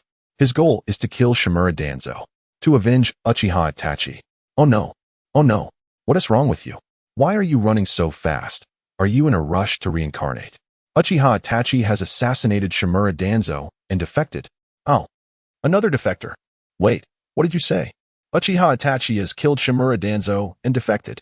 Wow, that is incredible. No, wait. That wretched Uchiha Itachi actually dared to. In the Hokage's office, Sarutobi Hiruzen quietly observed the screen, pondering, indeed. My predictions were spot on. Unfortunately, Shimura Danzo will never witness this scene. Yet, what Sarutobi did not expect was, in the Pure Land, ha ha. Hiruzen, did you see that? I have become Hokage. Ha ha. Shimura Danzo exclaimed loudly at the screen, startling those around him, who quickly distanced themselves from him. Elsewhere, Senju Tobarama gazed at the screen in confusion, muttering, didn't I appoint the monkey as Hokage? How did it turn out to be him? Did something happen to the monkey? Is he dead? Senju Hashirama remarked, this man clearly does not seem virtuous. How could he become Hokage? In the Uchiha prison, Uchiha Mikoto and Uchiha Sasuke stood silently outside the cell. Sasuke's face was etched with pain and sorrow as he gazed at his brother, his voice trembling with emotion. Brother, why have you done these things? What is the reason behind it? Uchiha Mikoto looked at Itachi, who was trapped in his predicament, her heart heavy with grief. She softly said, Itachi, we understand your struggles, but you could confide in us. We can think of a solution together.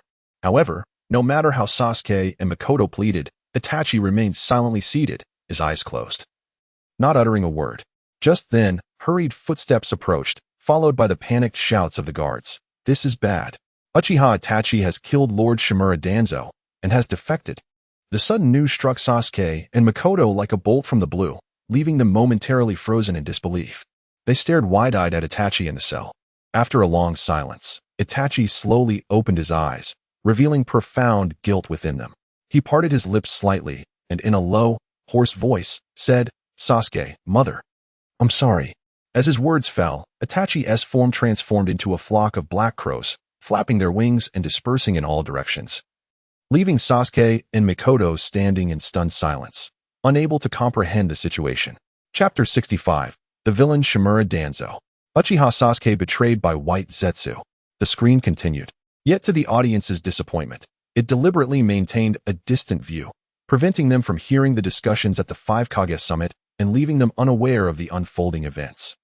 As the screen finally zoomed in, the audience remained oblivious to the content of the Five Kage meeting, and the atmosphere grew tense. At that moment, a figure wearing a black eye patch entered the hall of the Five Kage summit. Approaching Mizukage Terumi May directly, this person was Ao, with a serious expression. Ao turned to Shimura Danzo and said, Hokage, allow me to see your right eye beneath that bandage. What is going on? The Tsuchikage Inoki looked at Danzo beside him in confusion. Noticing Danzo's silence, Ao continued, Your right eye seems to be the one taken and transplanted from Uchiha Shursui. Doesn't he it? Uchiha Shursui's eye? What does this mean? Wasn't he Uchiha Shursui killed by Uchiha Itachi? How could his eye end up with Danzo? Unclear. Let us continue watching. Perhaps answers will emerge soon. The screen continued to unfold. Ao further explained, Uchiha Shursui's ocular technique can infiltrate the opponent's mind, making them feel as if they are acting of their own volition, rendering it nearly undetectable. It is the most advanced form of illusion. Upon hearing Ao's words, the Five Kage were taken aback, all turning their gazes toward Danzo, their eyes filled with anger and discontent. The Hokage, the one who reacted most vehemently, was Raikage, who abruptly stood up, shouting in fury, Are you implying that? However, Shimura Danzo sat there in silence.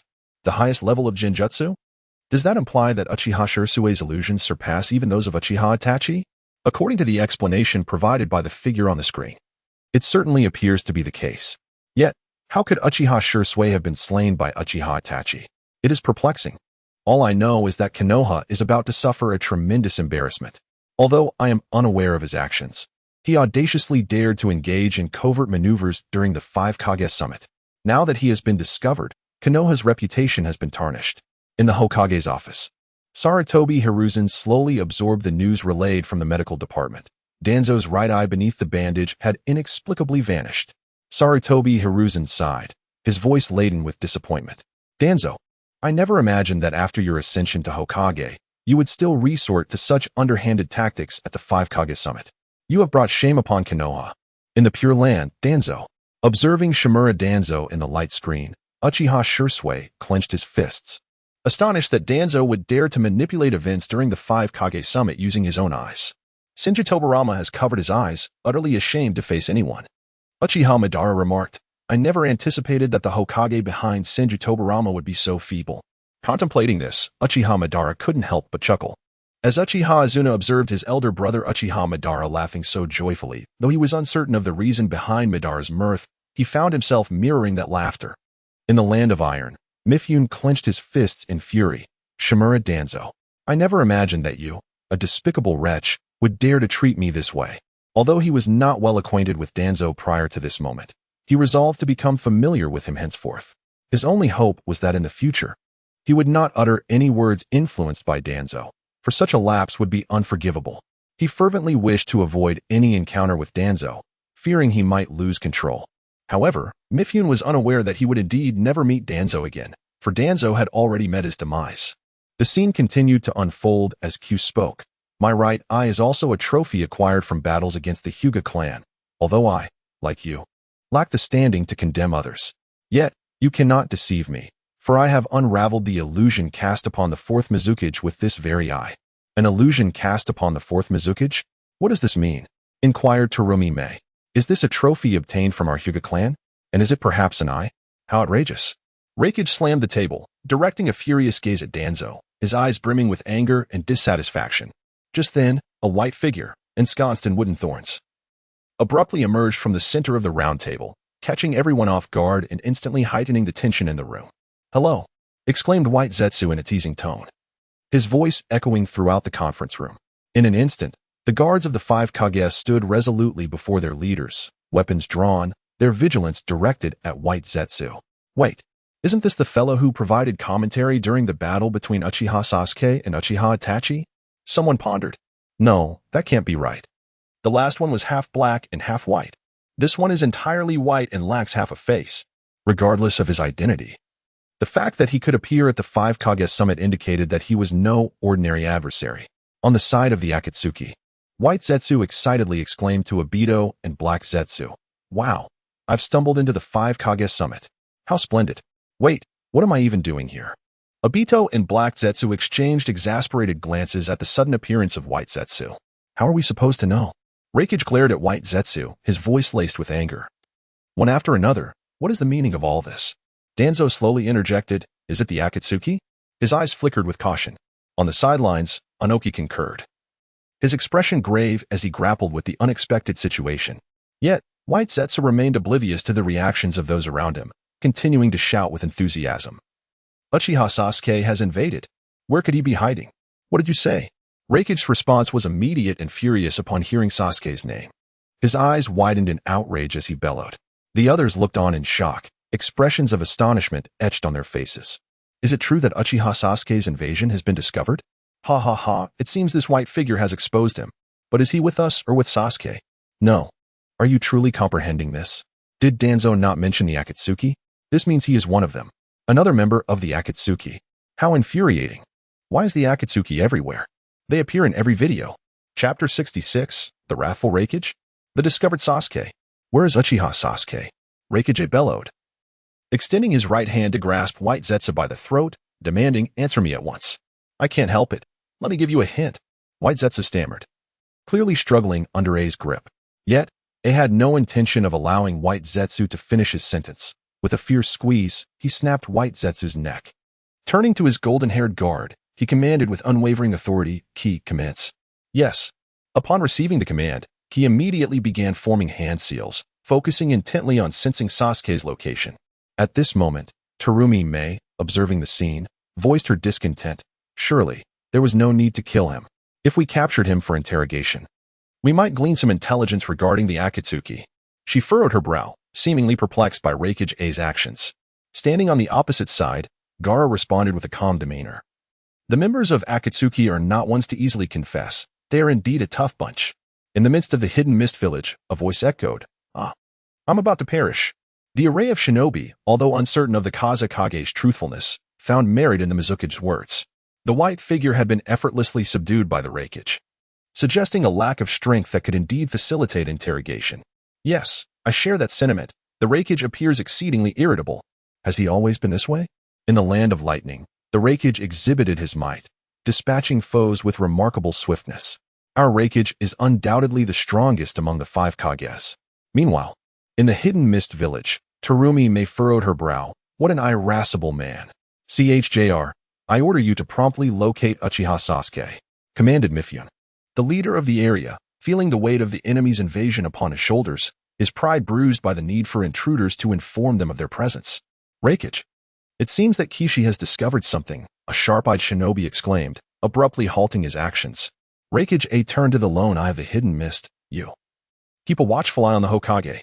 Kishi, Darui. We must depart. A declared, shattering the wall with a mighty punch and making his exit. Apologetically, Darui addressed the others. My apologies for the destruction, before hastily following A with Kishi. Anoki observed the departing figures and remarked, what a tempestuous bunch.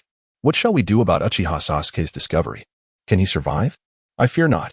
Previously, I believed Uchiha Sasuke could not surpass Itachi, yet I now realize my error. Hence, I wager that Sasuke will escape the land of iron.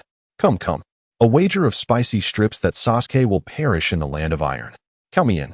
Why do I sense that the Raikage harbors intense disdain for Uchiha Sasuke? Indeed, I share that feeling. What has Sasuke done to invoke such ire? In Konoha, Naruto gazed at the screen. Sasuke, be cautious of that dark-browed uncle. In the land of clouds, that despicable Tsuchikage dares to speak ill of our Raikage. Indeed, our Raikage is the most composed man in the world. Within the Raikage's office, A questioned Darui, why do you suppose my future self becomes so irritable? Darui, pondering deeply, finally spoke, Raikage. Based on the earlier video, the leader of Akatsuki stated their objective is to capture the tailed beasts. He paused briefly, then continued, thus, I surmise that in the future, Uchiha Sasuke may engage in battle with Killer Bee. Killer Bee, overhearing Darui, became instantly excited. However, A exhibited no joy. He firmly grasped Killer Bee's head and pressed it down upon the table, sternly declaring, you are absolutely forbidden from leaving the village. Turning to Darui, A instructed with grave seriousness, Darui, investigate Uchiha Sasuke. Remember, do not infiltrate Konoha directly. Find alternative means to gather information. The scene shifted to Team Hawk, where Karen suddenly paused, displaying an expression of surprise and confusion. What is it, Karen? Sasuke inquired, having sensed her disturbance as the team's sole sensory ninja. Karen inhaled deeply, striving to quell her unease. The samurai have suddenly become agitated, as if searching for us. Her tone was laced with tension. Suigetsu furrowed his brow, perplexed. Why? We haven't made a mistake. How could they have discovered us? Jago turned to Sasuke, a flicker of anger in his eyes. It must be that guy, Setsu. Unexpectedly, Sasuke made a surprising decision to confront the samurai himself, instructing Karen, Suigetsu, and Jago to hide and observe. With resolute steps, Sasuke approached the fully armed samurai, his expression impassive and ice cold. He addressed them with an icy tone, I am exceedingly irate. If you wish to engage, I assure you, I will not show mercy. So, the one known as Zetsu has revealed their location. But why would he expose Uchiha Sasuke and the others? Are they not all part of Akatsuki now? Who knows? Has there been a betrayal within Akatsuki? Uncertain of the situation, the imminent danger to Uchiha Sasuke loomed. Not only must he contend with the samurai, but soon he would face the approaching Kages. Can Uchiha Sasuke truly emerge unscathed? According to Itachi, upon awakening the Manjiki Sharingan, he could wield the power of Susanoo. With such power, surely he stands a chance. Do not underestimate the 5 Kages. Each Kage is ostensibly the strongest within their respective villages, rivaling even Uchiha Itachi. Let us observe further. As the last remaining normal member of the Uchiha clan, should he perish here, the future of his lineage would be in dire jeopardy.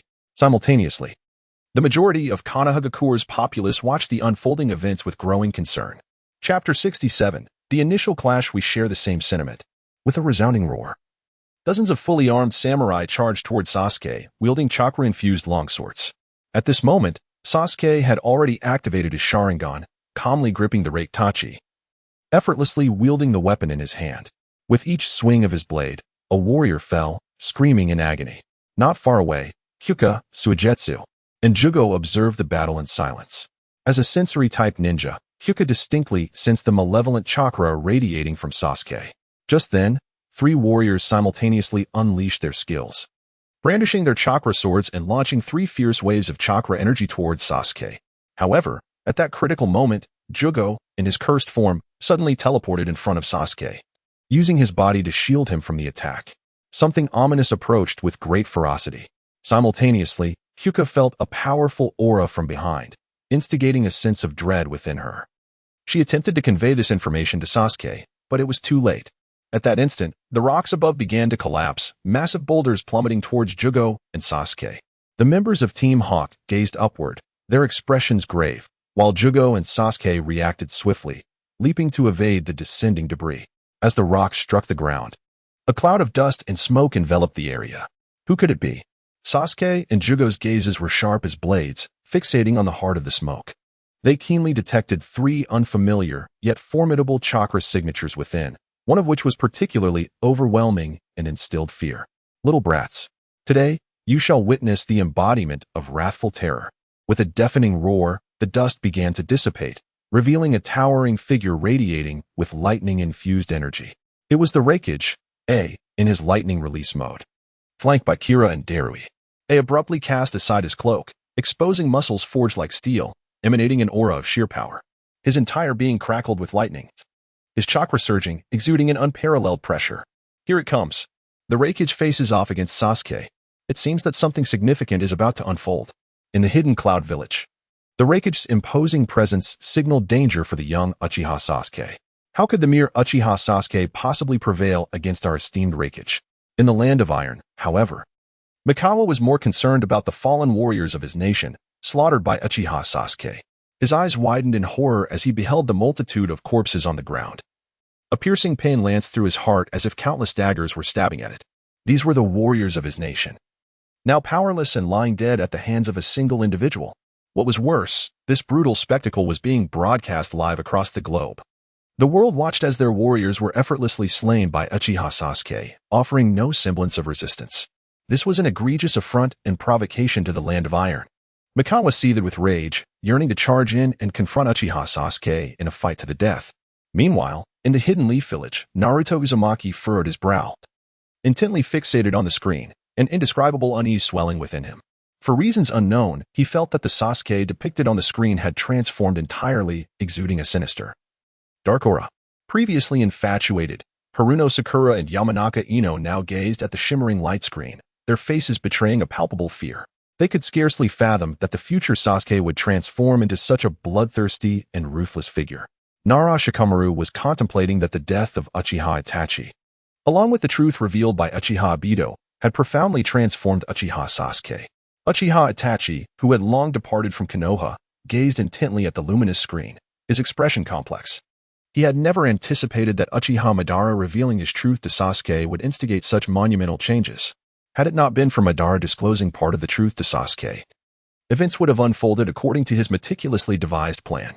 Moreover, he did not foresee that despite having left behind numerous contingencies for the future, he still failed to prevent an encounter between himself and Sasuke.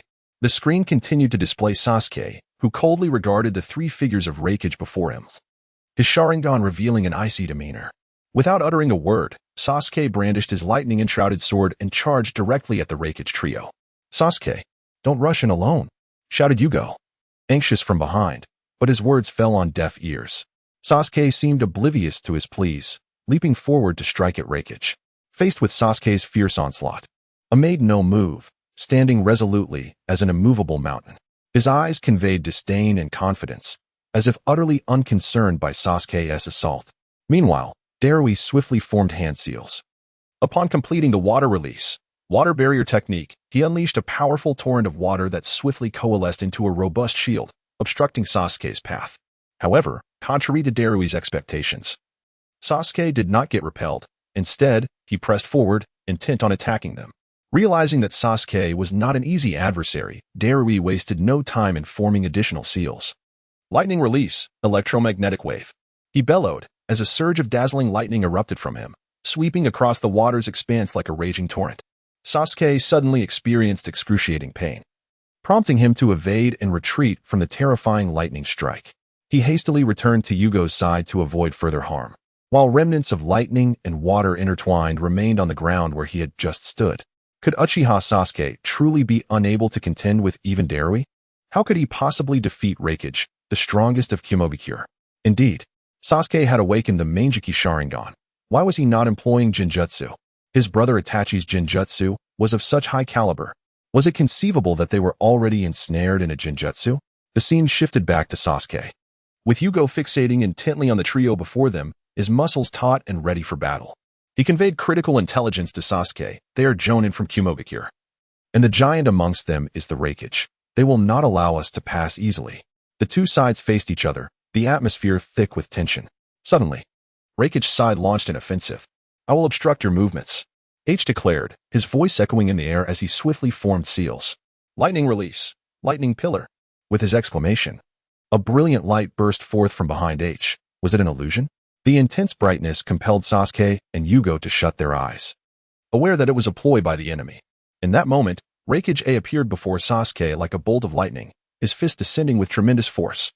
Sasuke screamed in agony as the ground shattered beneath the impact of Raikage's blow, as if the very world trembled. Yugo, do not fear. This is an illusion.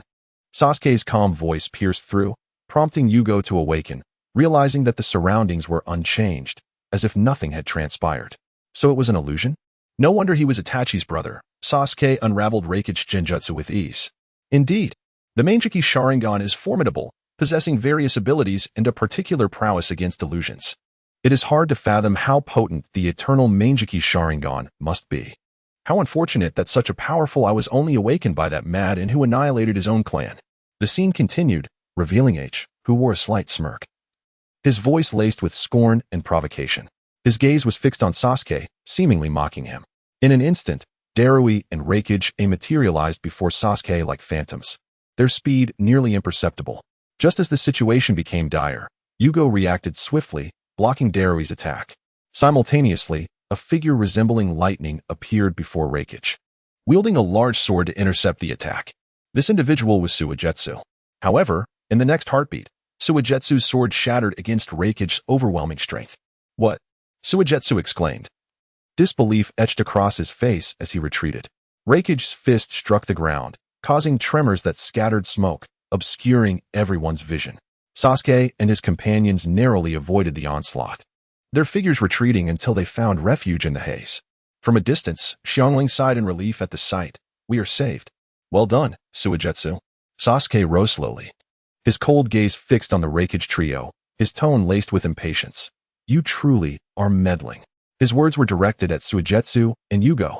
Upon hearing this, Suigetsu's face registered displeasure, yet he restrained his frustration, replying, I came specifically to rescue you. You should not speak in such a manner, though it is indeed your style. On Raikage's side, Darui addressed Shi, saying, Shi, check if there are any more of Sasuke's allies nearby, if they keep emerging one after another. I truly cannot endure this exhausting endeavor. Shi Wenyan nodded slightly, then closed his eyes to perceive the surrounding situation. After a while, he opened his eyes and said, There should be one more, but if I focus my energy over there, it will be difficult for me to participate in the battle. Darui, upon hearing this, casually replied, You're not needed. With me and the boss, it's sufficient. Zhongwu raised his hand to gaze towards the distant Shi. At that moment, his hand had transformed from that of an ordinary human into something monstrous, with a massive curved blade protruding from his arm, its sharp edge glinting ominously, instilling dread. He had just used this weapon to block Darui's attack. With an impassive expression, Zhongwu declared, The man behind is of the sensing type. We must eliminate him first.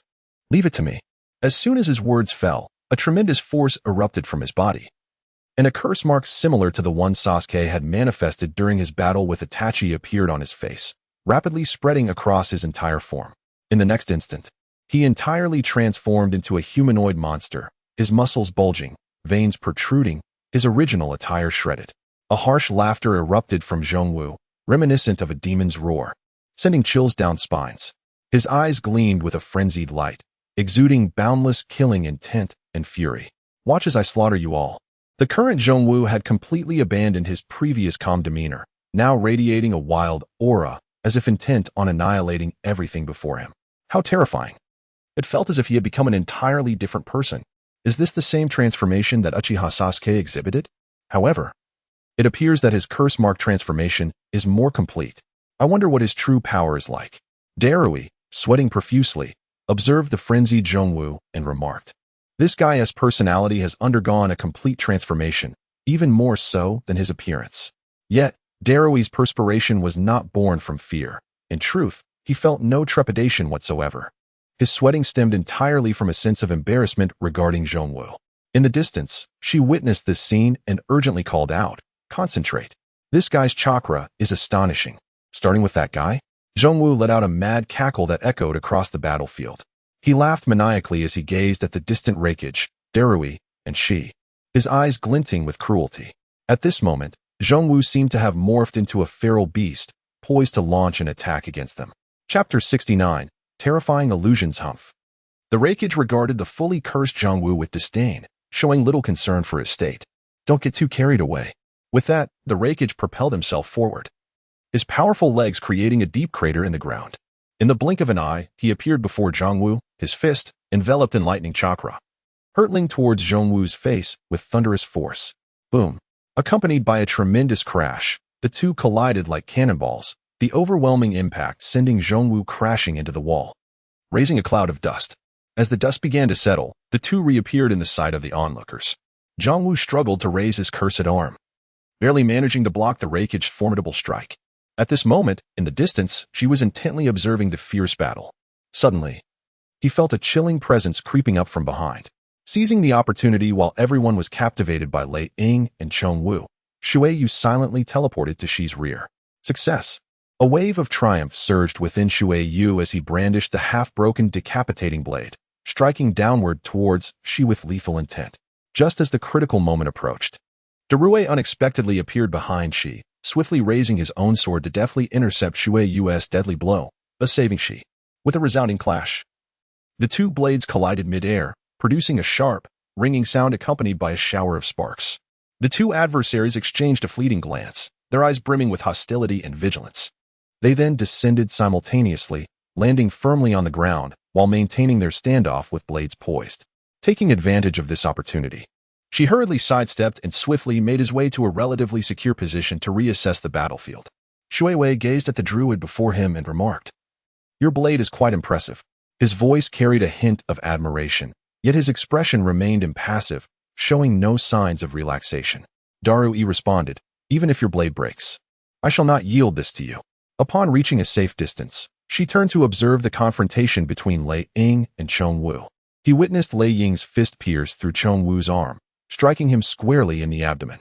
Blood trickled from the corner of Chongwu's mouth as he slowly closed his eyes, his body devoid of strength, resting motionlessly against the wall. Eliminate one first. Seeing that Chongwu had lost all capacity to resist, Lei Ying gradually retracted his fist. "Am I dead? Is Lei Ying truly that powerful to dispatch me with a single blow?" Chongwu pondered, astonished not only by the sheer might, but also by the remarkable speed of his opponent. Lei Ying slowly lifted his head, his piercing gaze directed upwards as he spoke deliberately. "How could I, an old man, be ensnared by mere Sharingan?" Above him appeared a figure, Sasuke, having activated his Mangekyou Sharingan. In the distance, she witnessed this scene, beginning his internal analysis. The nerve transmission speed within Lei Ying's body rivals that of the yellow flash. Yet these individuals, astonishingly, managed to keep pace. As long as Lei Ying is enveloped in the reactive nature of his lightning release chakra, even the Sharingan cannot keep up. However, at that moment, an unexpected turn of events transpired. Countless turrets, previously thought to be dormant behind the seemingly lifeless Chongwu, suddenly aimed at Lei Ying. "Die!" Chongwu shouted madly. Instantly, a cacophony erupted as the turrets simultaneously fired, the thunderous roar overwhelming the battlefield. The tremendous barrage engulfed Lei Ying, unleashing unparalleled force as it surged into the distance. At that moment, the entire battlefield was shrouded in flames and smoke, obscuring the unfolding chaos. Is he truly not dead? Could it be a ruse to lower Lei Ying's guard, only to launch a surprise attack? Uncertainty clouded Shi's thoughts. But what if Lei Ying fell victim to Sasuke's genjutsu? believing he had vanquished his foe with a single blow? Surely not. Lei Ying claimed that Sasuke's Sharingan could not ensnare him. Perhaps there was a fleeting influence, leading Lei Ying to assume his opponent was defeated, thus leaving him vulnerable. But can Lei Ying withstand this assault? This feels as formidable as the Kirin used during Sasuke and Itachi's confrontation. In the Hidden Cloud Village, the villagers could scarcely believe that their esteemed Lei Ying would be bested by such individuals. Indeed, that is impossible. I firmly believe a turnaround awaits us. Yes, Lei Ying is the strongest. In his office, Lei Ying AI regarded the luminous screen with indifference. Do they think such trivial attacks could eliminate me? Do not underestimate me. From afar, she stared in disbelief at the unfolding spectacle. That fellow withstood Lei Ying's strike. How is he still alive?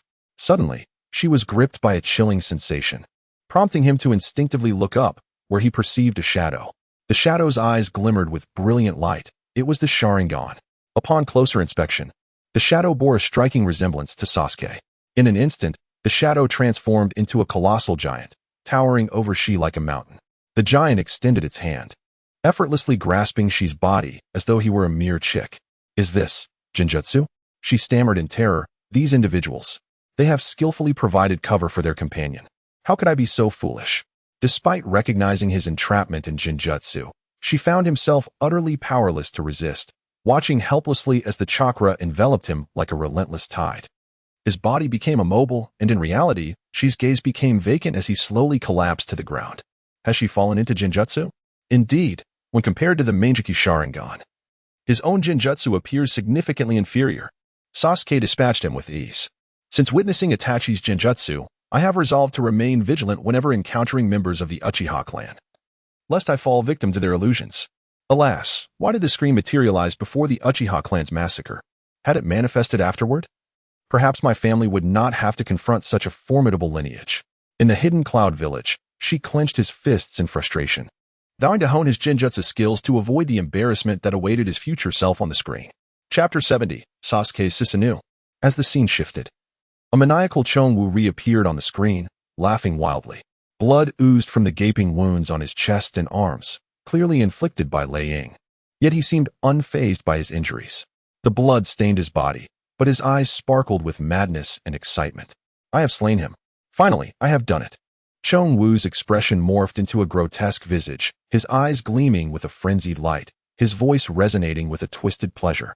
As if he had lost all semblance of reason, Chonwu's associates, unexpectedly competent, concealed themselves, and she let out a sigh of relief, a flicker of gratitude crossing his face. Good, now I need not worry about being detected. I must quickly ascertain Danzo's location. Taking a deep breath, she closed his eyes and concentrated on perceiving the surrounding environment. Suddenly, a tremor coursed through Shi's body, and a flash of insight struck him as he opened his eyes wide. Who will be next? Meanwhile, Chonwu continued to roar, his voice echoing like a beast through the air, radiating an intense madness that sent chills down the spines of those who heard it. Abruptly, a figure enveloped in lightning appeared behind Chonwu. It was Lei Ying.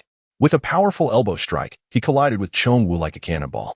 Caught unawares, Chonwu was sent flying, crashing into the wall with a resounding crash, creating a gaping hole. His body was deeply embedded in the wall, rendered motionless and unconscious. Turning around, Lei Ying faced Sasuke, who brandished the lightning release, Kusanagi sword. The two locked eyes, the impending battle on the brink of eruption. Is Lei Ying truly that formidable? He withstood such a fierce attack, emerging unscathed. In the Hidden Cloud Village, the villagers marveled at their leader's prowess.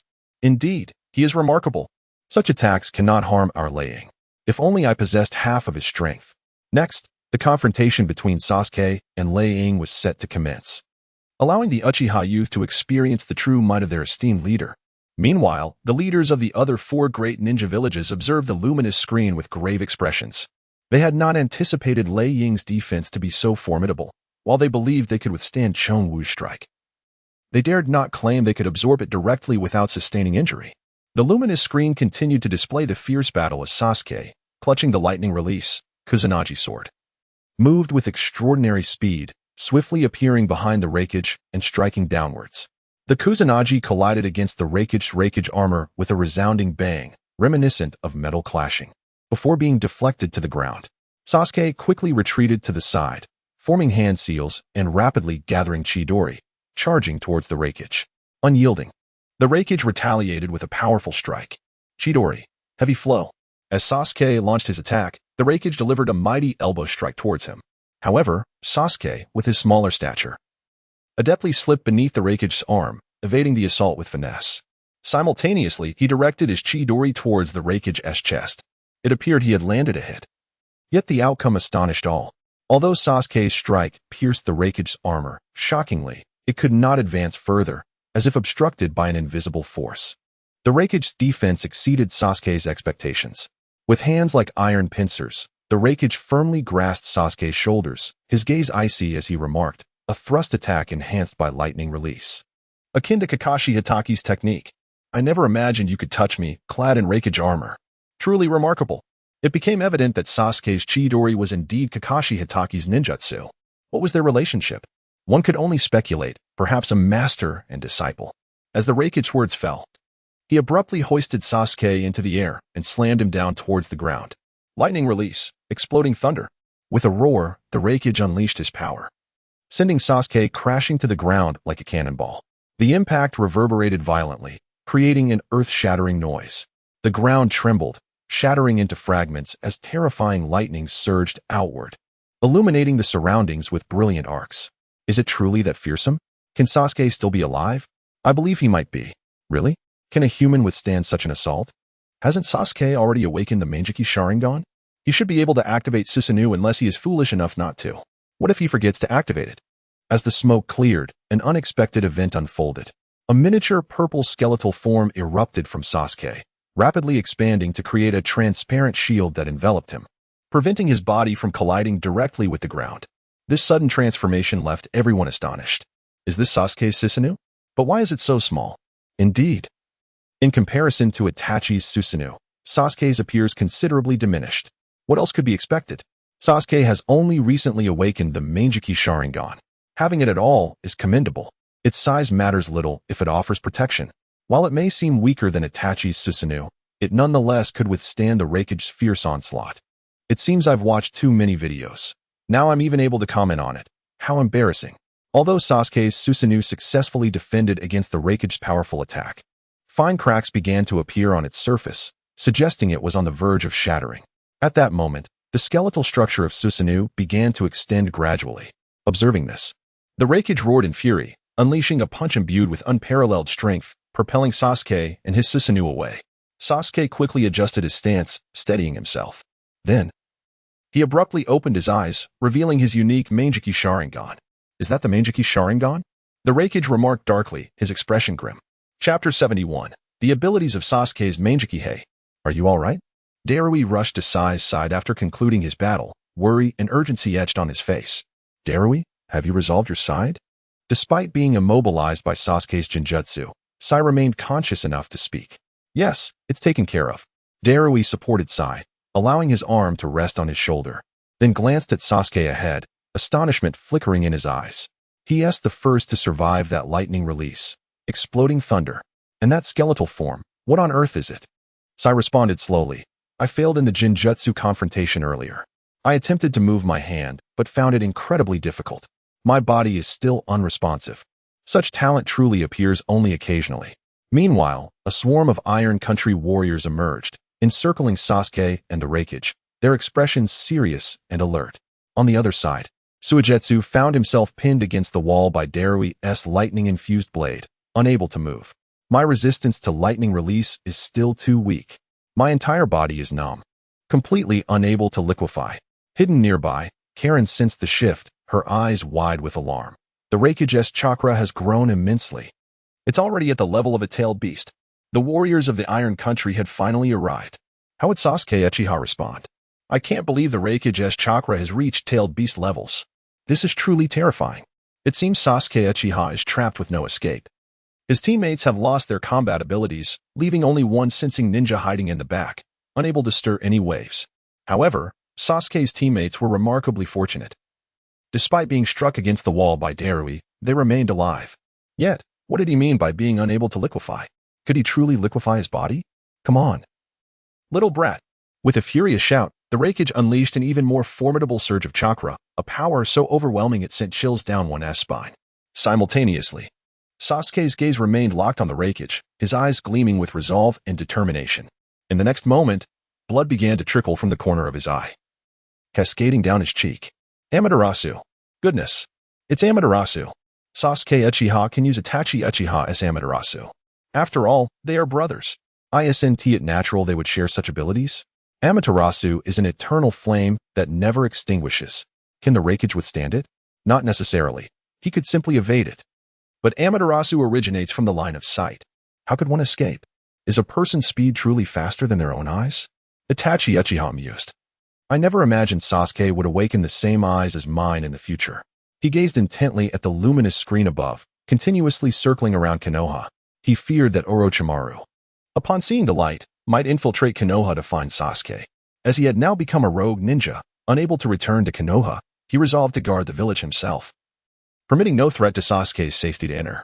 However, at this moment, Uchiha Itachi, upon witnessing Uchiha Sasuke employ Amaterasu, felt no trace of joy. Instead, a deep concern welled within him. As he gazed into Sasuke's eyes, he realized that after his demise, Sasuke had opted not to transplant his eyes. Consequently, this meant that Sasuke's eyes would never attain the eternal Mangekyou Sharingan. At this moment, Sasuke has just awakened the Mangekyou Sharingan, unleashing its formidable abilities such as Susanoo and Amaterasu. If this continues, Itachi understands that it will not be long before Sasuke loses his sight. The Raikage stands firm, his gaze fixated on Sasuke. As Sasuke activates Amaterasu, the Raikage suddenly vanishes in a flash. In the next instant, the black flames erupt behind the Raikage, engulfing a nearby warrior and eliciting a heart-wrenching scream of agony. He evaded it. The Raikage has astonishingly dodged Amaterasu. Who would have thought that not only is he immensely powerful, but his speed is also astonishingly rapid. His velocity surpasses even that of Sasuke's eyes. Otherwise, how could he have evaded Amaterasu? It is truly terrifying. His speed is beyond the capability of mere sight. Does this imply that if the Raikage were to strike me, I would not even perceive who had hit me? Indeed, that is the case. However, you would never ascertain who struck you, for with a single blow from the Raikage, you would be reduced to ashes. Am I the only one concerned for the warrior struck by Amaterasu? Yet, there is little need for concern, unless he possesses a technique akin to Sasuke's substitution jutsu. Otherwise, surviving Amaterasu is nearly impossible. Amaterasu is the mightiest physical attack, accompanied by flames that never extinguish. The consequences of being engulfed are all too evident. Perhaps one could simply remove their armor? After all, it is fire. Without a conductor, it should not be as fearsome. If that were indeed a solution, would it not render the title of the strongest physical attack rather misleading? Indeed, such a potent ability cannot possibly be evaded by such a simple method. Witnessing the Raikage evade his Amaterasu, Sasuke's heart jolts with surprise. However, the Raikage has already vanished from his sight. Sasuke scans his surroundings in search of the Raikage's whereabouts. Suddenly, a powerful aura surges from behind him as the Raikage appears like a bolt of lightning. His eyes are filled with murderous intent, as though he intends to dismantle Sasuke into fragments. Raijin strike. The Raikage growls, his left palm shimmering with lightning as he lunges toward Sasuke's back, seemingly aiming to pierce through Susanoo and strike directly at Sasuke. In the next moment, the surface of Susanoo ignited with black flames. The Raikage, witnessing the emergence of the dark fire enveloping Susanoo, was momentarily taken aback. His previously fierce assault faltered due to this unexpected turn of events. His raised hand hesitated in the air, reluctant to strike down. From a distance, Xiangling observed this scene with delight. Splendid. The black flame shield. The Raikage's instantaneous technique was extraordinary, and since he could not keep up with his eyes, creating an untouchable shield was the perfect solution. Thus, the Raikage would find it challenging to launch a direct attack on Sasuke. Meanwhile, Sia stared in disbelief at Sasuke. Is he truly controlling the black flames? Has he already achieved a transformation in their form? This implies that he might surpass Itachi in manipulating the black flames. Was it not you who mentioned that Uchiha Sasuke had only just awakened the Mangekyou Sharingan and could already control Amaterasu's black flames better than Uchiha Itachi? Indeed. How could this be? Could it be that Uchiha Sasuke is a more gifted genius than Uchiha Itachi? Truly terrifying. If this is the case, then should Uchiha Sasuke survive this encounter, what heights might he reach in the future? Outside the village, Itachi's eyes narrowed. Sasuke can actually control the black flames. Wait, could this be the power of Sasuke's other eye? Chapter 72. Sandstorm Gaara. Do not underestimate the Raikage. At that moment, the The Raikage suddenly roared. He unleashed a powerful hand strike directed at Sasuke, whose formidable attack effortlessly breached the defenses of Susanoo and struck Sasuke directly. The force of this blow was immense.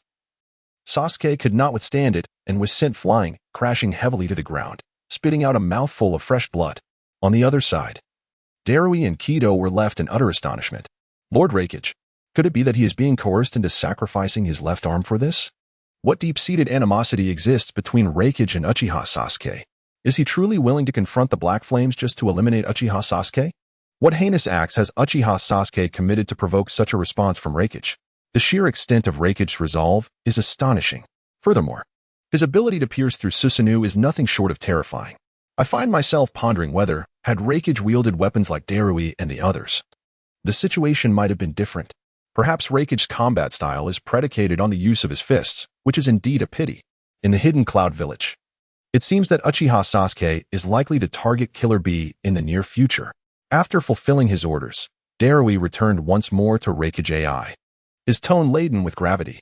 AI gazed angrily at the screen in the sky, for they had previously placed numerous spies within Konoha. The luminous display depicted scenes from the future, and he found himself unable to confront Konoha at this moment. However, if Uchiha Sasuke were to indeed capture Killer Bee in the future, he would not let Sasuke escape unscathed, whether in the present or the future. Tomorrow, the Five Shadows Conference shall reconvene to address the imminent peril posed by Shao. It presents an opportunity for him to converse with the third Hokage, Sarutobi Hiruzen, that venerable old man. Although they have largely deduced that Killer Bee has been captured by Uchiha Sasuke, it is time for them to ascertain whether Sasuke truly acts as they suspect in the unfolding events. The scene continues to unfold as Raikage, with his left hand engulfed in black flames, harbors no intention of sparing Sasuke. In an instant, he closes the distance, poised to deliver a fatal blow. I shall end you. The righteous thunder of the Raijin axe. Raikage bellows, his eyes ablaze with fury. In the next moment, he raises his right foot, imbued with overwhelming force and murderous intent, and descends upon Sasuke with ferocity.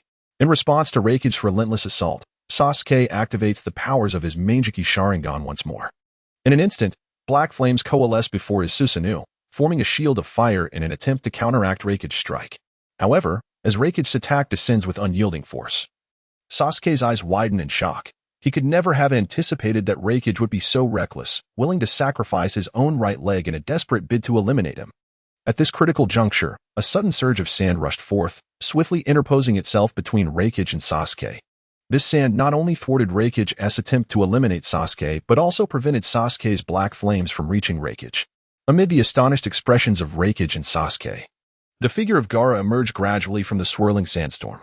It turned out that the skill controlling the black flames was known as Jigo Takakitsu. The Wind Shadow intervened. But why would the Wind Shadow come to the aid of Uchiha Sasuke?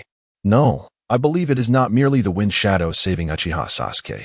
It is rather the Wind Shadow rescuing Raikage. Why make such a statement? If the Wind Shadow had not intervened, even if Raikage succeeded in breaching Susanoo's defenses to eliminate Uchiha Sasuke, he would have faced grave peril himself. Indeed, if the Wind Shadow had preserved Raikage, the two could have then united to confront Uchiha Sasuke, which would have been considerably easier. In the Sand Village, Raza gazed incredulously at the luminous screen. Gaara, this fellow, actually saved Raikage. Witnessing this situation, Raza felt no joy in Gaara's formidable power. If Raikage and Uchiha Sasuke were to perish together, it would undoubtedly be most advantageous for their Sand Village. Yet, the thought of the impending Five Kage summit aimed at combating the Akatsuki made him realize that Raikage's absence could lead to numerous complications. In the training ground, no way. Gaara could actually intervene in the battle between Raikage and Uchiha Sasuke. Kankuro stared at the luminous screen in disbelief. Unable to fathom that the future Gaara could possess such strength, he effortlessly halted Raikage's terrifying assault. What's wrong with being strong? Shino retorted, clearly dissatisfied with Kankuro's remarks. After all, Gaara is one of us from the Sand Village. Moreover, in the future, you will be the Wind Shadow, representing our village. Being stronger is certainly better. Then why don't you put in the effort to become the Wind Shadow yourself? Kankuro shot back, observing the two bickering while glancing at the screen in the sky. Gaara's face was filled with a myriad of complex emotions. Within Gaara's body, the Shikaku incessantly chattered. Ha, little brat, do you see? Although the future you still lacks my superior strength, the fact that you possess such power is undoubtedly due to my influence. Gaara regarded the situation with a cold gaze. Remaining silent, The Raikage of the Cloud Village slammed his palm down on the table, his expression tinged with anger. This new wind shadow. How dare he obstruct me? Lord Raikage, you are being too impulsive. Samui interjected from the side. You are the leader of a village. Such recklessness is unbecoming. Enough, enough. I understand. Raikage waved his hand dismissively, his impatience evident. Fortunately, Uchiha Sasuke had not yet targeted Killer Bee. Otherwise, he would have charged into Konoha with reckless abandon to eliminate Sasuke. No matter the cost. Gaara, amidst the sandstorm, raised his head in disbelief as he looked at Gaara before him. Gaara, however, merely withdrew the sand into the enormous gourd upon his back with a deliberate calmness. Wind scythe technique. Suddenly, Temari materialized beside Gaara, wielding her gigantic fan. Unleashing a fierce gust aimed at the samurai engulfed in flames from Amaterasu. Yet, it bore no effect.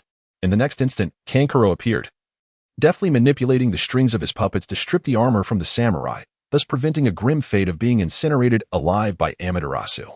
Why do you obstruct me? Wind Shadow? The Raikage, having retreated, confronted Gaara with a challenging inquiry. Based on your response, I may not show you mercy. I love you, Gaara replied softly. If you continue to use your techniques recklessly, the black flames will inflict even greater harm upon you. Moreover, I have matters to discuss with Uchiha Sasuke. With a cold snort, Raikage swiftly severed his left arm, engulfed in searing black flames, with his right hand. He then turned to Darui and the approaching Kira, instructing Kira. Staunch the bleeding and, once treated, continue to engage Sasuke. Chapter 73. Uchiha Sasuke walking in darkness. Is it really as simple as removing the armor? A thought struck. Raikage's plight seemed far graver than that of others who merely shed their garments. He had lost an arm. Yet, this incident imparts a crucial lesson. When confronting Uchiha Itachi or Uchiha Sasuke, or any Uchiha who has awakened Amaterasu, merely donning armor is insufficient. In the village of Awagakure, Anoki shook his head in disapproval. Today's youth are far too impulsive, launching into battle without adequate intelligence. Look at the consequence. He has lost an arm. In the Pure Land, Uchiha Izuna gazed at the light screen, indignation brewing within him. This is the mightiest physical attack exclusive to our Uchiha clan, achievable only through the Manjiki Sharingan. I cannot believe it can be evaded so effortlessly. What a pity. Meanwhile, Senju Tobarama remarked, although Amaterasu appears invincible, its danger dissipates if one avoids direct contact. It seems more formidable in appearance than in substance. He shook his head, expressing his lament. In Kumogakure, the village erupted with anguished cries. Ah, Lord Raikage has lost an arm. It is all due to the lack of information. If we had been better informed, he would not have suffered such a loss. Cursed Uchiha Sasuke. How could he bring such ruin upon our Raikage? In the Raikage's office, Darui and Samui wore grave expressions, their eyes fixed on Raikage as if they wished to devour him. Lord Raikage, they exclaimed. Stop, stop, stop. I know what you wish to say. Raikage interjected, a hint of contrition evident in his tone. Despite his aversion to incessant chatter, he recognized that Darui and Samui spoke out of concern for him. At that moment, Killer Bee piped up, cursed Uchiha Sasuke. If I encounter him, I shall surely teach him a lesson. Go, go, go. Initially, Raikage's mood had softened. But Killer Bee's words reignited a fierce anger within him. He stood abruptly, eyes wide with fury, fixating on Killer Bee. Behold, Raikage's aura surged violently, startling not only Killer Bee but also instilling fear in Darui and Samui. Brother? Before Killer Bee could voice his confusion, Raikage forcefully pressed his head down, mercilessly slamming it against the desk. A resounding thud reverberated through the office as silence enveloped the room, broken only by Raikage's heavy breaths of anger. I shall not permit you to associate with Uchiha Sasuke, nor shall you leave the village. Within the light screen, Hira, while treating Raikage, was astonished by Uchiha Sasuke's resilience. To have touched the armored Raikage and survived not one, but two devastating strikes. His left eye wields the power of Amaterasu, while the right possesses the ability to alter the form of the black flames, undeniably formidable. Perhaps he truly has ensnared Raikage. Indeed, the world of ninjas is rife with exceptional talent. It became evident that Uchiha Sasuke's other eye grants him control over the black flames, explaining his ability to envelop Susanoo in them. Raikage's fury stemmed from Sasuke's capture of Killer Bee. Your eyes remain unchanged. Gaara, Kankuro. And Temari observed Sasuke with a detached demeanor, Gaara's voice cutting through the silence. In memory, it was the voice of young Gaara, filled with hatred. I have told you before, your gaze mirrors mine. A pursuit of power, brimming with hatred and bloodshed. eyes that seek to plunge oneself into a solitary abyss, eyes that yearn for total annihilation. In reality, Gaara's expression has shed the bitterness of hatred as he speaks softly. Even if one were to regard vengeance as sustenance for existence, it cannot resolve any issues. I have come to genuinely realize this truth, and it is not too late. Do not retreat into a solitary world haunted by vengeance. Otherwise, there may be no turning back. Yet Sasuke remained utterly unfazed by Gaara's words. His tone laced with disdain. Even if I cannot turn back, what difference does it make to you? Upon hearing this, Kakashi turned to Gaara and slowly spoke. Gaara, perhaps it would be best to let it go. If there were any hope of persuading him, Naruto would not have failed. This individual has already descended into the depths of a criminal with the Akatsuki, unlike you. Temari's expression was equally grave. Moreover, the Raikage and those slain by the Akatsuki will not simply let this matter rest.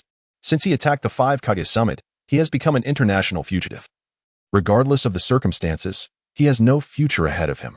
Gaara, maintaining his usual tone, spoke to Sasuke. You and I are remarkably similar.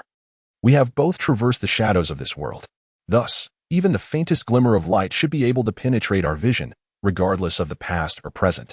Sasuke's expression grew increasingly frigid as he replied, I have long since closed my eyes. My goals can only be fulfilled in darkness. Kankuro, concerned, glanced at Gaara and cautioned. Do not let personal feelings cloud your judgment. You are the Kage. Slowly, Gaara opened his eyes, a single tear trickling down his cheek as he affirmed, I understand. A torrent of sand erupted from the gourd on Gaara's back, prompting Kankuro and Temari to assume battle stances. Sasuke, on the opposite side, summoned his Susanoo once more, and the atmosphere crackled with tension as combat loomed imminent.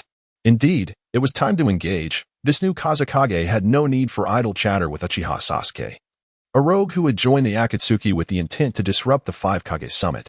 Perhaps their past similarities fostered a sense of empathy in Gaara, who had emerged from darkness while Sasuke remained ensnared within it. It was evident that Gaara's heart ached, possibly shedding tears for Sasuke, unable to rescue him from the abyss. If blame were to be assigned, I would argue that it lay squarely with Itachi and Madara Uchiha. No, the fault rested with Konoha. Had they not oppressed the Uchiha clan, perhaps their demise could have been averted, and Sasuke would not seek vengeance against the village. Chapter 74. The Mighty Susanoo Amaterasu. In an instant, the crimson hue in Sasuke's eyes intensified as he fixed his gaze upon Gaara and his companions, unleashing the black flames of Amaterasu before them. Gaara reacted with remarkable speed, manipulating the sand to form a formidable barrier that thwarted Sasuke's flames. The clash of black fire against sand erupted in a cacophony, yet ultimately failed to penetrate Gaara's defenses. I shall assist. Sand's multitude. I will lead the charge. You must follow and leave him no openings. At that moment, Darui appeared before them, launching an unhesitating attack against Sasuke, who had just unleashed Amaterasu. Simultaneously, Kankuro, Temari, and Gaara joined in, attacking as one. Kankuro maneuvered his puppets. Temari brandished her fan, and Gaara wielded his sand. At that instant, Kankuro's puppet came into view, causing Raza from Sunagakure to widen his eyes in disbelief as he beheld the visage, that face. Is that Scorpion? Has he been turned into a puppet by Kankuro? How can this be? Meanwhile, Chio also gazed at the screen with incredulity, her body trembling, her face as pale as a sheet. How can this be? Scorpion. How could this happen? In the training ground, Kankuro observed the screen with confusion. Is this my puppet? How did this come to be? Temari interjected. Who knows? Perhaps it's something you will find in the future. Boom. Boom. Boom. The combined assaults of the four struck Sasuke's position, resonating throughout the arena. The explosion's shockwave causing the very air to tremble. Dust and debris filled the air, obscuring sight and creating chaos. Just when everyone believed Sasuke was finished, a colossal purple figure emerged from the swirling smoke. All present widened their eyes in astonishment and confusion, fixated on the center of the mist. Gaara. This surpasses your absolute defense. As the smoke gradually dissipated, an even larger purple skeletal form revealed itself before them, leaving everyone in disbelief. Gazing at Sasuke with shock and incredulity. Was that the force that withstood my attack? Raikage pondered aloud. This chakra, it resembles that of the Genjutsu from before. Said Sai. I sense trouble brewing, Watermoon added. Heavy and sluggish, Jae-gon, who had been struck against the wall by Raikage, struggled to open his eyes. Is this what you wanted to test? Karen remarked, this chakra, it is no longer the Sasuke we knew. It is too cold. Gaara questioned. The power of darkness? Sasuke's icy gaze bore into the assembled crowd, declaring, This is a power only attainable by one who possesses two Meijiki Sharingan. The third power, Susanoo. Desperation surged within Sai as he shouted, Darui, sans multitude, fall back. Yet his warning came too late. Everyone was paralyzed in shock, unable to react, save for Gaara, who swiftly controlled the sand to shield them all.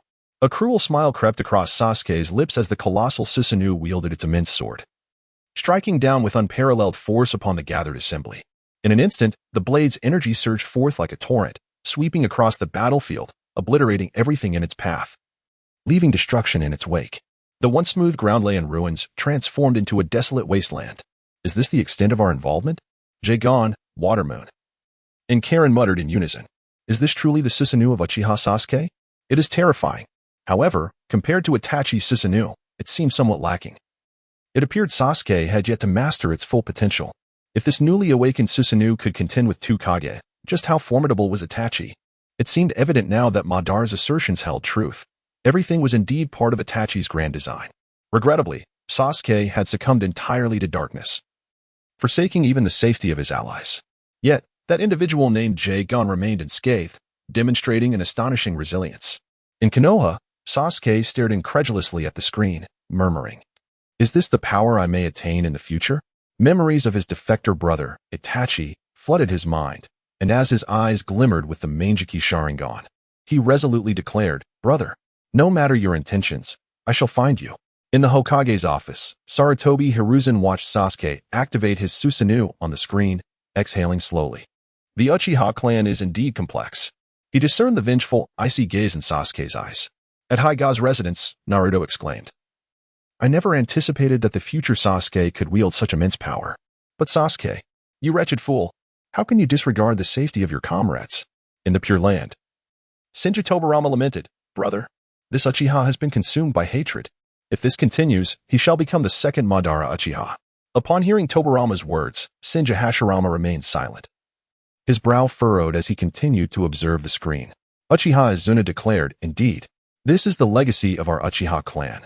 Regrettably, one cannot help but ponder why he does not choose to transplant the eyes of Uchiha Itachi. Such an act would undoubtedly grant him greater power. Uchiha Madara remained silent, his gaze fixed upon the luminous screen, seemingly indifferent to these matters. Obito, Nagato, why have the two of you yet to commence my plan? The images on the screen continued to unfold. Following a decisive strike, Sasuke commanded his Susanoo, extending a colossal hand to deftly grasp the falling Keirin, who had been on the verge of plummeting due to the collapsing ruins, and he cast her behind him. His expression was devoid of warmth. Resolute as if untouched by emotion, he coldly inquired, Have you located Shimura Danzo? Keirin, swiftly recovering from her shock, adjusted her glasses and hastily replied. Sasuke turned to her, his face impassive, a flicker of determination igniting in his eyes. Lead the way. Keirin gazed upon this frigid version of Sasuke, a wave of fear surging within her. Yet, she endeavored to maintain her composure and responded, What of SH-Go and Suigetsu? Their chakra, do not concern yourself with them. The priority is Danzo. Sasuke interrupted her without hesitation, striding towards her, his dark gaze fixed upon her. Hurry, guide me. His voice carried an undeniable finality. Chapter 75. The escaping Shimura Danzo. Is Uchiha Sasuke truly seeking out Shimura Danzo? One wonders if the Raikage and Kazekage are unharmed. They should be safe. Such an assault would hardly be fatal for the two Kage. It appears Uchiha Sasuke has descended into darkness, abandoning his comrades entirely to pursue Danzo. Perhaps, for the current Uchiha Sasuke, he views himself merely as a vessel for vengeance, incapable of rescuing others. Indeed, one can observe the strain on his Meijiki Sharingan, so reminiscent of Uchiha Itachi's, suggesting imminent blindness. How then could he possibly confront Danzo, with the Mizukage and Tsuchikage present? Would he not be marching to his own demise? Alas, in some distant place, Keirin stared blankly at the screen. This Uchiha Sasuke is terrifying, yet undeniably handsome. Suigetsu remarked. How could I possibly have befriended such a person? I cannot fathom what my future self was thinking. SH-Go mused, Uchiha Sasuke, your thirst for vengeance is truly formidable.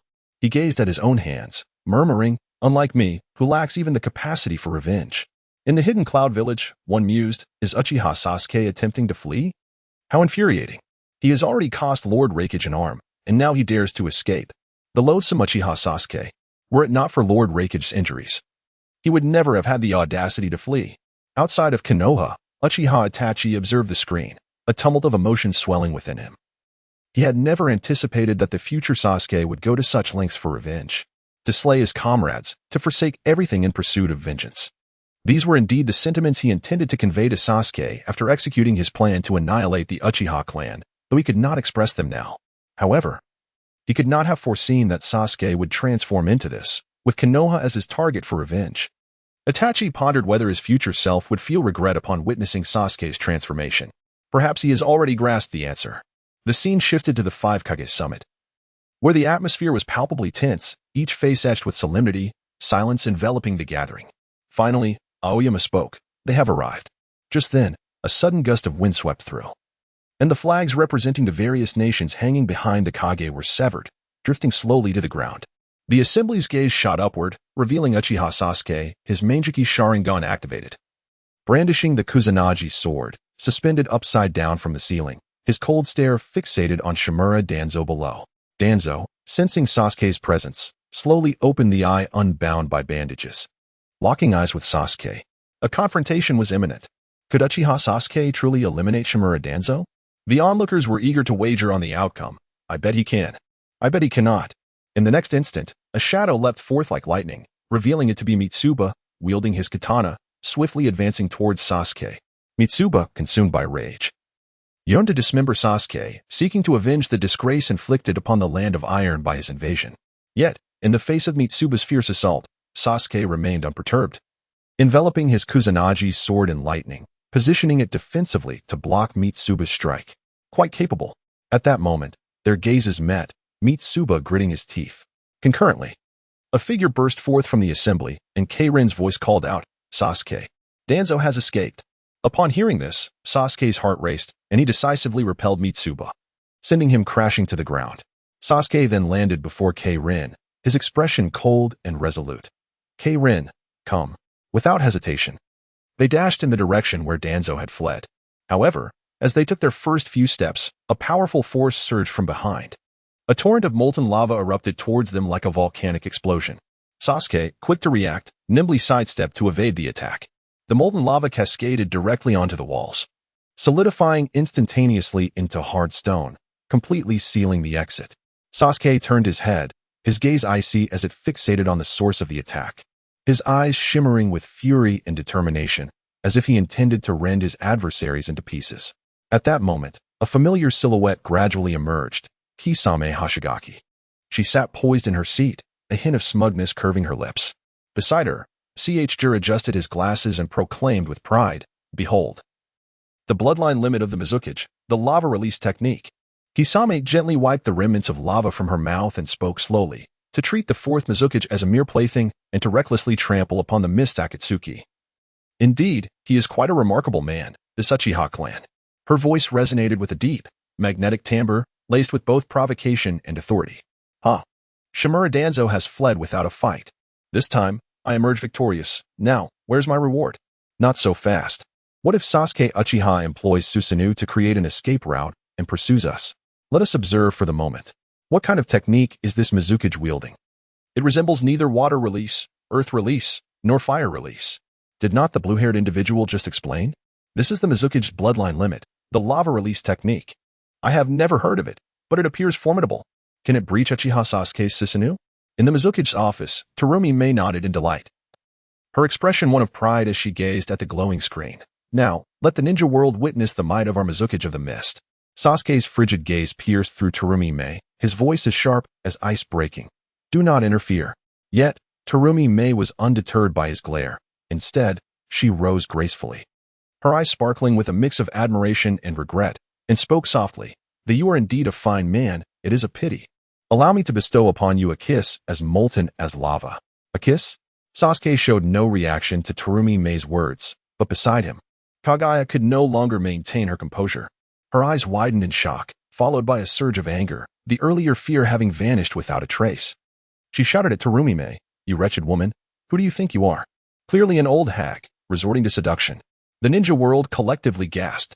Chapter 76. Terumi Mei's second bloodline limit. What the hell? Terumi Mei, who had been immersed in joy, instantly turned irate upon hearing Kage's words. Where did this wretched woman come from? How dare she call me an old hack? Jur and Ao turned pale with fright, exchanging a glance before hastily retreating from the Mizuki's office. However, Terumi Mei was not ready to let them go. In a fit of exasperation, she yelled towards the door, "You two, come back here." Haha. The Mizuki has been called an old hag. This is too amusing. I believe the future Mizuki looks quite youthful. How could she be called an old hag? I'm about to die from laughter. Despite Kage's remarks, Terumi Mei remained unfazed. She began to form hand seals slowly, speaking simultaneously. Lord Sasuke, if you have no intention of joining the fray, then please bow your head. Noki remained silent, and Terumi Mei completed her hand seals, leaping into the air, unleashing a torrent of searing lava that surged like a violent tide towards Sasuke, Uchiha, and Kage. Not this technique again. Kage gasped in terror, her face pale. In stark contrast, Sasuke remained composed. Before the attack could descend, he swiftly pushed Kage aside and activated Susanoo, successfully thwarting the onslaught. The molten lava struck Sasuke's Susanoo, instantly generating a vast cloud of steam. Noki and Akatsuchi had already retreated, standing firmly on the ceiling, observing the battle below. Noki sighed. How is this bowing one's head? The immense steam rapidly enveloped the area, forming a thick fog that completely obscured Sasuke and Kage from view, rendering those outside unable to discern their figures. As Terumi Mei approached rapidly towards Uchiha Sasuke and Xiangling without any hesitation, she called out loudly, "Chongjiro, I'm here."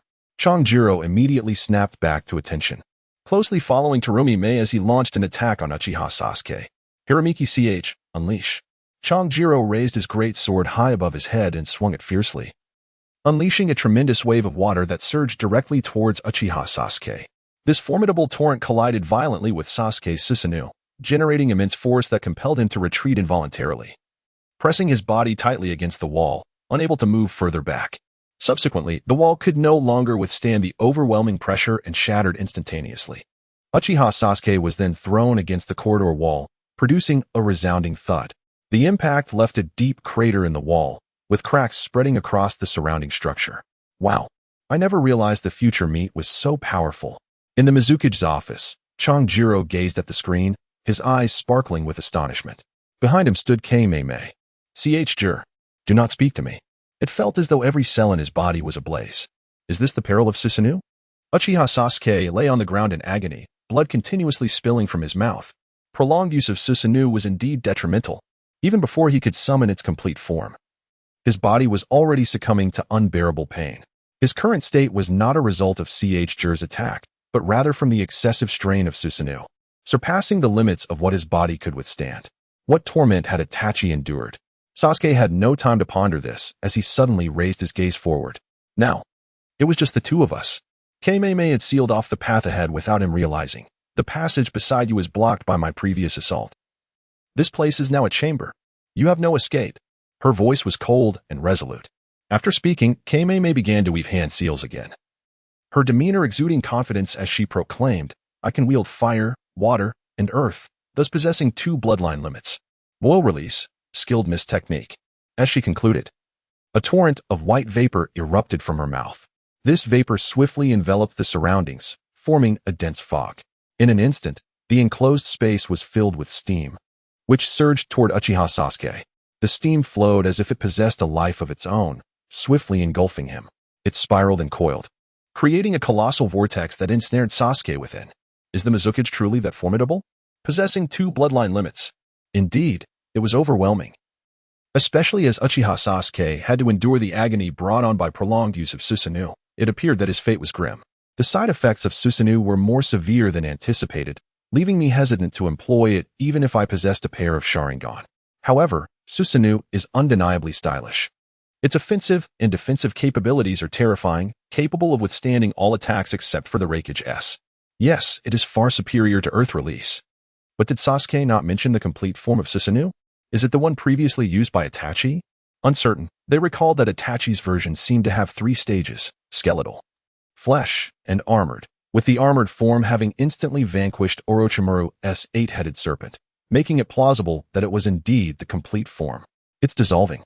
Uchiha Sasuke was taken aback as the searing steam surrounded him, causing his Susanoo's skeletal form to begin melting away. This scene exceeded all expectations, plunging him into profound shock. Sasuke knew that if Susanoo vanished entirely, he would not survive in this predicament. and he resolved to activate an even more powerful Susanoo to shield himself. Just then, a wave of excruciating pain surged from within, as if countless blades were stirring inside him. This sudden agony forced Sasuke to halt his actions, his body convulsing as he coughed up blood. Meanwhile, from a distance, Keisaki sensed Uchiha Sasuke's chakra rapidly waning, her heart filled with urgency. Oh no! Sasuke's chakra is weakening. Keisaki's voice was laced with unease and concern. He is pushing himself too hard. Continuing like this will inflict grave harm on his body. Chapter 77. The Power of White Zetsu. Noki takes action. This is too powerful. Even Susanoo cannot withstand it. If Susanoo is dissolved, then Uchiha Sasuke is doomed. Shimura Danzo was not killed, nor had he avenged his brother, and now he was about to perish there. It was such a pity. What a pity. It's entirely Uchiha Sasuke's fault for overestimating himself, daring to intrude on the 5 Kage summit. Who does he think he is? Uchiha Madara? In Konoha, the Uchiha clan, along with Naruto and others, gazed with concern at the screen featuring Uchiha Sasuke enveloped in mist. Haruno Sakura anxiously looked toward the sky. Sasuke, hurry and find a way. She did not wish to witness the future Sasuke dissolve. Yameka Ino pleaded, no, Sasuke. Uzumaki Naruto questioned, will Sasuke really die there? Outside Konoha. Uchiha Itachi too watched the screen with worry. Kei-Mei-Mei's figure appeared, standing serenely as her gaze pierced through the thick fog to rest upon Uchiha Sasuke, whose silhouette was barely discernible. Kei-Mei-Mei slowly spoke. It seems you suffered greatly at the hands of the Raikage. Regrettably, I do not intend to rescue you. She observed Sasuke's torment with a hint of regret. Although it pains me to see such a good man melt away before my eyes, go ahead and perish. Kei-Mei-Mei's words suddenly turned cold and ruthless, her eyes glinting with resolve. The skeletal form of Susanoo surrounding Sasuke began to gradually dissolve under the mist assault, transforming into a liquid state. White vapor continued to rise from his arms as his skin began to melt away.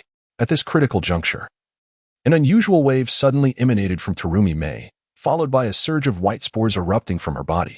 The moment these spores appeared, they began to spread at an astonishing speed. What? Terumi Mei's eyes widened in disbelief at the unfolding events. As she gazed down at the rapidly spreading white spores on her arm, her face was etched with confusion and bewilderment. What are these spores? Why have they suddenly manifested on my body? Witnessing this scene, Sasuke was momentarily dumbfounded, equally perplexed by the nature of these entities. What is this? Not only Terumi Mei, but also CHJR, Noki, and Akatsuchi were similarly engulfed by these mysterious white spores.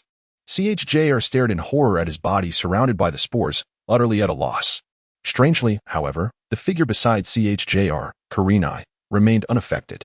She gazed thoughtfully at the fallen white Zetsu, as if grasping some underlying truth. This chakra, could it be the ability of that Akatsuki member from earlier?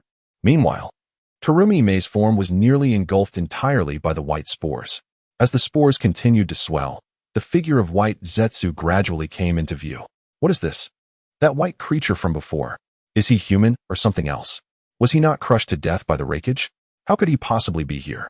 Controlling both the Mizukage and the Tsuchikage? What is this power? Could it be that he has come to rescue Sasuke?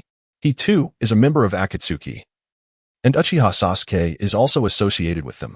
Is it possible that the earlier incident was a ruse, and now he intends to launch a surprise attack while the two are off guard? How infuriating. Indeed, all members of Akatsuki are scoundrels. How dare they resort to ambush? In a certain cave, white Zetsu bounced about incessantly, exclaiming, as expected of me, truly remarkable. I have even managed to control the Mizukage and Tsuchikage. Beside them, Obito gazed silently at white Zetsu. Within the luminous barrier, Kuratsuchi took a deep breath and then exhaled forcefully, unleashing a torrent of formidable chakra that surged forth like a tempest, scattering the spores and fragmenting white Zetsu's form in the wind. Yet, in the next instant, those dispersed spores inexplicably reassembled, and white Zetsu's silhouette reemerged before her. How could this be possible? A flicker of astonishment crossed Kuratsuchi's eyes as realization dawned upon her. Could they be absorbing my chakra to grow? Meanwhile, on another front, Sam and his companions found themselves encircled by the spores, which voraciously consumed their chakra. Infuriating. Kuratsuchi's brows furrowed tightly as she prepared to launch her next assault. However, just then, the white Zetsu formed by the spores evaded her grasp and darted towards Uchiha Sasuke. Sasuke stood there, perplexed by the unfolding scene, when in an instant, the spores enveloped him completely. Yet, he was astonished to discover a fresh surge of chakra continually pouring into his being. His chakra was gradually replenishing. A smile crept upon Sasuke's lips as he felt his strength swiftly returning. These entities could actually absorb chakra. How infuriating. After siphoning the chakra from the Mizukage and others, they transferred it to Uchiha Sasuke, enabling him to continue fighting. Who would have thought that Sasuke could extricate himself in such a manner? Truly unexpected. In the next moment, a colossal purple hand violently shattered the conference room wall, sending dust swirling into the air as Sasuke's figure gradually emerged from the haze. Xiangling's gaze was fixated on Sasuke, her face etched with concern, and her voice trembled with anxiety. Sasuke, are you all right? On the side of Tsurumime, she had already freed herself from the entanglement of those white spores and was aware that Sasuke had once again rushed to the meeting room. However, she chose not to pursue him. The acidic mist had seeped into their vicinity, necessitating an urgent alteration of its concentration. A hint of urgency tinged Tsurumime's voice. As she recognized the peril posed by the acidic fog, immediate action was imperative, lest the consequences be dire. In the meeting room, Sasuke was preparing to continue his pursuit of Shimura Danzo alongside Karen. Suddenly, the figure of Inoki appeared in the sky, hovering above and gazing down upon Sasuke. It was this brat who eliminated Deidara. Inoki's voice was low and devoid of warmth. What? Deidara was defeated by Uchiha Sasuke? A startled exclamation erupted from the Tsuchikage's office in Iwagakure, the voice belonging to Kuratsuchi, who could scarcely comprehend that Deidara would ultimately fall to Uchiha Sasuke in the future. Dainoki's expression turned solemn. He had not anticipated that Deidara would meet his demise in the future. He had intended to pass the position of Tsuchikage to Deidara. Recalling the earlier incident where Deidara was dragged away, Dainoki gravely declared, "We must keep a close watch on Deidara. He must not leave Iwagakure even a step." Chapter 78, The Terrifying Dust Release, The Reappearance of Uchiha Madara. Is the Tsuchikage also ready to intervene? Indeed, Shimura Danzo has fled, Reikage has lost an arm, and Mizukage must deal with his boiling release. Now, only the Tsuchikage remains to take action. However, it was unexpected that the Tsuchikage possesses the ability to fly. What kind of power is this? It is unclear, but given the Tsuchikage's age, can he truly contend with Uchiha Sasuke? The question remains, can the Tsuchikage handle Uchiha Sasuke, who has replenished his chakra? The scene continues to unfold. Though I bear no grudge against you, many ninjas seek your life. Dainoki, suspended in the air, gazed coldly at Uchiha Sasuke, his hands forming seals. Sasuke covered one eye, fixated on Dainoki, his heart brimming with vigilance. At that moment, Dainoki completed the seals, bringing his hands together before slowly parting them, revealing a white square block between his palms. Farewell, Dainoki proclaimed while hovering in the air, pointing at Sasuke. Dust release, original world disintegration technique. Sasuke's eyes narrowed in alarm as he hastily retreated, but his speed could not match the rapidity of Dainoki's assault. In the next instant, the white square block expanded dramatically, enveloping Sasuke within. Subsequently, the block erupted with intense brilliance, dazzling like the sun. As the radiance faded, Sasuke's figure vanished alongside it, as if utterly erased by the power of dust release. "Sasuke!" exclaimed Xiangling, her voice trembling with terror at the sight. Her eyes widened in disbelief, struggling to comprehend the unfolding reality. With the complete absence of Sasuke's chakra, Xiangling felt an overwhelming sense of despair.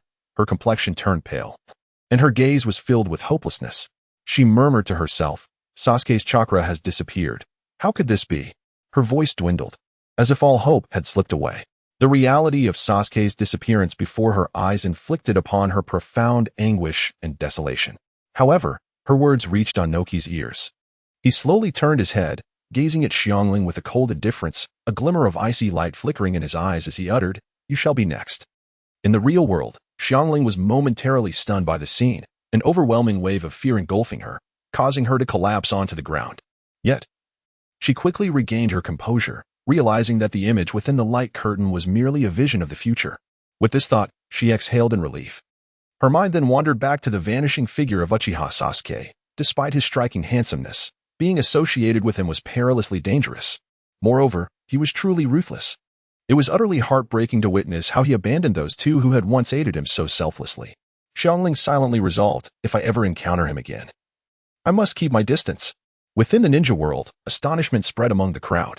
No way. Did Uchiha Sasuke really perish just like that? He was fiercely battling the Reikage moments ago, only to be instantaneously defeated by the Tsuchikage? Dust release? Could it be another bloodline limit akin to the Mizukage's? Without a doubt, Uchiha Sasuke is formidable. It must be that the Tsuchikage is simply too powerful. Not only is his strength immense, but his speed is astonishing as well. It seemed that Uchiha Sasuke didn't even have time to react. Indeed, I no longer perceive that Tsuchikage is weak. No, I can no longer regard any of the Kage as weak. After all, to achieve such a position, they must possess their own unique abilities. In a Wagakure, Hiratsuchi gazed incredulously at Anoki, exclaiming, "Wow, old man, I never expected you to possess such a formidable technique. Teach me." Daioki displayed an expression of self-importance, exclaiming, "Of course, I am formidable. However, my dust release is not a technique that just anyone can master." Meanwhile, the Raikage of the Cloud Village gazed at the luminous sky with a grave countenance, realizing that Oki had been feigning all along. It was no wonder he dared to send so many shinobi to Konoha. The scene continued to unfold as the white Zetsu, formed of spores, were systematically dispatched by the ninjas surrounding Oki. Suddenly, a multitude of footsteps echoed, signaling the arrival of other shinobi drawn by the commotion, rushing to provide assistance. Shortly thereafter, the Raikage, Gaara, and Mei-Terumi returned to the conference room. Upon entering, they were met with the sight of Oki hovering in midair, surrounded by a plethora of white Zetsu. Their expressions turned serious. The Raikage bellowed, "Where is Sasuke? Where is Uchiha Sasuke?" His voice resonated powerfully, as if threatening to overturn the very room itself. Oki, floating effortlessly, chuckled lightly. "I have reduced him to dust." His tone was casual, imbued with a sense of pride in his actions. Yet, the Raikage's fury erupted. "What did you say? This is my concern. You cannot meddle in his affairs." His voice brimmed with indignation and discontent. "You still have a chance. Cease your shouting, Raikage," a sudden voice interrupted, catching everyone's attention. They turned to see ripples in the space ahead, from which emerged a figure clad in the Akatsuki cloak, donning a swirling mask. To their astonishment, he bore the unconscious Uchiha Sasuke in his right arm. Uchiha Sasuke is still alive? How does he possess such fortune? It appeared that Sasuke had been rescued, and the savior was none other than Uchiha Madara. The revelation that Madara would intervene to save Sasuke was utterly unexpected. Had he manipulated space to appear? What kind of ability was this? Such power was previously unheard of and instilled fear in the onlookers. Madara's presence could not possibly signify an intention to protect Sasuke, rather. Was he preparing to wage war against the five Kage? Not against the five Kage, as Shimura Danzo had fled, but rather against the four Kage. If Madara were to act against the four Kage, it would imply a declaration of war upon the shinobi world. Truly, Uchiha Madara was despicable. After annihilating the Uchiha clan, did he intend to spare not even the entire shinobi world? Chapter 79. The Eye of the Moon Plan. I am Uchiha Madara. Uchiha Obito surveyed the assembly in the conference room from a position of superiority, his exposed Sharingan instilling a palpable fear that rendered all present motionless. "Allow me to elucidate a matter," Obito began, his voice calm yet cold, imbued with an unassailable authority. "After your understanding, I have a query for you." His gaze leisurely swept over each individual present. "What is it?" The Raikage remained vigilant, his body coiled like a spring, ready to launch an attack at any moment. The others mirrored his apprehension, clearly wary of Obito's presence. "Concerning my intentions, the Eye of the Moon Plan." Obito's tone was relaxed, yet it emanated a confidence that suggested he held firm belief in his objectives. Meanwhile, in a nearby cavern, Black Zetsu anxiously observed the luminous sky, exclaiming, "This is bad. Our plan is on the verge of exposure." "Obito, what are you doing? Why are you revealing the Eye of the Moon Plan to those fools? The entire shinobi world is poised to uncover our intentions." He questioned Obito, his voice laced with urgency. "It's over. It's over. The plan is about to be unveiled." White Zetsu echoed in a panic. "Silence." Obito retorted, his patience wearing thin. "You all should be aware of my actions. Such a crucial matter as the Eye of the Moon Plan would not be undertaken without prior consultation with you. Moreover, was not the spore technique designed by you in advance? Clearly, the future you also consented to my course of action. My decisions are certainly justified." Obito's words somewhat calmed Black Zetsu, though his demeanor remained grim. "That may be true, but..." As Uchiha Obito interrupted Kuro's words, he declared, "It matters not. Since I dare to expose our future plans, it must mean I am adequately prepared. Rather than worrying about that, we should contemplate the implications of our current plans being revealed. If our strategies are fully exposed, the major ninja villages will certainly be on guard against us, making the collection of tailed beasts quite troublesome, especially with the perfect Jinchuriki, the Eight Tails. The Raikage will undoubtedly prevent the Eight Tails from leaving the village. In the Rain Village, Konan observed Uchiha Ibito's image on the screen, a slight frown creasing her brow. He was not one to act carelessly. Nagato spoke slowly. If he weren't certain, he would not engage in such actions. His words caused Konan to lower her gaze in contemplation before turning to Nagato with a serious expression. Nagato, do you believe Uchiha Madara's plan is entirely truthful? Nagato remained calm, gently shaking his head. No, he is not someone who can fully trust us. What shall we do now? Konan inquired. Let us first observe what Uchiha Madara has to say, Nagato replied, redirecting his attention to the screen. Eager to discover what Uchiha Madara would communicate to the Kage. In the Rock Village, the ever-pragmatic Inoki regarded Uchiha Madara with incredulity. This is truly foolish of him. To reveal his intentions. Does he not fear we will prepare in advance? Sitting nearby, Inoki remarked, he is not Uchiha Madara. The weight of his words suggested a deep concern, for Uchiha Madara was not one to act so recklessly. In the Pure Land, Uchiha Izuna murmured. The Eye of the Moon plan? What does this impostor of my brother intend to achieve? He then turned to Uchiha Madara. Brother, are you aware of this? Uchiha Madara remained silent, a lingering apprehension residing within him, for he feared the screen might reveal the true architect of the plan. If he were to deceive Uchiha Izuna now, it would be challenging to explain later when the truth unraveled. Ultimately, he resigned himself to speak. In truth, the Eye of the Moon plan is mine. In the Shinobi world, what is the Eye of the Moon plan? Does it involve the moon sprouting eyes? Uncertain. Yet it is clear that it does not pertain to the moon gaining sight. It likely relates to Uchiha Madara's obliteration of the Uchiha clan. Continuing to watch would surely provide clarity. The scene progressed. Before Uchiha Ibito could elaborate on the Eye of the Moon plan, the Raikage could no longer contain his fury. Leaping forward with lightning enveloping his form, his fist aimed at Uchiha Ibito. Astonishingly, his fist and entire body passed through Ibito, crashing into the wall behind, raising a cloud of dust. Despite the sudden onslaught, Uchiha Ibito remained eerily calm, as if everything lay within his grasp. Unperturbed, he utilized his Kamui, drawing Sasuke Uchiha into his own dimension. With the Raikage's attack failing, he turned to glare at Uchiha Ibito, disdain etched across his features, scoffing. The Akatsuki's plans are certainly nefarious. I cannot comprehend them.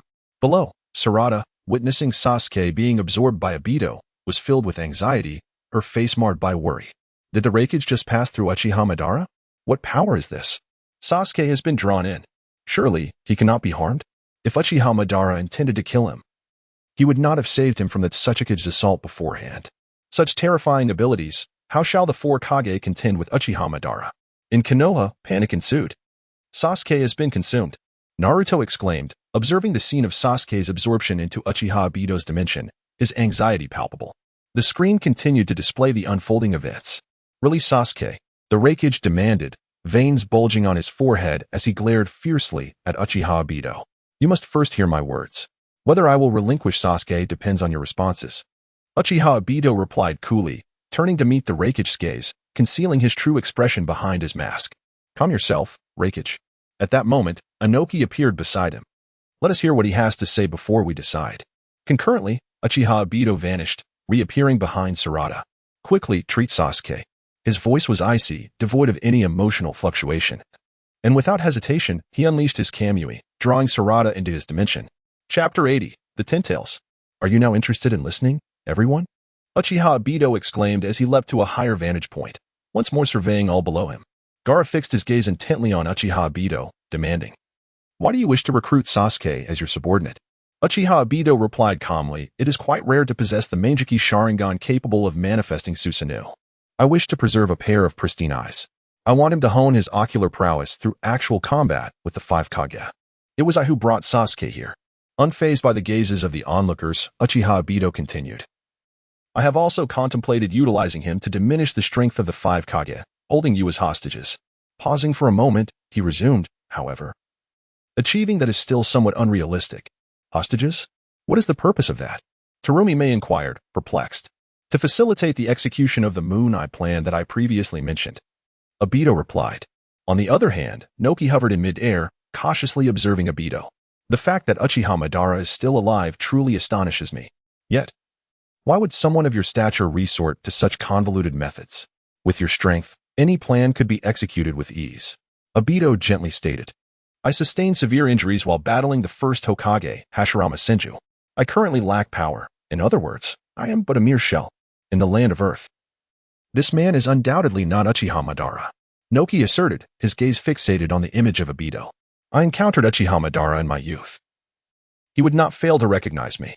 Karatsuchi glanced at the image of Obito, then turned to Noki, questioning, Old man, didn't you say Uchiha Madara was terrifyingly powerful? Could it be that he simply deemed you unworthy of remembrance? Naka's face betrayed a hint of embarrassment at her words, though he swiftly regained his serious demeanor. Taking a deep breath, he replied, Perhaps, but this individual is certainly not Uchiha Madara. I am certain of it. Karatsuchi retorted, You've asserted that numerous times already. Is this plan designed to restore you to your former self? He interrogated, her gaze fixed intently on Obito. Indeed, Obito nodded, responding in a calm tone. One might say that, but it encompasses more than that. What exactly is your intention? What constitutes the Moon Eye plan? Mifune demanded, directing his ire at Obito. I wish to elaborate slowly. Allow me to sit down first. Obito replied with a smile, disregarding the stares of the crowd as he seated himself. Obito's audacious demeanor naturally incited strong discontent among the assembly. Kankura shouted at Obito, We demand to know your true intentions. However, Obito merely raised a finger, speaking softly. All things in this world shall converge into one. I shall become the embodiment of unity. His words left those present momentarily taken aback, while the entire shinobi world stood in bewilderment. What does that mean? Everything merging into one? They pondered, struggling to comprehend the implications. Is this the Moon Eye plan? What relevance does it hold? The gathered shinobi, confused by Obito's proclamation, fixated on the screen, anxious not to miss any critical information. Merge into one? You speak of unification? What does this entail? Noki questioned, hovering in the air as he addressed Obito. Obito began to elucidate. The Uchiha possess an ancient stone tablet, still hidden beneath Konoha, inscribed with the secrets penned by the Sage of Six Paths. Without ocular prowess, one cannot decipher it. The content expands in accordance with the hierarchy of Sharingan, Meijiki Sharingan, and Rinnegan. Noki glared coldly at Obito, Your claims grow increasingly dubious. The Sage of Six Paths, you say? Obito interjected, This is a fact. The Sage of Six Paths indeed existed and left behind the tablet. Do you understand why the sage has become legendary? Why he is revered as the god of shinobi? This intertwines with my objectives and his legacy. Terumi May fixed her gaze on Obito. Uchiha Madara, you possess the Meijiki Sharingan, and within Akatsuki, there are those with the Rinnegan. You must be aware of everything by now. Nagato interjected, I do not recall seeing that tablet. He quickly grasped the implication behind Obito's words. If the interpretation follows the sequence of Sharingan, Meijiki Sharingan, and Rinnegan, then he alone possesses the Rinnegan in Akatsuki. Unless something transpired before this moment captured on the screen, Obito's assertions were mere fabrications. Nagato's eyes narrowed, deepening his wariness of Obito. Let me discern your true intentions. Uchiha Madara. I am eager to hear them, Noki declared, landing steadily at the U-shaped table in the conference room, gazing up at Obito. Uchiha Obito continued, stating, The Sage of Six Paths once saved the world from a certain monster. Monster? Gaara expressed his confusion upon hearing Obito's words. Naturally, Obito noticed Gaara's reaction and turned his gaze towards him. Gaara, you merely sealed a fragment of that monster in the past. In Sunagakure, Gaara murmured to himself. A fragment of the monster? Could it be? That being is the amalgamation of all tailed beasts, possessing the most formidable chakra Kyubi. Instantly, the entire ninja world was astounded. 10 tails? Is that true? The amalgamation of all tailed beasts? In Konoha.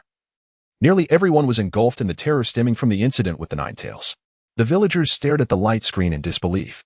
If the Nine Tails was already so powerful, how terrifying would the 10 Tails be, the embodiment of all tailed beasts? In Kumogakure, Killer Bee incredulously asked the 8 tails within him, Hey, 8, is what he said true? It's frightening. Frightening.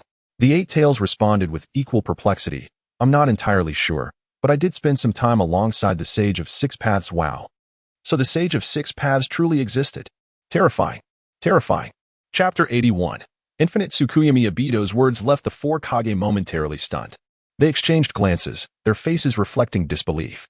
Tamari's eyes widened in astonishment as she questioned, Aren't there only 9-tailed beasts? Her voice was filled with skepticism and confusion. Yet, Obito's discourse did not cease. His voice echoed in the air. I have said it before, that being is the amalgamation of all tailed beasts. From the 1 tail to the 9 tails. They are merely dispersed fragments of the 10 tails chakra, divided by the Sage of Six Paths. The sage developed a ninjutsu to protect the world from the 10 tails devastation. This ninjutsu has been secretly passed down to this day, the sealing system for Jinchuriki. Indeed, the Sage of Six Paths once became the Jinchuriki of the Ten Tails. To suppress the Ten Tails, he sealed it within himself, rescuing the tormented people from its grasp, revered as a deity and greatly respected. However, fearing the malevolent chakra of the Ten Tails would become too powerful and unseal itself after his death, he employed his final strength at the end of his life. Dispersing the Ten Tails chakra into 9 parts and scattering them across the world, subsequently sealing the weakened Ten Tails essence and casting it into the unreachable sky, thus forming the moon. The moon is a transformation of the Ten Tails? How is that possible? It was utterly terrifying. Who would have thought that every time we look up at night, we are gazing at the Ten Tails? It has been observing us all along. Could it be that the Akatsuki is collecting tailed beasts to restore the Ten Tails' power? If so, is the true goal of the Akatsuki world destruction? How wicked! How horrifying! Is this what the leader of the Akatsuki refers to as the tailed beast weapon? Indeed, if the world were to be destroyed, there would be no wars and peace would prevail. But that is far too extreme. No, you're mistaken. The leader of the Akatsuki aims to create the tailed beast weapon to instill fear in the various nations, hoping to deter them from conflict and thus bring about peace. So, does the Akatsuki possess the ability to control the Ten Tails? The leader of the Akatsuki possesses eyes akin to those of the Sage of Six Paths. Perhaps it is indeed possible. This is truly terrifying. We must not allow the Akatsuki to gather all the tailed beasts. In a secret base, Orochimaru licked his lips and let out a sinister chuckle. So even someone as powerful as the Sage of Six Paths must face the end of life? Nevertheless, it matters not, Sasuke. I will certainly obtain you. Orochimaru's chilling voice echoed throughout the base. He had altered his original plan and intended to acquire Uchiha Sasuke first. Is what you say truly plausible? Can human power achieve such feats? Darui gazed gravely at Obito, his tone rife with skepticism and disbelief. Unfazed by Darui's doubts, Obito's voice remained resolute and cold. He slowly articulated, the Sage of Six Paths, having become the Jinchuriki of the Ten Tails, has transcended humanity. At that moment, Mitsuki, who had been silent, suddenly stood up, his expression solemn. So your aim is to collect all tailed beasts to attain that power beyond humanity, correct? But what do you plan to do with that power? Obito fixed a sharp gaze on Mitsuki and answered, without hesitation, to resurrect the Ten Tails. He continued, then, I shall become the Jinchuriki of the Ten Tails. Finally, Obito took a deep breath and slowly declared, then utilize that power to enhance my ocular prowess and activate a certain technique. In the Pure Land, Uchiha Madara fixated intently on the light screen, proclaiming, this technique is infinite Tsukuyami.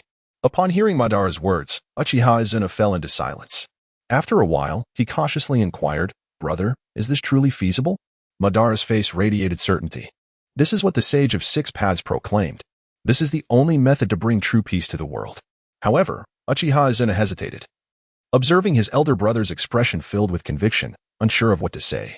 Ultimately, he voiced his thoughts, if this can truly be achieved. Then why did the Sage of Six Paths not employ infinite Tsukuyami himself? Have we been living in infinite Tsukuyami all along?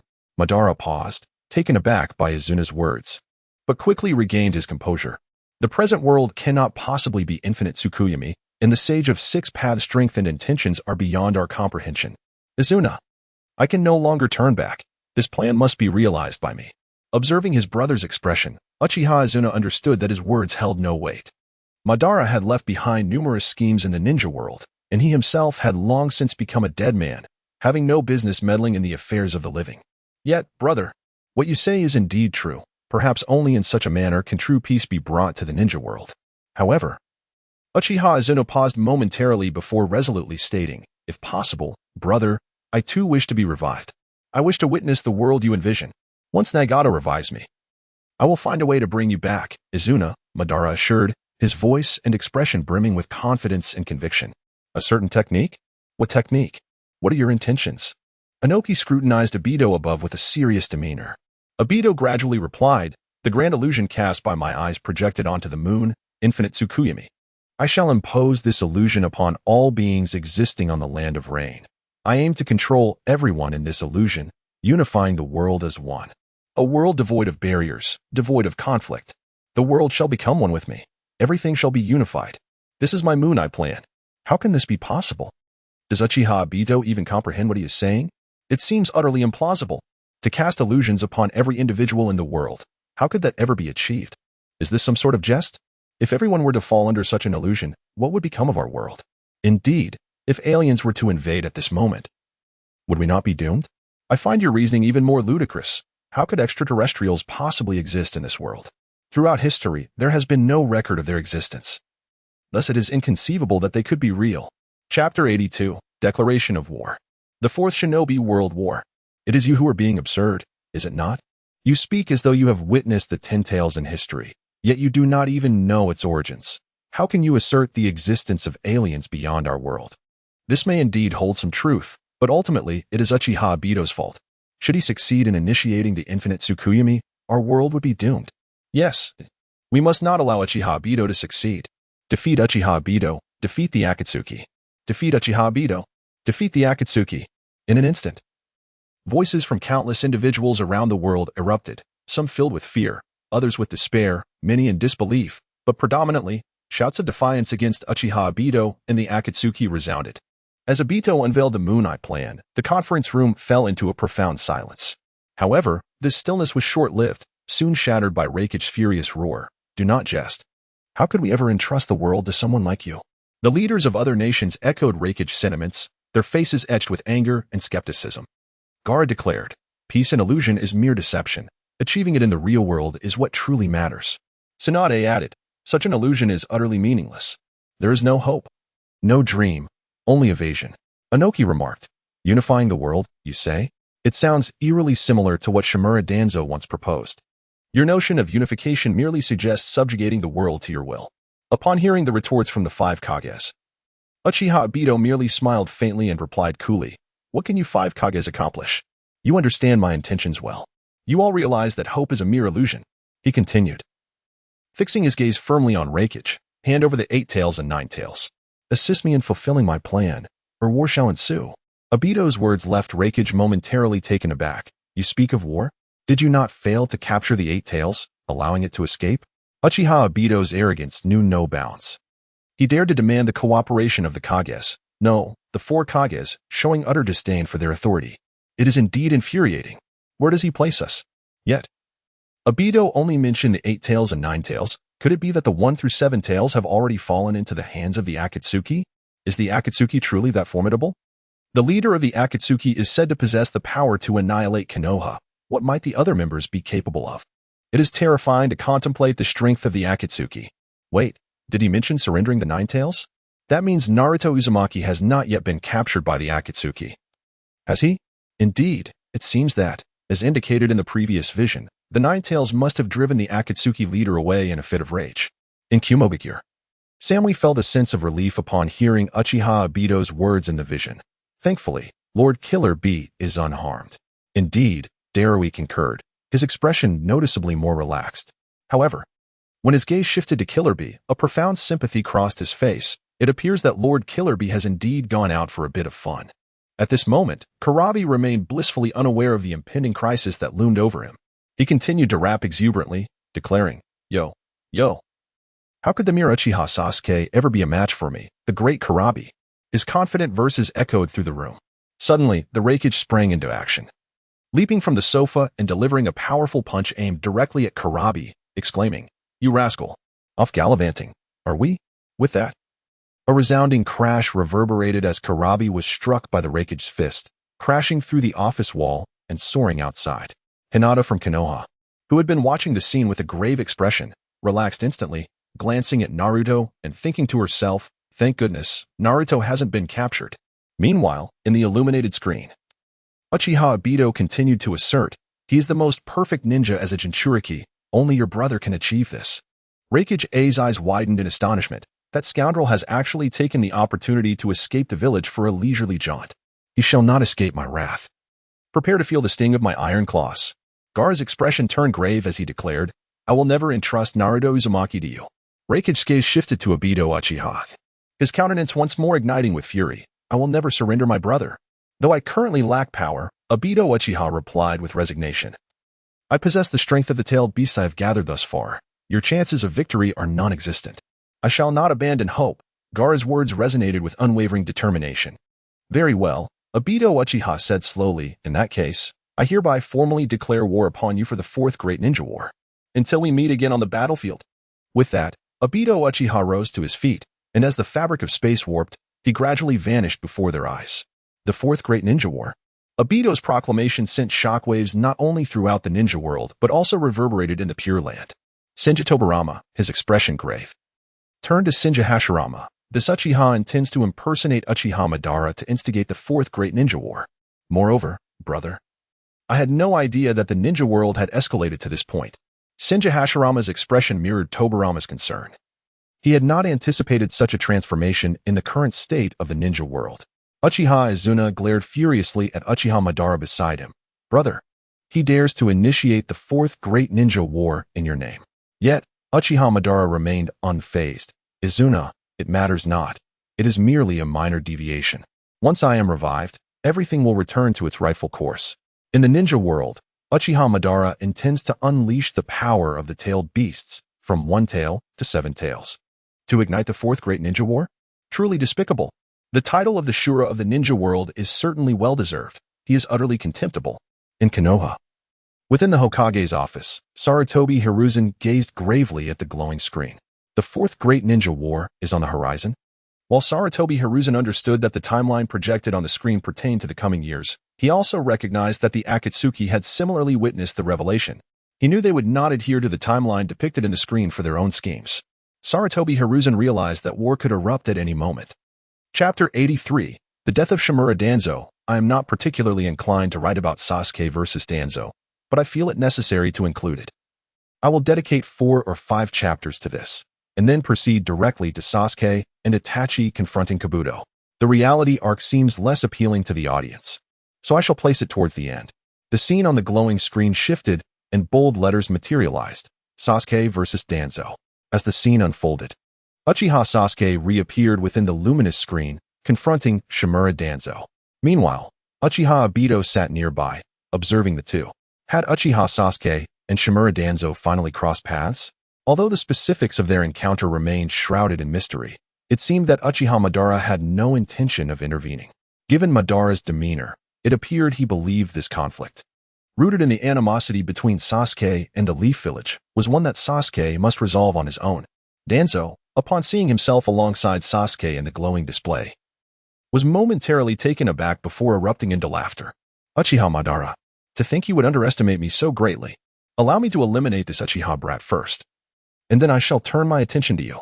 His laughter gradually subsided, replaced by a heavy sigh. What a pity, I had so many glorious moments ahead of me.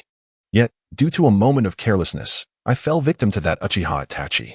Gazing at his own image in the screen, Danzo's expression grew complex as he mused, Hiruzen, what are you thinking at this moment? Slowly, he began to remove the bandages and golden guards that adorned his arms, revealing a hand that was pale and feeble, yet astonishingly covered in Sharingan.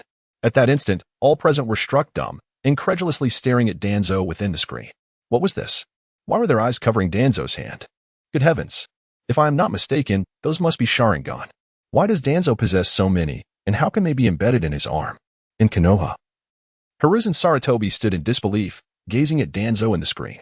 Danzo, I cannot believe you have achieved this. The Uchiha clan was in an uproar. Isn't that our clan's Sharingan? Why is it on Danzo's arm?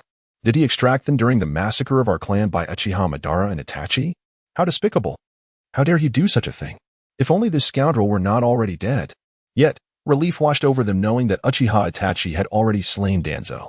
Otherwise, who knew what further atrocities he would commit against their clan? While Itachi's actions were commendable, they could not forgive him for his plans to annihilate the Uchiha. Indeed, we can never forgive Uchiha Itachi, nor can we absolve Uchiha Madara. I refuse to acknowledge him as our clan leader.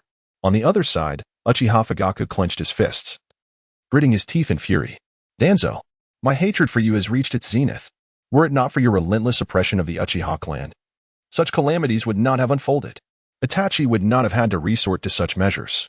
Moreover, Danzo is directly responsible for the death of Uchiha Shisui. Even with Danzo's demise, Fugaku remained seething with rage. Meanwhile, Sasuke gazed in disbelief at the screen, terror filling his eyes as he absorbed the reality of Danzo's cruelty. In the next moment, his expression transformed into one of fury as his newly awakened Tsutomu Sharingan flared to life. Danzo, Inawagakure. Inoki shook his head in disdain as he observed the unfolding scene.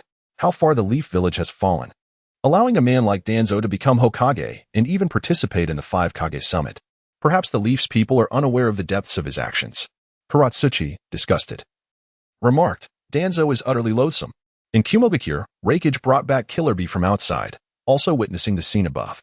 As I suspected, Danzo is up to no good. But he paused, pondering.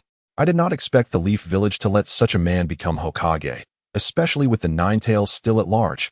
Clearly, something significant occurred in the Leaf after the Ninetales rampage.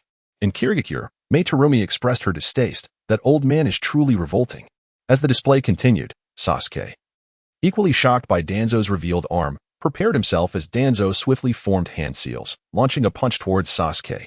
As Sasuke activated Susanoo at the very moment when Shimura Danzo's attack was about to land upon him, Danzo's punch struck directly against Susanoo.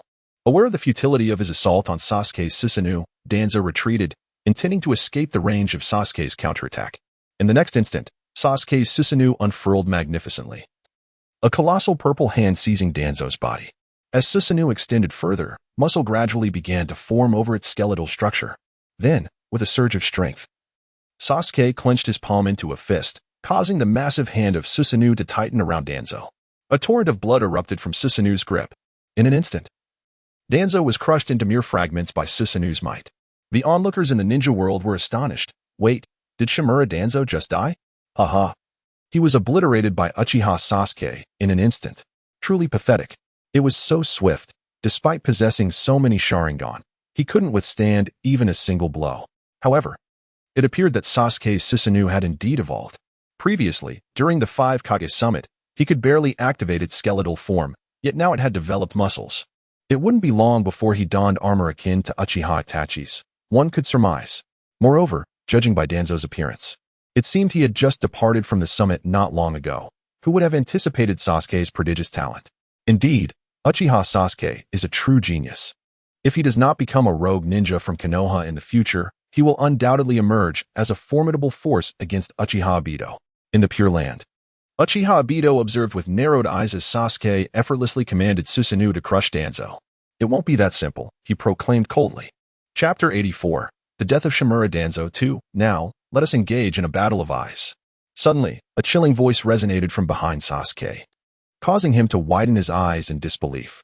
As the words fell, Sasuke hurriedly attempted to turn around, only to find Shimura Danzo standing before him, a kunai in hand. As Sasuke scarcely had the time to turn around, Shimura Danzo lunged at him with a kunai.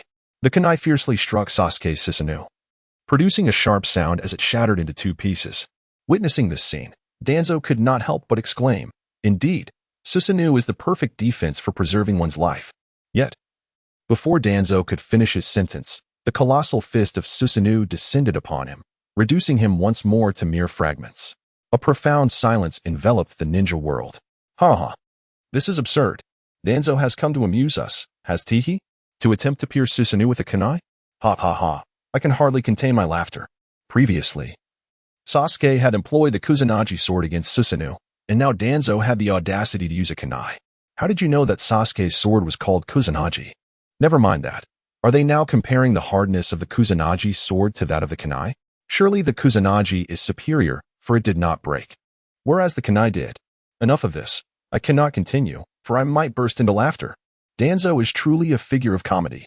However, why is it that he, who was clearly crushed by Uchiha Sasuke earlier, now appears to be alive? It remains unclear. Could it be that Danzo employed Genjutsu? Yet, Uchiha Sasuke possesses the Manjiki Sharingan. How could he fall victim to an illusion? During the battle between Uchiha Sasuke and Uchiha Itachi, didn't they both utilize Genjutsu? Furthermore, at that time, Sasuke had only a 3-tomo Sharingan. This is indeed a possibility, especially considering the multitude of Sharingan implanted in Danzo's arm. Moreover, Danzo possesses the eyes of Uchiha Shisui, which is the most terrifying aspect of all. Can Sasuke's Manjiki Sharingan contend against Danzo's numerous Sharingan? Who knows? Let us continue to observe, and clarity shall emerge. The offensive capabilities are undeniably commendable. In the next moment, Danzo materialized atop a stone pillar. Without mercy, Sasuke manipulated Susanoo and unleashed a powerful punch. The stone column shattered into countless fragments, but this time, Shimura Danzo evaded the attack, landing on one of the stone pieces as he descended. The assault from Susanoo followed closely behind, yet Danzo skillfully dodged each blow. Sasuke directed Susanoo to leap towards Danzo. And in the next moment, Sasuke's eyes widened in determination. Amaterasu. Black flames erupted upon Danzo, accompanied by his anguished cries as he fell to the ground. The scene felt alarmingly real, almost indistinguishable from an illusion. Indeed, it was overwhelmingly genuine. If this were not an illusion, he should be dead after being struck by Amaterasu. At that moment, within the shimmering barrier, the strain on Sasuke's body intensified due to the use of Amaterasu. As he landed, Susanoo had already dissipated. Just when everyone believed Danzo was doomed, a panicked cry pierced the air from behind. Sasuke, behind you. However, Danzo had already completed his hand seals. Wind release, vacuum sphere. He suddenly opened his mouth, unleashing a fierce torrent of wind blades towards Sasuke. Whoosh. Countless slender wind blades surged towards Sasuke like pillars. Yet, due to the overexertion of his Sharingan, Sasuke struggled to react swiftly enough to defend himself and could only leap to evade. Nevertheless, the sheer number and speed of the wind blades were overwhelming. A moment's inattention resulted in a deep gash on his arm. Simultaneously, Sasuke's body plummeted like a kite severed from its string towards the bridge below. Realizing he was suspended in midair, he sought leverage. Reacting swiftly, he began to form hand seals. Summoning technique.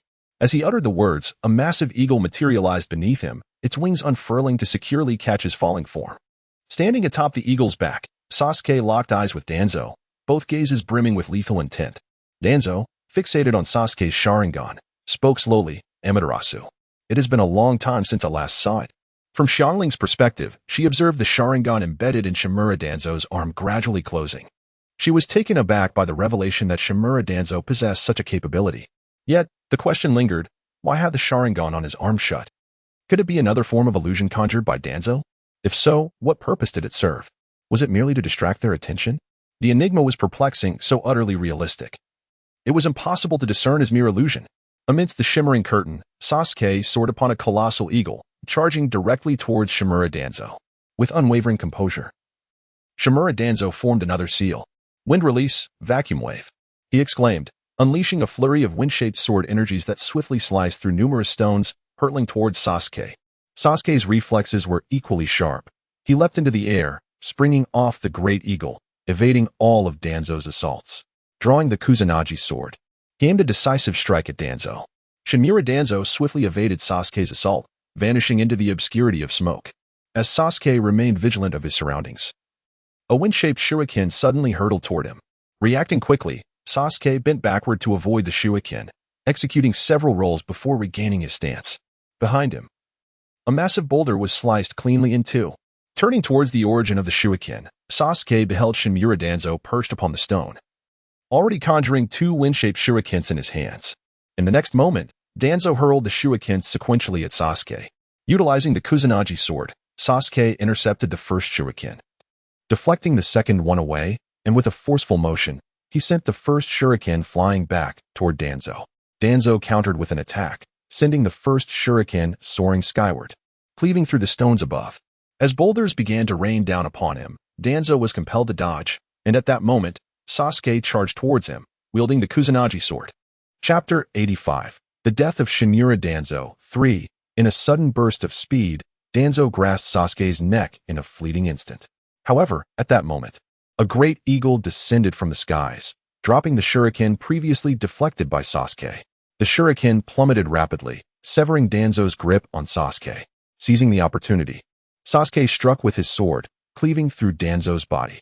From a distance, Xiangling observed as the Sharingan in Danzo's severed arm slowly closed, the arm gradually fading from existence. She seemed to comprehend something, lifting her gaze toward the stone pillar nearby. Indeed, Danzo's figure reappeared there. This did not appear to be an illusion at all. If this was not an illusion, then what could it be? Could it be that Danzo possessed an immortal body? Impossible.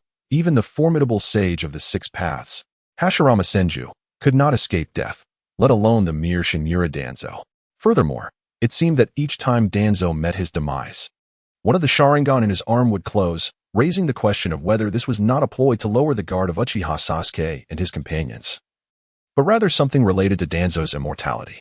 If that were the case, could it be a power of the Sharingan? Such a remarkable ability had never been mentioned before. Such a heaven-defying power would not be revealed casually. Perhaps the Uchiha clan harbors knowledge of it. What then are their intentions in concealing this ability? Most members of the Uchiha clan express that they are entirely unaware of the nature of this ability. Most individuals prefer to believe that it is the illusion of either Shimura Danzo or Uchiha Sasuke's voice, rather than accepting that Shimura Danzo possesses immortality or the Sharingan abilities of the Uchiha clan. Shimura Danzo stood grimly atop a stone pillar, casting a disdainful gaze upon Sasuke below. His eyes radiated cold indifference, as though he held Sasuke in contempt. Sasuke, in turn, fixed his fierce gaze upon Danzo, his eyes ablaze with murderous intent. After numerous failed attacks, Sasuke's expression grew increasingly furious. At that moment, countless crows erupted from his body, soaring directly toward Shimura Danzo. The crows swiftly encircled Danzo, and then, a shadow gradually materialized behind him. Danzo turned around, his face reflecting shock as he widened his eyes, fixating on the figure before him, which was none other than Itachi Uchiha. Itachi. Danzo's voice trembled, clearly taken aback by the presence of the individual before him. Itachi stood silently, his gaze cold and equally imbued with lethal intent as Sasuke's. Suddenly, Itachi stepped forward, causing Danzo to stagger back in fright. In the next moment, Itachi unleashed Amaterasu upon Danzo. Instantly, black flames enveloped Danzo's body, consuming him entirely. However, in an unexpected turn of events, rather than succumbing to panic, Danzo remained composed, gazing at Itachi with a stoic expression as he slowly remarked, "To ensnare me in an illusion is indeed commendable." Just then, Sasuke, wielding the Kusanagi sword, emerged behind Shimura Danzo, the sharp tip aimed directly at him. As the blade neared Danzo by mere inches, it abruptly halted. Sasuke was astonished to discover that his entire body had become immobile, as if bound by an invisible force. Even the Kusanagi sword in his grasp could advance no further. The black flames enveloping Shimura Danzo have mysteriously vanished. This must be an illusion. However, I never anticipated that Danzo would unravel it so effortlessly. Compared to Uchiha Itachi, Uchiha Sasuke's illusions seem somewhat lacking. If this truly is an illusion, then why has Danzo remained unharmed despite being crushed by Susanoo and struck down by Sasuke? Indeed, moreover, Sasuke is now utterly immobilized. What power is at play here? It is quite perplexing. I simply cannot comprehend the unfolding events. I am still too inexperienced. Though I may not grasp the intricacies, witnessing the battles of the strong is undeniably captivating. Such matters do not concern me. I shall continue to observe, for perhaps someone will provide us with an explanation as before. Within the luminous screen, Sasuke gritted his teeth, glaring furiously at Danzo, filled with indignation and resentment. Yet, no matter how he struggled, he could not take a single step forward. Danzo did not even turn his body, as if everything was under his control. His voice resonated slowly. Your illusion was dispelled from the very beginning. In comparison to Itachi's Tsukuyami, which allows for the manipulation of time within the illusion, your technique is utterly inferior. Danzo's words dripped with derision and contempt, his expression revealing his disdain for Sasuke. He began to weave hand seals once more, uttering a single word, release. At that moment, below, the girl Xiangling suddenly contorted her face in agony. With great effort, she raised her head to gaze at Sasuke and Danzo above. Incredulity etched across her features as she exclaimed, "Danzo's chakra flow has changed. What is happening? Why has Danzo's chakra suddenly shifted?" Danzo must have enacted some form of strategy. Perhaps he has unraveled the jutsu that rendered him invulnerable. If one were to strike Danzo now, would he perish? Yet, Sasuke is now entirely immobilized and Xiangling is far too weak, leaving us to depend solely on Uchiha Obito's intervention. Indeed, with Obito's peculiar abilities, a surprise attack could potentially vanquish Danzo. Could it be that Danzo merely dispelled something trivial, and the reason for his invulnerability does not necessarily stem from a jutsu? Perhaps he intends to lower Obito's guard. Yes, if Obito were to suddenly launch an ambush, Danzo would find himself defenseless against both Obito and Uchiha Shirsue's powers. What a brilliant plan! I never imagined that Danzo could conceive such a strategy. I am beginning to perceive him in a different light. I sense you all are speaking nonsensically, yet I cannot find any grounds to refute your claims. Observing the stone pillar within the luminous screen, Danzo seemed to have dispelled something, though the surroundings appeared unchanged. At this moment, Danzo slowly turned around. Fixing his gaze upon Sasuke, he extended his hand, imbued with the power of the Sharingan, effortlessly seizing the Kusanagi sword from Sasuke's grasp. Then, with a tone of inquiry, he questioned, "Why spare the life of such worthless trash, Itachi?" Subsequently, Danzo raised the Kusanagi sword, positioning its blade towards Sasuke. Through the sword's reflection, one could perceive Sasuke's desperate struggles. Danzo exclaimed with pride, "Behold, Itachi, the pitiful state of this wretch. He is your only failure, is he not?"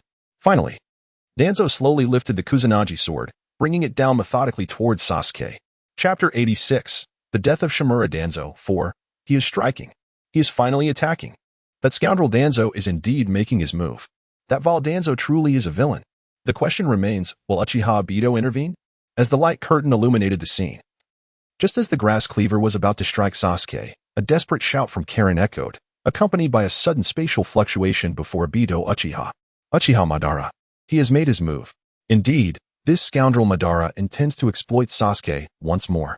I cannot allow Shimura Danzo to take Sasuke's life so easily. Does this mean Danzo's plan is destined for success? He could eliminate Uchiha Madara. Among the three, Sasuke is the only one with any potential left. If Madara and Danzo were to perish together here, it would be an ideal outcome. I share this sentiment. Thus I fervently hope that Madara rescues Sasuke, and they both bring down Danzo, culminating in a flawless conclusion. Yet, does Madara possess the means to unravel Danzo's immortality? Earlier, it seemed Danzo willingly relinquished his invulnerability, though the details elude me. Further observation will unveil the truth. The light curtain continued to unfold, and unexpectedly. Danzo's words ignited Sasuke's fury. In the face of Danzo's terror-stricken expression, the skeletal Susanoo re-emerged around Sasuke once more. At this moment, Shimura Danzo could only leap away swiftly, yet he was still injured by Susanoo, with blood scattering through the air. Witnessing this scene, Uchiha Obito halted his actions. His voice resonated through the screen. To that man, your life holds more value than the village. As Obito's words echoed alongside Sasuke's furious shout, the skeletal form of Susanoo began to coalesce muscle, becoming more refined and formidable. The unparalleled aura it exuded left everyone in awe. Soon, an even more advanced Susanoo materialized within the illuminated screen, significantly larger than its previous skeletal incarnation. Most astonishingly, Susanoo wielded a colossal bow and arrow. Goodness! Uchiha Sasuke has unleashed his full potential. Surely, Danzo's words have provoked him. This was the weapon of Sasuke's Susanoo?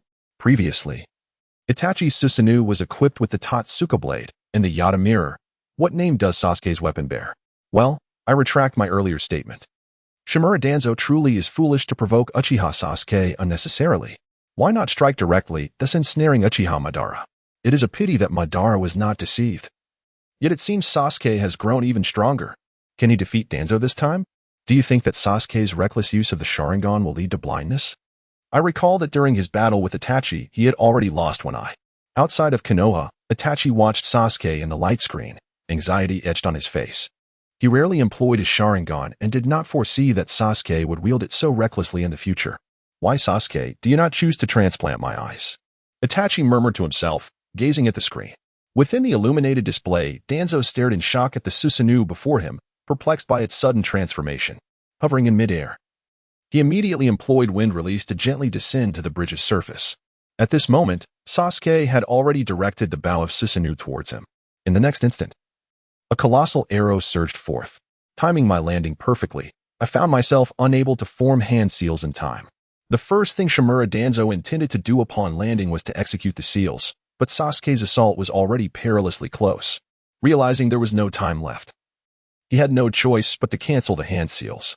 In the next moment, although Danzo's right arm suddenly swelled, an innumerable array of trees erupted forth, propelling his body aside and forming a gigantic tree. Boom! The arrow pierced through the immense tree, narrowly missing Shimura Danzo. To my astonishment, Danzo could actually utilize wood release. Yet, he had not performed any hand seals. How was he able to employ wood release directly? I was baffled by Danzo's capabilities. Sarutobi Hiruzen, witnessing this scene, was momentarily stunned before quickly regaining his composure, murmuring to himself, "Danzo, I never imagined your experiments would succeed." He was aware that Danzo had long been researching the wood release of the First Hokage, and now it seemed he could even apply it to himself in the future. Within the light curtain, Hinata had been observing Danzo closely. Following Sasuke's recent attack, she seemed to have made a significant discovery. The technique had drained a substantial amount of Danzo's chakra, leading her to ponder why he would go to such lengths to evade Susanoo's assault.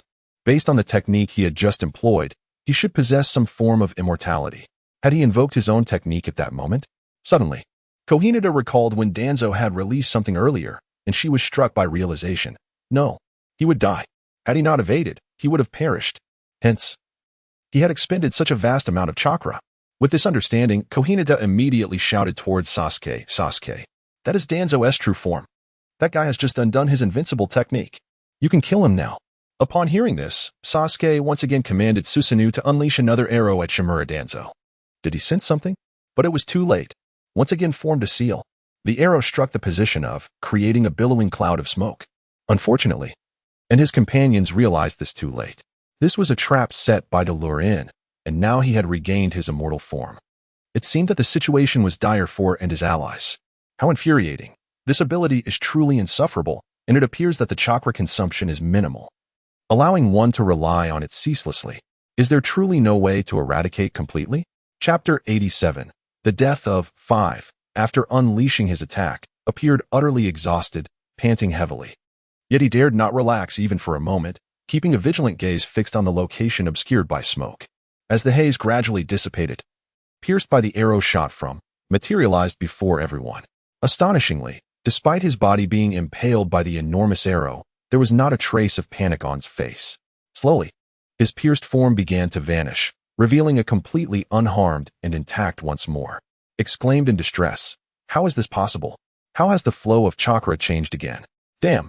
This is utterly grotesque. What kind of skill is this? Can someone please explain it to me? Or perhaps have someone emerge from the light curtain to elucidate? This is truly absurd. Does such a technique that grants immortality really exist in this world?" At that moment, unexpectedly, a loud cheer erupted from somewhere. Go! Defeat! Everyone turned towards the source of the voice, only to discover that it was. There she stood on the rooftop of her home, fervently shouting at the light curtain, "Go! Take down!" Beneath the house, the anxious parents of Haruno Sakura appeared distressed.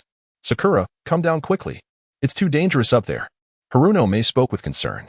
"How could you let that slip so easily?" Haruno Sho exclaimed urgently. The surrounding crowd initially stood in shock, but soon many were moved by Sakura's cries, joining in unison to shout towards the light screen, "Down with Shimura Danzo." For them, Uchiha Sasuke might not hold significant importance, yet deep within their hearts, they had long harbored resentment and discontent towards Shimura Danzo's actions. In the present reality, Shimura Danzo has already been slain by Uchiha Itachi. Under the influence of Haruno Sakura, they too can collectively express the discontent that resides within their hearts. Within the luminous screen, the rejuvenated Shimura Danzo exerts force through his legs and swiftly dashes towards Sasuke's position. Sasuke once again wielded Susanoo, aiming at the position of Shimura Danzo to release another arrow. At that moment, from a distance, Uchiha Obito muttered, "Izanagi." In the next instant, Shimura Danzo was pierced through once more by the arrow. Observing this scene, Uchiha Obito continued, "In an exceedingly brief span of time, the caster is able to